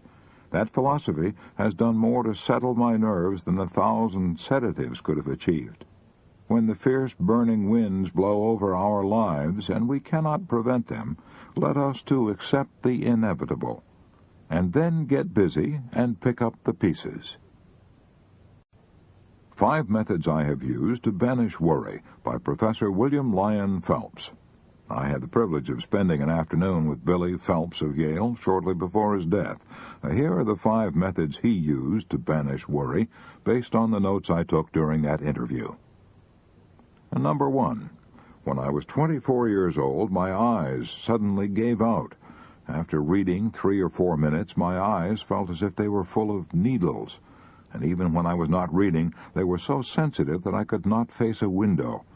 I consulted the best oculist in New Haven and New York. Nothing seemed to help me. After 4 o'clock in the afternoon, I simply sat in a chair in the darkest corner of the room, waiting for bedtime. I was terrified. I feared that I would have to give up my career as a teacher and go out west and get a job as a lumberjack. Then a strange thing happened, which shows the miraculous effects of the mind over physical ailments. When my eyes were at their worst that unhappy winter, I accepted an invitation to address a group of undergraduates. The hall was illuminated by huge rings of gas jets suspended from the ceiling. The lights pained my eyes so intensely that while sitting on the platform I was compelled to look at the floor. Yet during my 30-minute speech, I felt absolutely no pain, and I could look directly at these lights without any blinking whatever. Then, when the assembly was over, my eyes pained me again. I thought then that if I could keep my mind strongly concentrated on something, not for 30 minutes, but for a week, I might be cured. For clearly it was a case of mental excitement triumphing over a bodily illness. I had a similar experience later, while crossing the ocean. I had an attack of lumbago so severe that I could not walk. I suffered extreme pain when I tried to stand up straight. While in that condition, I was invited to give a lecture on shipboard. As soon as I began to speak, every trace of pain and stiffness left my body. I stood up straight, moved about with perfect flexibility, and spoke for an hour. When the lecture was over, I walked away to my stateroom with ease. For a moment I thought I was cured, but the cure was only temporary. The lumbago resumed its attack. These experiences demonstrated to me the vital importance of one's mental attitude. They taught me the importance of enjoying life while you may. So I live every day now as if it were the first day I had ever seen and the last I were going to see. I'm excited about the daily adventure of living, and nobody in a state of excitement will be unduly troubled with worries. I love my daily work as a teacher. I wrote a book entitled The Excitement of Teaching. Teaching has always been more than an art or an occupation to me. It is a passion.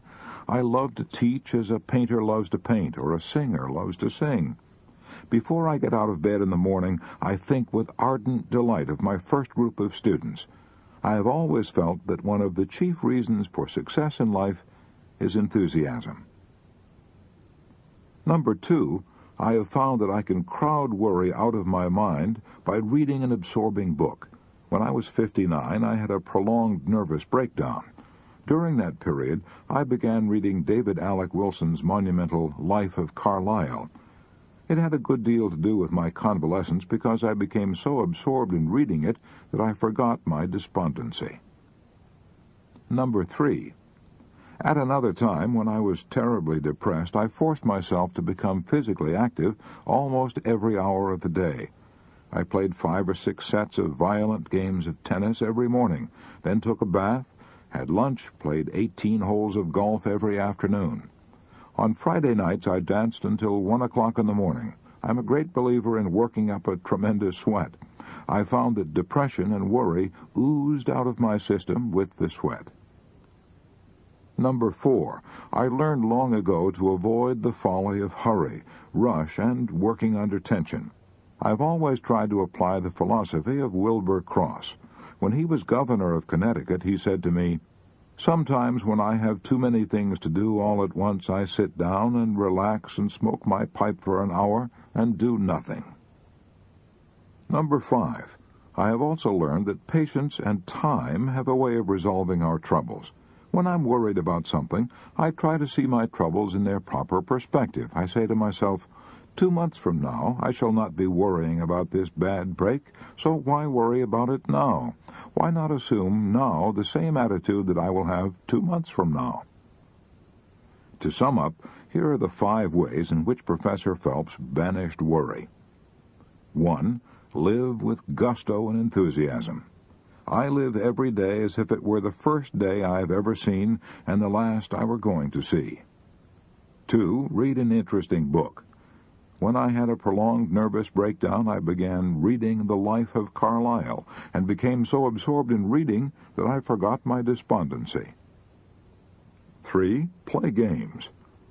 When I was terribly depressed, I forced myself to become physically active almost every hour of the day. 4. Relax while you work. I long ago learned to avoid the folly of hurry, rush, and working under tension. 5. I try to see my troubles in their proper perspective. I say to myself, 2 months from now, I shall not be worrying about this bad break, so why worry about it now? Why not assume now the same attitude that I will have 2 months from now? I stood yesterday, I can stand today, by Dorothy Dix. I've been through the depths of poverty and sickness. When people ask me what's kept me going through all the troubles that come to all of us, I always reply, I stood yesterday, I can stand today, and I will not permit myself to think about what might happen tomorrow. I have known want and struggle and anxiety and despair. I've always had to work beyond the limit of my strength. As I look back upon my life, I see it as a battlefield strewn with the wrecks of dead dreams and broken hopes and shattered illusions, a battle in which I always fought with the odds tremendously against me, and which has left me scarred and bruised and maimed and old before my time. Yet I have no pity for myself, no tears to shed over the past and gone sorrows, no envy for the women who have been spared all I've gone through, for I have lived, they only existed. I have drunk the cup of life down to its very dregs. They have only sipped the bubbles on top of it. I know things they will never know. I see things to which they are blind. It is only the women whose eyes have been washed clear with tears who get the broad vision that makes them little sisters to all the world. I have learned in the great University of Hard Knocks a philosophy that no woman who has had an easy life ever acquires. I have learned to live each day as it comes, not to borrow trouble by dreading the morrow. It is the dark menace of the picture that makes cowards of us.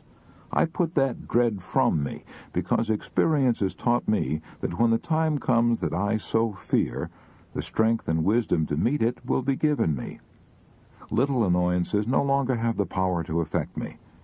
After you've seen your whole edifice of happiness topple and crash in ruins about you, it never matters to you again that a servant forgets to put the doilies under the finger bowls or the cook spills the soup. I have learned not to expect too much of people, and so I can still get happiness out of the friend who isn't quite true to me or the acquaintance who gossips. Above all, I have acquired a sense of humor, because there were so many things over which I had either to cry or laugh. And when a woman can joke over her troubles instead of having hysterics, nothing can ever hurt her much again. I do not regret the hardships I have known, because through them I have touched life at every point I have lived, and it was worth the price I had to pay. Dorothy Dix conquered worry by living in day-tight compartments. I Did Not Expect to Live to See the Dawn by J.C. Penney. On April 14, 1902, a young man with $500 in cash and $1 million in determination opened a dry goods store in Kemmerer, Wyoming, a little mining town of 1,000 people situated on the old covered wagon trail laid out by the Lewis and Clark expedition. That young man and his wife lived in a half-story attic above the store, using a large empty dry goods box for a table and smaller boxes for chairs. The young wife wrapped her baby in a blanket and let it sleep under a counter while she stood beside it, helping her husband wait on customers. Today, the largest chain of dry goods stores in the world bears that man's name, the J.C. Penney stores, over 1,600 of them, covering every state in the Union. I recently had dinner with Mr. Penney, and he told me about the most dramatic moment of his life. Years ago, I passed through a most trying experience. I was worried and desperate. My worries were not connected in any way whatever with the J.C. Penney Company, and that business was solid and thriving. But I personally had made some unwise commitments prior to the crash of 1929. Like many other men, I was blamed for conditions for which I was in no way responsible.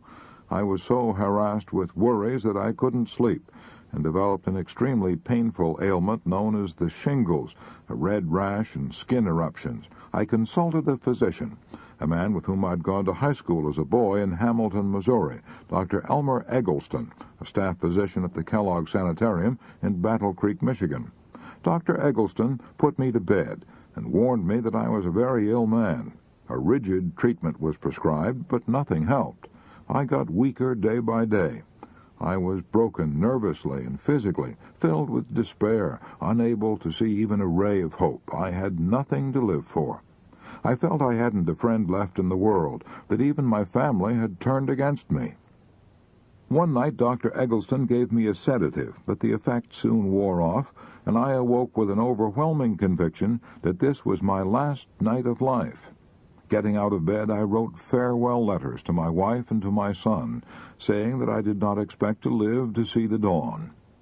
When I awoke the next morning, I was surprised to find that I was still alive. Going downstairs, I heard singing in a little chapel where devotional exercises were held each morning. I can still remember the hymn they were singing, "God Will Take Care of You." Going into the chapel, I listened with a weary heart to the singing, the reading of the scripture lesson, and the prayer. Suddenly, something happened. I can't explain it. I can only call it a miracle. I felt as if I had been instantly lifted out of the darkness of a dungeon into warm, brilliant sunlight. I felt as if I'd been transported from hell to paradise. I felt the power of God as I had never felt it before. I realized then that I alone was responsible for all my troubles. I knew that God, with His love, was there to help me. From that day to this, my life has been free from worry. I am 71 years old, and the most dramatic and glorious 20 minutes of my life were those I spent in that chapel that morning. God will take care of you. J.C. Penney learned to overcome worry almost instantaneously because he discovered the one perfect cure. I go to the gym to punch the bag or take a hike outdoors. By Colonel Eddie Egan, New York attorney, Rhodes Scholar, former chairman, New York State Athletic Commission, former Olympic light heavyweight champion of the world. When I find myself worrying and mentally going around in endless circles, like a camel turning a water wheel in Egypt, a good physical workout helps me to chase those blues away. It may be running or a long hike in the country, or it may be a half hour of bag punching or squash tennis at the gymnasium. Whichever it is, physical exercise clears my mental outlook. On a weekend, I do a lot of physical sport, such as a run around the golf course, a game of paddle tennis, or a ski weekend in the Adirondacks. By my becoming physically tired, my mind gets a rest from legal problems, so that when I return to them, my mind has a new zest and power. Quite often in New York, where I work, there's a chance for me to spend an hour at the Yale Club gym. And no man can worry while he's playing squash tennis or skiing. He's too busy to worry. The large mental mountains of trouble become minute molehills that new thoughts and acts quickly smooth down. I find the best antidote for worry is exercise. Use your muscles more and your brain less when you're worried, and you'll be surprised at the result. It works that way with me. Worry goes when exercise begins. I Was the Worrying Wreck from Virginia Tech by Jim Birdsall. 17 years ago, when I was in military college at Blacksburg, Virginia, I was known as the worrying wreck from Virginia Tech. I worried so violently that I often became ill. In fact, I was ill so often that I had a regular bed reserved for me at the college infirmary at all times. When the nurse saw me coming, she'd run and give me a hypo. I worried about everything. Sometimes I even forgot what I was worrying about. I worried for fear I would be busted out of college because of my low grades. I'd failed to pass my examination in physics and other subjects, too. I knew I had to maintain an average grade of 75 to 84. I worried about my health, about my excruciating attacks of acute indigestion, about my insomnia. I worried about financial matters. I felt bad because I couldn't buy my girl candy or take her to dances as often as I wanted to. I worried for fear she'd marry one of the other cadets. I was in a lather day and night over a dozen intangible problems. In desperation, I poured out my troubles to Professor Duke Baird, professor of business administration at VPI. The 15 minutes that I spent with Professor Baird did more for my health and happiness than all the rest of the 4 years I spent in college. Jim, he said, you ought to sit down and face the facts. If you devoted half as much time and energy to solving your problems as you do to worrying about them, you wouldn't have any worries. Worrying is just a vicious habit you've learned. He gave me 3 rules to break the worry habit. Rule 1, find out precisely what is the problem you're worrying about. Rule 2, find out the cause of the problem. Rule 3, do something constructive at once about solving the problem. After that interview, I did a bit of constructive planning. Instead of worrying because I'd failed to pass physics, I now asked myself why I had failed. I knew it wasn't because I was dumb, for I was editor-in-chief of the Virginia Tech Engineer. I figured that I'd failed physics because I had no interest in the subject. I'd not applied myself because I couldn't see how it would help me in my work as an industrial engineer. But now I changed my attitude. I said to myself, if the college authorities demand that I pass my physics examination before I obtain a degree, who am I to question their wisdom? So I enrolled for physics again. This time I passed, because instead of wasting my time in resentment and worrying about how hard it was, I studied diligently. I solved my financial worries by taking on some additional jobs, such as selling punch at the college dances, and by borrowing money from my father, which I paid back soon after graduation. I solved my love worries by proposing to the girl that I feared might marry another cadet, and she is now Mrs. Jim Birdsall. As I look back at it now, I can see that my problem was one of confusion, a disinclination to find the causes of my worry and face them realistically. Jim Birdsall learned to stop worrying because he analyzed his troubles. In fact, he used the very principles described in the chapter, How to Analyze and Solve Worry Problems. I have lived by this sentence, by Dr. Joseph R. Sizu, President, New Brunswick Theological Seminary, New Brunswick, New Jersey, the oldest theological seminary in the United States, founded in 1784. Years ago, in a day of uncertainty and disillusionment, when my whole life seemed to be overwhelmed by forces beyond my control, one morning, quite casually, I opened up my New Testament, and my eyes fell upon this sentence. He that sent me is with me. The Father hath not left me alone. My life has never been the same since that hour. Everything for me has been forever different after that. I suppose that not a day has passed that I have not repeated it to myself. Many have come to me for counseling during these years, and I have always sent them away with this sustaining sentence. Ever since that hour when my eyes fell upon it, I have lived by this sentence. I have walked with it, and I have found in it my peace and strength. To me it is the very essence of religion. It lies at the rock bottom of everything that makes life worth living. It is the golden text of my life. I Hit Bottom and Survived by Ted Erickson. I used to be a terrible worrywart. No more. In the summer of 1942, I had an experience that banished worry from my life for all time, I hope.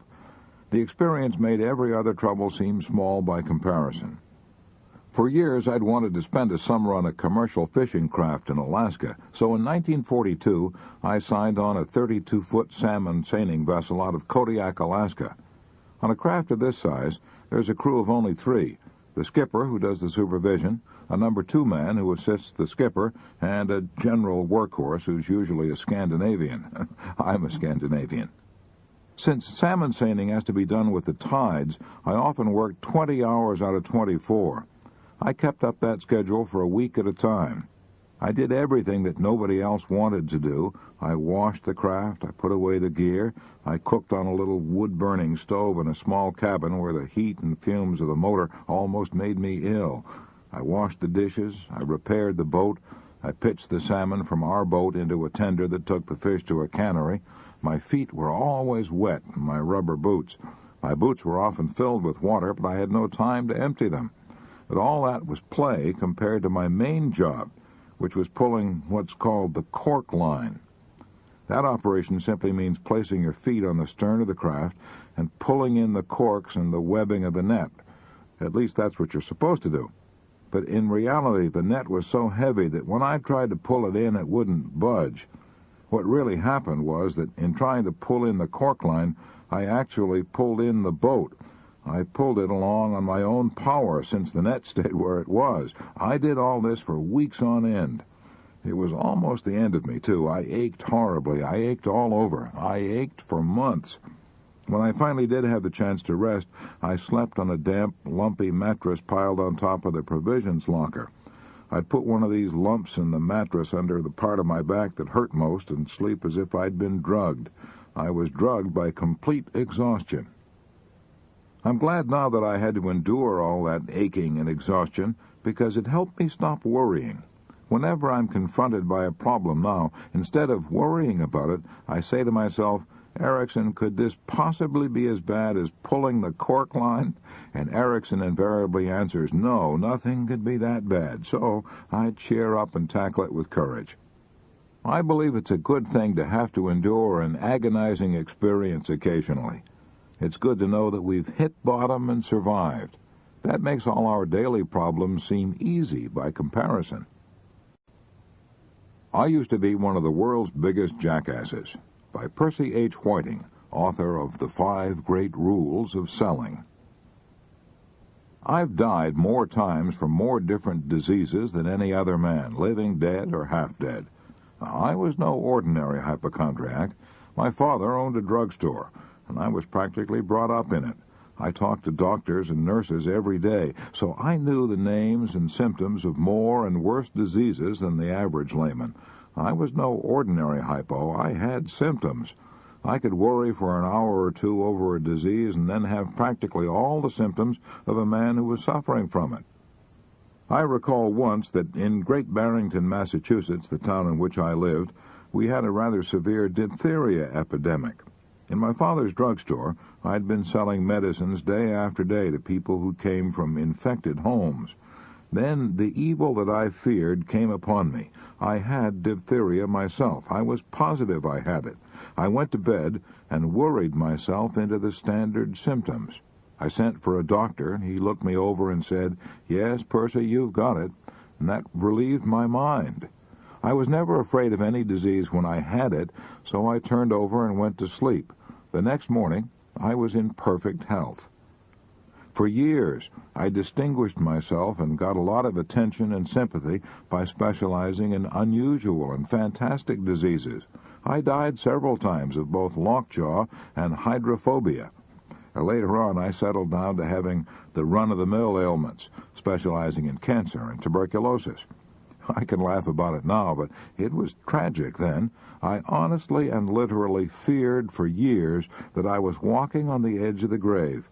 When it came time to buy a suit of clothes in the spring, I would ask myself, should I waste this money now when I know I can't possibly live to wear this suit out? However, I'm happy to report progress. In the past 10 years, I haven't died even once. How did I stop dying? By kidding myself out of my ridiculous imaginings. Every time I felt the dreadful symptoms coming on, I laughed at myself and said, "See here, Whiting, you've been dying from one fatal disease after another now for 20 years, yet you're in first-class health today. An insurance company recently accepted you for more insurance. Isn't it about time, Whiting, that you stood aside and had a good laugh at the worrying jackass you are?" I soon found that I couldn't worry about myself and laugh at myself at one and the same time, so I've been laughing at myself ever since. The point is this: don't take yourself too seriously. Just try laughing at some of your sillier worries and see if you can't laugh them out of existence. I've always tried to keep my line of supplies open, by Gene Autry, the world's most famous and beloved singing cowboy. I figure that most worries are about family troubles and money. I was fortunate in marrying a small-town Oklahoma girl who had the same background I had and enjoyed the same things. We both try to follow the golden rule, so we've kept our family troubles to a minimum. I kept my financial worries to a minimum also by doing two things. First, I've always followed a rule of absolute 100% integrity in everything. When I borrowed money, I paid back every penny. Few things cause more worry than dishonesty. Second, when I started a new venture, I always kept an ace in the hole.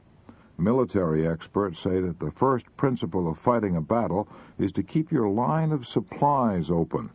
I figured that that principle applied to personal battles almost as much as to military battles.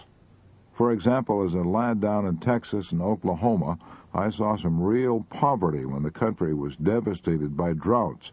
We had mighty hard scratching at times to make a living.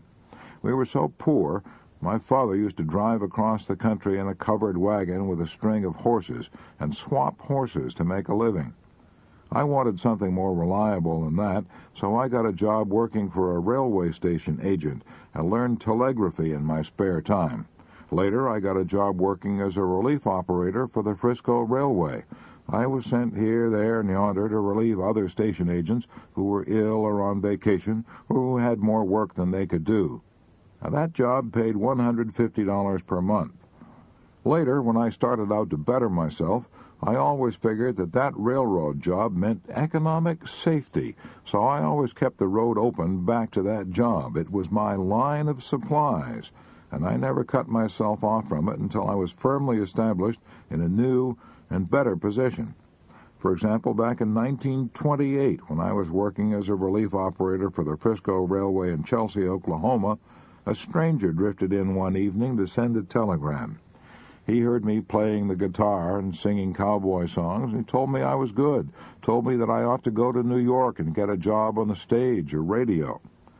And naturally, I was flattered, and when I saw the name he signed to his telegram, I was almost breathless. Will Rogers. Instead of rushing off to New York at once, I thought the matter over carefully for 9 months. I finally came to the conclusion that I had nothing to lose and everything to gain by going to New York, giving the old town a whirl. I had a railroad pass. I could travel free. I could sleep sitting up in my seat, and I could carry some sandwiches and fruit for my meals. So I went. When I reached New York, I slept in a furnished room for $5 a week, ate at the automat, and tramped the streets for 10 weeks and got nowhere. I would have been worried sick if I hadn't had a job to go back to. I'd already worked for the railway 5 years. That meant I had seniority rights, but in order to protect those rights, I couldn't lay off longer than 90 days. By this time, I'd already been in New York 70 days, so I rushed back to Oklahoma on my pass and began working again to protect my line of supply. I worked for a few months, saved money, and returned to New York for another try. This time I got a break. One day, while waiting for an interview in the recording studio office, I played my guitar and sang a song to the girl receptionist, "Janine, I Dream of Lilac Time." While I was singing that song, the man who wrote it, Nat Schildkraut, drifted into the office. Naturally, he was pleased to hear anyone singing his song, so he gave me a note of introduction and sent me down to the Victor Recording Company. I made a record. I was no good, too stiff and self-conscious. So I took the advice of the Victor recording man. I went back to Tulsa. I worked for the railway by day, and at night I sang cowboy songs on a sustaining radio program. I liked that arrangement. It meant that I was keeping my line of supplies open, so I had no worries. I sang for 9 months on the radio station KVOO in Tulsa. During that time, Jimmy Long and I wrote a song entitled "That Silver-Haired Daddy of Mine." It caught on. Arthur Satterley, head of the American Recording Company, asked me to make a recording. It clicked. I made a number of other recordings for $50 each and finally got a job singing cowboy songs over radio station WLS in Chicago. Salary $40 a week. After singing there 4 years, my salary was raised to $90 a week. I picked up another $300 doing personal appearances every night in theaters. Then in 1934, I got a break that opened up enormous possibilities. The League of Decency was formed to clean up the movies, so Hollywood producers decided to put on cowboy pictures, but they wanted a new kind of cowboy, one who could sing. The man who owned the American Recording Company was also part owner of Republic Pictures. "If you want a singing cowboy," he said to his associates, "I've got one making records for us." And that's how I broke into the movies. I started making singing cowboy pictures for $100 a week. I had serious doubts about whether I would succeed in pictures, but I didn't worry. I knew I could always go back to my old job. My success in pictures exceeded my wildest expectations. I now get a salary of $100,000 a year, plus one-half of all the profits of my pictures. However, I realize this arrangement won't go on forever, but I'm not worried. I know that no matter what happens, even if I lose every dollar I have, I can always go back to Oklahoma and get a job working for the Frisco Railway. I have protected my line of supplies.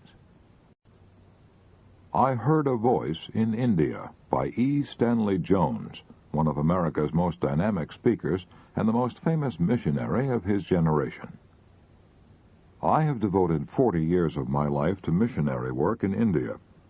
At first I found it difficult to endure the terrible heat, plus the nervous strain of the great task that stretched before me. At the end of 8 years, I was suffering so severely from brain fatigue and nervous exhaustion that I collapsed, not once but several times. I was ordered to take a year's furlough in America. On the boat returning to America, I collapsed again while speaking at a Sunday morning service on the ship, and the ship's doctor put me to bed for the remainder of the trip. After a year's rest in America, I started back to India, but stopped on the way to hold evangelistic meetings among the university students in Manila. In the midst of the strain of these meetings, I collapsed several times. Physicians warned me that if I returned to India, I would die. In spite of their warnings, I continued on to India, but I went with a deepening cloud upon me. When I arrived in Bombay, I was so broken that I went straight to the hills and rested for several months. Then I returned to the plains to continue my work. It was no use. I collapsed and was forced to return to the hills for another long rest.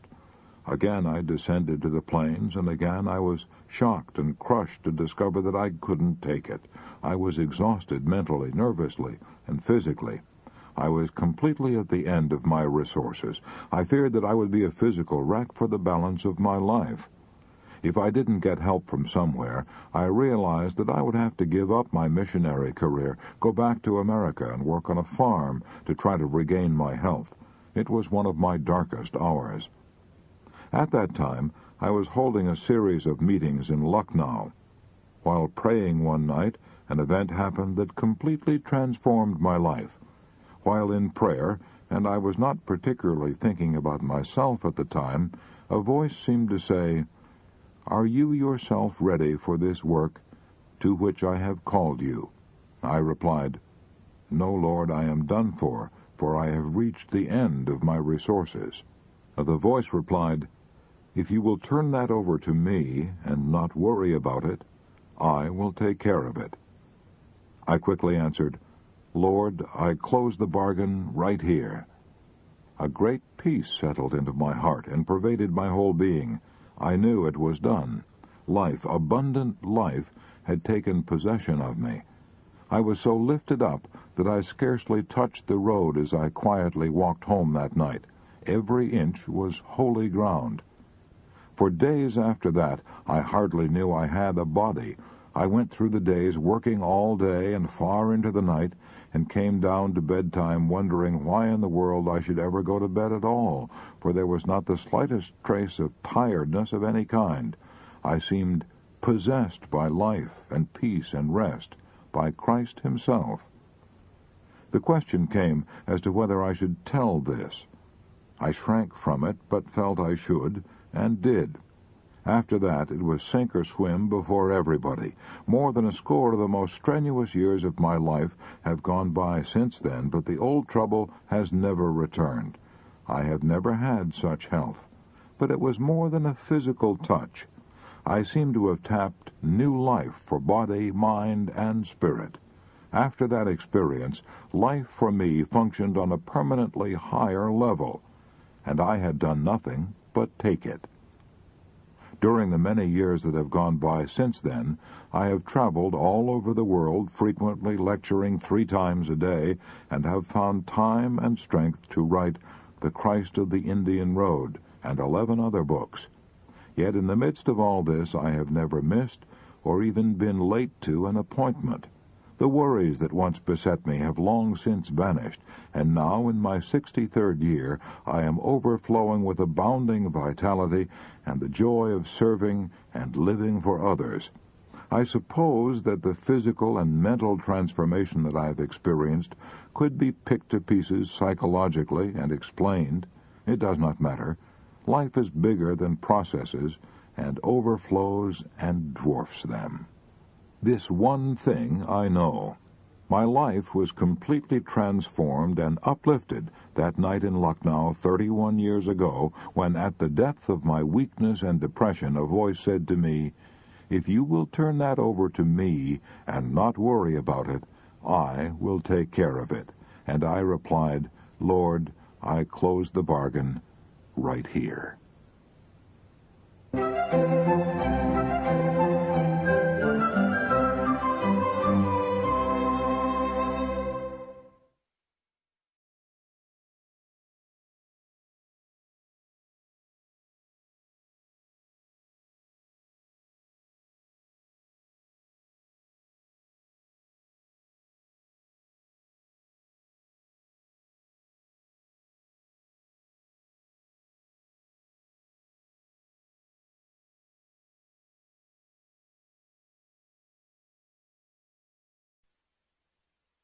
When the Sheriff Came in My Front Door by Homer Croy. The biggest moment of my life occurred one day in 1933, when the sheriff came in the front door and I went out the back. I'd lost my home at 10 Standish Road, Forest Hills, Long Island, where my children were born, and where I and my family had lived for 18 years. I'd never dreamed that this could happen to me. 12 years before, I thought I was sitting on top of the world. I'd sold the motion picture rights to my novel, West of the Water Tower, for a top Hollywood price. I lived abroad with my family for 2 years. We summered in Switzerland and wintered on the French Riviera, just like the idle rich. I spent 6 months in Paris and wrote a novel entitled They Had to See Paris. Will Rogers appeared in the screen version. It was his first talking picture. I had tempting offers to remain in Hollywood and write several of Will Rogers' pictures. When I didn't, I returned to New York, and my troubles began. It slowly dawned on me that I had great dormant abilities that I'd never developed. I began to fancy myself a shrewd businessman. Somebody told me that John Jacob Astor had made millions investing in vacant land in New York. Who was Astor? Just an immigrant peddler with an accent. If he could do it, why couldn't I? I was going to be rich. I began to read the yachting magazines. I had the courage of ignorance. I didn't know any more about buying and selling real estate than an Eskimo knows about oil furnaces. How was I to get the money to launch myself on my spectacular financial career? Oh, that was simple. I mortgaged my home and bought some of the finest building lots in Forest Hills. I was going to hold on to this land until it reached a fabulous price and then sell it and live in luxury. I, who had never sold a piece of real estate as big as a doll's handkerchief. I pitied the plodders who slaved in offices for a mere salary. I told myself that God had not seen fit to touch every man with the divine fire of financial genius. Suddenly, the Great Depression swept down upon me like a Kansas cyclone and shook me as a tornado would shake a hen coop. I had to pour $220 a month into that monster-mouthed piece of good earth. Oh, how fast those months came. In addition, I had to keep up the payments on our now mortgaged house and find enough food. I was worried. I tried to write humor for the magazines. My attempt at humor sounded like the Lamentations of Jeremiah. I was unable to sell anything. The novels I wrote failed. I ran out of money. I had nothing on which I could borrow money except my typewriter and the gold fillings in my teeth. The milk company stopped delivering milk. The gas company turned off the gas. We had to buy one of those little outdoor camp stoves you see advertised. It had a cylinder of gasoline. You pump it up by hand, and it shoots out a flame with a hissing like an angry goose. We ran out of coal. The company sued us. Our only heat was the fireplace. I'd go out at night and pick up boards and leftovers from the new homes that the rich people were building. I, who had started out to be one of those rich people. I was so worried I couldn't sleep. I often got up in the middle of the night and walked for hours to exhaust myself so I could fall asleep. I lost not only the vacant land I had bought, but all my heart's blood that I had poured into it. The bank closed the mortgage on my home and put me and my family out on the street. In some way we managed to get hold of a few dollars and rent a small apartment. We moved in the last day of 1933. I sat down on a packing case and looked around. An old saying of my mother's came back, "Don't cry over spilt milk." But this wasn't milk, this was my heart's blood. After I sat there a while, I said to myself, well, I've hit bottom and I've stood it. There is no place to go now but up. I began to think of the fine things that the mortgage had not taken from me. I still had my health and my friends. I would start again. I would not grieve about the past. I would repeat to myself every day the words I had often heard my mother say about spilt milk. I put into my work the energy that I'd been putting into worrying. Little by little, my situation began to improve. I am almost thankful now that I had to go through all that misery. It gave me strength, fortitude, and confidence. I know now what it means to hit bottom. I know it doesn't kill you. I know we can stand more than we think we can. When little worries and anxieties and uncertainties try to disturb me now, I banish them by reminding myself of the time I sat down in the packing case and said, I've hit bottom and I've stood it. There is no place to go now but up. And what's the principle here? Don't try to saw sawdust. Accept the inevitable. If you can't go lower, you can try going up. The toughest opponent I ever fought was worry, by Jack Dempsey. During my career in the ring, I found that old man worry was an almost tougher opponent than the heavyweight boxers I fought. I realized that I had to learn to stop worrying, or worry would sap my vitality and undermine my success. So, little by little, I worked out a system for myself. Now, here are some of the things I did. To keep up my courage in the ring, I'd give myself a pep talk during the fight. For example, while I was fighting Firpo, I kept saying over and over, nothing is going to stop me, he's not going to hurt me, I won't feel his blows, I can't get hurt, I'm going to keep going no matter what happens. Making positive statements like that to myself and thinking positive thoughts helped me a lot. It even kept my mind so occupied that I didn't feel the blows. During my career, I've had my lips smashed, my eyes cut, my ribs cracked. Firpo knocked me clear through the ropes, and I landed on a reporter's typewriter and wrecked it. But I never felt even one of Firpo's blows. There was only one blow that I ever really felt, and that was the night Lester Johnson broke 3 of my ribs. The punch never hurt me, but it affected my breathing. Now, I can honestly say I never felt any other blow I ever got in the ring.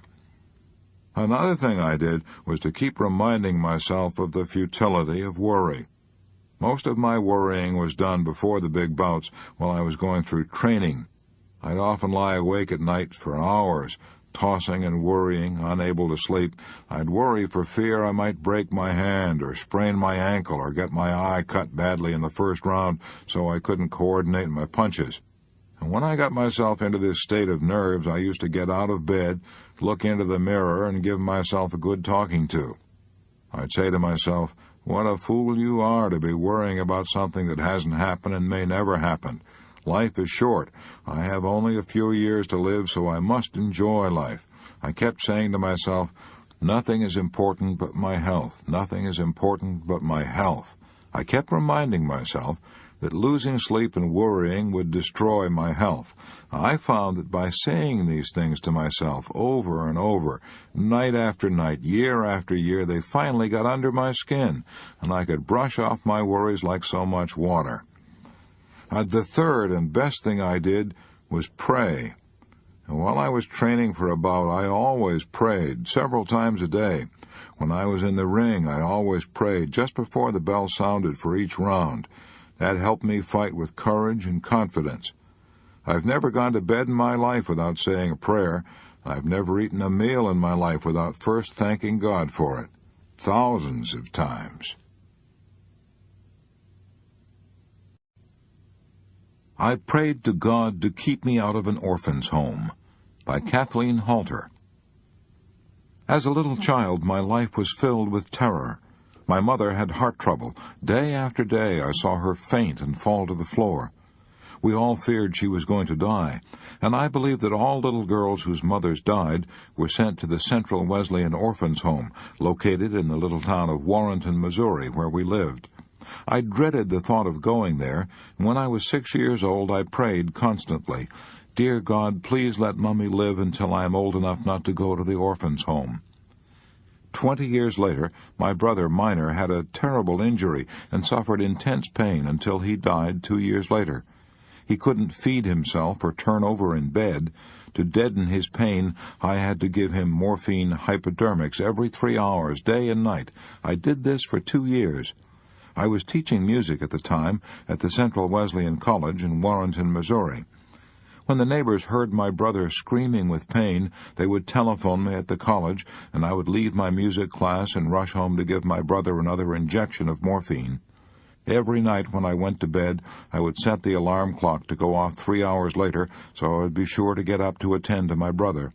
I remember that on winter nights I would keep a bottle of milk outside the window, where it would freeze and turn into a kind of ice cream that I loved to eat.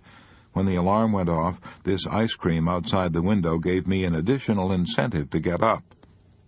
In the midst of all these troubles, I did 2 things that kept me from indulging in self-pity and worrying and embittering my life with resentment. First, I kept myself busy teaching music from 12 to 14 hours a day, so I had little time to think of my troubles. And when I was tempted to feel sorry for myself, I kept saying to myself over and over, "Now listen, as long as you can walk and feed yourself and are free from intense pain, you ought to be the happiest person in the world. No matter what happens, never forget that as long as you live. Never, never." I was determined to do everything in my power to cultivate an unconscious and continuous attitude of gratefulness for my many blessings.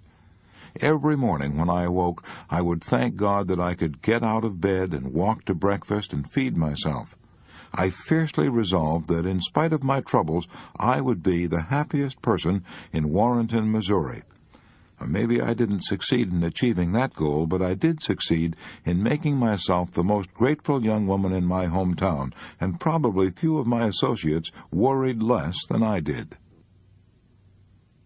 This Missouri music teacher applied 2 principles described in this book.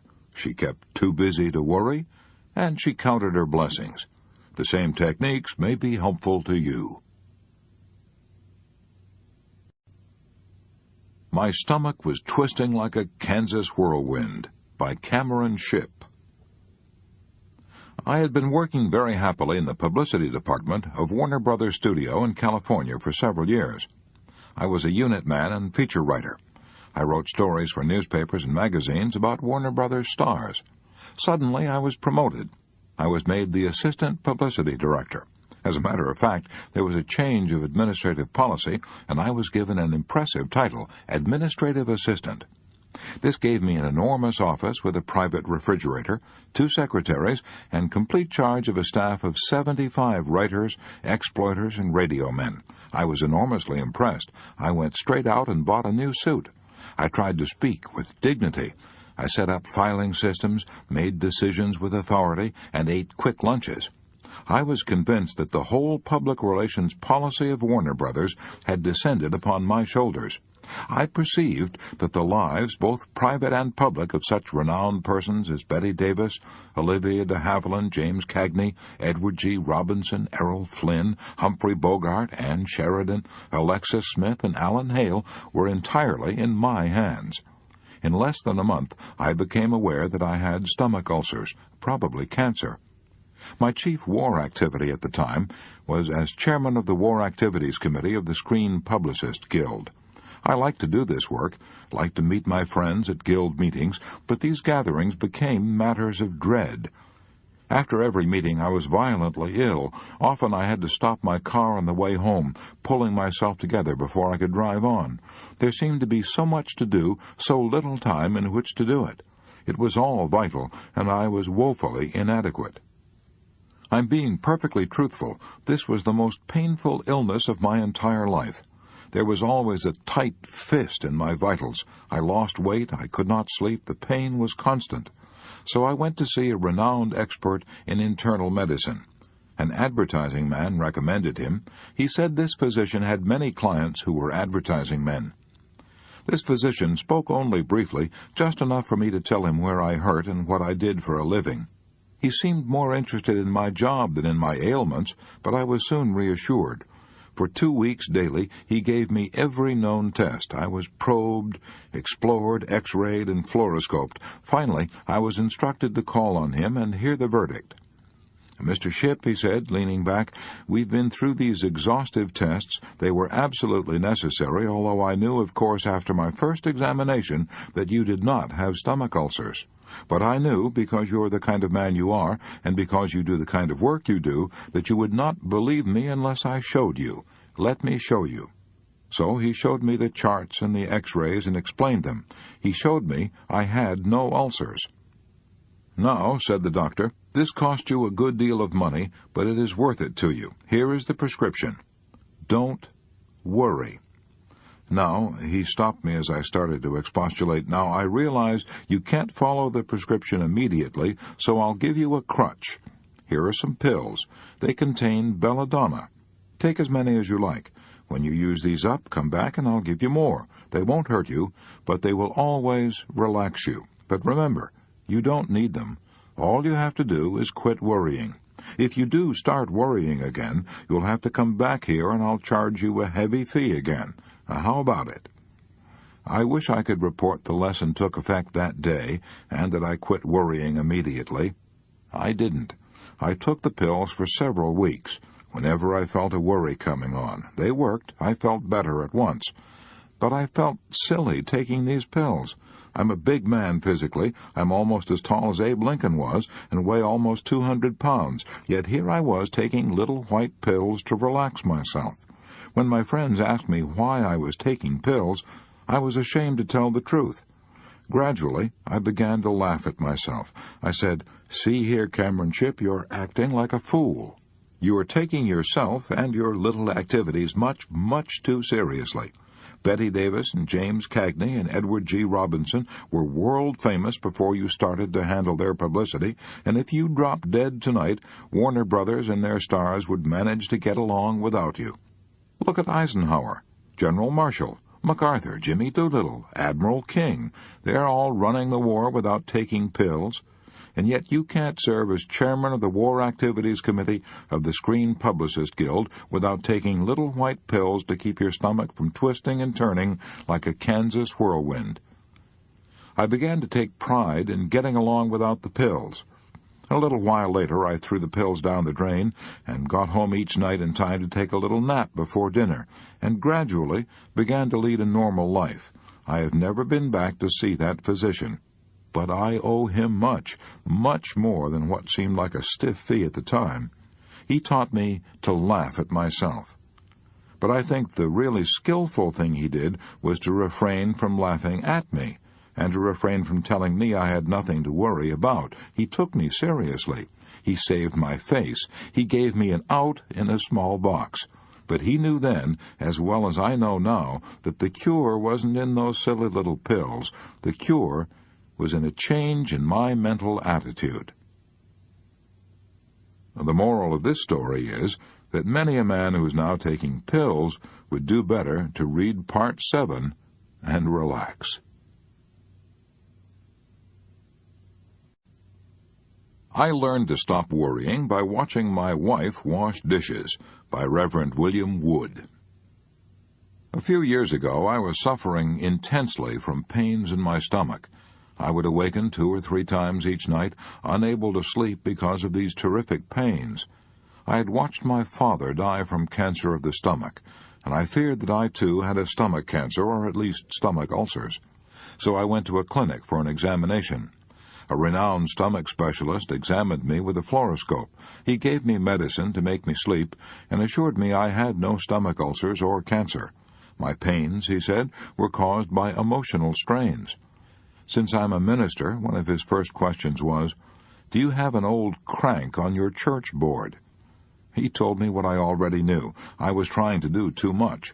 In addition to my preaching every Sunday and carrying the burdens of the various activities of the church, I was also chairman of the Red Cross, president of Kiwanis.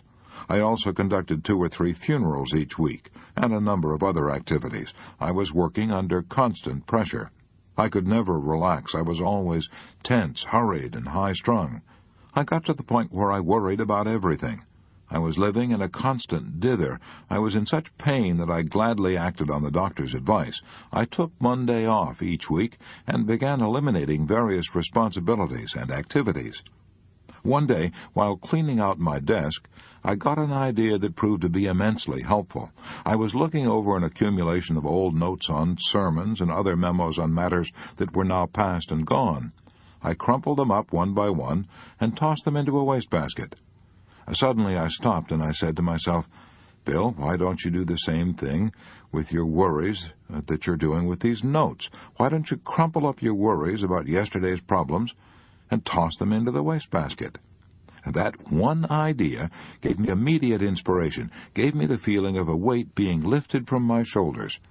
From that day to this, I have made it a rule to throw into the wastebasket all the problems that I can no longer do anything about. Then one day, while wiping the dishes as my wife washed them, I got another idea. My wife was singing as she washed the dishes, and I said to myself, "Look, Bill, how happy your wife is. We've been married 18 years, and she's been washing dishes all that time. Suppose when we got married, she had looked ahead and seen all the dishes she would have to wash during those 18 years that stretched ahead. That pile of dirty dishes would be bigger than a barn. The very thought of it would have appalled any woman." And then I said to myself, the reason my wife doesn't mind washing the dishes is because she washes only one day's dishes at a time.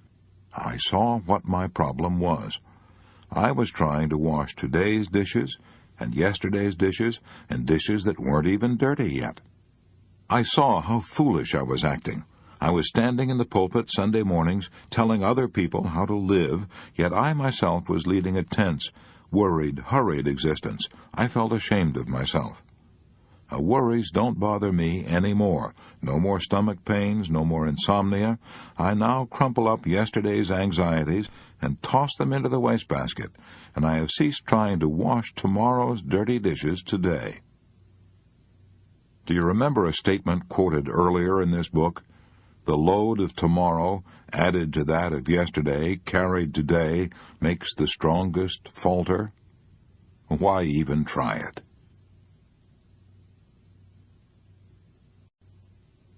I Found the Answer by Del Hughes. In 1943, I landed in a veterans hospital in Albuquerque, New Mexico, with 3 broken ribs and a punctured lung. This happened during a practice marine amphibious landing off the Hawaiian Islands. I was getting ready to jump off the barge onto the beach when a big breaker swept in, lifted the barge, and threw me off balance and smashed me on the sands. I fell with such force that one of my ribs punctured my right lung. After spending 3 months in the hospital, I got the biggest shock of my life. The doctors told me that I showed absolutely no improvement. After some serious thinking, I figured that worry was preventing me from getting well. I'd been used to a very active life, and during these 3 months I'd been flat on my back 24 hours a day with nothing to do but think. The more I thought, the more I worried. Worried about whether I would ever be able to take my place in the world. Worried about whether I would remain a cripple the rest of my life, and about whether I would ever be able to get married and live a normal life. I urged my doctor to move me up to the next ward, which was called the Country Club, because the patients were allowed to do almost anything they cared to do. In this Country Club ward, I became interested in contract bridge. I spent 6 weeks learning the game, playing bridge with the other fellows, and reading Culbertson's books on bridge. After 6 weeks, I was playing nearly every evening for the rest of my stay in the hospital. I also became interested in painting with oils, and studied this art under an instructor every afternoon from 3 to 5. Some of my paintings were so good you could almost tell what they were. I also tried my hand at soap and wood carving, and read a number of books on the subject and found it fascinating. I kept myself so busy that I had no time to worry about my physical condition. I even found time to read books on psychology given to me by the Red Cross. At the end of 3 months, the entire medical staff came to me and congratulated me on making an amazing improvement. Those are the sweetest words I had ever heard since the day I was born. I wanted to shout with joy. The point I'm trying to make is this. When I had nothing to do but lie on the flat of my back and worry about my future, I made no improvement whatever. I was poisoning my body with worry. Even the broken ribs wouldn't heal, but as soon as I got my mind off myself, by playing contract bridge, painting oil pictures, and carving wood, the doctors declared I made an amazing improvement. I'm now leading a normal, healthy life, and my lungs are as good as yours. Now remember what George Bernard Shaw said, "The secret of being miserable is to have the leisure to bother about whether you're happy or not." Keep active. Keep busy. Time Solves a Lot of Things, by Louis T. Montant, Jr. Worry caused me to lose 10 years of my life. Those 10 years should have been the most fruitful and richest years of any young man's life, the years from 18 to 28. I realize now that losing those years was no one's fault but my own. I worried about everything, my job, my health, my family, and my feelings of inferiority. I was so frightened that I used to cross the street to avoid meeting people I knew. When I met a friend on the street, I would often pretend not to notice him, because I was afraid of being snubbed. I was so afraid of meeting strangers, so terrified in their presence, that in one space of 2 weeks I lost out on 3 different jobs simply because I didn't have the courage to tell those 3 prospective employers what I knew I could do. Then one day 8 years ago, I conquered worry in one afternoon and have rarely worried since then. That afternoon, I was in the office of a man who had far more troubles than I had ever faced, yet he was one of the most cheerful men I had ever known. He'd made a fortune in 1929 and then lost every cent. He made another fortune in 1933 and lost that, and another fortune in 1939 and lost that too. He had gone through bankruptcy and had been hounded by enemies and creditors. Troubles that would have broken some men and driven them to suicide rolled off him like water off a duck's back. As I sat in his office that day 8 years ago, I envied him and wished that God had made me like him. As we were talking, he tossed a letter to me that he'd received that morning and said, "Read that." It was an angry letter, raising several embarrassing questions. If I'd received such a letter, it would have sent me into a tailspin. I said, "Bill, how are you going to answer it?" "Well," Bill said, "I'll tell you a little secret. Next time you've really got something to worry about, take a pencil on a piece of paper and sit down and write out in detail just what's worrying you. Then put that piece of paper in the lower right-hand drawer of your desk and wait a couple of weeks and then look at it. If what you wrote down still worries you when you read it, put that piece of paper back in your lower right-hand drawer. Let it sit there for another 2 weeks. It'll be safe there. Nothing will happen to it. But in the meantime, a lot may happen to the problem that is worrying you. I have found out that if I only have patience, the worry that's trying to harass me will often collapse like a pricked balloon." That bit of advice made a great impression on me. I've been using Bill's advice for years now, and as a result, I rarely worry about anything. Time solves a lot of things. Time may also solve what you're worrying about today.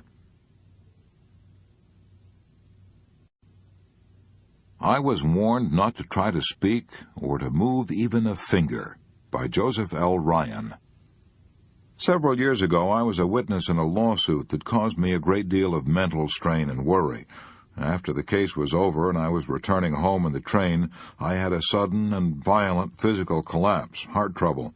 I found it almost impossible to breathe. When I got home, the doctor gave me an injection. I wasn't in bed. I hadn't been able to get any further than the living room settee. And when I regained consciousness, I saw that the parish priest was already there to give me final absolution. I saw the stunned grief on the faces of my family. I knew my number was up. Later, I found out that the doctor had prepared my wife for the fact that I would probably be dead in less than 30 minutes. My heart was so weak I was warned not to try to speak or to move even a finger. I'd never been a saint, but I had learned one thing, and not to argue with God. So I closed my eyes and said, "Thy will be done. If it has to come now, thy will be done." As soon as I gave in to that thought, I seemed to relax all over. My terror disappeared, and I asked myself quietly, what was the worst that could happen now? Well, the worst seemed to be a possible return of the spasms, with excruciating pains. Then all would be over. I would go to meet my Maker and soon be at peace. I lay on that settee and waited for an hour, but the pains didn't return. Finally, I began to ask myself what I would do with my life if I didn't die now. I determined that I would exert every effort to regain my health. I would stop abusing myself with tension and worry and rebuild my strength. And that was 4 years ago. I have rebuilt my strength to such a degree that even my doctor is amazed at the improvement my cardiograms show. I no longer worry. I have a new zest for life. But I can honestly say that if I hadn't faced the worst, my imminent death, and then tried to improve upon it, I don't believe I'd be here today. If I hadn't accepted the worst, I believe I would have died from my own fear and panic. Mr. Ryan is alive today because he made use of the principle described in the magic formula. Face the worst that can happen. I Am a Great Dismisser by Ordway Teed. Worry is a habit that I broke long ago. I believe that my habit of refraining from worrying is due largely to 3 things. First, I am too busy to indulge in self-destroying anxiety. I have 3 main activities, each one of which should be virtually a full-time job in itself. I lecture to large groups at Columbia University. I am also chairman of the Board of Higher Education of New York City. I also have charge of the Economic and Social Book Department of the publishing firm of Harper & Brothers. The insistent demands of these 3 tasks leave me no time to fret and stew and run around in circles. Second, I am a great dismisser. When I turn from one task to another, I dismiss all thoughts of the problems I have been thinking about previously. I find it stimulating and refreshing to turn from one activity to another. It rests me, it clears my mind. Third, I have had to school myself to dismiss all these problems from my mind when I close my office desk. They are always continuing. Each one always has a set of unsolved problems demanding my attention. If I carried these issues home with me each night and worried about them, I would destroy my health, and in addition, I would destroy all ability to cope with them. Ordway Teed is a master of the 4 good working habits. Do you remember what they are? See Part 7, Chapter 26. If I had not stopped worrying, I would have been in my grave long ago. By Connie Mack, the grand old man of baseball. I have been in professional baseball for over 63 years. When I first started back in the 80s, I got no salary at all. We played on vacant lots and stumbled over tin cans and discarded horse collars. When the game was over, we passed the hat. The pickings were pretty slim for me, especially since I was the main support of my widowed mother and my younger brothers and sisters. Sometimes the ball team would have to put on a strawberry supper or a clam bake to keep going. I've had plenty of reason to worry. I'm the only baseball manager who ever finished in last place for 7 consecutive years. I'm the only manager who ever lost 800 games in 8 years. After a series of defeats, I used to worry until I could hardly eat or sleep. But I stopped worrying 25 years ago, and I honestly believe that if I hadn't stopped worrying then, I would have been in my grave long ago. As I look back over my long life, I was born when Lincoln was president. I believe I was able to conquer worry by doing these things. 1, I saw how futile it was. I saw it was getting me nowhere and was threatening to wreck my career. 2, I saw it was going to ruin my health. 3, I kept myself so busy planning and working to win games in the future that I had no time to worry over games that were already lost. 4, I finally made it a rule never to call a player's attention to his mistakes until 24 hours after the game. In my early days, I used to dress and undress with the players. If the team had lost, I found it impossible to refrain from criticizing the players and from arguing with them bitterly over their defeats. I found this only increased my worries. Criticizing a player in front of the others didn't make him want to cooperate. It really made him bitter. So since I couldn't be sure of controlling myself and my tongue immediately after a defeat, I made it a rule never to see the players right after a defeat. I wouldn't discuss the defeat with them until the next day. By that time, I'd cooled off. The mistakes didn't loom so large, and I could talk things over calmly, and the men wouldn't get angry and try to defend themselves. 5. I tried to inspire players by building them up with praise instead of tearing them down with fault-finding. I tried to have a good word for everybody. 6. I found that I worried more when I was tired, so I spent 10 hours in bed every night, and I take a nap every afternoon. Even a 5-minute nap helps a lot. 7. I believe I've avoided worries and lengthened my life by continuing to be active. I'm 85, and I'm not going to retire until I begin telling the same stories over and over. When I start doing that, I'll know then that I'm growing old. Connie Mack never read a book on how to stop worrying, so he made out his own rules. Why don't you make a list of rules you've found helpful in the past and write them out right now? I got rid of stomach ulcers and worry by changing my job and my mental attitude. By Arden W. Sharp, Green Bay, Wisconsin. 5 years ago, I was worried, depressed, and sick. The doctor said I had stomach ulcers. They put me on a diet. I drank milk and ate eggs until I revolted at the sight of them, but I didn't get well. Then one day I read an article about cancer. I imagined I had every symptom. I was not worried now. I was terrified. Naturally, this made my stomach ulcers flare up like fire. The final blow came when the Army rejected me as physically unfit at 24. I was apparently a physical wreck when I should have been at the height of my physical powers. I was at the end of my rope. I couldn't see a ray of hope. In desperation, I tried to analyze how I'd gotten myself into this terrible condition. Slowly, the truth began to dawn on me. 2 years previously, I'd been happy and healthy in my work as a salesman, but wartime shortages had forced me to give up selling and take a job in a factory. I despised factory work, and to make matters worse, I was associating with a group of the most accomplished negative thinkers I'd ever had the misfortune to meet.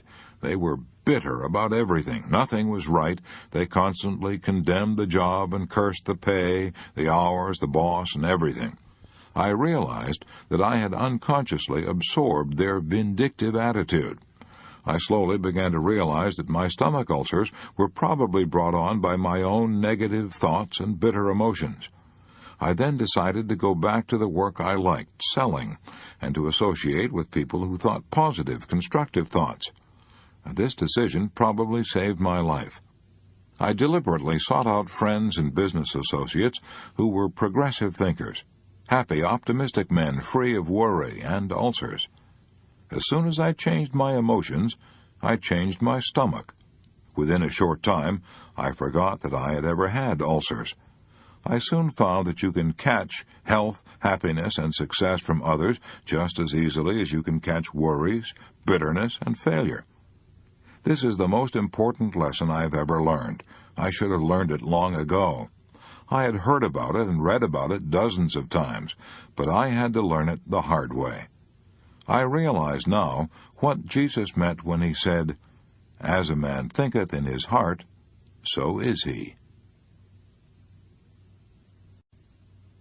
I Now Look for the Green Light by Joseph M. Cotter. From the time I was a small boy, throughout the early stages of young manhood, and during my adult life, I was a professional worrier. My worries were many and varied. Some were real, most of them were imaginary.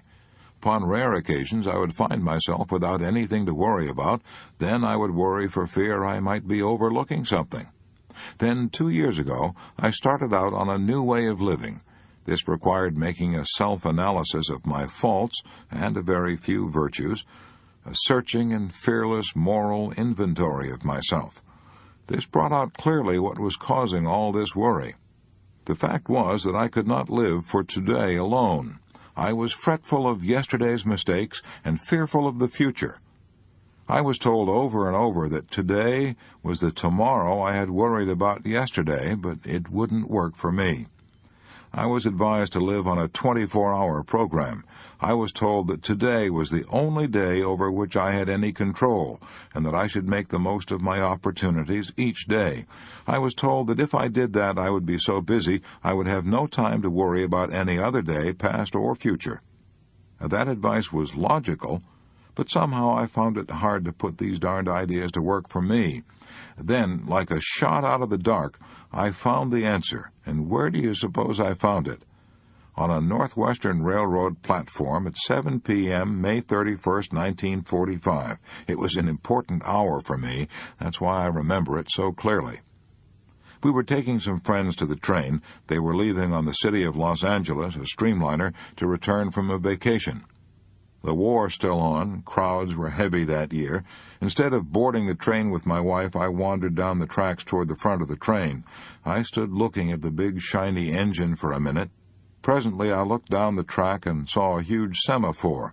An amber light was showing. Immediately this light turned to a bright green. At that moment the engineer started clanging a bell. I heard the familiar "all aboard," and in a matter of seconds that huge streamliner began to move out of the station on its 2,300-mile trip. My mind started spinning. Something was trying to make sense to me. I was experiencing a miracle. Suddenly it dawned on me. That engineer had given me the answer I had been seeking. He was starting out on that long journey with only one green light to go by. If I'd been in his place, I would want to see all the green lights for the entire journey. Impossible, of course, yet that was exactly what I was trying to do with my life, sitting in the station, going no place, because I was trying too hard to see what was ahead for me. My thoughts kept coming. That engineer didn't worry about trouble that he might encounter miles ahead. There probably would be some delays, some slowdowns, but wasn't that why they had signal systems? Amber lights, reduce speed and take it easy. Red lights, real danger up ahead, stop. And that was what made train travel safe, a good signal system. I asked myself, why didn't I have a good signal system for my life? My answer was I did have one. God had given it to me. He controls it, so it has to be foolproof. I started looking for a green light. Now, where could I find it? Well, if God created the green lights, why not ask Him? I did just that. And now, by praying each morning, I get my green light for that day. I also occasionally get amber lights that slow me down. Sometimes I get red lights that stop me before I crack up. No more worrying for me since that day 2 years ago when I made this discovery. During those 2 years, over 700 green lights have shone for me, and the trip through life is so much easier without the worry of what color the next light will be. No matter what color it may be, I will know what to do. How John D. Rockefeller lived on borrowed time for 45 years. John D. Rockefeller Sr. had accumulated his first million at the age of 33. At the age of 43, he'd built up the largest monopoly the world has ever seen, the great Standard Oil Company. But where was he at 53? A worry had gotten him at 53. Worry and high-tension living had already wrecked his health. At 53, he looked like a mummy, says John K. Winkler, one of his biographers. At 53, Rockefeller was attacked by mystifying digestive maladies that swept away his hair, even the eyelashes, and all but a faint wisp of eyebrow. So serious was his condition, says Winkler, that at one time John D. was compelled to exist on human milk. According to the doctors, he had alopecia, a form of baldness that often starts with sheer nerves. He looked so startling with his stark, bald dome that he had to wear a skull cap. Later, he had wigs made at $500 apiece. For the rest of his life, he wore those silver wigs. Rockefeller had originally been blessed with an iron constitution. Reared on a farm, he had once had stalwart shoulders, an erect carriage, a strong, brisk gait. Yet at only 53, when most men are at their prime, his shoulders drooped and he shambled when he walked. When he looked in the glass, says John T. Flynn, another of his biographers, he saw an old man. The ceaseless work, the endless worry, the streams of abuse, the sleepless nights, and the lack of exercise and rest had exacted their toll. They had brought him to his knees. He was now the richest man in the world, yet he had to live on a diet that a pauper would have scorned. His income at the time was $1 million a week, but $2 a week would probably have paid for all the food he could eat. Acidulated milk and a few crackers were all the doctors would allow him. His skin had lost its color. It looked like old parchment drawn tight across his bones. And nothing but medical care, the best money could buy, kept him from dying at the age of 53. How did it happen? Worry. Shock. High pressure and high-tension living. He drove himself literally to the edge of the grave. Even at the age of 23, Rockefeller was already pursuing his goal with such grim determination that, according to those who knew him, nothing lightened his countenance save news of a good bargain. When he made a big profit, he would do a little war dance, throw his hat on the floor, and break into a jig. But if he lost money, he was ill. He once shipped $40,000 worth of grain by way of the Great Lakes. No insurance, it cost too much, $150. That night, a vicious storm raged over Lake Erie. Rockefeller was so worried about losing his cargo that when his partner, George Gardner, reached the office in the morning, he found John D. there pacing the floor. "Hurry," he quavered. "Let's see if we can take out insurance now, if it isn't too late." Gardner rushed uptown and got the insurance, but when he returned to the office, he found John D. in an even worse state of nerves. A telegram had arrived in the meantime. The cargo had landed, safe from the storm. He was sicker than ever now because they had wasted the $150. In fact, he was so sick about it that he had to go home and take to his bed. Think of it. At that time, his firm was doing a gross business of $500,000 a year, yet he made himself so ill over $150 that he had to go to bed. He had no time for play, no time for recreation, no time for anything except making money and teaching Sunday school. When his partner, George Gardner, purchased a second-hand yacht with 3 other men for $2,000, John D. was aghast, refused to go out on it. Gardner found him working at the office one Saturday afternoon and pleaded, "Come on, John, let's go for a sail. It will do you good. Forget about business. Have a little fun." Rockefeller glared. "George Gardner," he warned, "you are the most extravagant man I ever knew. You are injuring your credit at the banks, and my credit too. First thing you know, you'll be wrecking our business. No, I won't go on your yacht. I don't ever want to see it." And he stayed plugging in the office all Saturday afternoon. The same lack of humor, the same lack of perspective characterized John D. all through his business career. Years later he said, "I never placed my head upon the pillow at night without reminding myself that my success might be only temporary." With millions at his command, he never put his head upon his pillow without worrying about losing his fortune. No wonder worry wrecked his health. He had no time for play or recreation, never went to the theater, never played cards, never went to a party. As Mark Hanna said, the man was mad about money, sane in every other respect, but mad about money. Rockefeller had once confessed to a neighbor in Cleveland, Ohio, that he wanted to be loved, yet he was so cold and suspicious that few people even liked him. Morgan once balked at having to do business with him at all. "I don't like the man," he snorted. "I don't want to have any dealings with him." Rockefeller's own brother hated him so much that he removed his children's bodies from the family plot. "No one of my blood," he said, "will ever rest in land controlled by John D." Rockefeller's employees and associates lived in holy fear of him. And here's the ironic part.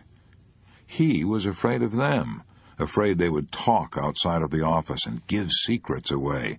He had so little faith in human nature that once when he signed a 10-year contract with an independent refiner, he made the man promise not to tell anyone, not even his wife. Shut your mouth and run your business, and that was his motto. Then, at the very peak of his prosperity, with gold flowing into his coffers like hot yellow lava pouring down the sides of Vesuvius, his private world collapsed. Books and articles denounced the robber baron war of Standard Oil Company, secret rebates with railroads, the ruthless crushing of all rivals. In the oil fields of Pennsylvania, John D. Rockefeller was the most hated man on earth. He was hanged in effigy by the men he had crushed. Many of them longed to tie a rope around his withered neck and hang him to the limb of a sour apple tree.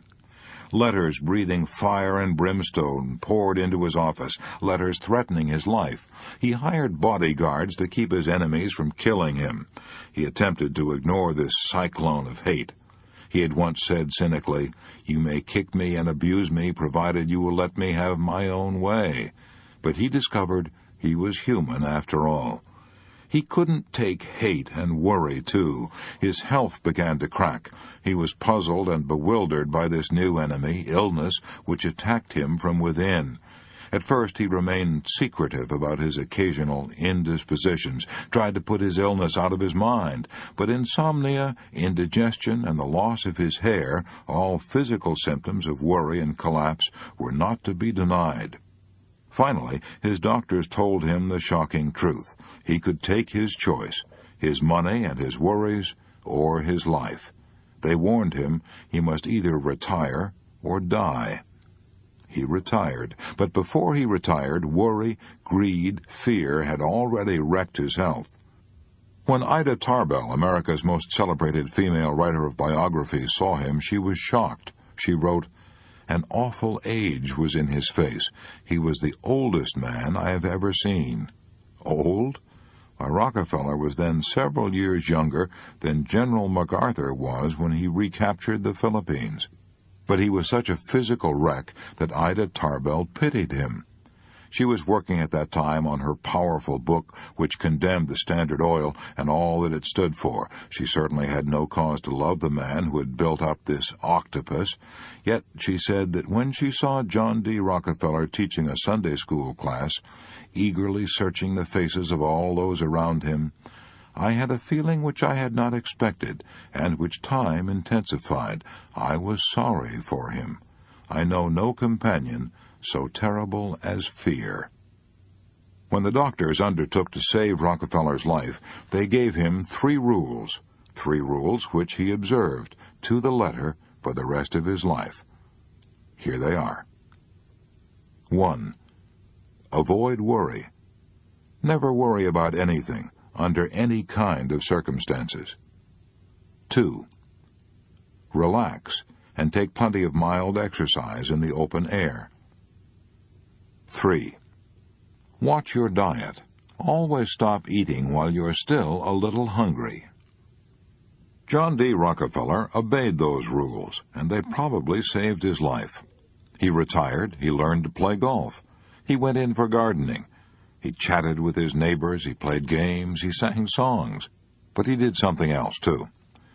During the days of torture and nights of insomnia, says Winkler, John D. had time for reflection. He began to think of other people. He stopped thinking, for once, of how much money he could get, and he began to wonder how much that money would buy in terms of human happiness. In short, Rockefeller now began to give his millions away. Some of the time it wasn't easy. When he offered money to a church, pulpits all over the country thundered back with cries of "tainted money," but he kept on giving. He learned of a starving little college on the shores of Lake Michigan that was being foreclosed because of its mortgage. He came to its rescue and poured millions of dollars into that college and built it into the now world-famous University of Chicago. He tried to help the Negroes. He gave money to Negro universities like Tuskegee College, where funds were needed to carry on the work of George Washington Carver. He helped to fight hookworm. When Dr. Charles W. Stiles, the hookworm authority, said 50 cents worth of medicine will cure a man of this disease which ravages the South, but who will give the 50 cents? Rockefeller gave it. He spent millions on hookworm, stamping out the greatest scourge that ever handicapped the South, and then he went further. He established a great international foundation, the Rockefeller Foundation, which was to fight disease and ignorance all over the world. I speak with feeling of this work, for I probably owe my life to the Rockefeller Foundation. How well I remember that when I was in China in 1932, cholera was raging all over Peking. The Chinese peasants were dying like flies, yet in the midst of all this horror, we were able to go to the Rockefeller Medical College and get a vaccination to protect us from the plague. Chinese and foreigners alike, we were able to do that. And that was when I got my first understanding of what Rockefeller's millions were doing for the world. Never before in history has there ever been anything remotely like the Rockefeller Foundation. It's something unique. Rockefeller knew that all over the world there are many fine movements that men of vision start. Research is undertaken, colleges are founded, doctors struggle on to fight a disease, but only too often this high-minded work has to die for lack of funds. He decided to help these pioneers of humanity, not to take them over, but to give them some money and help them help themselves. Today you and I can thank John D. Rockefeller for the miracles of penicillin and for dozens of other discoveries which his money helped to finance. You can thank him for the fact that your children no longer die from spinal meningitis, a disease that used to kill 4 out of 5.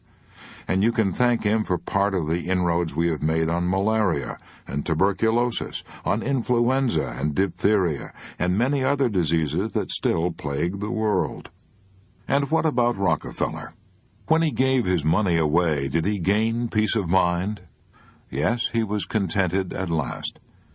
If the public thought of him after 1900 as brooding over the attacks on Standard Oil, said Alan Nevins, the public was much mistaken. Rockefeller was happy. He had changed so completely that he didn't worry at all. In fact, he refused even to lose one night's sleep when he was forced to accept the greatest defeat of his career. The defeat came when the corporation he had built, the huge Standard Oil, was ordered to pay the heaviest fine in history. According to the United States government, the Standard Oil was a monopoly, in direct violation of the antitrust laws. The battle raged for 5 years. The best legal brains in the land fought on interminably in what was up to then the longest court war in history. But Standard Oil lost. When Judge Kennesaw Mountain Landis handed down his decision, lawyers for the defense feared that old John D. would take it very hard, but they didn't know how much he'd changed. That night, one of the lawyers got John D. on the phone. He discussed the decision as gently as he could and then said, with concern, "I hope you won't let this decision upset you, Mr. Rockefeller. I hope you'll be able to get a good night's sleep." And old John D.? Why, he cackled right back across the wire, "Don't worry, Mr. Johnson. I intend to get a night's sleep, and don't let it bother you either. Good night." And that from the man who had once taken to his bed because he had lost $150. Yes, it took a long time for John D. to conquer worry. He was dying at 53, but he lived to 98. I Was Committing Slow Suicide Because I Didn't Know How to Relax, by Paul Sampson. Up to 6 months ago, I was rushing through life in high gear. I was always tense, never relaxed. I arrived at home from work every night worried and exhausted from nervous fatigue. Why? Because no one ever said to me, "Paul, you're killing yourself. Why don't you slow down? Why don't you relax?" I would get up fast in the morning, eat fast, shave fast, dress fast, and drive to work as if I were afraid the steering wheel would fly out the window if I didn't have a death grip on it. I worked fast, hurried home, and at night I even tried to sleep fast.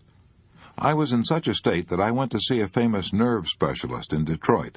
He told me to relax. He told me to think of relaxing all the time, to think about it when I was working, driving, eating, and trying to go to sleep. He told me that I was committing slow suicide because I didn't know how to relax.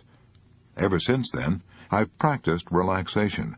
When I go to bed at night, I don't try to go to sleep until I've consciously relaxed my body and my breathing. And now I wake up in the morning rested, a big improvement, because I used to wake up in the morning tired and tense. I relax now when I eat and when I drive. To be sure, I'm alert when driving, but I drive with my mind now instead of my nerves. The most important place I relax is at my work. Several times a day I stop everything and take inventory of myself to see if I'm entirely relaxed. When the phone rings now, no longer do I grab it as though someone were trying to beat me to it, and when someone is talking to me, I am as relaxed as a sleeping baby. The result? Life is much more pleasant and enjoyable, and I'm completely free of nervous fatigue and nervous worry. A Real Miracle Happened to Me by Mrs. John Berger. Worry had completely defeated me. My mind was so confused and troubled that I could see no joy in living. My nerves were so strained that I could neither sleep at night nor relax by day. My 3 young children were widely separated, living with relatives.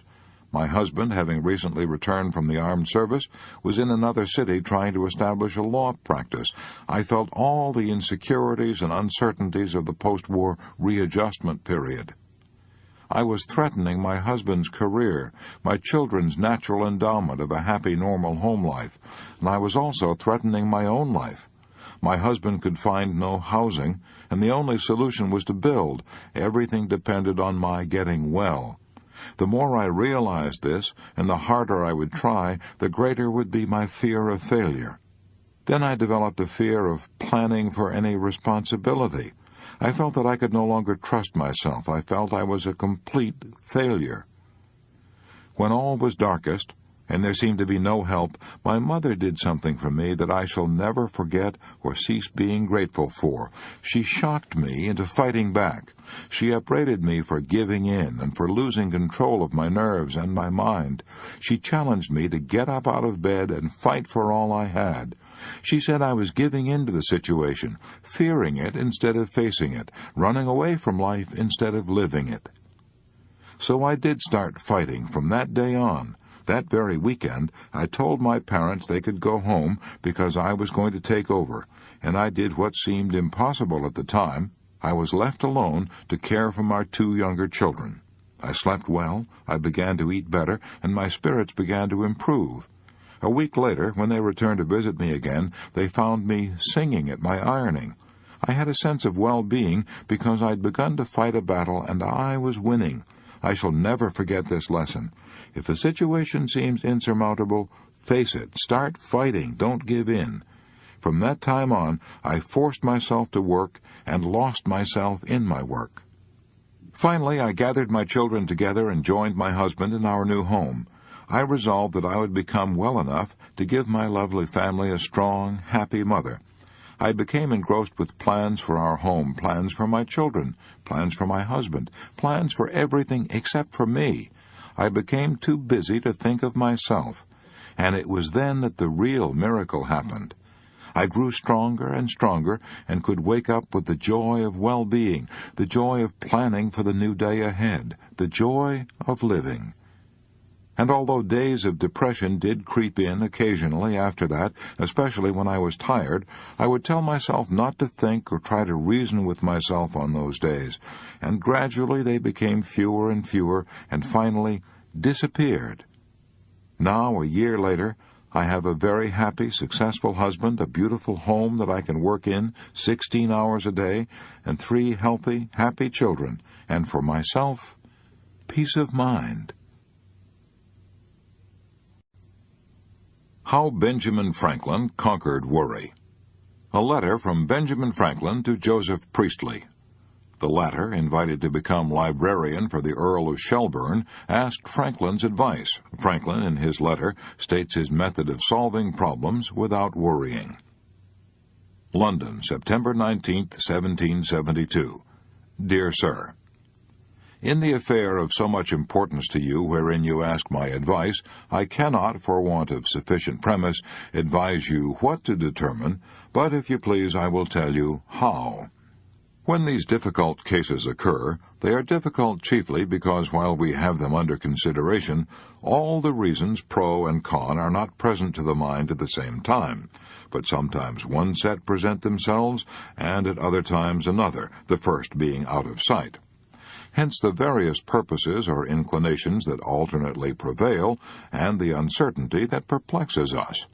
To get over this, my way is to divide half a sheet of paper by a line into 2 columns, writing over the one pro and over the other con.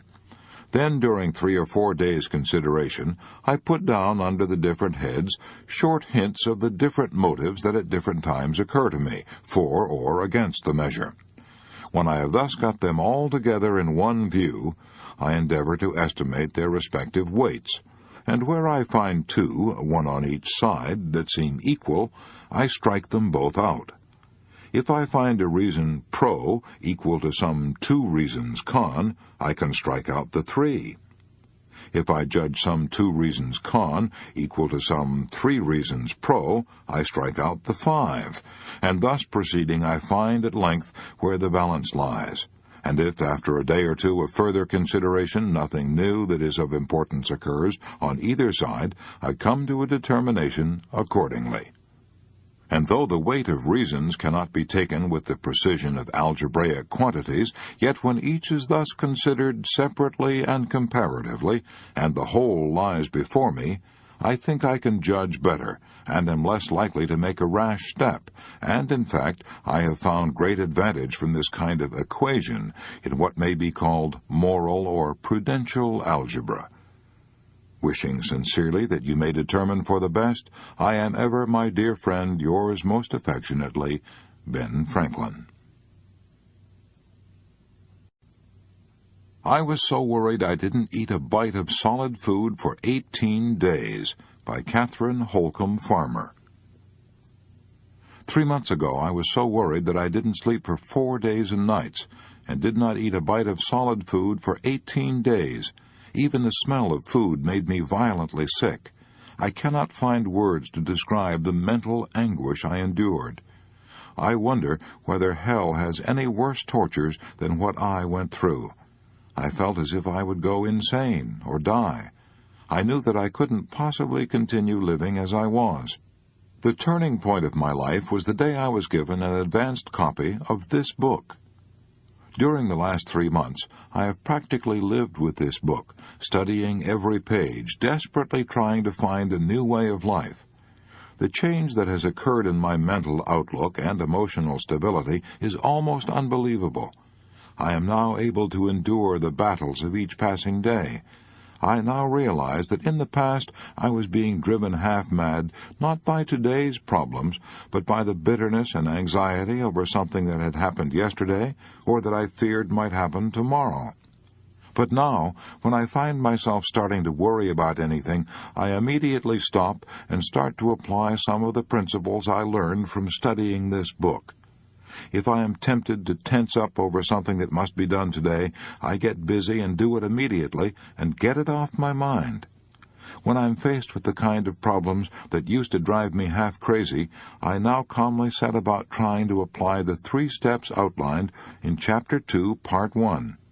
First, I ask myself, what is the worst that can possibly happen? Second, I try to accept it mentally.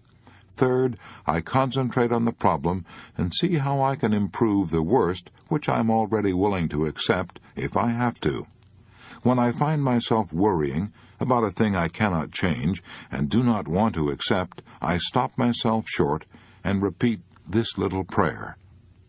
God grant me the serenity to accept the things I cannot change, the courage to change the things I can, and the wisdom to know the difference. Since reading this book, I am really experiencing a new and glorious way of life.